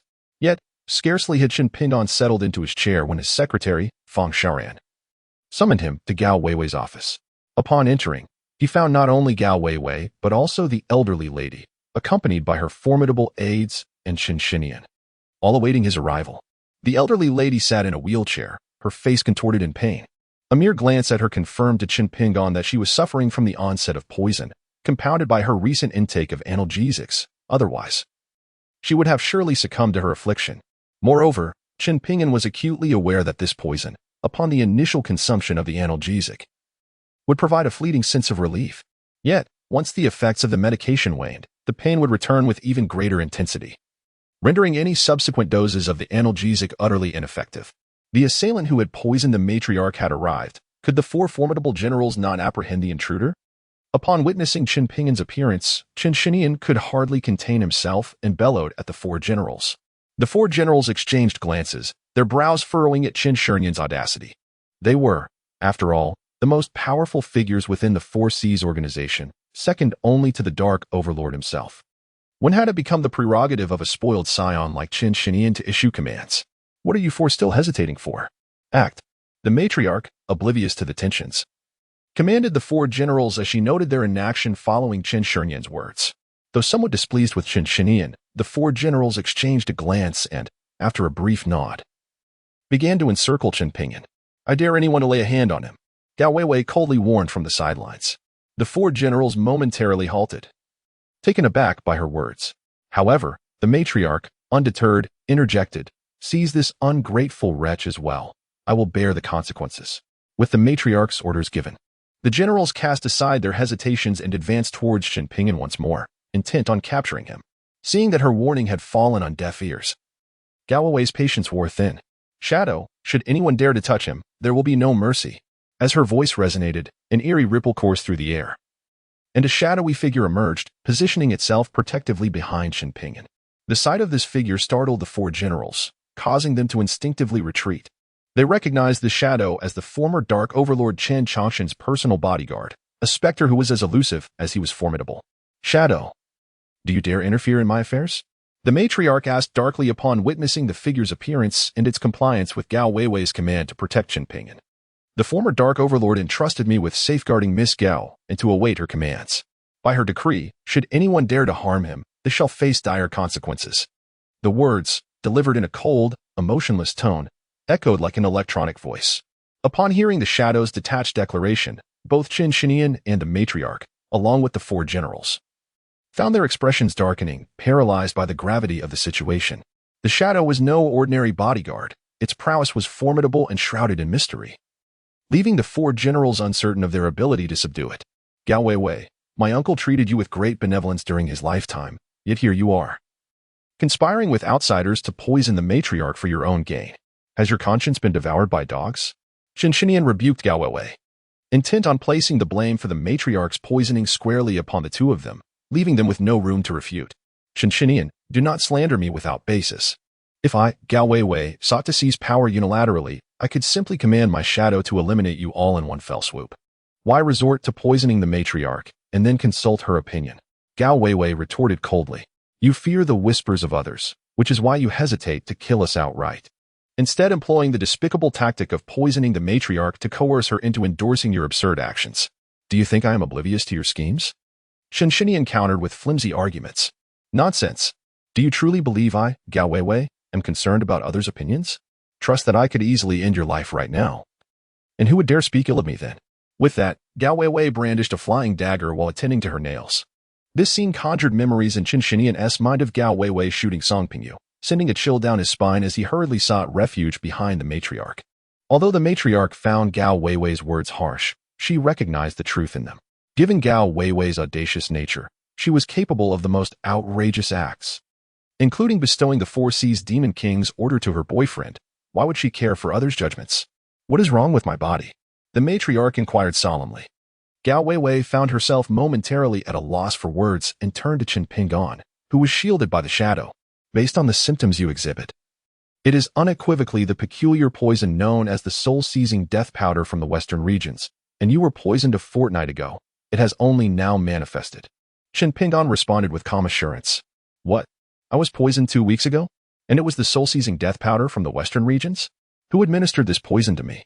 The matriarch was taken aback. Disbelief etched across her face. "If I am not mistaken, the perpetrator is likely part of the same faction that murdered the old Demon King, Chen Changxing." Upon finishing, Chen Pingyan cast a meaningful glance at Chen Shinian. The others followed his gaze, their attention now fixed on Chen Shinian. "What do you mean by that look? Do you suspect I killed my uncle and poisoned the matriarch? If I possess such capability, would I need to concern myself with Gao Weiwei's whims?" Chen Shinian, noticing Chen Pingyan's knowing expression, erupted in anger, shouting back at him. "You may lack such power, but the Dragon King Hall does not." Chen Pingyan recalled the conversation he had overheard the previous night between Li Qiushui and the treacherous old servant, coldly addressing Chen Shinian. Upon hearing this, Chen Shinian's expression changed dramatically. "What nonsense are you spouting? I have no connection to the Dragon King Hall. Do not spread unfounded accusations. I have never even heard of the Dragon King Hall." In a state of panic, Chen Shinian hastily defended himself. "Did I ever claim you were connected to the Dragon King Hall?" Noting the panic on Chen Shinian's face, a slight smile graced Chen Pingyan's lips as he mischievously countered. "Last night, I overheard the elderly man proclaim that the demise of both Chen Changxing and Wu Xingjie, the formidable overlords of the Southwest, was orchestrated by the Dragon King Palace, which secretly supports those who heed their counsel. Chen Changxing, devoid of offspring, had only a foster daughter, Gao Weiwei, who, rather conspicuously, sought to bequeath the Four Seas Overlord's decree unto herself, evidently not the individual the Dragon King Palace intended to champion. Furthermore, the only one deemed worthy of inheriting the title of the new Four Seas Overlord was Chen Chongqing's nephew, Qin Shinian, who had persistently attempted to usurp the decree from Gao Weiwei. Thus, he impulsively resolved to conspire against Qin Shinian, yet unexpectedly stumbled upon unforeseen gains.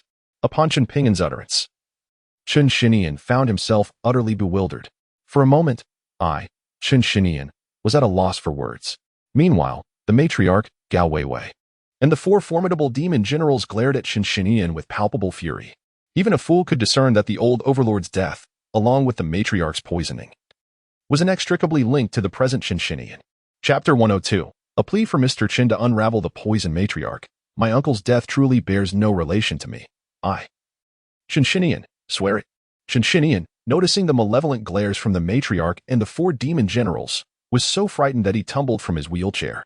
Yet, the more he protested, the more convinced the onlookers became of his culpability, their gazes growing increasingly frigid. For demon generals, seize this scoundrel, commanded the matriarch, and the four generals sprang into action, restraining both Qin Shinian and his lackeys. Did you poison your uncle to bring about his demise? The matriarch interrogated Qin Shinian, her eyes ablaze with fury. Qin Chongqing had unexpectedly succumbed to cardiac arrest a month prior, a circumstance that struck them as profoundly strange. Being a martial practitioner with a personal physician who regularly conducted health examinations, much like the matriarch, there had been no signs of any abnormalities. How could he have suddenly perished from heart failure, beyond the reach of salvation?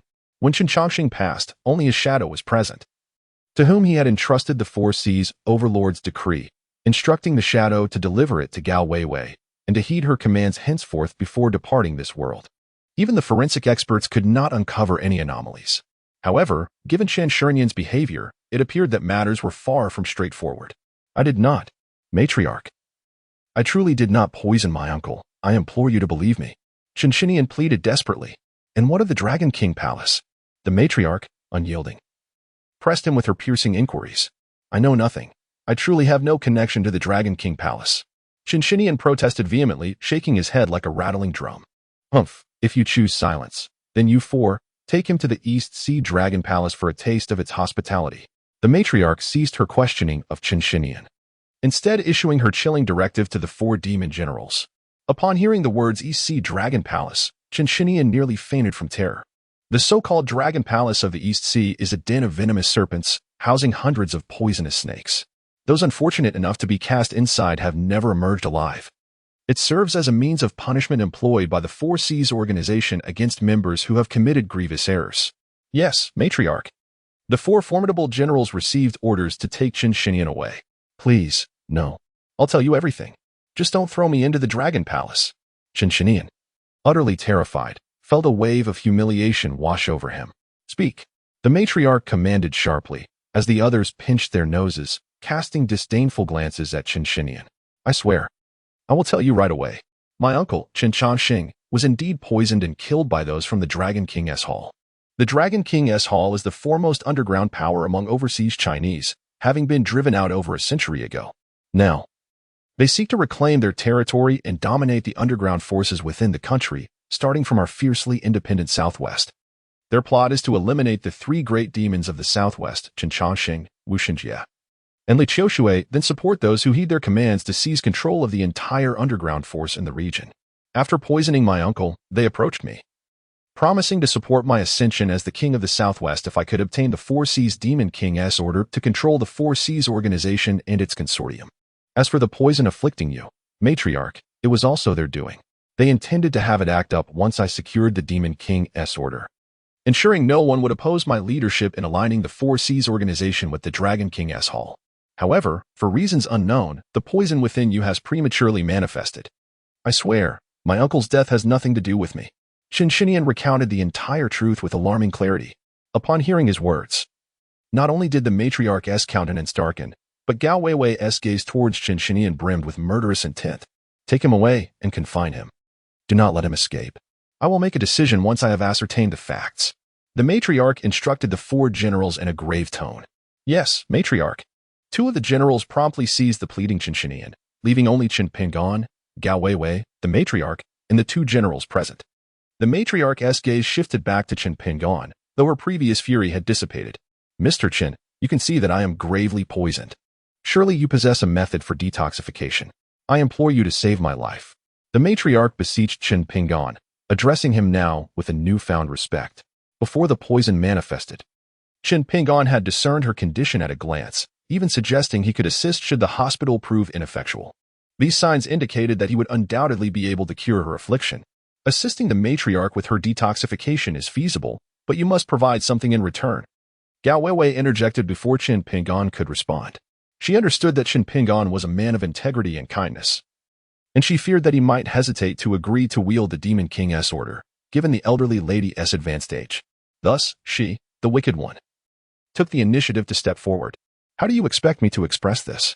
The elderly lady hesitated for a moment, feigning ignorance of what Gao Weiwei meant, and inquired. The Four Seas organization was founded by her husband, Qin Changxing, and now Gao Weiwei intended to bestow her husband's lifelong dedication upon a stranger.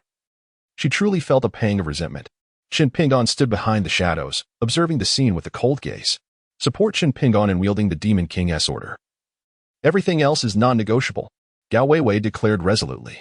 The elderly lady was her foster mother, and such words from her appeared somewhat callous. Nevertheless, she remained unwavering in her decision. At that moment, the two demon generals who had previously taken Qin Xinyan away also returned. The elderly lady turned to the four demon generals and asked, "What are your thoughts?" It was imperative to consult them, as they were the pillars of the Four Seas organization. "It is entirely up to you, Elder." The four replied in unison after exchanging glances. Now that the Demon King's order was in Gao Weiwei's possession, and moreover, it was passed down by the old Demon King himself, what opinions could they possibly hold, regardless of who wielded the Demon King's order? Their status as the four demon generals would remain unchanged. It was all the same to them. Just as the elderly lady wavered, the effects of the pain-relieving medication began to wear off, and her heart started to throb violently once again, growing increasingly intense. The agony made her feel as though she might succumb to it at any moment. The pain left her no time to contemplate other matters. Very well. I consent to let Mr. Qin wield the Demon King's order. I beseech Mr. Qin to aid me in detoxification. The elderly lady spoke to Qin Pingan and Gao Weiwei with a pained expression. Upon hearing her words, Gao Weiwei breathed a quiet sigh of relief. She had finally completed the first step. She paused the voice recorder she had been holding, fearing that the elderly lady might renege after Qin Pingan detoxified her. She had secretly recorded their earlier conversation to ensure that there would be no escape from accountability. Gao Weiwei nodded at Qin Pingan. Elderly lady will remain. The rest of you may leave for now. No one is to enter and disturb, Qin Pingan commanded, disregarding everyone else as he took out a lighter to sterilize the golden needle, preparing to detoxify the elderly lady. Gao Weiwei and the others swiftly vacated the CEO's office, allowing Qin Pingan the space to assist the elderly lady. They waited anxiously outside for about 10 minutes before Qin Pingan opened the door from within. "All right, you may come in now," he called out to Gao Weiwei and the four demon generals outside. "Is it truly resolved?" The four demon generals looked at Qin Pingan with skepticism.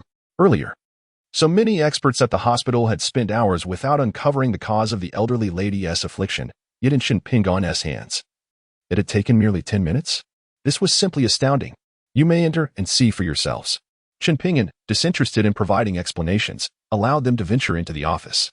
When Gao Weiwei and the four formidable generals returned, they were astonished to behold the matriarch, her complexion radiant and devoid of any trace of pain.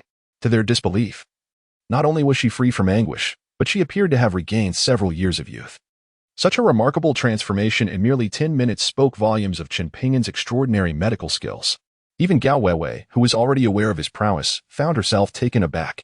Chapter 104. The Command of the Demon King. Enough of your days. The matriarch's poison has been purged.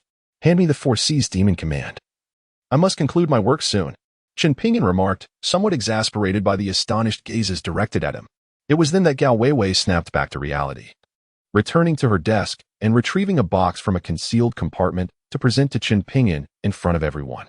With the Four Seas Demon Command in your possession, you shall henceforth be the third-generation Demon King of the Four Seas organization, Gao Weiwei proclaimed, lifting his hand and addressing the four generals and the matriarch with fervor. All hail the new Demon King. The four generals, recognizing the gravity of the moment, bowed respectfully to Qin Pingan. Only the matriarch wore a somewhat complex expression, however. She had already consented to Chen Ping'an's ascension to the position in front of the four generals and Gao Weiwei. Moreover, he had successfully alleviated her affliction. Remarkably, he had merely employed a few golden needles on her acupoints, enabling her to expel a mouthful of black blood, which contained a small worm. Such unparalleled medical skills could easily attract influential allies. Perhaps he indeed possessed the potential to elevate the Four Seas organization to new heights. Ultimately, the matriarch refrained from further comment, her heart tinged with anticipation. There is no need for excessive formality. I am quite lacking in management expertise. Henceforth, I shall rely on all of you to oversee the organization, Chen Ping'an declared sincerely. His interest in the Four Seas organization and the title of the Southwest King was minimal. He was solely intent on uncovering the identity of the individual who had conspired against him. He preferred to relinquish control and allow the four generals to manage the organization. Report, Demon King. In 4 days, the major underground forces of the Southwest will convene in Jiangzhou City for a martial arts competition, from which the Southwest King will be selected to lead the entire underground force in the region. This consensus was reached a year ago by the former Demon King and the other 2 Demon Kings. The 4 generals will participate, with the Shadow as the grand finale. We are certain to seize the Southwest King's throne, Gao Weiwei informed Chen Ping'an. I am not well versed in this matter. You may deliberate among yourselves. If there is nothing else, I shall take my leave. Chen Ping'an replied, clutching the demon command as he departed. He felt compelled to return to the villa to check on the woman within, who bore grievous wounds. If left unattended, even if she survived her injuries, she might succumb to starvation. As for the 4 great demon generals making an appearance, he held no hope that Shadow would seize the throne of the Southwest King. When Shadow had appeared earlier, he had unmistakably sensed that Shadow was gravely injured. The others, unable to perceive his condition, remained oblivious. However, he could discern the strain in Shadow's breath.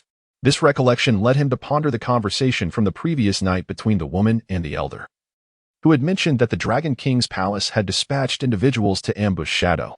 The mere fact that Shadow was present today indicated the failure of those from the Dragon King's palace, yet Shadow was still severely wounded. Since Shadow had chosen not to disclose this, there must be a reason, and he felt no need to elaborate further, should it come to pass. He would take the initiative to claim the throne of the Southwest King himself, to uncover the identity of the mastermind behind the machinations. This throne must rightfully belong to him. Gao Weiwei understood that Chen Ping'an had little interest in the Southwest King. He was solely intent on discovering who had framed him, which was why he had acquiesced to her conditions. Thus, she was not surprised by his demeanor. The 4 great demon generals, however, were momentarily taken aback by Chen Ping'an's attitude, only to subsequently break into smiles. They believed Chen Ping'an's behavior indicated that he would refrain from intervening in their governance, which pleased them greatly. As long as Chen Ping'an, the new generation of Demon King, did not meddle in the affairs of the Four Seas organization, it would remain under their dominion, granting them significantly greater power than before.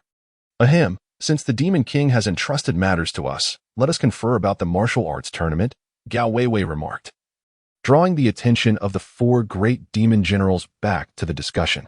Upon his return to the villa of Chun Longquan, Chen Ping'an found it eerily deserted, with only a note of gratitude left in the woman's room, confirming her departure. He chose not to voice any concerns. After all, she was a person of the martial world, not a mere fragile maiden, and given that he had treated her the previous night, she should be capable of enduring. In his haste the night before, he had not fully appreciated the grandeur of the most opulent villa in Longchen. Just as he contemplated exploring this luxurious abode, a call from Li Runen interrupted his thoughts. Ping'an, my father has fallen gravely ill and has been transferred to the emergency services in Jiangzhou. You used to work at Jiangzhou People's Hospital. Could you accompany me back to see him? As soon as the call connected, her voice, laced with tears, reached his ears. From her tone, Chen Ping'an could sense the urgency and distress that gripped Li Runen. Do not fret. I will return immediately to accompany you to Jiangzhou. Please wait for me at home. Chen Ping'an, while soothing Li Runen, hurriedly departed from the Longquan villa. Making his way back to the apartment he shared with Li Runen and Qin Shiyu. The upcoming Southwest King Championship was to be held in Jiangzhou a few days later. He needed to return early to tend to Li Runen's father's health. After ending the call with Li Runen, Chen Ping'an contacted Gao Weiwei to inform her of his early trip to Jiangzhou, advising her to reach out upon their arrival. The Longquan Villa, perched atop Longquan Mountain, was scarcely accessible by vehicle, and lacking a car himself, he noticed a shared electric bike by the roadside, likely left by someone from the agency, and decided to ride it back. Chen Ping'an, stop right there. Upon returning to the bustling city center, he was unexpectedly confronted by Lin Duo'er and her mother, blocking his path. What is it? Chen Ping'an coldly inquired, observing the two women before him. I've been waiting for you at home for several days. Why haven't you come to find me? Lin Duo'er, visibly agitated, demanded an explanation. After much deliberation between mother and daughter, they had concluded that Chen Ping'an wished to rekindle their relationship. Under her mother's persuasion, Lin Duo'er resolved to become his mistress, provided he offered sufficient financial support. Thus, she had patiently awaited his arrival at home. But several days had elapsed without a word from him. Just as she and her mother were out shopping, she spotted Chen Ping'an approaching on the shared bike. And her frustration surged, prompting her to confront him directly. Her accusation left Chen Ping'an bewildered. Why are you waiting for me at home? Why should I come looking for you? I don't even know where you live. He responded, perplexed. Are you feigning ignorance? Surely you came to Longqing because you heard I was here, intending to reconcile with me. You must have inquired about my whereabouts. How can you claim ignorance now? Do you expect me to believe you? Lin Duo'er coldly exposed Chen Ping'an's alleged deceit, her tone laced with derision.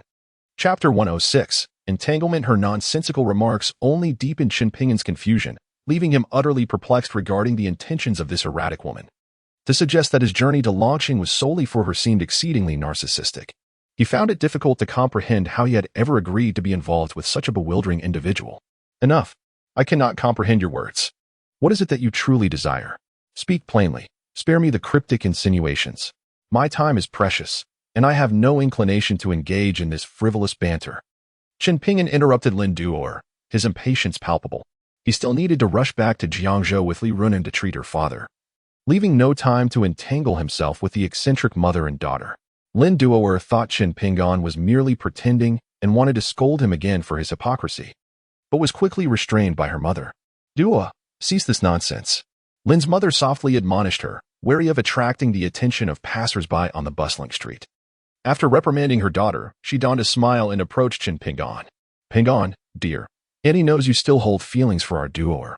Otherwise, you wouldn't have come all the way to Longqing to find her. It's just that you harbor some resentment for her leaving you during your time of need, which is why you've been cold. Now that you've vented your frustrations, why not reconcile? As she spoke, Lin's mother took her daughter's hand and placed it upon Chen Ping'an's, hoping he would grasp it. Auntie, what are you doing?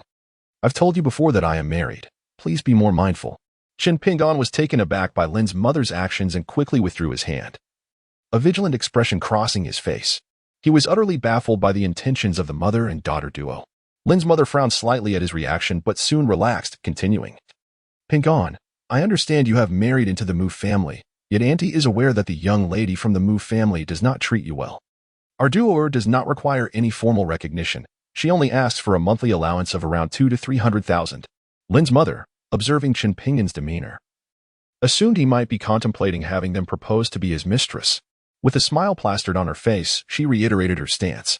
Now that Ren Tianqing, the manager of the Imperial Hotel, had discarded her daughter, the two women found themselves devoid of financial support and had to swallow their pride. Ren Tianqing was considerably older, while Chen Ping'an was still young and associated with a prestigious family like the Mu family, having even garnered the admiration of the old war god. If Chen Ping'an were willing to offer more, having her daughter as a mistress would certainly be preferable to remaining with Ren Tianqing, not seeking recognition. So, you mean to say she wishes to be my mistress? Chen Ping'an gazed at the Lin family mother and daughter in disbelief. What mistress? Such a harsh term.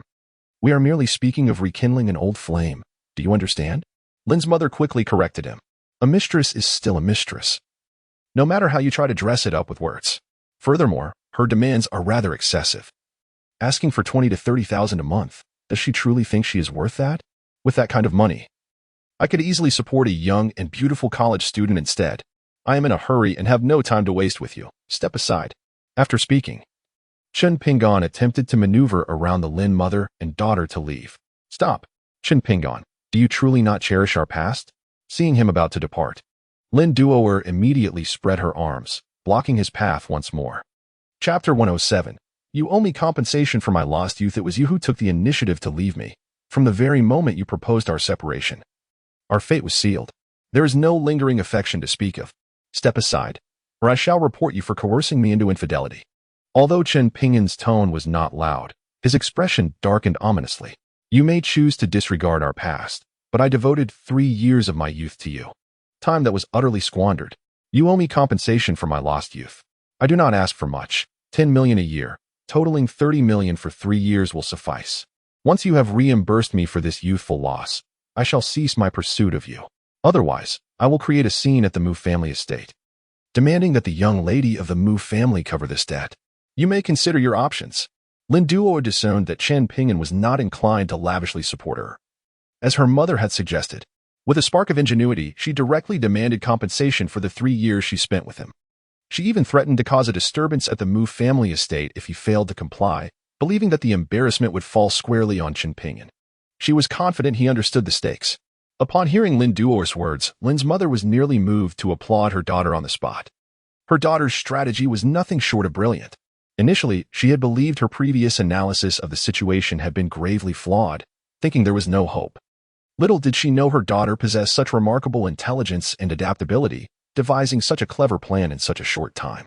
In Lin's mother's eyes, Chen Ping'an, being the son-in-law of the Mu family, would undoubtedly fear a scene created by the two of them and would willingly part with his wealth to avoid the trouble.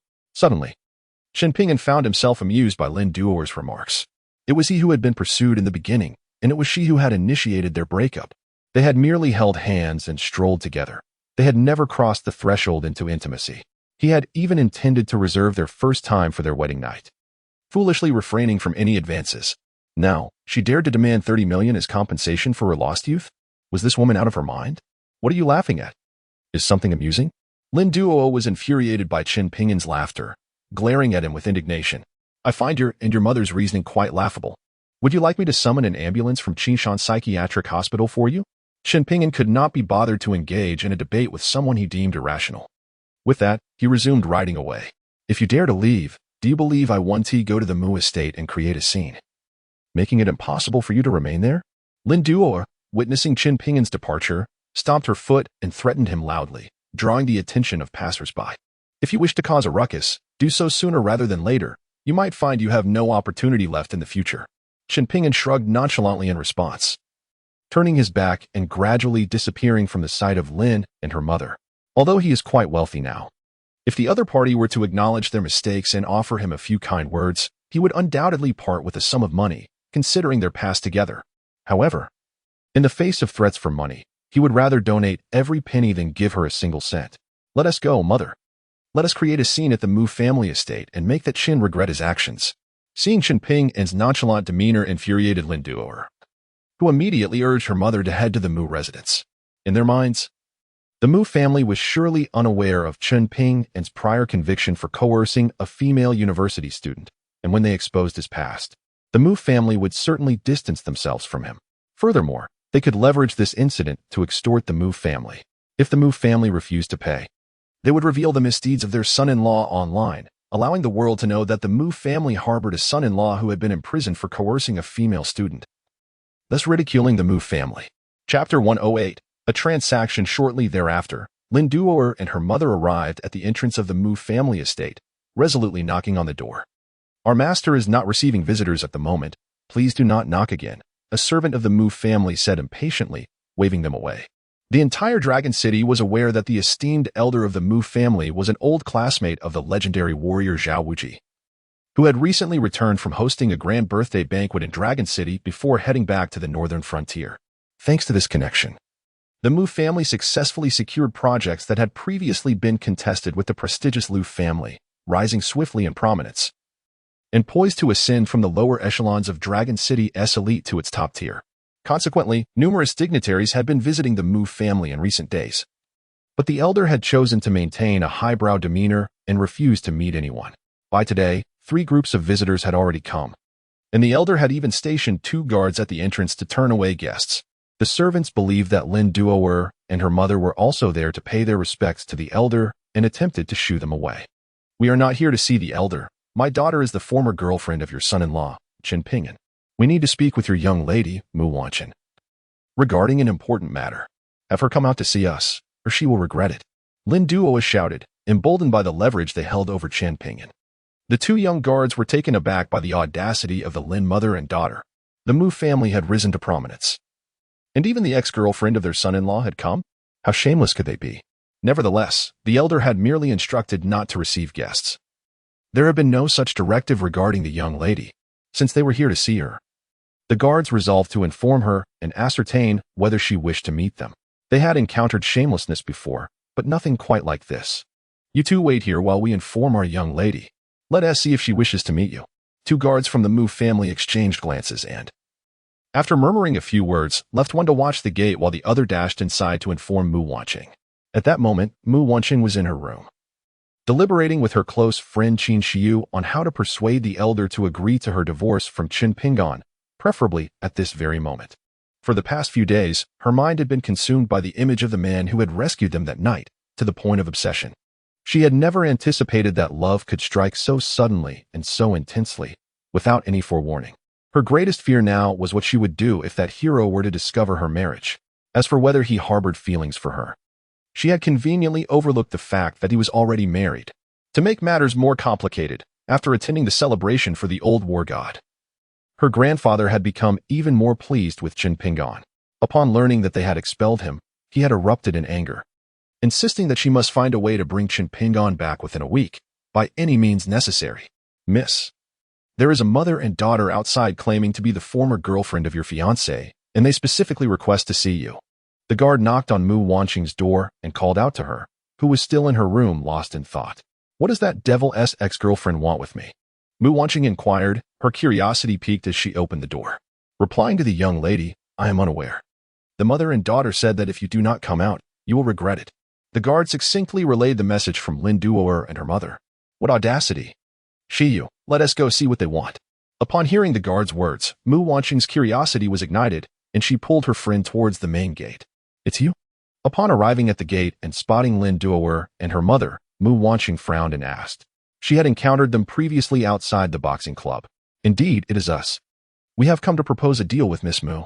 Lin Duoer gracefully approached Mu Wanqing, a smile adorning her face. Weren't you claiming to be Qin Pingan's ex-girlfriend? What sort of transaction do you wish to engage in with me? Do you expect me to return Qin Pingan to you? Mu Wanqing inquired with a curious yet unfriendly gaze. I possess certain incriminating information about Qin Pingan that your family is unaware of, such as his time spent in prison for coercing several female university students. Should I choose to disclose this information, your family would become the laughingstock of Wanqing. Lin Duoer whispered softly to Mu Wanqing, believing she had the upper hand. Upon hearing Lin Duoer's words, Mu Wanqing's expression darkened instantly, her eyes freezing into a glare that seemed to burn with fury.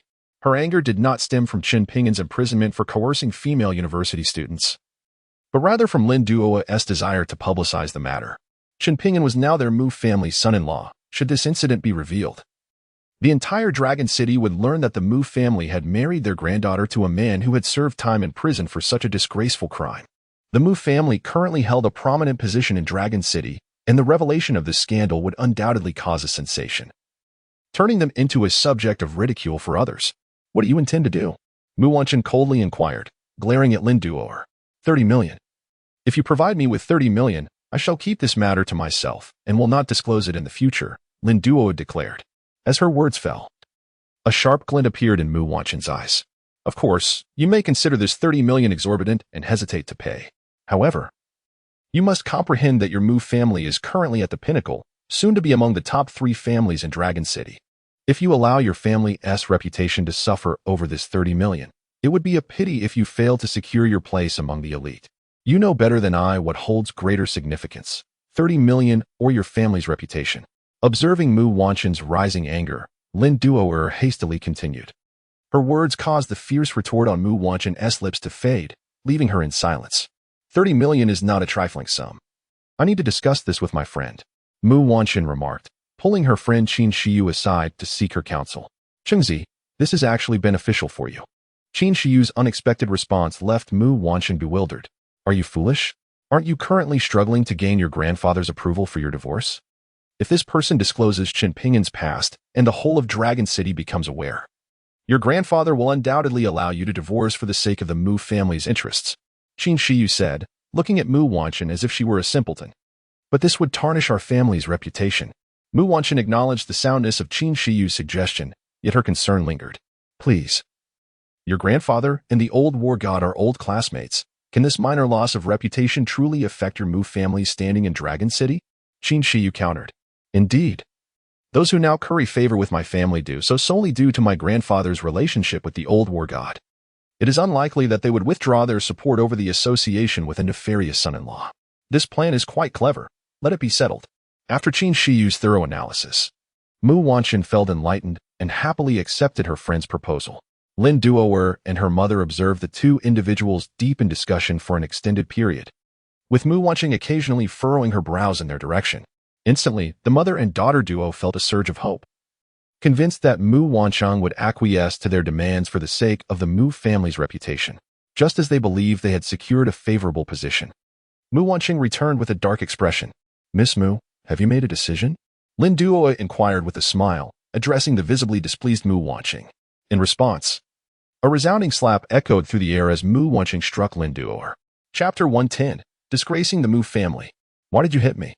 Lin Duo was momentarily stunned by Mu Wanqing's blow, her hand pressed against her stinging cheek as she gazed at Mu Wanqing in disbelief. It was her mother, however, who reacted swiftly, pushing Mu Wanqing away and angrily questioning her. Just moments ago, Mu Wanqing seemed thoroughly at their mercy, so why had she suddenly turned hostile? You two have some audacity. Do you think my Mu residence is one you can extort? With a darkened countenance, Mu Wanqing shouted to the guards. Seize these two criminals who dare to extort my family and take them to the police station. I intend for them to rot in jail. Upon being pushed away by Lin's mother, Mu Wanqing glared at the guards. Hearing her words, the guards rushed over, striking terror into the hearts of Lin Duoer and her mother. Although they were bewildered by Mu Wanqing's sudden assertiveness and her apparent disregard for the potential fallout regarding Chen Pinggan's scandal, they realized that now was not the time for contemplation. They needed to flee. They abruptly recognized the gravity of their actions. They were indeed attempting to extort the Mu family. Given the Mu family's significant influence in Longqing, being apprehended would undoubtedly lead to imprisonment. Lin's mother quickly grabbed her daughter and ran. Mu, you will regret this. Just wait. Before they vanished from sight, Lin Duoer turned back to threaten Mu Wanqing. Huh? With such cowardice, you dare to extort my family? You truly overestimate yourselves. Watching the Lin mother and daughter retreat in panic, Mu Wanqing muttered derisively. Qingzi, if you intimidate them like this, what if they become too frightened to expose Chen Pinggan's scandal? We may not achieve our objective. Qin Shiyu, standing nearby, inquired with concern. Her friend's words momentarily left Mu Wanqing speechless. Observing the Lin duo's frantic demeanor, she doubted they would be so easily cowed. If it were her, having come this far, she would at least reveal the scandal to vent her frustration, and afterward, she could simply leave Longqing. Finally, Mu Wanqing pouted and said, well, whatever. Let nature take its course. Indeed, my internship has concluded, and my parents have urged me to return to Jiangzhou for development. I heard your family has secured the project in the west of the city. Would you care to accompany me to Jiangzhou for a few days? It is said that the underground forces of the Southwest will hold a martial arts competition in Jiangzhou soon, where a champion will be chosen to lead them. Your heroic companion, clearly seasoned, has been absent lately, likely preparing for this tournament. Qin Shiyu, wishing to avoid further entanglement in this topic, swiftly redirected the conversation. Though Qin Shiyu jested casually, her words sparked a glimmer of interest in Mu Wanqing. She had been diligently seeking the valiant figure who had rescued them that night, yet had found no leads. The only clue she possessed was the hero's formidable prowess, which lent credence to her friend's assertion that he might indeed be in the provincial city preparing for the competition. Very well. We shall depart for the provincial city tomorrow. You must hasten to complete the necessary arrangements. Mu Wanqing, excited by the prospect of possibly encountering the hero, urged her friend to return to the company to finalize their plans for the journey.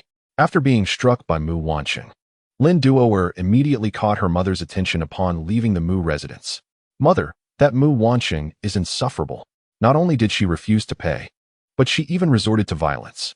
I am determined to expose Chen Pinggan's dark secrets and tarnish the Mu family's reputation, Lin Duoer exclaimed, touching her stinging cheek in indignation.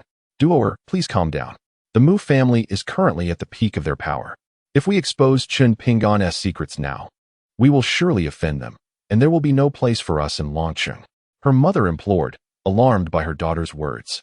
Why fear the Mu family? They may be powerful in Longqing, but they are merely a small family. We can always return to the provincial city, Lin Duoer retorted defiantly, her mother's admonitions failing to dissuade her from seeking revenge against the Mu family. Her words sparked a flicker of realization in her mother.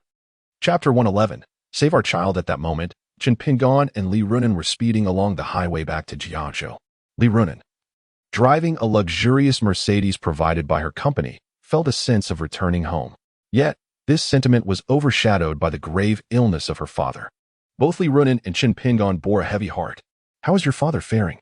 Chen Pingon inquired, noting Li Runan's tense demeanor as she gripped the steering wheel. Her body taut with anxiety. Despite the air conditioning, beads of sweat formed on her palms. "I do not know. My mother merely informed me that my father's condition has worsened and he has been transferred to the intensive care unit at Jiangzhou People's Hospital. She urged me to return quickly to see him one last time," Li Runan replied, her voice laden with sorrow as she continued to drive. Suddenly, they discovered a significant traffic accident ahead, where several vehicles had collided in a chain reaction on the highway. Car parts were scattered across hundreds of meters, and some injured individuals, aided by kind-hearted strangers, had managed to crawl out of their cars, awaiting an ambulance. Some were rescuing others, while others were dialing emergency services, and a few were weeping inconsolably. The cries of women and children echoed on the highway, rendering the scene exceedingly tragic. "Park the car ahead and set up the warning signs, then wait for me outside the highway guardrail." As a physician, Chen Pingon, upon witnessing such chaos, immediately urged Li Runan to park properly.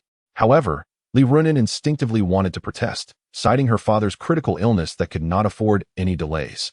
But she swallowed her words and complied with Chen Pingon's instructions.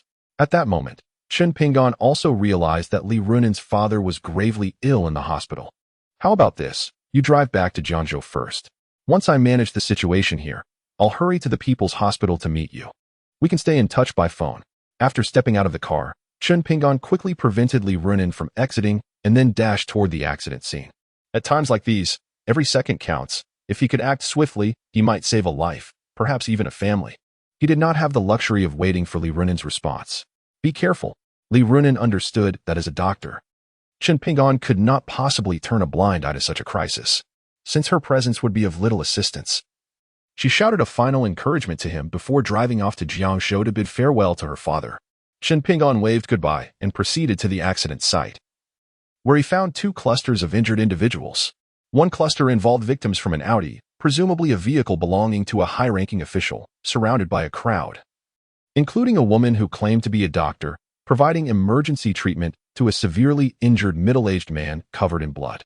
The other cluster had fewer people and no passing doctors to assist. Without a moment's hesitation, Chen Pingon rushed towards the area lacking medical attention. "Help! Someone save my daughter!" The most critically injured was a little girl, around 4 or 5 years old. Her mother, embracing the bloodied child, was wailing in despair. As Chen Pingon approached the distressed young woman, he paused for a moment in recognition. "Jiang Chuxin?" he inquired cautiously. To his astonishment, the attractive young woman holding the girl was indeed Jiang Chuxin, one of the individuals who had conspired against him alongside Gao Weiwei. He had not anticipated that after 5 years, she would be married with a child of such age. Faced with the bloodied child and Jiang Chuxin's expression of hopelessness, Chen Pingon inexplicably felt a surge of compassion, rendering any lingering resentment towards her insignificant. These thoughts merely flickered through Chen Pingon's mind before he promptly crouched down to rescue the child. Regardless of the circumstances, saving the child took precedence over all else.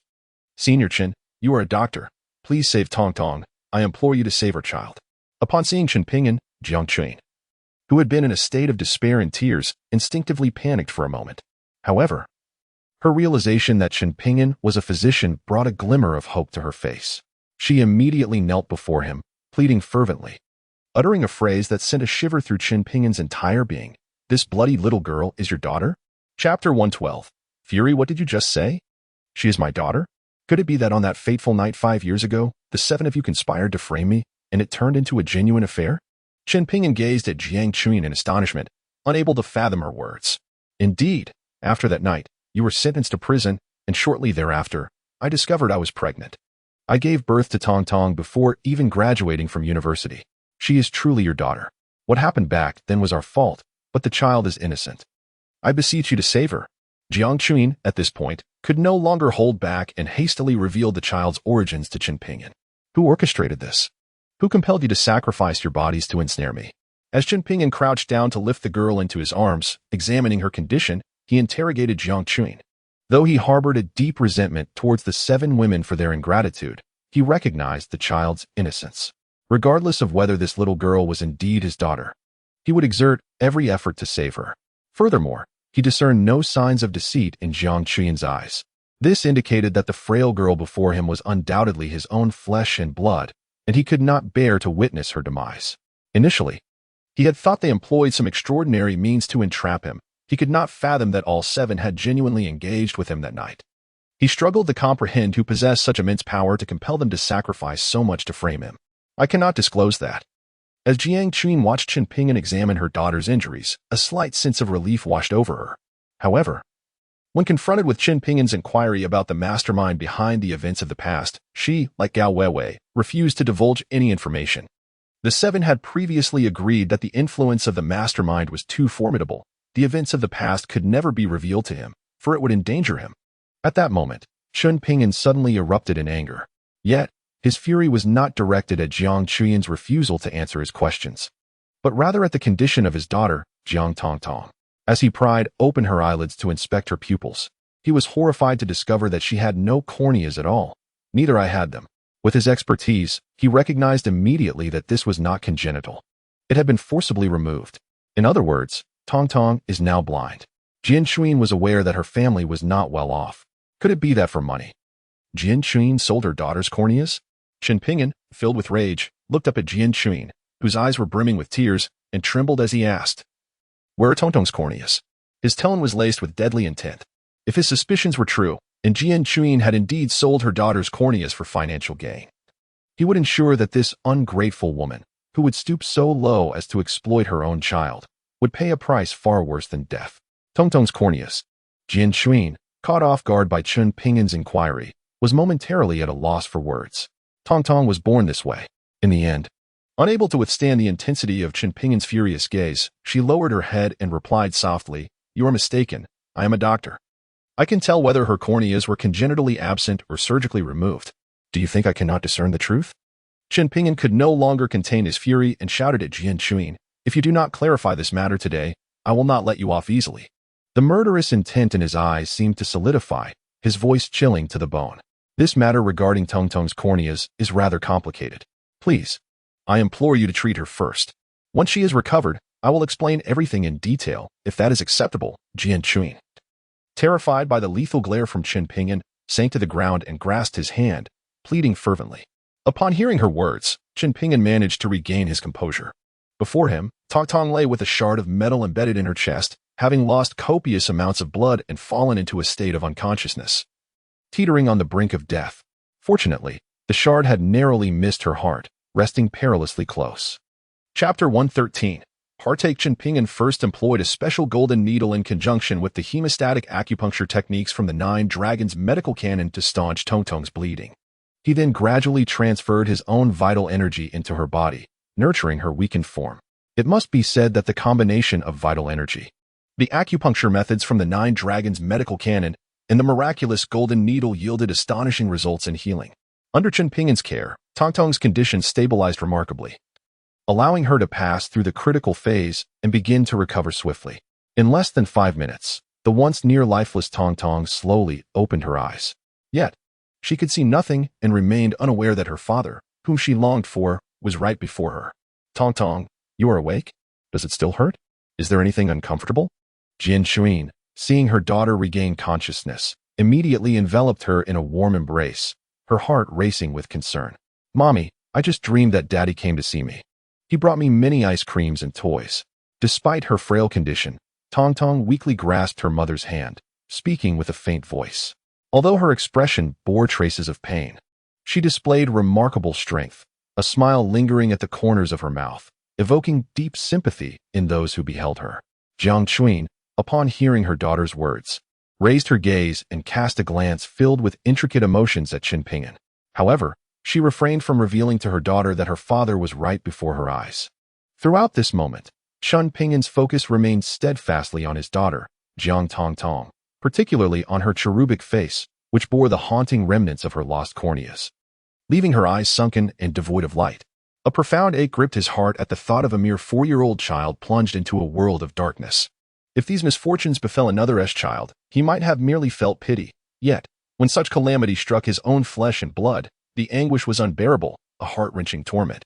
At that instant, Chun Pingyan silently vowed that once his daughter's health was fully restored, he would find a way to restore her sight. If all else failed, he would not hesitate to offer his own corneas.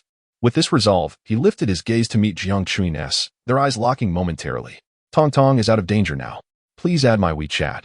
I will send you some prescriptions to help her regain her strength. If you have any concerns, when the ambulance arrives, take her for a comprehensive examination at the hospital. Now, may I inquire about the condition of Tong Tong's eyes? Chun Pingyan first sought to reassure Jiang Chuin before shifting the conversation back to their daughter's affliction. Upon hearing his words, Jiang Tongtong's complexion turned pale once more. Jiang Chuin, confronted by Chun Pingyan's probing, averted her gaze, her speech faltering as she hesitated to disclose the truth about her daughter's eyes. Her evasiveness only deepened Chun Pingyan's conviction that Jiang Chuin had sold their daughter's corneas for monetary gain.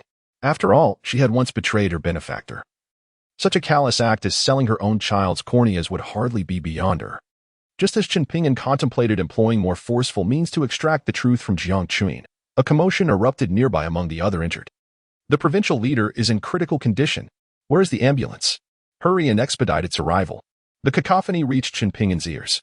Take the child outside the railing and wait there. Do not wander. He instructed Jiang Chuin before rushing towards the source of the disturbance. The sanctity of life was paramount. He resolved to assist the injured before delving into the matters concerning his daughter. As he squeezed through the throng, Chun Pingyan beheld the wreckage of an Audi, beside which lay a middle-aged man, gravely injured and nearing the end of his strength. The female doctor present was at her wit's end, frantically on the phone, cursing as she urged the ambulance to arrive sooner. Chun Pingyan knelt beside the man, grasping his wrist to check his pulse. What are you doing? Who permitted you to mishandle the injured? Can you bear the consequences of what has transpired? The beautiful female doctor, noticing Chun Pingyan's actions from the corner of her eye, swiftly approached him and rebuked him. After speaking, she attempted to push him away. However, with her limited strength, it was impossible to budge Chun Pingyan, who seemed as if his feet were rooted to the ground, remaining utterly unmoved despite her efforts. Hurry and pull him away. The provincial leader's life hangs by a thread. If he is mishandled any further, we may not last until the ambulance arrives. The female doctor, realizing her inability to shift Chun Pingyan, called out to those around her. Among the crowd were some of the provincial leader's subordinates, and upon hearing her words, their expressions changed dramatically as they rushed to separate Chun Pingyan from the scene. Do not cause a commotion. I am also a doctor. And if this injured person does not receive timely assistance, it will be too late. Initially, Chun Pingyan had no intention of engaging with the woman. But upon seeing the approaching crowd intent on pulling him away, he reluctantly released the injured individual and attempted to explain his position. Upon hearing Chun Pingyan claim to be a doctor, the crowd halted, glancing at the woman, uncertain of how to proceed. Only the female doctor appeared taken aback, her brow furrowing. The injured person before them was none other than the provincial leader. She hoped that saving him would earn her future favor. If this man stole her thunder, it would be a significant loss, even if he did not overshadow her. Once the provincial leader regained consciousness and learned of their joint efforts, she would be obliged to share the credit. An unappealing notion indeed. You're a doctor? Which department do you practice? Show me your medical license, she demanded, contemplating her next move. Even if the man were indeed a physician, it was unlikely he would have such documentation on him, while she happened to possess hers. Should he fail to produce a license, she could use that as justification to dismiss him from the scene, claiming the honor of treating the provincial leader for herself. My medical license was revoked 5 years ago, Chun Pingyan uttered, delivering a statement that left the female doctor in shock. He could have easily deceived her by claiming he had left it at home. Yet he chose honesty, deeming it unnecessary to fabricate a story. The woman was momentarily stunned but soon regained her composure, a sense of triumph swelling within her, though she concealed it behind a stern expression. A revoked medical license implies either a deficiency in skill or character. This is a matter of life and death. How dare you, a quack with a revoked license, meddle with the injured? Can you truly assume responsibility if something goes awry? Everyone, expel the charlatan who lacks even a medical license from the scene to prevent any further harm to the patient. The female doctor, having seized upon Chun Pingyan's vulnerabilities, promptly rallied the crowd to expel him from their midst. The onlookers had already eavesdropped on the exchange between the two, and at her command, they swiftly ousted Chun Pingyan, motivated by concern for the provincial leader's safety. The condition of the injured party was dire. Without immediate intervention, it would soon be too late. I possess the expertise in traditional Chinese acupuncture to stabilize the patient's condition before the ambulance arrives. Do not hinder my efforts, Chen Ping'an retorted, a hint of anger lacing his voice. However, the crowd, having learned that his medical license had been revoked, regarded him as a quack. In stark contrast, the woman was a chief surgeon at the provincial hospital, and with her presence, the leader's subordinates offered Chen no opportunity to intervene. You shall soon find yourselves in need of my assistance. Chen Ping'an reluctantly retreated to the outskirts of the crowd, harboring curiosity about how the woman would resolve the situation. Am I, a distinguished medical expert returned from overseas, to solicit aid from a mere charlatan whose license has been stripped? Absurd. The female doctor, overhearing Chen Ping'an's final remark, scoffed derisively at his retreating figure. Chapter 115. Let her come and plead with me. Chen Ping'an, unwilling to squander breath on such individuals, emerged from the throng and turned his gaze towards Jiang Qun. However, he discovered that the mother and daughter had vanished. After inquiring with those nearby, he learned that, just as he had pushed into the crowd, Jiang Qun had crossed over the highway railing with her daughter, heading towards a nearby village. Chen Ping'an surmised that they had fled to avoid his inquiries about the daughter's cornea. Without a moment's hesitation, he followed suit, hastily crossing the highway railing in pursuit. Yet, despite scouring the village, he found no trace of Jiang Qun and her daughter amid the sea of humanity. At that moment, he felt for the first time the limitations of an individual's strength, yearning to establish his own influence. If he possessed a powerful faction, he could swiftly mobilize resources to locate them. The upcoming Southwest King competition presented a promising opportunity. Should he ascend as the ruler of the underground forces across the 3 southwestern provinces, he could harness that power to seek out Jiang Qun and her daughter, as well as his mother and sister. Initially, his agreement to participate in the competition was solely motivated by a desire to uncover the identity of the mastermind from years past. Now, another purpose had emerged. This time, winning the Southwest King competition was imperative. As Chen Ping'an pondered these thoughts, he returned to the highway. Upon his arrival, he noticed the crowd had once again erupted into chaos. The female doctor found herself encircled by the provincial leader's furious subordinates, frantically attempting to explain herself. Chen Ping'an listened intently to their discourse from afar. It appeared that the provincial leader was on the verge of death, with the leader's subordinates blaming the female doctor. Intrigued, Chen Ping'an made his way toward the crowd once more. The sharp-eyed female doctor within the throng quickly noticed Chen Ping'an approaching, and a glimmer of joy flashed in her gaze. The provincial leader was about to breathe his last, and despite her utmost efforts, she had been unable to stabilize his condition. The ambulance had yet to arrive, and death was merely a matter of time. Should the provincial leader succumb, her professional career would likely come to an end as well. Hadn't this young man just sought to claim credit for himself? Now she thought, if she could have him summoned to assist in saving the provincial leader, she could lay the blame on him should the efforts fail, thereby extricating herself from the predicament. With this in mind, the female doctor promptly pointed at Chen Ping'an and spoke a few words to those surrounding her, leading several individuals to rush toward him. Sir, did you not just assert that you had a method to stabilize the provincial leader's injuries? His condition is highly unstable, and he is at imminent risk of death. Please, come and assist in saving him. An anxious man resembling a secretary urged Chen Ping'an as he approached swiftly. I am merely a quack without even a medical license. I am not qualified to save the provincial leader. You should seek assistance from her, the medical expert who has returned from overseas studies, Chen Ping'an replied, gesturing toward the female doctor with a hint of indifference. Sir, we acknowledge our previous misjudgment. Lives are at stake. I implore you to overlook our earlier remarks and lend your aid to the provincial leader. The secretary, his face flushed with embarrassment, pleaded with Chen Ping'an. I am somewhat petty. I may be willing to overlook past grievances, but I have one condition. You must agree to my terms, and I shall act immediately. Chen Ping'an stated, recalling the earlier incident. Whatever you request, as long as you can save the provincial leader, I shall comply. The secretary, though initially incensed by Chen Ping'an's insistence on conditions, felt compelled to suppress his anger in light of the provincial leader's precarious situation, striving to maintain his composure. My demand is quite simple. She must personally come and plead with me. Otherwise, not even the mightiest ruler would compel me to act today, Chen Ping'an declared, raising an eyebrow and pointing at the female doctor amidst the crowd. His words left the secretary momentarily speechless, as well as the female doctor and the others present. However, upon reflection, the onlookers found Chen Ping'an's request to be quite reasonable. After all, he had initially offered to assist only to be dismissed by the female doctor, who had disparaged him as a quack. Even a clay figurine has its temper. Had any of them experienced such treatment, they might have made similar demands, or perhaps even more unreasonable ones.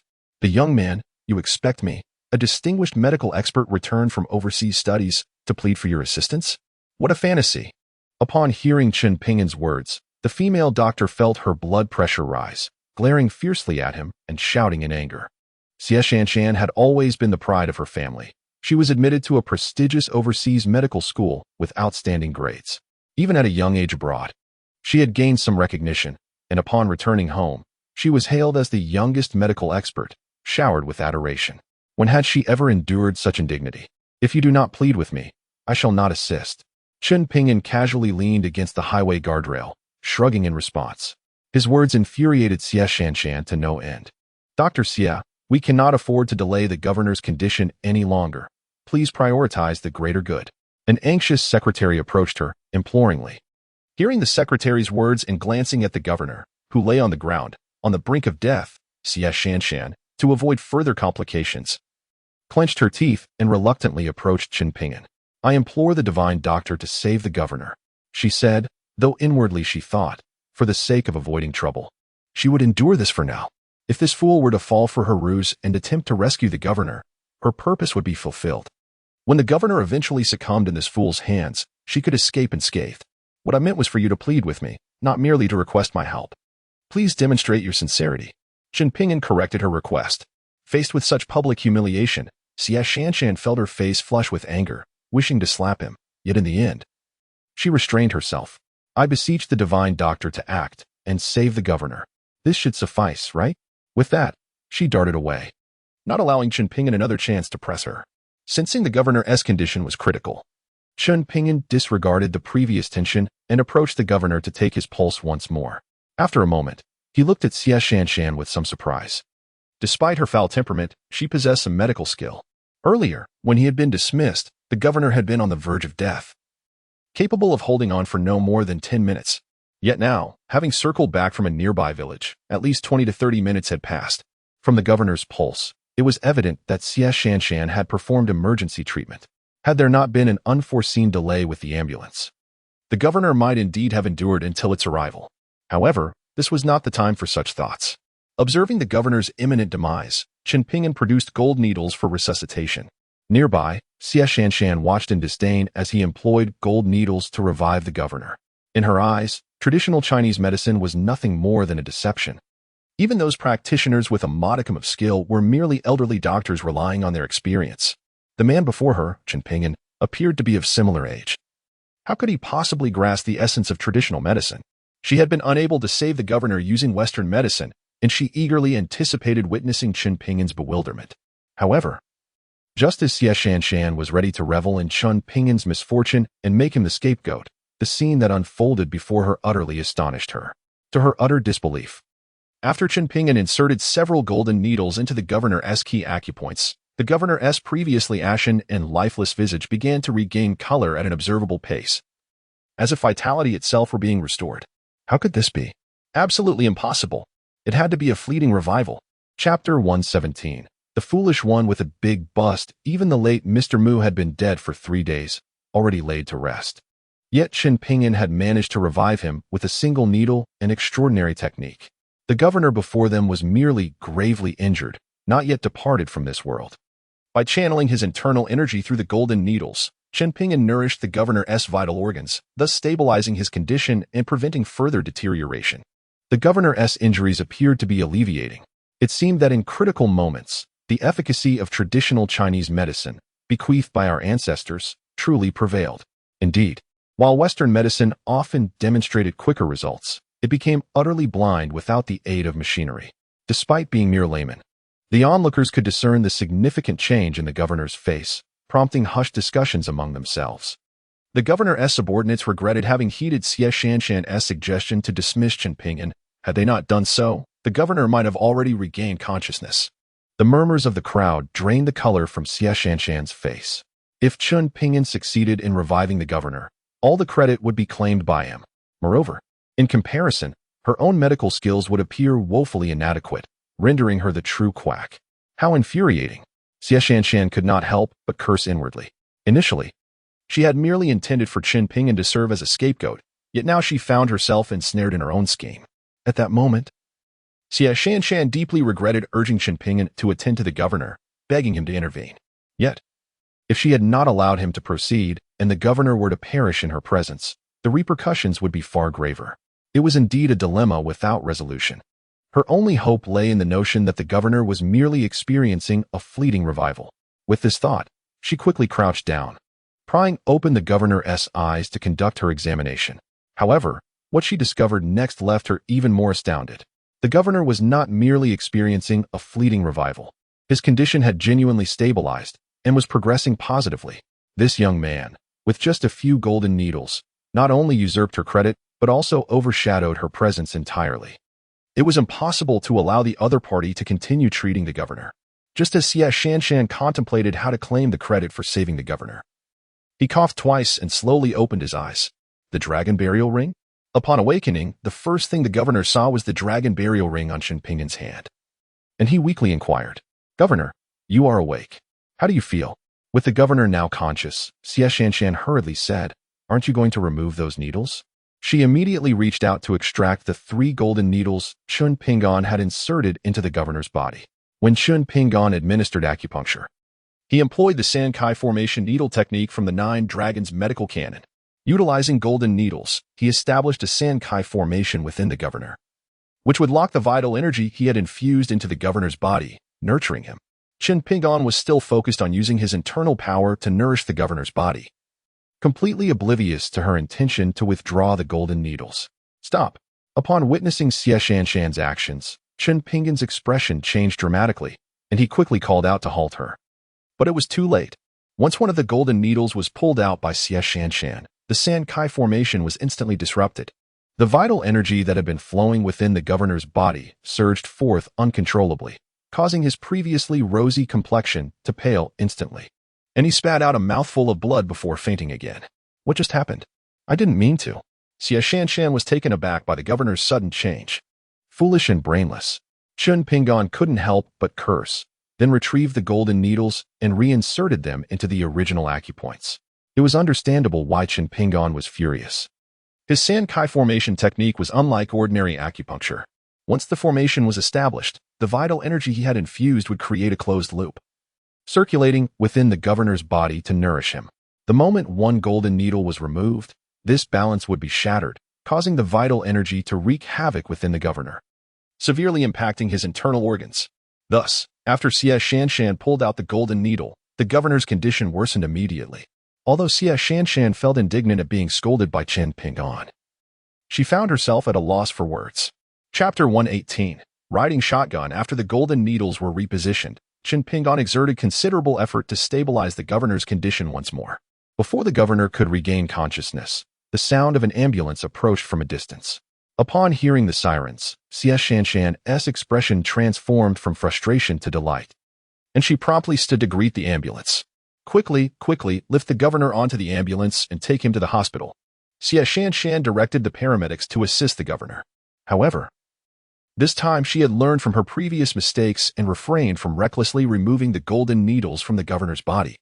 As long as the governor is delivered to the hospital before he awakens, allowing him to believe that he was rescued by his own efforts, the credit will ultimately belong to me. When Qin Pingan noticed the arrival of the ambulance and the stabilization of the governor's condition, he promptly removed 3 golden needles and instructed the hospital staff to lift the governor onto the ambulance. He also boarded the ambulance, intending to ride along to Jiangzhou People's Hospital. "What are you still doing here? The governor's condition has been stabilized, and the emergency equipment in the ambulance will ensure his safe arrival at the hospital. There isn't enough room for so many people. Please step down." Xia Shanshan assumed that Qin Pingan intended to follow her to the provincial hospital to claim credit for himself. Her expression darkened as she hastily found an excuse to force him out of the vehicle. The doctors and nurses exchanged bewildered glances at Qin Pingan, perplexed by the situation. Xia Shanshan's actions caused Qin Pingan to furrow his brow. The ambulance driver, an experienced veteran from Jiangzhou People's Hospital who had previously worked alongside Qin Pingan, was momentarily taken aback upon seeing him. "Dr. Qin, what a surprise to see you. If there isn't enough room in the back, you can sit in the passenger seat." Recognizing Qin Pingan, the driver enthusiastically ushered him into the front seat. This scene left Xie Shanshan speechless, glaring resentfully at the driver as she watched Chen Pingyan take his place in the passenger seat. Old Sue, it has been a long time. How have you been these past years? Once settled in the passenger seat, Chen Pingyan chose to ignore the woman and engaged in casual conversation with the driver, Old Sue. Same as always. What about you? When did you get out? Has the person who framed you been discovered? Old Sue started the engine and activated the emergency siren as they sped toward the hospital. Understanding Chen Pingyan's character, Old Sue had never believed that he would force a female university student into such a situation. Even when Chen Pingyan was ultimately sentenced, he remained convinced that Chen Pingyan had been wrongfully accused. Meanwhile, Xie Shanshan could only watch Chen Pingyan's back from the rear, seething with resentment, yet feeling utterly powerless. Due to the ambulance's nature and the presence of an injured patient of significant status, upon exiting the highway, a law enforcement team awaited them at the exit. Having already cleared a green corridor ahead, under the escort of the law enforcement team, the ambulance made its way smoothly back to Jiangzhou People's Hospital. At that moment, the hospital had already organized personnel to await their arrival at the entrance. As the ambulance came to a halt, the governor was swiftly ushered into the emergency room by Xie Shanshan and others. After bidding farewell to driver Old Sue, Chen Pingyan immediately called Li Runan. Runan, I've arrived at Jiangzhou People's Hospital. Where are you and your parents? Chen Pingyan inquired anxiously once the call connected. Pingyan, my mother and I are near the operating room. Hurry over. Li Runan's voice trembled with tears, accompanied by the sounds of her mother arguing with someone. Chen Pingyan's heart sank upon hearing this, and he hastened toward the operating room. Before his imprisonment, he worked here and was well acquainted with Jiangzhou People's Hospital. He quickly arrived outside the operating room and immediately spotted the weeping Li Runan and her mother.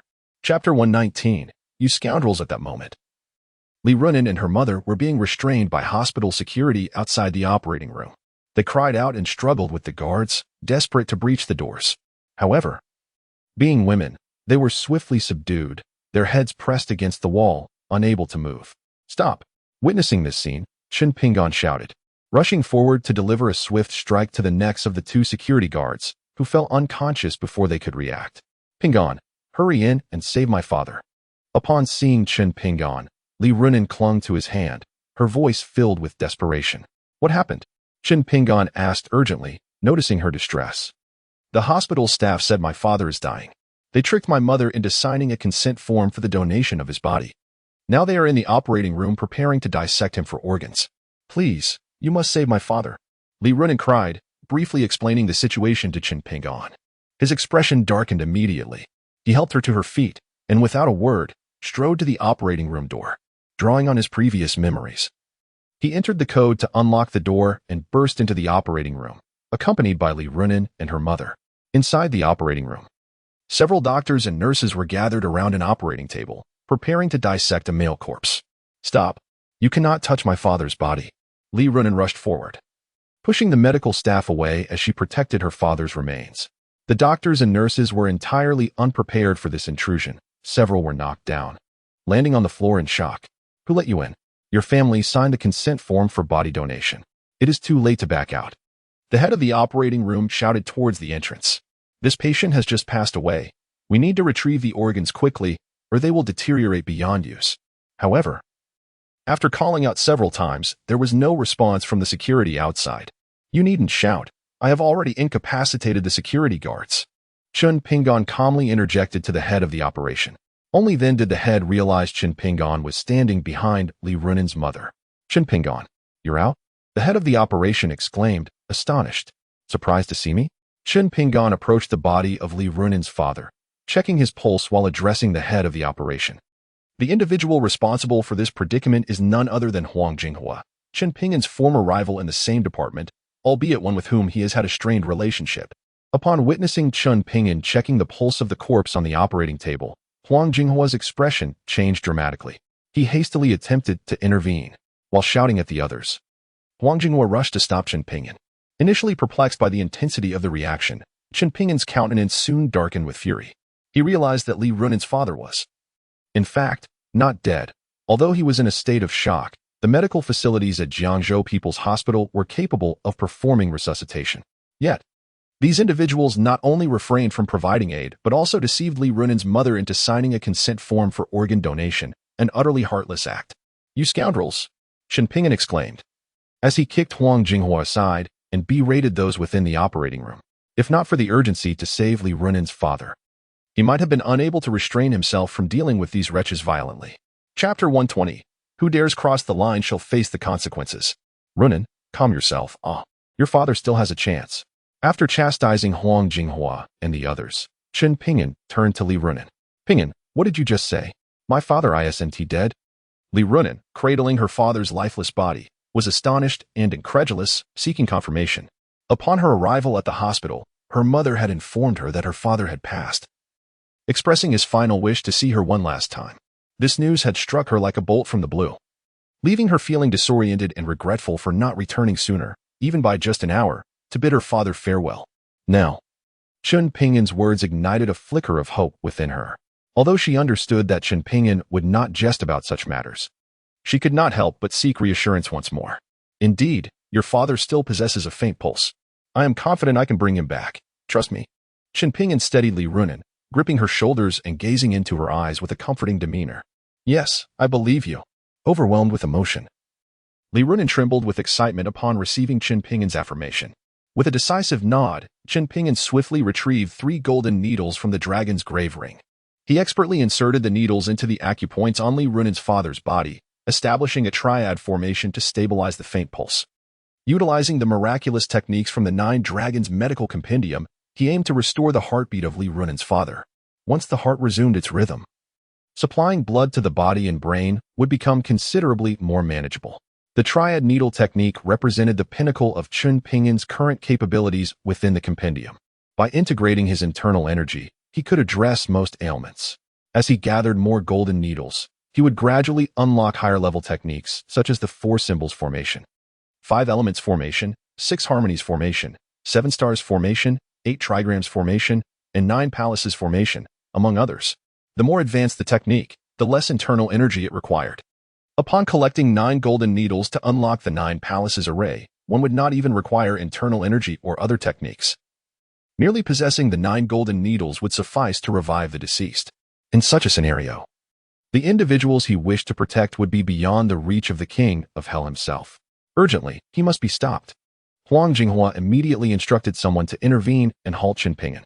Should the father of Li on the operating table be revived, they could potentially face accusations of intentional homicide from the patient's family.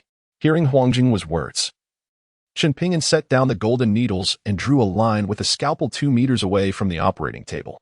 Listen closely, all of you. Anyone who dares to cross this line will bear the consequences. Chen Ping'an coldly warned Huang Jinghua and the others. Consequences, my foot. Don't listen to his nonsense. I refuse to believe he would dare do anything to us, especially with so many of us here. Huang Jinghua, witnessing Chen Ping'an's actions, angrily cursed while pushing a similarly built doctor towards Chen Ping'an. Be careful, Ping'an, Li Runan urgently reminded him. However, before she could utter her warning, Chen Ping'an had already acted. With a cold grunt, he flung the scalpel towards the doctor charging at him. A chilling scream echoed throughout the operating room, sending shivers down everyone's spine. The doctor who lunged at Chen Ping'an knelt before the line, unable to cross the boundary he had drawn.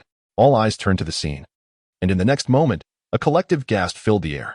They realized that the scalpel Chen Ping'an had thrown had impaled the doctor's foot directly into the ground. What was even more terrifying was that the scalpel had embedded itself entirely into the sole and the concrete floor, leaving only a small portion of the handle visible. It was a cement floor. What kind of force would it take to achieve such a feat? Chapter 121. How astonishing is this? Director Huang, save me. After the doctor's anguished scream, he immediately cried out for help from Huang Jinghua and the others. Huang Jinghua rushed forward, attempting to pull the scalpel out, but an embarrassing predicament unfolded. The scalpel had secured the doctor firmly to the ground. Despite exerting all his strength, he could not remove it, only causing the doctor to scream in agony. Hurry and assist him in stopping the bleeding. I will notify the hospital director and the fire department. Huang Jinghua instructed the nurses to apply pressure to the doctor's wound while dialing the director's number. At that moment, the director was in a conference room with Xie Shanshan and others, discussing the condition of the provincial leader. Director Xie, did you not previously assert that the provincial leader's injuries were severe, with multiple organ ruptures and significant blood loss, necessitating an immediate organ transplant? What is happening now? All of his internal organs appear to be intact, and he seems to have already surpassed the critical phase. The director, a man in his 50s, scrutinized Xie Shanshan with a serious expression. The other specialists at Jiangzhou People's Hospital gazed at Xie Shanshan, the youngest expert in their institution, with expressions of bewilderment. Previously, Xie Shanshan had called to inform them that the provincial leader had been involved in a severe car accident on the highway, with multiple organ ruptures and significant hemorrhaging, necessitating an immediate organ transplant. Upon receiving this alarming news, the hospital swiftly convened experts to deliberate based on the information relayed by Xie Shanshan. After their discussions, they decided to forego resuscitation efforts for a critically ill patient who had been transferred to their hospital just the day before, deceiving the family into signing a consent form for organ donation. Given that the patient was already in the terminal stage of illness, recovery was deemed impossible. Even with their utmost efforts, they could only extend the patient's life by approximately another week. Additionally, the patient's family did not appear to be affluent, making this decision not only a means to potentially save the provincial leader's life but also a way to alleviate the financial burden on the patient's family. However, upon returning the provincial leader to the hospital, they found his vital signs stable and his injuries not as severe as initially thought. It appeared he had merely fainted from shock and had yet to regain consciousness. At first, they suspected a malfunction in the diagnostic equipment and replaced several machines, only to discover that there was nothing wrong. Perhaps my anxiety upon learning his identity led to the misdiagnosis. Confronted by the director and other experts, Xie Shanshan was at a loss for words, struggling to formulate a coherent explanation, stammering out vague responses. She had indeed observed the provincial leader's grave condition during her examination, so how had he suddenly improved? Suddenly, a vision flickered in her mind of Chen Pingyan using golden needles to treat the provincial leader. Could it be that the acupuncture had miraculously healed his injuries? How extraordinary it would be if 3 needles could mend such severe wounds. Yet, she could not conceive of any other explanation. Nonetheless, she could never divulge to anyone the encounter with Chen Pingyan on the highway, nor the miraculous treatment he had provided. Not only did she refrain from informing the director about Chen Pingyan, but she also conspired with the provincial leader's secretary to ensure that this matter remained undisclosed. The secretary, dissatisfied with Chen Pingyan's previous demeanor and having received considerable benefits from Xie Shanshan, had already promised her that this incident would not be leaked. Consequently, the credit for saving the provincial leader from the brink of death would be solely hers. Xie Shanshan, what am I to say to you? The director was taken aback by her words. To attribute the responsibility to a misdiagnosis so effortlessly, he was nearly consumed by rage. Most critically, the critically ill patient who had been transferred to their hospital yesterday was already on the operating table. Huang Jinghua and others were in the midst of performing an organ extraction. This constitutes a crime. Should this matter be exposed, not only would the hospital's reputation be tarnished, but his livelihood would also be jeopardized, potentially leading to imprisonment. Just as the hospital director was seething with rage at Xie Shanshan's words, his phone suddenly rang. Chapter 122, that Chen Pingyan has returned. Upon glancing at the caller ID, the director was startled to see that it was Huang Jinghua, who was in charge of the autopsy of the critically ill patient. A foreboding sensation washed over him, prompting him to answer the call immediately. Director, something terrible has happened. That person has returned, and he has barged into the operating room to prevent us from harvesting the patient's organs. Huang Jinghua's panicked voice echoed through the line, startling the director profoundly. Who has returned? Clarify this at once. The director demanded, bewildered. That Chen Pingyan has come back. Huang Jinghua finally elucidated the situation. What? That Chen Pingyan has actually emerged? He stormed into the operating room to obstruct your procedure? You must contain him. I will rush over immediately. The director hung up the phone and hastily departed the conference room toward the operating theater. Upon hearing the name Chen Pingyan, the others were equally shaken, immediately rising from their seats to follow the director to the operating room. Chen Pingyan? Is he the so-called genius doctor who was sentenced for coercing several female university students? Xie Shanshan inquired, gripping the arm of a nearby colleague. Having returned from overseas to join Jiangzhou People's Hospital, she had often overheard her senior colleagues discussing this controversial figure. Allegedly, Chen Pingyan was of a similar age to her, yet 5 years prior, he had already established himself as a key member of Jiangzhou People's Hospital, ascending through merit alone, without any connections, and was lauded as the youngest genius doctor in the province. However, 5 years ago, he had succumbed to momentary folly, coercing several female students and subsequently faced sentencing, leading to the revocation of his medical license. Many long-serving employees of the hospital found it hard to believe he could commit such acts, yet the undeniable evidence was before them, rendering acceptance impossible. In a bid to mitigate the repercussions of that incident on the hospital, discussions surrounding him were strictly prohibited, and all records pertaining to him were destroyed. She had long harbored a desire to meet the controversial prodigy that had sparked such debate within their institution. With this thought in mind, Xie Shanshan hurried to the rescue room alongside the others. Upon reaching the entrance of the operating room, they discovered 2 security guards lying unconscious at the door. A grim-faced group entered the operating room. "How could it be you?" Xie Shanshan gasped, recognizing Chen Pingyan, who was treating Li Runan's father beside the operating table. She had never expected that the so-called genius doctor, spoken of in whispers, would be the same man she encountered on the highway. No wonder the opponent's medical skills are so extraordinary. Even the provincial master was rendered helpless by the severity of the injury. Yet he managed to stabilize and heal it with just a few golden needles. But isn't he a Western doctor? How did he become proficient in traditional Chinese medicine? Xie Shanshan gazed foolishly at Chen Pingyan, who was wholly absorbed in saving a life, her thoughts in disarray. "Chen Pingyan, you must stop this at once." The director, oblivious to Xie Shanshan's turmoil, rushed to intervene as he saw Chen Pingyan attempting to save Li Runan's father. He didn't even have time to check on the doctor who had been pinned to the ground. Their hospital had previously declared this patient deceased and had the family sign a donation agreement. Now, they could only continue down this erroneous path, lest the situation escalate and bring disastrous consequences upon them. After the director spoke, he immediately intended to approach Chen Pingyan to halt his actions, but was swiftly restrained by Huang Jinghua. "Director, be cautious." Chen Pingyan had drawn a line, warning that anyone who dared cross it would face dire repercussions. Shalu was just pinned to the ground by him. Huang Jinghua pointed to the line on the floor before the doctor, addressing the director. Chapter 123. Awaiting the outcome thanks to Huang Jinghua's reminder, the director and others finally noticed the doctor impaled by the scalpel. Was this the work of Chen Pingyan?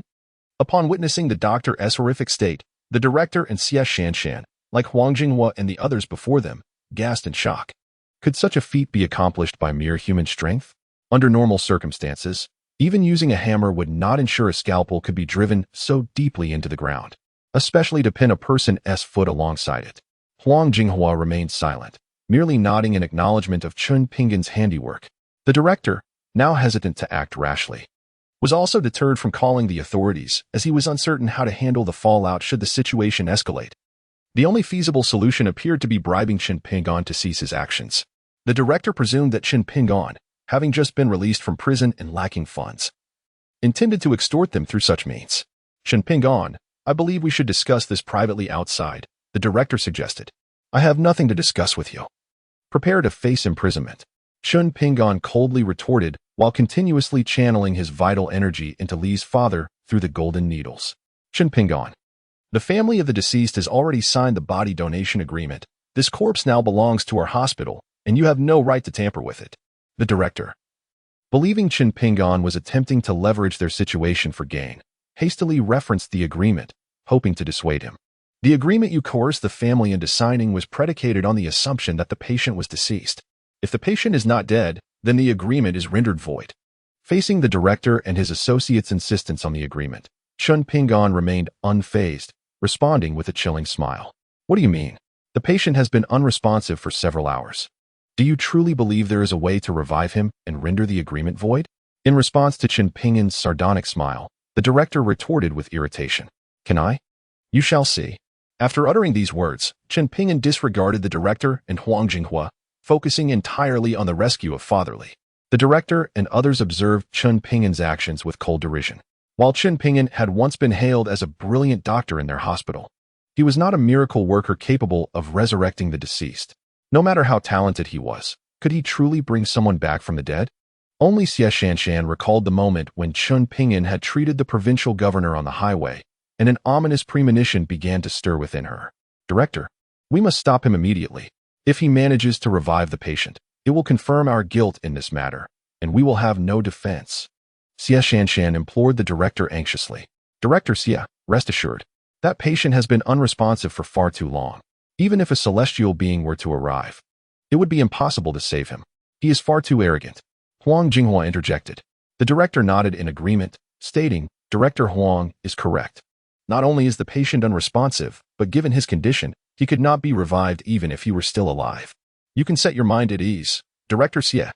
The director's words left Xie Shanshan in a state of distress, yet she struggled to articulate her concerns. Chen Pingyan had already performed one miracle before her eyes. Perhaps he could conjure another and save the patient once more? However, just as Xie Shanshan was about to voice her thoughts, she was rendered speechless by the scene unfolding before her. Not only was Xie Shanshan astonished, but the director and others also gazed in disbelief at Chen Pingyan at the operating table and the body they had deemed lifeless. To their utter shock, they observed on the electrocardiogram that Father Li, who had been unresponsive for half an hour, had miraculously regained a heartbeat during their conversation. Impossible! This cannot be happening. The director and Huang Jinghua expressed their disbelief at the astonishing sight. Some even doubted their own vision, rubbing their eyes before looking again, only for the undeniable truth to shatter their lingering hopes. Not only had Father Li regained his heartbeat, but his fingers also twitched, signifying a return of consciousness. Amid the astonished gazes of those present, Father Li slowly opened his eyes. "Father, you are finally awake. You scared your daughter half to death. Did you know?" Li Runan rushed forward, grasping her father's hand, tears streaming down her face as she spoke with fervent emotion. "Runan, is that really you? I can't be dreaming, can I?" Li's father thought he was dreaming. Unconsciously, he reached out to caress his daughter's face, and upon feeling the warmth of her skin, he confirmed that this was no dream, but a stark reality. "My dear, I am so sorry. For the sake of 100,000 yuan, I nearly committed an irreparable mistake." Li Runan's mother stepped forward, grasping Li's father's other hand, her face etched with remorse as she confessed her guilt. Previously, hospital staff had called her into their office to discuss their family's circumstances. Upon learning of their dire financial situation, they informed her that her husband was beyond saving. They proposed that if Li's father passed away and the family consented to donate his body to the hospital, not only would the hospital waive the medical fees, but they would also offer a reward of 100,000 yuan, a sum she could use for her own future. Initially, when the doctor declared her husband unsalvageable, Li's mother was struck with despair, contemplating how she and her daughter would manage.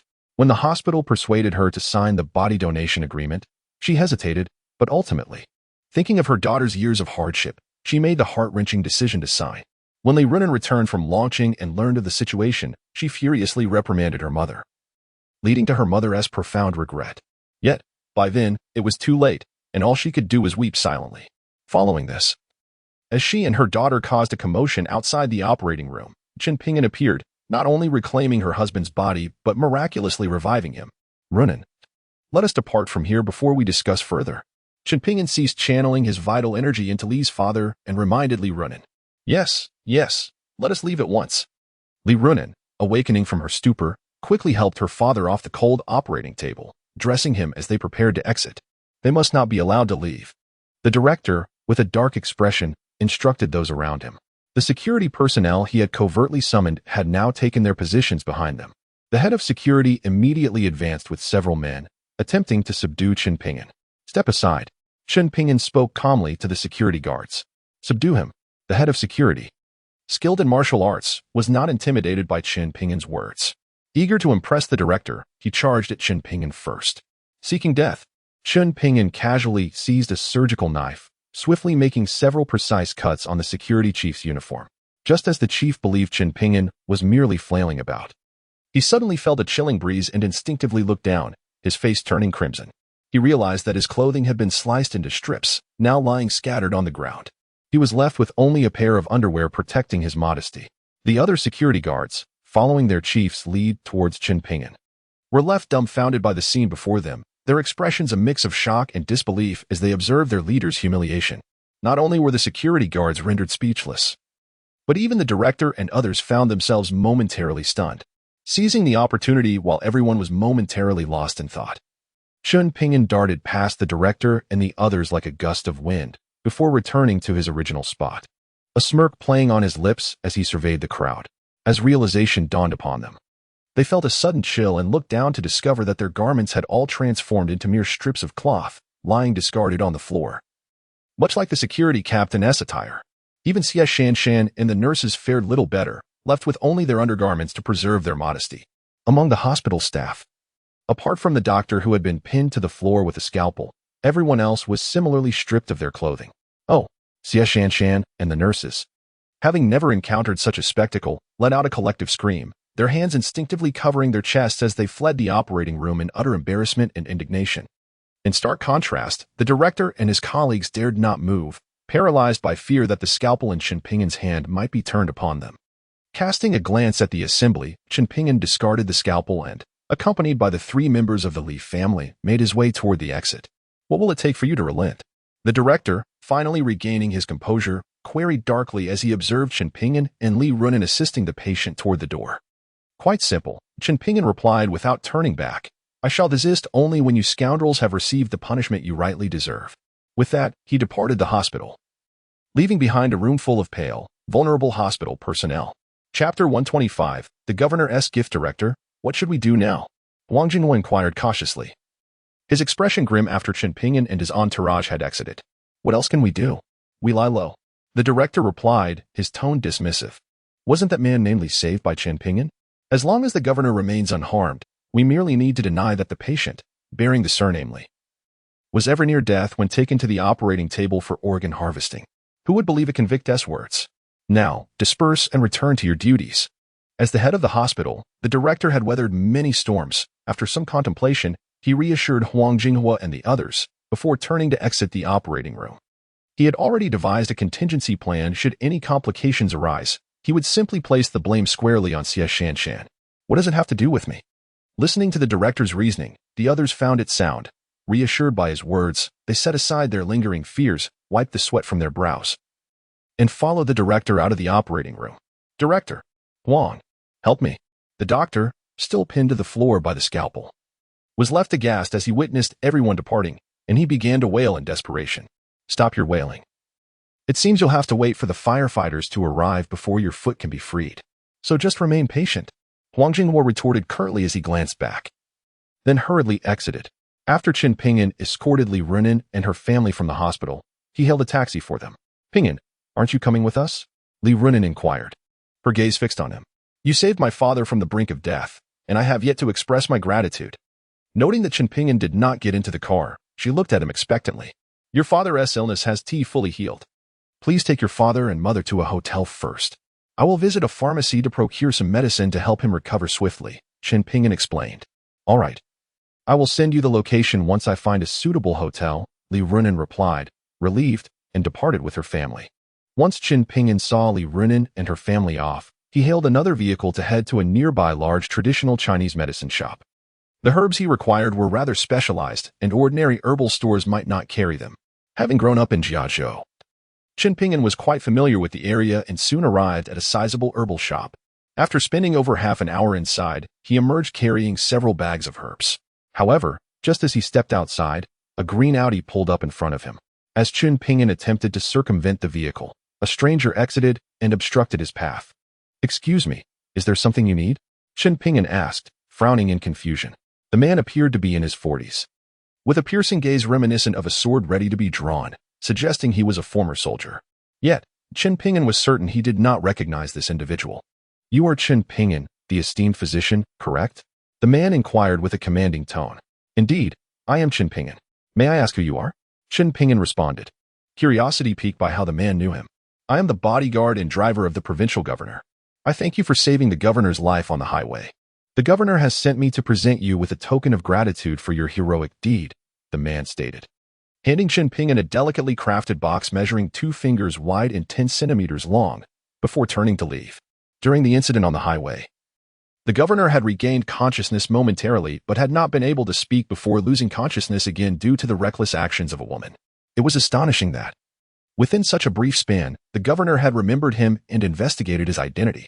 Chen Ping'an's curiosity grew regarding the nature of the gift he had just received. After the man departed, Chen Ping'an slowly opened the exquisite black box. Upon seeing its contents, his eyes widened in astonishment, and a look of sheer ecstasy spread across his face. Chapter 126, The Fourth Golden Needle. To his amazement, the governor's token of thanks was none other than the fourth golden needle. He had never anticipated that a simple act of kindness would reward him with the elusive fourth golden needle he had long sought. Before his release, his master had informed him that he only knew the whereabouts of the first 3 golden needles. However, he reassured him not to worry, for if he was fated to encounter the needles, they would naturally appear before him when the time was right. Initially, Chen Ping'an thought his master was merely jesting. But now, it seemed astonishingly true. It appeared that he must engage in more virtuous deeds to ensure good fortune. Presently, he possessed 4 golden needles. And with the acquisition of just 2 more, he could inherit the global and omnipresent intelligence network of the Burial Dragon Hall. According to his master, there was nothing in the secular world that the Burial Dragon Hall's information network could not uncover. At that moment, he would be able to locate his mother and sister. After calming his excitement, Chen Ping'an cautiously retrieved the 4th golden needle from its box and placed it into the Burial Dragon Ring. He then hailed a vehicle to the hotel that Li Runen had specified. She had just sent the address to his phone. Chen Ping'an planned to first administer medicine to Li's father before thoroughly examining the 4th golden needle later that evening. Half an hour later, Chen Ping'an arrived at the hotel where Li Runen was staying and made his way directly to the room number she had provided. Upon reaching the door, he unexpectedly overheard a conversation between Li Runen and her mother. Generally, the soundproofing in such upscale hotels is quite effective. However, due to his enhanced hearing from cultivation, he was able to discern their words even from such proximity. Runen, you may regard that Chen Ping'an as a friend, but he certainly harbors other intentions.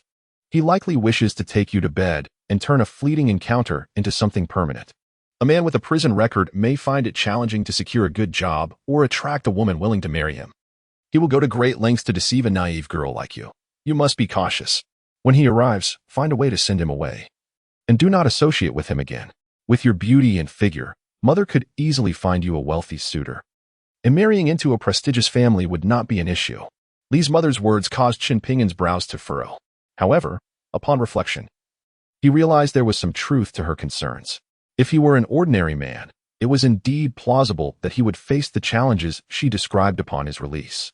She merely wished for her daughter to have a prosperous future, which was a natural inclination of any parent. Yet, hearing her words as the subject of their discussion left him feeling somewhat uncomfortable, not to the extent of anger, but certainly disquieted. Li Runen's response to her mother took Chen Ping'an by surprise. Mom, how can you speak of Ping'an in such a manner? I believe he was wronged and manipulated in the past. We must not be selfish. We should practice gratitude, given that he just saved my father. If he were to remain single, it would only be fitting for me to marry him. She then decided to call him to check his whereabouts, insisting that her mother refrain from discussing the matter in his presence upon his arrival. Li Runen, after finishing her words, promptly opened the door, only to find Chen Ping'an standing at the threshold. When did you arrive? She asked. Her demeanor flustered as she quickly shut the door to prevent her mother from seeing Chen Ping'an. I've been here for a while, Chen Ping'an replied candidly. Upon hearing this, Li Runen's face turned pale. Did you overhear my conversation with my mother? Chen Ping'an nodded, offering no denial. Let me explain. My mother, Li Runen, was cut off by Chen Ping'an. There is no need for explanations. I understand your mother's perspective. The heart of every parent is filled with concern for their child's future, which is why she misinterpreted our situation. However, to avoid further misunderstandings, I want to go in. Your father's chronic illness has been stabilized through my acupuncture techniques. If he takes these herbal remedies, he should recover after 2 courses. After saying this, Chen Ping'an handed a large bundle of herbs to Li Runen and turned to leave. Chen Ping'an, Li Runen instinctively called out to him. Is there anything else? He paused but did not turn back. Thank you for saving my father. If you truly cannot find a wife. The last part of her sentence faltered on her lips. Rest assured, I do not pursue those within my circle. More importantly, I am already married. With that, Chen Ping'an left the hotel, leaving Li Runen standing there in stunned silence. He married? Didn't he just come out of prison? She muttered in disbelief. She initially thought Chen Ping'an's statement about being married was merely a ruse to quell her wandering thoughts. They were far too familiar with each other. She knew he wouldn't dare make a move toward her. Yet, she found herself agreeing with her mother's earlier sentiments. A man who had been incarcerated, coupled with having his medical license revoked, would undoubtedly struggle to find stable employment, likely relegated to security work or delivery services, making it difficult for him to marry in the future. Should she take the initiative? Li Runen felt a twinge of internal conflict. After departing from Li Runen's hotel, Chen Ping'an found accommodation at a nearby establishment. He dared not stay too far away, fearing he might be unable to respond promptly should any emergencies arise concerning her father. Just as he completed the check-in process at the hotel front desk and took his room key, Mu Wanqing and her friend Qin Shiyu arrived, their vehicle pulling up at the hotel entrance. Having just arrived in Jiangzhou, they had also booked a stay at the same hotel as Chen Pingan. Upon reaching his room, Chen Pingan organized his belongings and opened his somewhat faded canvas bag, from which a wolf mask tumbled out. This was originally taken from the face of the Nine Stars manager, who, donning the wolf mask, had rescued Mu Wanqing and Qin Shiyu before casually stowing it in his bag upon returning to the apartment. This time, due to the grave illness of Li Runen's father, he hastily grabbed his bag and left for Jiangzhou with her, bringing the mask along. Chen Pingan tossed the wolf mask onto the bed, took a hot shower, and then retrieved the golden needle gifted to him by the provincial leader. He pricked his finger with it, causing a drop of blood to emerge, which the golden needle absorbed. A familiar scene unfolded once again. A dazzling golden light erupted from the needle, illuminating the entire room in an instant. Subsequently, the golden light appeared to contract, shrinking into a small point before silently merging into Chen Pingan's forehead. A sudden pain shot through his head, yet he remained composed, silently enduring it. Before long, the pain subsided, and a plethora of peculiar knowledge flooded his mind. It encompassed an extensive array of subjects including alchemy, herbal cultivation, formations, artifact forging, detoxification, poisoning techniques, and the arts of music, chess, calligraphy, and painting, among others, even including the 9 Dragons medical canon he had previously mastered. Chen Pingan realized this was the compendium of myriad wonders contained within the 4th golden needle. These teachings were the culmination of various extraordinary skills collected over thousands of years by the Dragon Burial Hall, truly encompassing all fields of knowledge. Chen Pingan immediately chose to study the art of alchemy, as consuming elixirs that could enhance inner strength was one of the quickest methods to elevate his cultivation. He spent 2 days in the hotel room learning less than 1/10 of the alchemical techniques from the compendium, when Li Runen's call abruptly interrupted him. "Pingan, come here quickly." The moment the call connected, Li Runen's anxious voice rang out before the line went dead. Chen Pingan, fearing something had gone awry with Li's father's condition, hurriedly made his way to the hotel where Li Runen was staying. Upon reaching her door, he discovered it ajar, slightly opened. Without a second thought, he pushed the door open and stepped inside. To his surprise, he was embraced from behind by a pair of gentle hands. Recognizing the fragrance wafting from behind him, Chen Pingan instantly knew it was Li Runen. Stunned, a wry smile crept across his face. Chapter 128. Li Runen confesses. As Chen Pingan contemplated how to clarify his feelings to Li Runen, she had already shifted from behind him to stand before him. Her soft hands, which had been resting on his waist, now cradled his face as she bestowed upon him a tender kiss. Chen Pingan was taken aback. He had always regarded the tough Li Runen as a close friend and brother, never imagining that one day he would be forcefully kissed by his own good buddy. Li Runen's kiss was rather inexperienced, merely pressing her lips against Chen Pingan's face clumsily. Indeed, her kiss conveyed a sensation akin to nibbling. It was evident that her lack of previous kissing experience rendered her actions awkward, evoking in him the feeling of being playfully nudged by a pig. Chen Pingan hastily pushed Li Runen away and wiped the saliva from his face. "What are you doing, Runen?" he exclaimed, irritation evident in his voice as he cleaned himself up. Witnessing his reaction, Li Runen felt her cheeks flush with warmth, wishing to disappear into the ground. Yet, she did not retreat even a step. "I understand you wish to repay me for saving your father, but I've always regarded you as a brother. Saving your father was a matter of course for me, just as I would selflessly assist anyone in distress on the highway. You need not repay me with your body. I do not require such recompense. Your actions make me feel as though I am taking advantage of you," Chen Pingan said solemnly to Li Runen. "No, Chen Pingan. Please allow me to explain. Things are not entirely as you perceive them. I admit that my previous actions were motivated by gratitude, but that is merely the catalyst. I have harbored feelings for you since high school. However, your excellence made me feel unworthy, thus I never dared to confess. Now that you are experiencing a low point in your life, I feared that if I did not seize this opportunity, you might overlook me once you emerge from this phase. This is why I mustered the courage to speak to you today. Please do not reject me. Even if you never escape your current struggles, I am willing to stand by you and support you." With newfound courage, Li Runen leaped once more into Chen Pingan's embrace, her arms tightly encircling him as if she wished to meld into his very being, softly murmuring in his arms. Strangely, upon seeing Chen Pingan again, Li Runen felt an even deeper infatuation with him. There was an alluring quality about him that ensnared her, leaving her utterly captivated. As Chen Pingan absorbed her whispered words, he found himself momentarily frozen.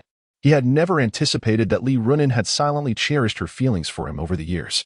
listening to her soft confessions. He was reminded that she too was a woman, forced by circumstances to adopt a strong faade. She was a girl at heart, harboring dreams of love. If there existed any woman in this world whom Chen Pingan could trust, apart from his mother and sister, it would be Li Runin standing before him. Instinctively, he wrapped his arms around her. Having experienced betrayal, he had come to value those who were kind to him. Thus, he cherished the bond he shared with Li Runin deeply. He realized that if he were to reject her today, it would undoubtedly cause her great sorrow. He wished to shield anyone who loved and cared for him from harm.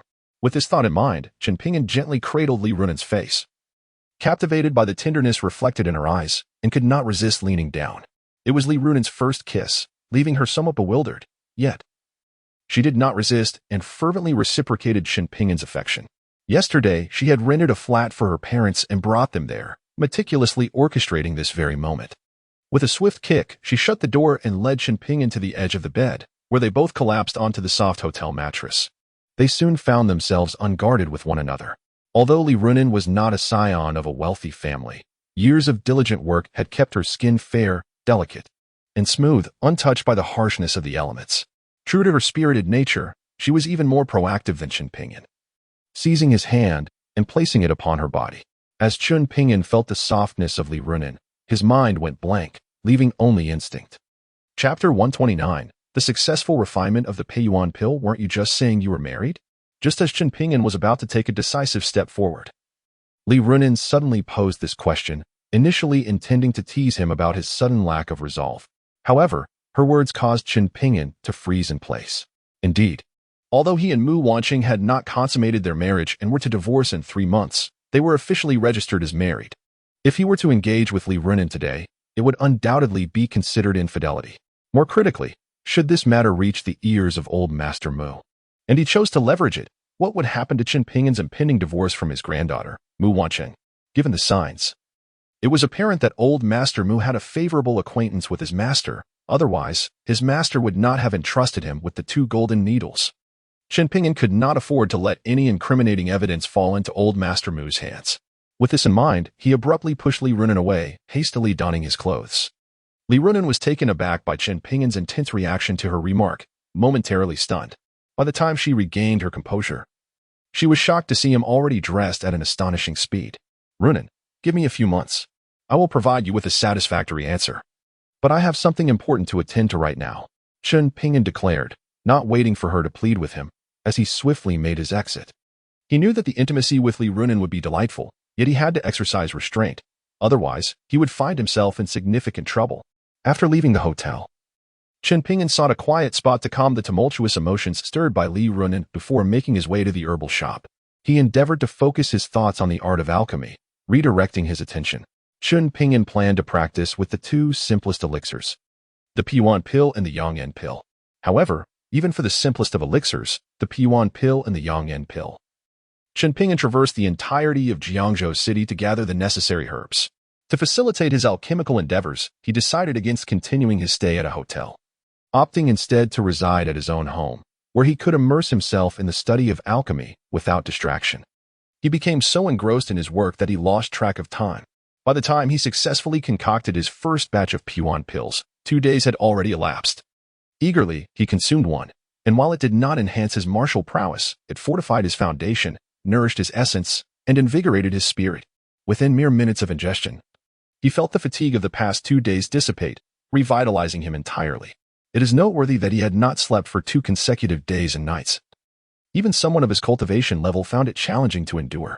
Yet, this modest Peiyuan pill rejuvenated him beyond measure, devoid of any adverse effects, far surpassing the so-called health supplements available on the market.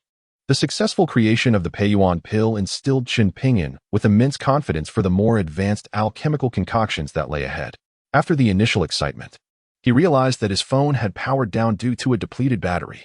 Upon charging and restarting it, he discovered that Gao Weiwei had called him numerous times and sent several messages, urging him to rendezvous at Jiangzhou's most renowned underground boxing venue, the Golden Belt Boxing Club.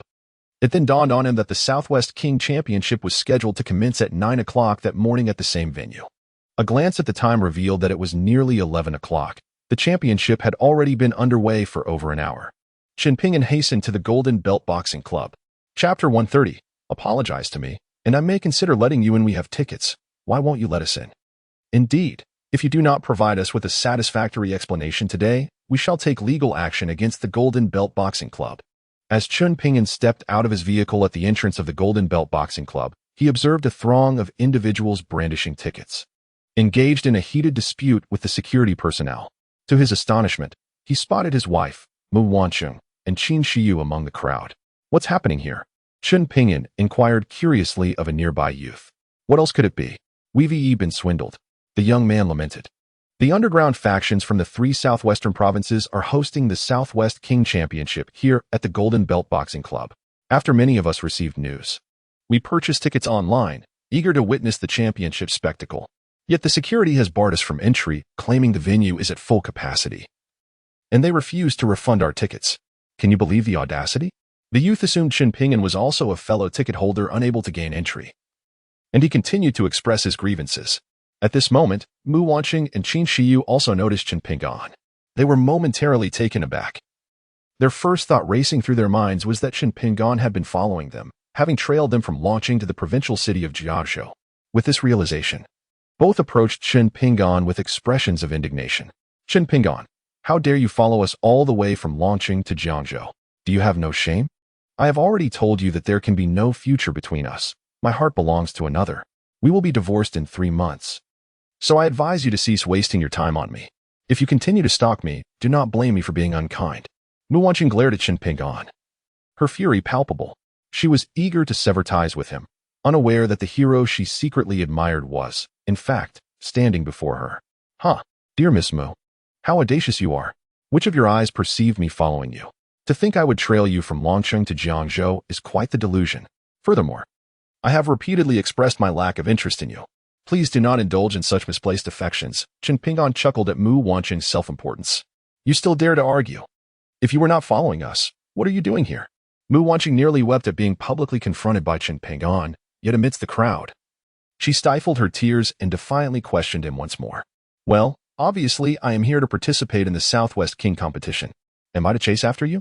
You both wished to witness the competition, did you not? Given our prior acquaintance, I might consider allowing you entry if you apologize, Chun Ping'an replied with a serious demeanor. With your abilities, you likely cannot even gain entry yourself, let alone bring us in. Do you think we are unaware of your ulterior motives? You simply wish to trick us into apologizing, then vanish. Qin Shiyu interjected sharply as soon as Chun Ping'an finished speaking. I have already extended an opportunity to you. It is your own failure to appreciate it that will lead to my disregard for our past connection, Chun Ping'an replied, shaking his head before dialing Gao Weiwei's number. Before long, Gao Weiwei emerged from the Golden Belt Boxing Gym, her expression grave, adorned with a sign bearing the event organizer's name. The security personnel, upon seeing the sign, parted the crowd at the entrance, allowing her passage. Senior, have you encountered any issues in these past days? We were frantic when your calls went unanswered and your messages received no replies. Gao Weiwei approached Chun Ping'an, scrutinizing him from head to toe. Only after confirming that he bore no injuries did she speak. What troubles could I possibly have? There are many people here. Let us discuss this inside, Chun Ping'an suggested, moving toward the entrance, with Gao Weiwei promptly following. The security personnel observed Chun Ping'an being escorted by the illustrious Gao Weiwei, treating him with utmost respect. This scene left Mu Wancheng and Qin Shiyu utterly astonished. Shiyu, isn't that the stunning president of the C-High Group, Gao Weiwei? Why is Chun Ping'an with her? Moreover, she, the president of a major corporation, has personally come to escort him inside? Mu Wancheng stammered, glancing at her friend Qin Shiyu, her eyes wide with disbelief. Are you foolish? Didn't I mention that Chun Ping'an is currently a security guard at the C-High Group? The C-High Group is one of the organizers of the Southwestern King competition. Let us not dwell on why Gao Weiwei personally came to greet him. Our priority is to persuade Chun Ping'an to let us in, Qin Shiyu explained, gently tapping Mu Wancheng on the head. How could I forget? Chun Ping'an is indeed a security guard at the C-High Group. It seems he is here to protect the executives attending the competition. No wonder he was so arrogant earlier, Mu Wancheng muttered to herself. Qin Shiyu, noticing that Mu Wancheng was still lost in her thoughts, facepalmed in exasperation. She then shouted towards Chun Ping'an's back. Chun, didn't you say you would take us inside? Since Mu Wancheng felt too shy to speak up, Qin Shiyu had to take the initiative. I'm sorry, but I offered you the opportunity and you failed to seize it, Chun Ping'an replied without turning around, dismissively waving his hand. This response left Mu Wanqing and Qin Shiyu fuming, stomping their feet in frustration. Darn it, Shiyu. Didn't you say your Qin family is also a prestigious family in Jiangzhou? Use your connections as the young lady of a Jiangzhou aristocracy and find a way for us to get in. After cooling down, Mu Wanqing expressed her discontent to Qin Shiyu. Wait a moment, let me make a call and leverage some connections, Qin Shiyu said, immediately dialing a number. Given Mu Wanqing's insistence, she felt that if she could not find a way to get her inside today, she would surely be ridiculed later. Meanwhile, Chen Ping'an and Gao Weiwei had already entered the Golden Belt boxing arena. What is going on outside? Didn't they all purchase tickets? Why aren't they being allowed in? Chen Ping'an inquired curiously. There are simply too many people. The Golden Belt boxing arena cannot accommodate such a crowd. To prevent any incidents, they are not letting anyone else in. Moreover, these tickets were sold directly by the arena's owner, which is unrelated to us, Gao Weiwei explained. Her mind seemingly elsewhere. The two then settled into their designated seats within the Sihai organization. What's wrong? You look quite serious. Has something gone awry with the plan? Chen Ping'an noticed the grave expression on Gao Weiwei's face and asked with renewed curiosity. Indeed. We initially believed that the shadow could assist you in seizing the throne of the Southwest King. However, an unexpectedly formidable character has emerged, and more critically, Wu Xingjia has met his demise while Li Qiushui has vanished. The other two newly appointed demon lords have already pledged their allegiance to this individual. Gao Weiwei pointed at a young man on the arena and spoke to Chen Ping'an. Chen Ping'an lifted his gaze and beheld a youth in his 20s, who bore an ominous demeanor, standing upon the stage. His current opponent was the leader among the 4 demon generals of their organization. He is the heir of the Dragon King Palace, is he not? Chen Ping'an inquired with a furrowed brow. Indeed, he is the heir of the Dragon King Palace. The very one who murdered my adoptive father.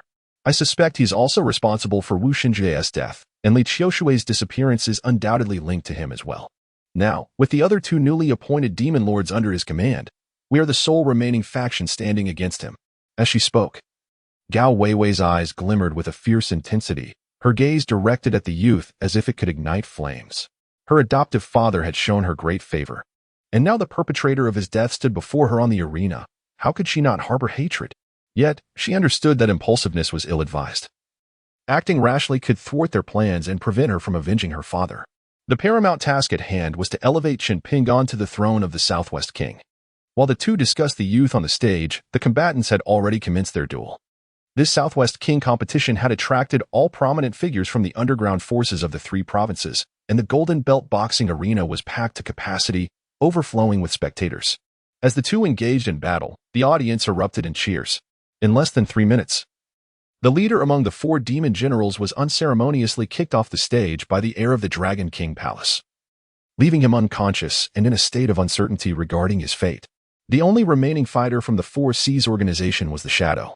In this round, Hong Su, the heir of the Dragon King Palace, emerged victorious, and the next match would see the Shadow of the 4 Seas organization challenge Hong Su. The host's announcements were crisp and to the point, wasting no time. The Shadow, who had been waiting patiently, executed a somersault onto the stage.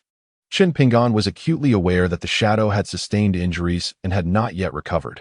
Thus, he could not possibly contend with Hong Su. Was he the Shadow merely the last resort of the 4 Seas organization?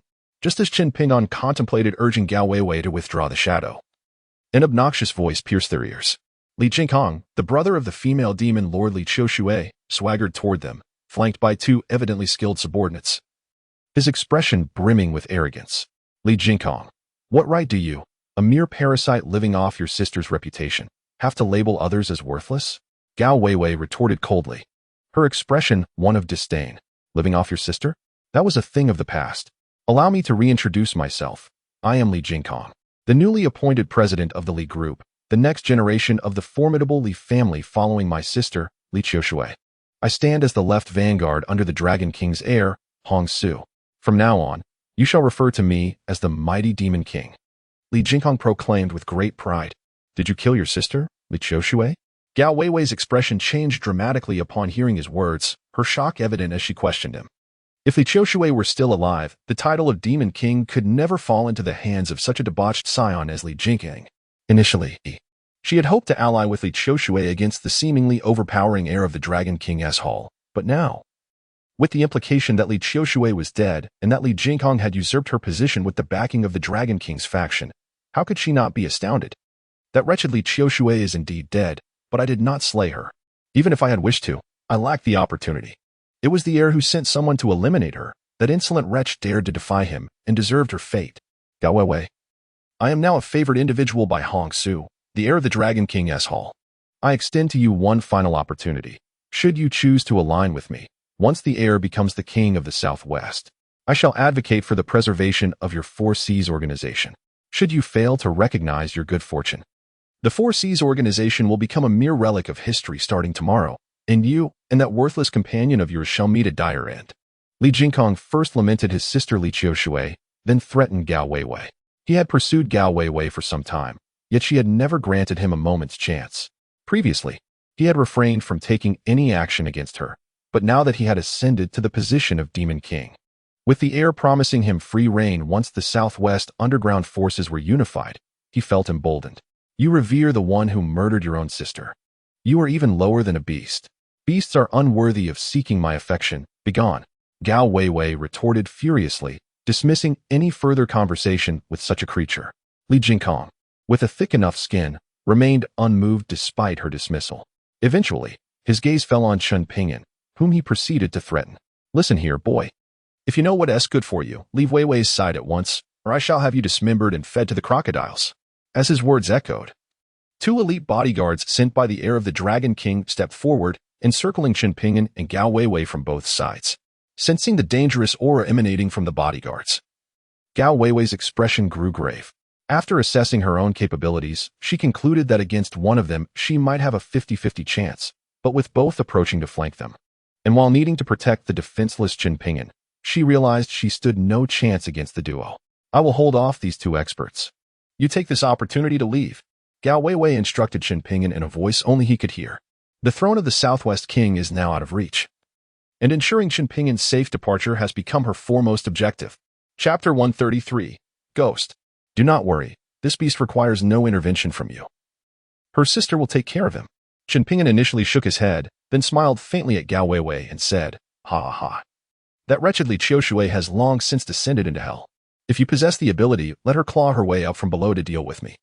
Before Gao Weiwei could respond, Li Jingkong erupted into uncontrollable laughter upon hearing Chen Pingyan's words. I forgot to mention that I am proficient in soul summoning. I shall immediately summon your sister's spirit from below to confront you.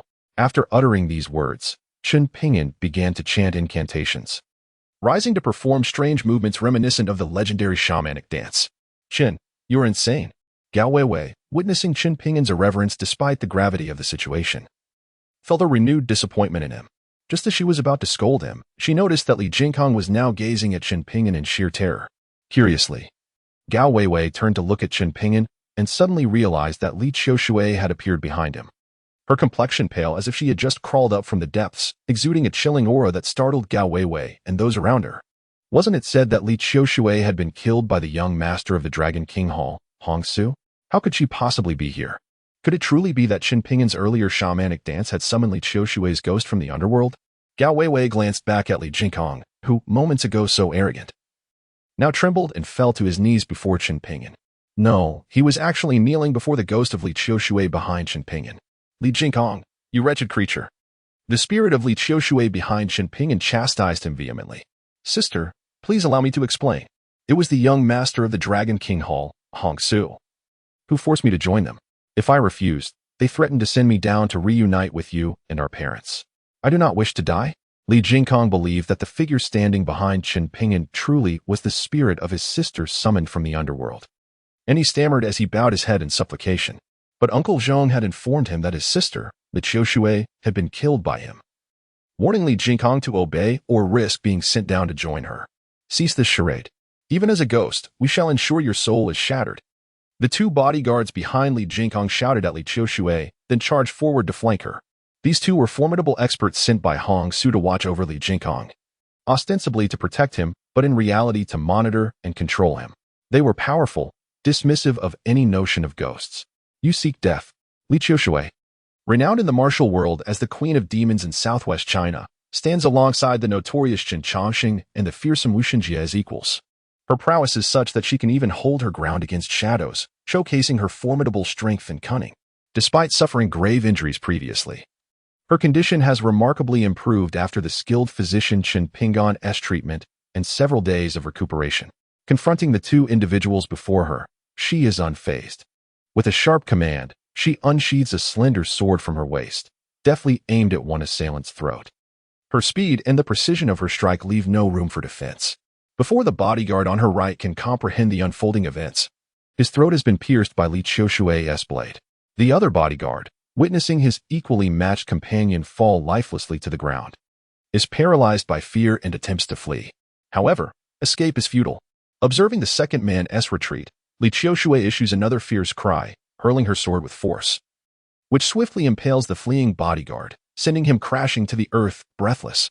After dispatching the two elite guards of the Dragon King's hall, her expression darkens as she strides toward her brother, Li Jingkong. Kneel properly. Once I have slain the heir of the Dragon King's hall, I shall return to deal with you, wretch. Without pausing for a response, she leaves behind a chilling remark as she approaches the arena.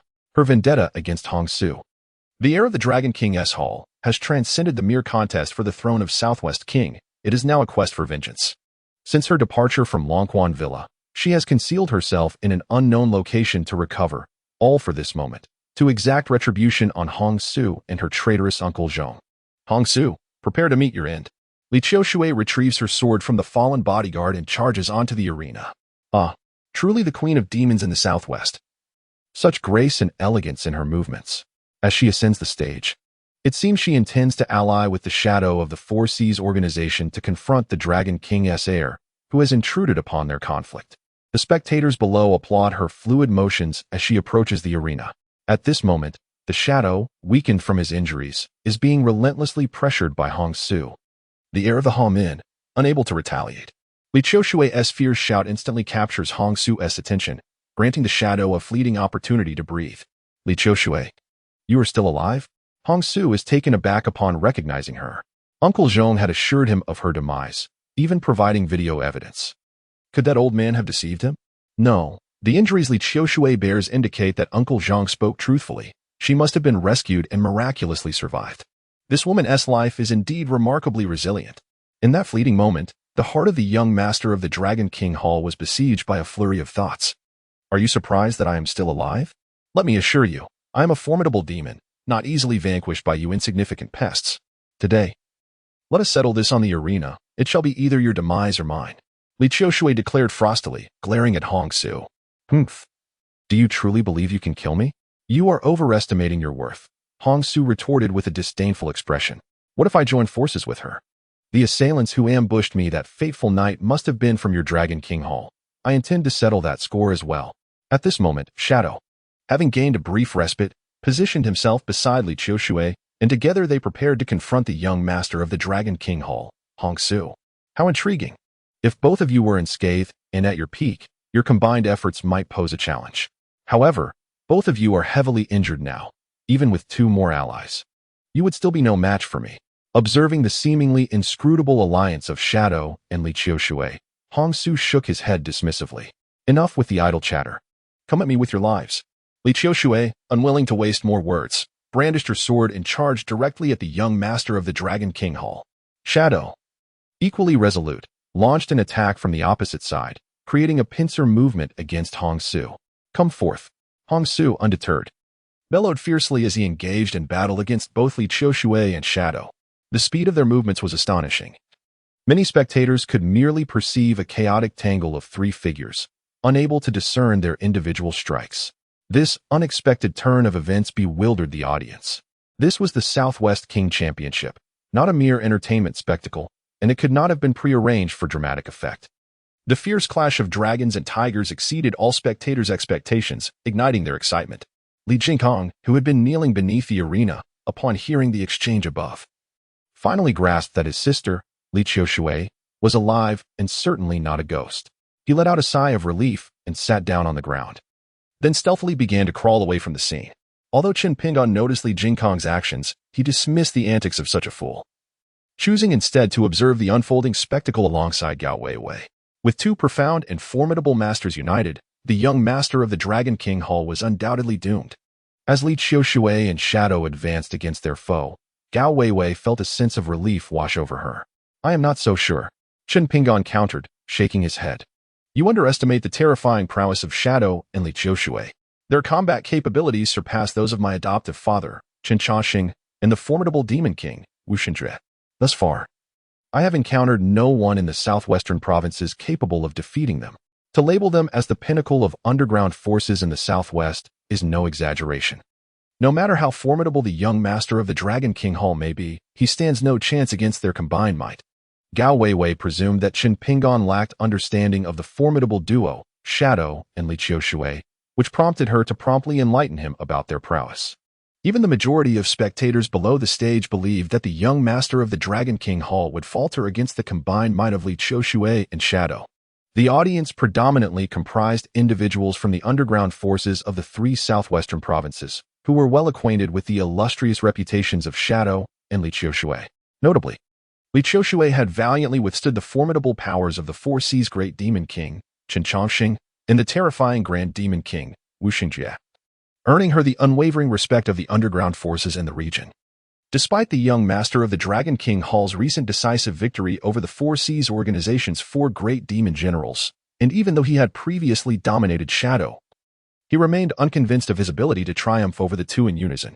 However, scarcely a minute had passed since Gao Weiwei's words when Li Qiushui and Shadow were abruptly sent flying off the stage, crashing down violently to the ground below, creating a cacophony of destruction as they shattered the seats beneath. Both spat copious amounts of blood, incapacitated and unable to rise. Shadow's mask fell to the ground, revealing her breathtakingly beautiful visage. This shocking scene compelled Gao Weiwei to involuntarily rise from her seat. In her mind, Shadow and Li Qiushui had always been enigmatic figures, and she could hardly fathom that their collaboration not only failed to vanquish the young master, Hong Su, but resulted in such a dire state. The sheer power of Hong Su was truly terrifying. It seemed the throne of the Southwest King was now a distant dream. With this realization, Gao Weiwei, who had just stood, slumped back into her seat like a deflated balloon. If even Li Qiushui and Shadow could not prevail, who could possibly challenge the young master of the Dragon King Hall? More alarmingly, their defeat not only jeopardized their claim to the Southwest throne, but could also lead to the dissolution of the Four Seas organization, or perhaps even worse fates. Following the fall of Li Qiushui and Shadow, the prominent figures of the underground forces in the southwestern provinces, including a stunned Gao Weiwei, rose in astonishment. They were not only shocked that the alliance of Li Qiushui and Shadow had proven inadequate against the young master of the Dragon King Hall, but were also taken aback by Shadow's true identity. Anyone with a modicum of influence in the southwestern underground knew of the elusive bodyguard, Shadow, who served the great demon king Chen Chaoxing. Known for her mysterious and ethereal presence, always masked and communicating in an electronic voice, with no one having glimpsed her true form. No one had anticipated that Shadow was a woman, and a youthful, stunningly beautiful one at that. Li Qiushui, pure and innocent, and Shadow, alluring yet both lay on the ground, barely clinging to life. In the arena, the young master of the Dragon King Hall, Hong Su, after sending both Li Qiushui and the shadowy figure flying with a powerful strike, advanced towards Li Qiushui. He reached out and tore the fabric from her arm, revealing her exquisitely fair skin, akin to jade. Wretched woman, where is your guarding mark? The young master inquired furiously. He had initially intended to welcome Li Qiushui into his harem, but his obsessive cleanliness rendered him averse to women who had been touched by other men. Just days prior, Li Qiushui had still possessed her guarding mark, so its sudden absence suggested that she had surrendered her virtue to another man. The audacity of someone daring to snatch from his mouth ignited his fury. Humph. Even if I were to give my first to a pretty boy, it would never be you. If you have the capability, kill me. Li Qiushui managed to lift her head, her expression defying fear. Since you seek death so ardently, I shall grant you that wish today. A woman I cannot possess shall not be claimed by another. Upon noticing the absence of Li Qiushui's guarding mark, the young master abandoned any pretense of courtesy and raised his hand, intent on ending her life with a single strike. The unspoken rule of the Golden Belt boxing arena stated that stepping onto the stage was akin to signing a death warrant. No one would dare to challenge him should he choose to kill Li Qiushui on the spot. Without her virtue, Li Qiushui held no allure for him. Humph. My woman is not one you can slay at will. At that moment, a chilling voice pierced through the air, and he felt an unexpected numbness in his right hand. Glancing down, he discovered a golden needle had been plunged into his wrist without his notice. Chapter 136. The audience, stunned, the young master of the Dragon King Hall turned, only to find Qin Pingyan standing behind him, coldly observing. "You worthless fool." The young master had meticulously researched the three formidable kings of the southwestern underground forces and their associates to advance his ambitions. Instantly recognizing Qin Pingyan as the pretty boy associated with Gao Weiwei, he was baffled by how this useless individual had approached him silently and managed to inject a needle into his wrist, rendering his hand numb and powerless. Qin Pingyan's mastery of the wind control technique granted him unparalleled speed. Not only was the young master astonished, but Gao Weiwei, who had been seated beside Qin Pingyan, was equally taken aback. She merely sensed a fleeting shadow, and when she turned to search for him, she heard his voice behind the young master.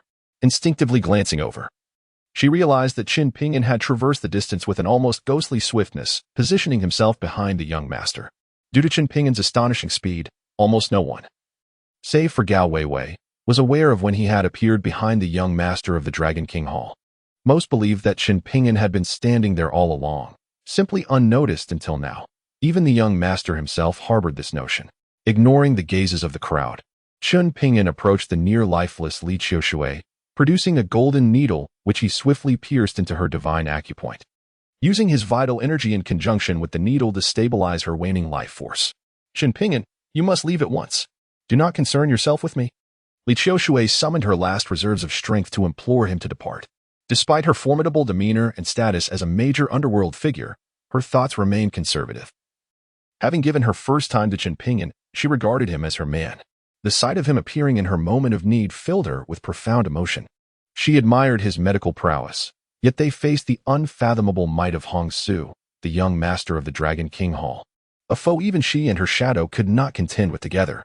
She did not wish to drag Qin Pingyan into her plight. "Do not speak. Allow me to retrieve the golden needle from him first, and then I shall tend to your injuries. For now, rest," Qin Pingyan declared, lifting Li Qiushui effortlessly into his arms. "You dare to save the person I intend to kill? Put her down, and I may grant you a complete corpse." The young master of the Dragon King Hall obstructed Qin Pingyan's path. Yet, before he could finish his threat, Qin Pingyan's palm struck his face with a resounding slap. The young master had no chance to evade, spinning in place from the force, left dazed, his left cheek swelling visibly like a pig's head. While initially cradling Li Qiushui, Qin Pingyan withdrew one hand to deliver the blow, yet he swiftly secured her once more before she could fall. The young master stood, stunned, clutching his bruised face. Li Qiushui, nestled in Qin Pingyan's embrace, was bewildered. Gao Weiwei in her seat was equally taken aback. The audience was collectively dumbfounded. Even the formidable duo of Li Qiushui and her shadow, the apex of power in the underworld of the southwestern provinces, could not contend with the young master of the Dragon King Hall. Thus, the strength of the young master was evidently immense. Yet, this unremarkable youth had rendered him utterly defenseless. Had the visible imprint of a slap and the rapid swelling of his face not been present, the crowd might have doubted that Qin Pingyan had even moved. Chapter 137. A sudden turn of events. "You worthless scum. How dare you humiliate me in public? I shall have you torn to shreds." The young master of the Dragon King Hall, feeling the throbbing pain of his swollen face, was consumed not only by agony, but by a profound sense of humiliation. Born into a prestigious family and endowed with remarkable martial talent, he had been revered since childhood. Always the one to strike others, never the one to be struck. Not only was he struck across the face, but it occurred in front of a multitude. A humiliation more unbearable than death itself. With a fierce roar, he launched a straightforward punch aimed directly at Qin Pingyan's head, intent on shattering it with one blow. The force of the punch was so immense and swift that it generated a sonic boom, a phenomenon typically witnessed only in films. The spectators nearby, gripped by fear, instinctively recoiled. Such a punch, if it were to connect with a person's skull, would undoubtedly reduce it to a pulp. "Senior Qin, be careful," Hai Weiwei, alarmed and pale, urgently warned Qin Pingyan from a distance. However, it was too late. The fist of the Dragon King Hall's young master was already upon him.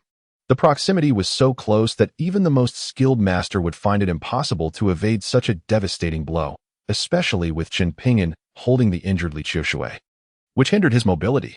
All present believed that Qin Pingyan was doomed. Li Qiushui, cradled in Qin Pingyan's arms, resigned herself, closing her eyes in acceptance of their impending fate.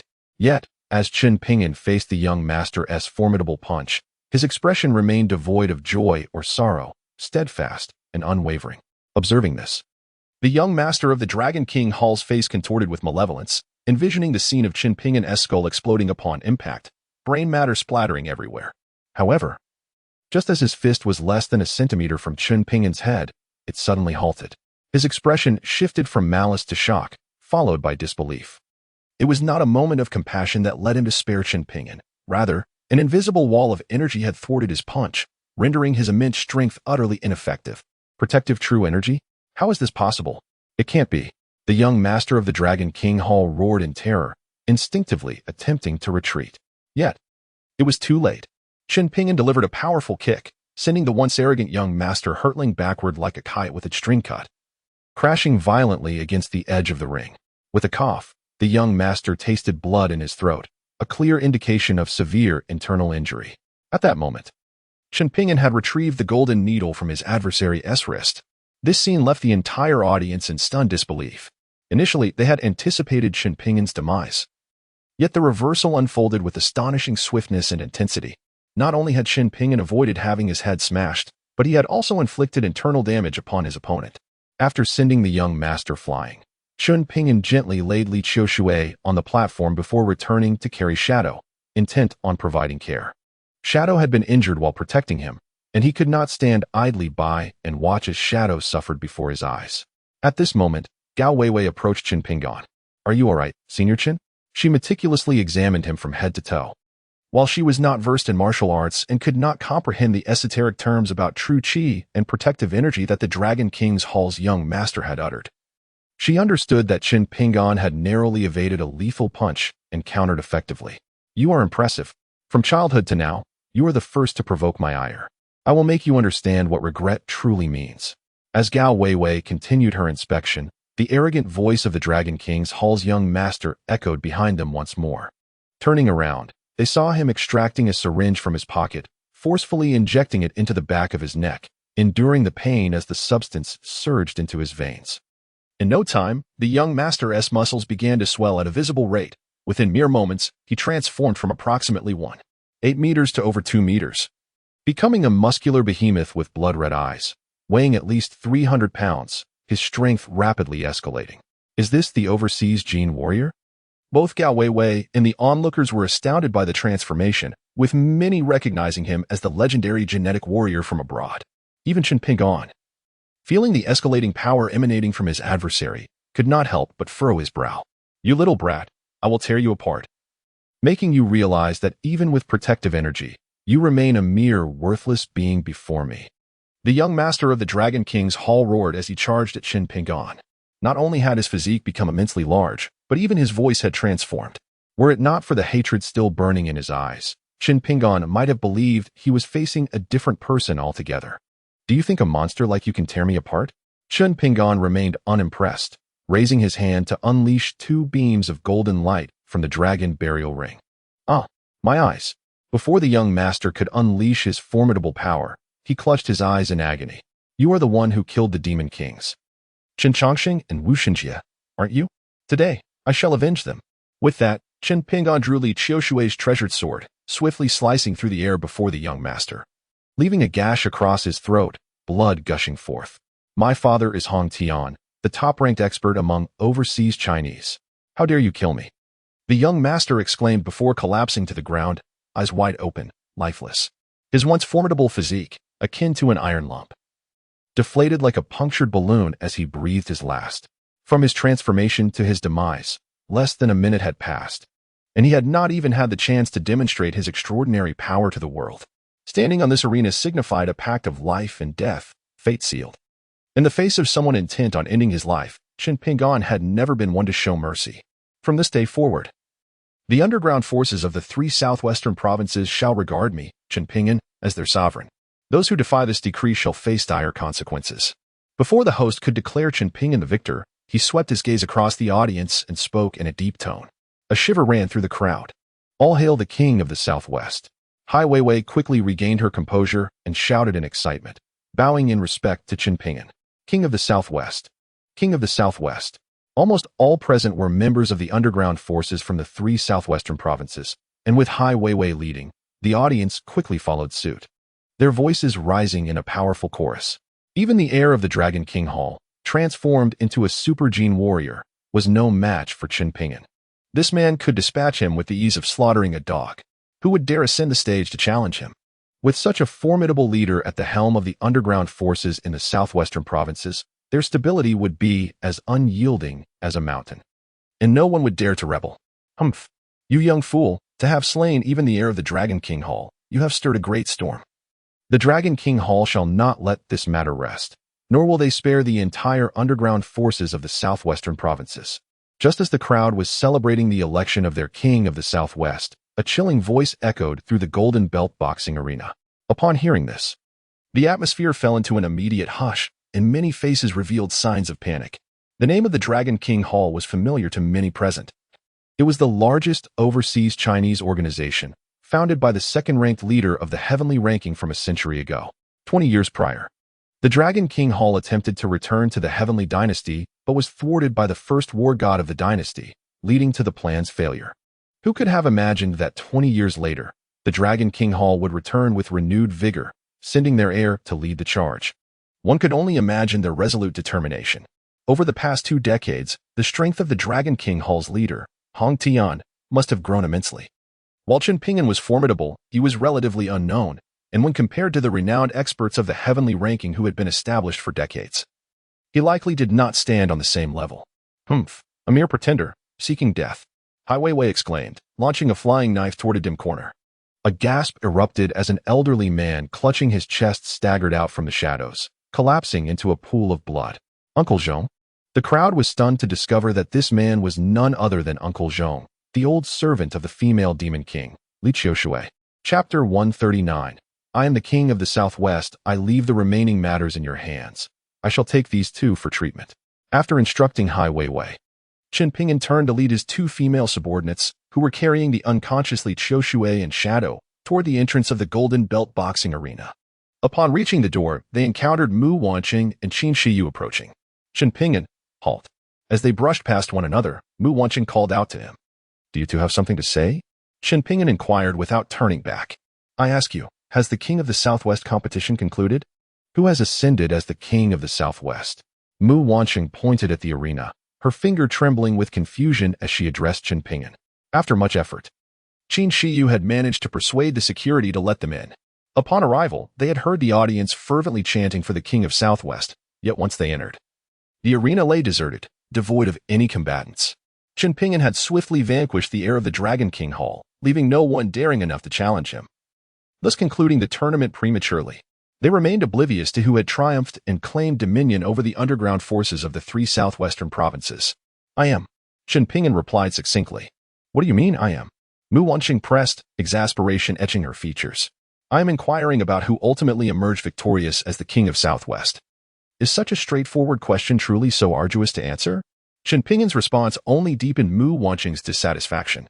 I am the King of Southwest, he declared, dismissing them as he exited the Golden Belt boxing gym, cradling the unconscious Li Qiushui. His proclamation left Mu Wanqing in a state of shock.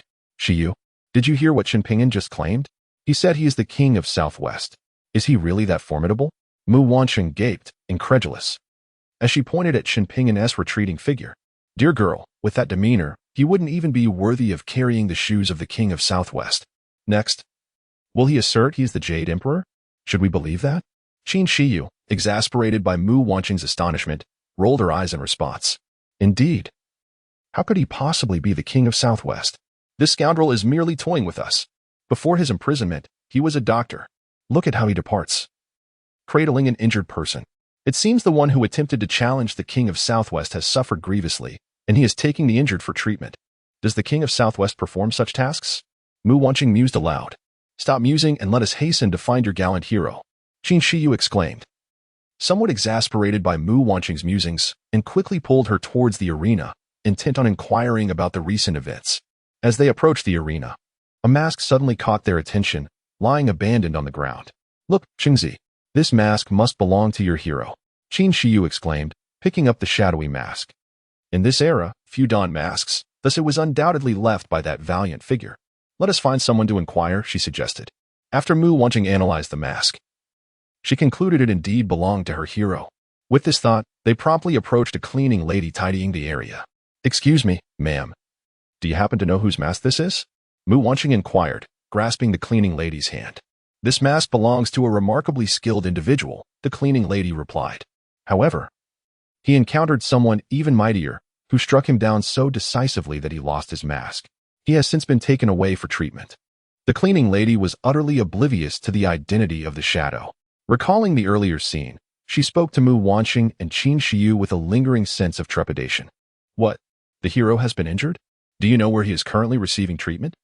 The cleaning lady's words led Mu Wanqing and Qin Shiyu to surmise that the injured person was indeed the hero they sought, and they became alarmed. "I cannot say for certain. They left not long ago. You might check the major hospitals," the cleaning lady added before returning to her duties. Without a moment's hesitation, Mu Wanqing turned and dashed outside. "You fickle-hearted Wanqing, wait for me," Qin Shiyu called out as she followed suit.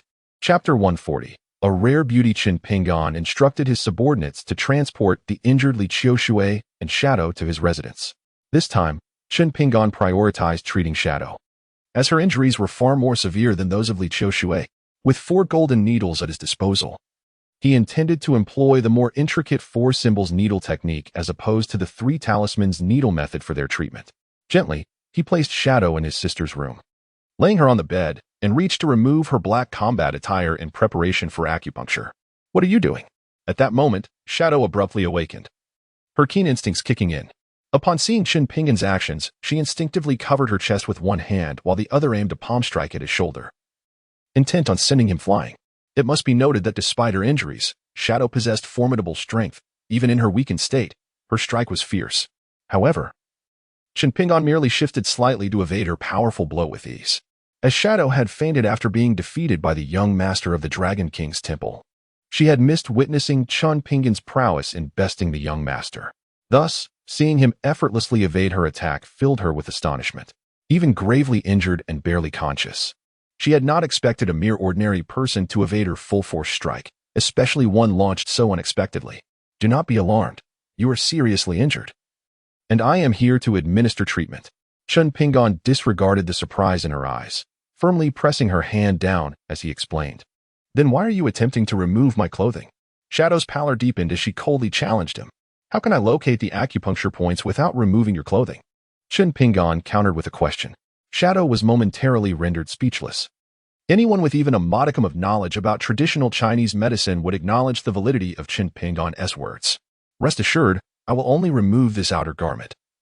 Your undergarments will remain untouched," Qin Pingan hastened to clarify, noting her continued wariness. Upon hearing this, Shadow's expression softened slightly. "I can do it myself.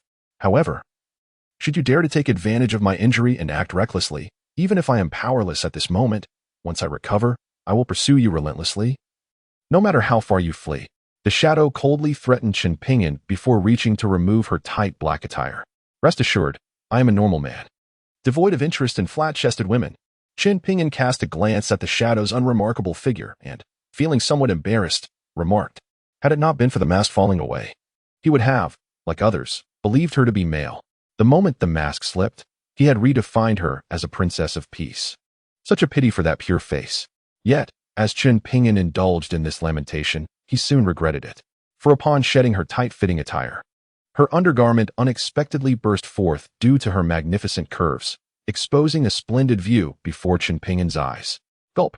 He was taken aback, instinctively swallowing hard. It turned out that the Shadow was not flat-chested. Rather, the exceptional quality of her attire had compressed her bosom, leading to the misconception. Only after removing the outer layer did her true self emerge. Did it not hurt, being so tightly bound? A great question mark arose in Qin Pingan's mind.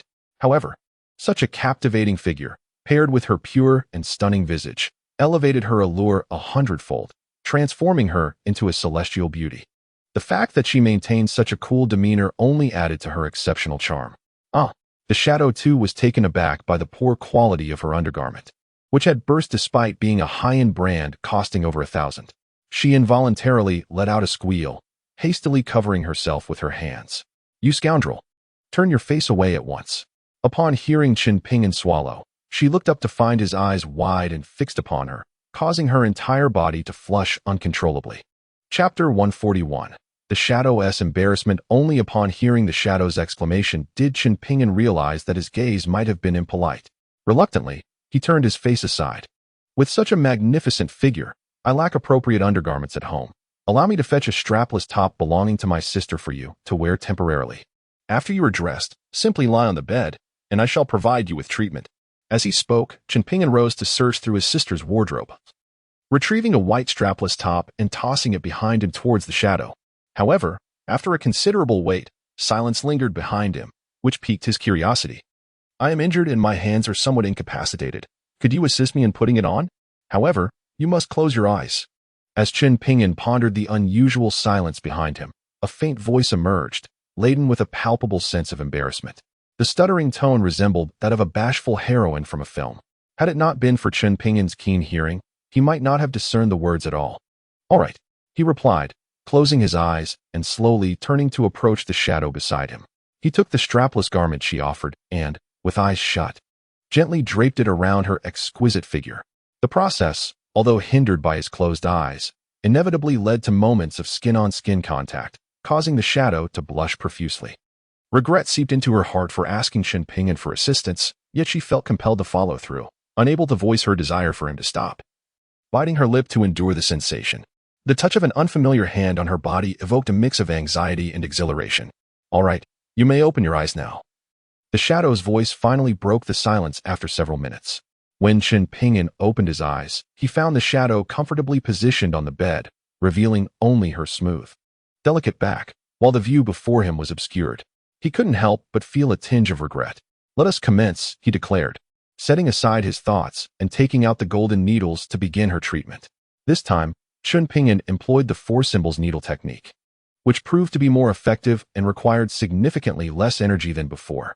As he infused her body with vital energy through the needles, the shadow felt a soothing warmth coursing through her, akin to the relief of a hot compress during menstrual cramps.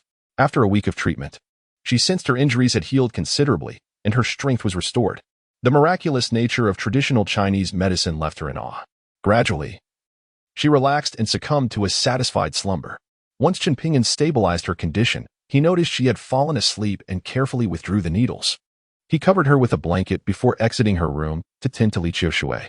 Having previously shared intimate moments with Li Qiushui, he effortlessly carried the unconscious figure into his own room and laid her on the bed.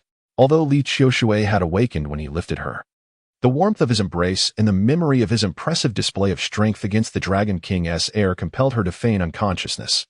She allowed him to undress her and administer acupuncture treatment, her cheeks flushing with embarrassment. If it becomes too overwhelming, just open your eyes, Chen Pingyan said, exasperated at her continued pretense. He had never anticipated that one of the 3 great demons, Li Qiushui, would be so shy, a stark contrast to the heroic figure he had envisioned.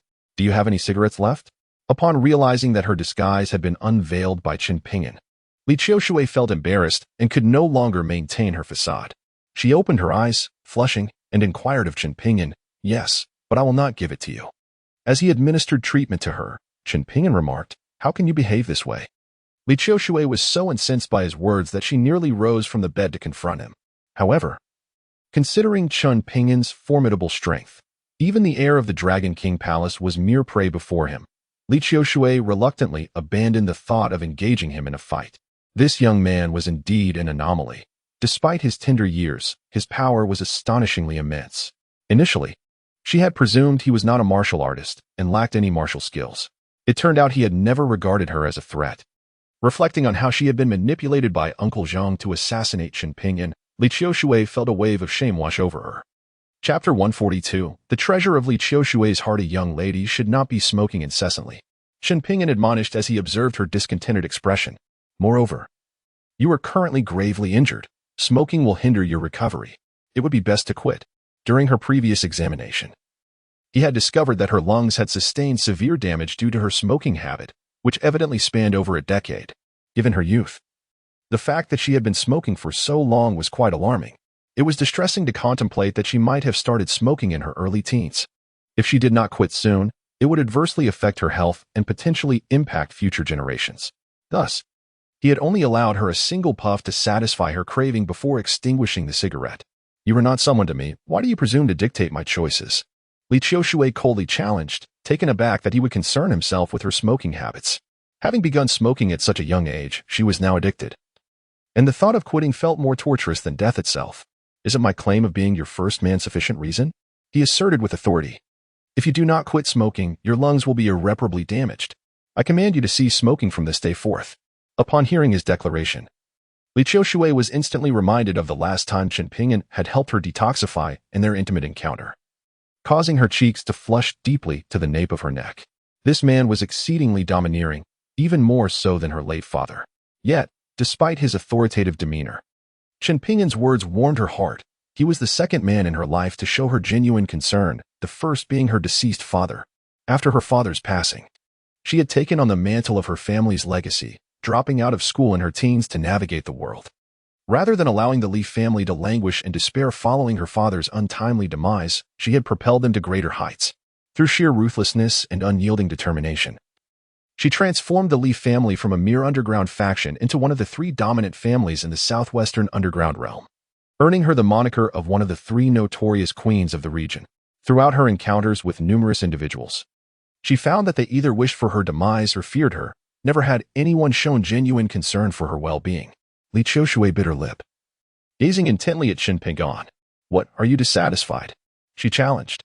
Let me tell you, if I catch you smoking again, for every instance I see, I will deal with you. Chen Pingyan warned her in a tone laced with menace. He anticipated that Li Qiushui would respond with indignation, perhaps even retaliate fiercely. However, her reaction left him utterly dumbfounded. Seizing an opportunity when he was distracted, Li Qiushui wrapped her arms around his neck and fervently pressed her lips against his. Chen Pingyan's eyes widened in shock, and he nearly gasped for breath until she released him, playfully licking her luscious red lips.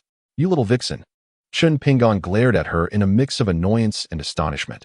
He had never encountered such a bold woman before. Did you not claim I was your first man? What is wrong with kissing my man? Li Qiushui retorted nonchalantly, before leaning in for another kiss.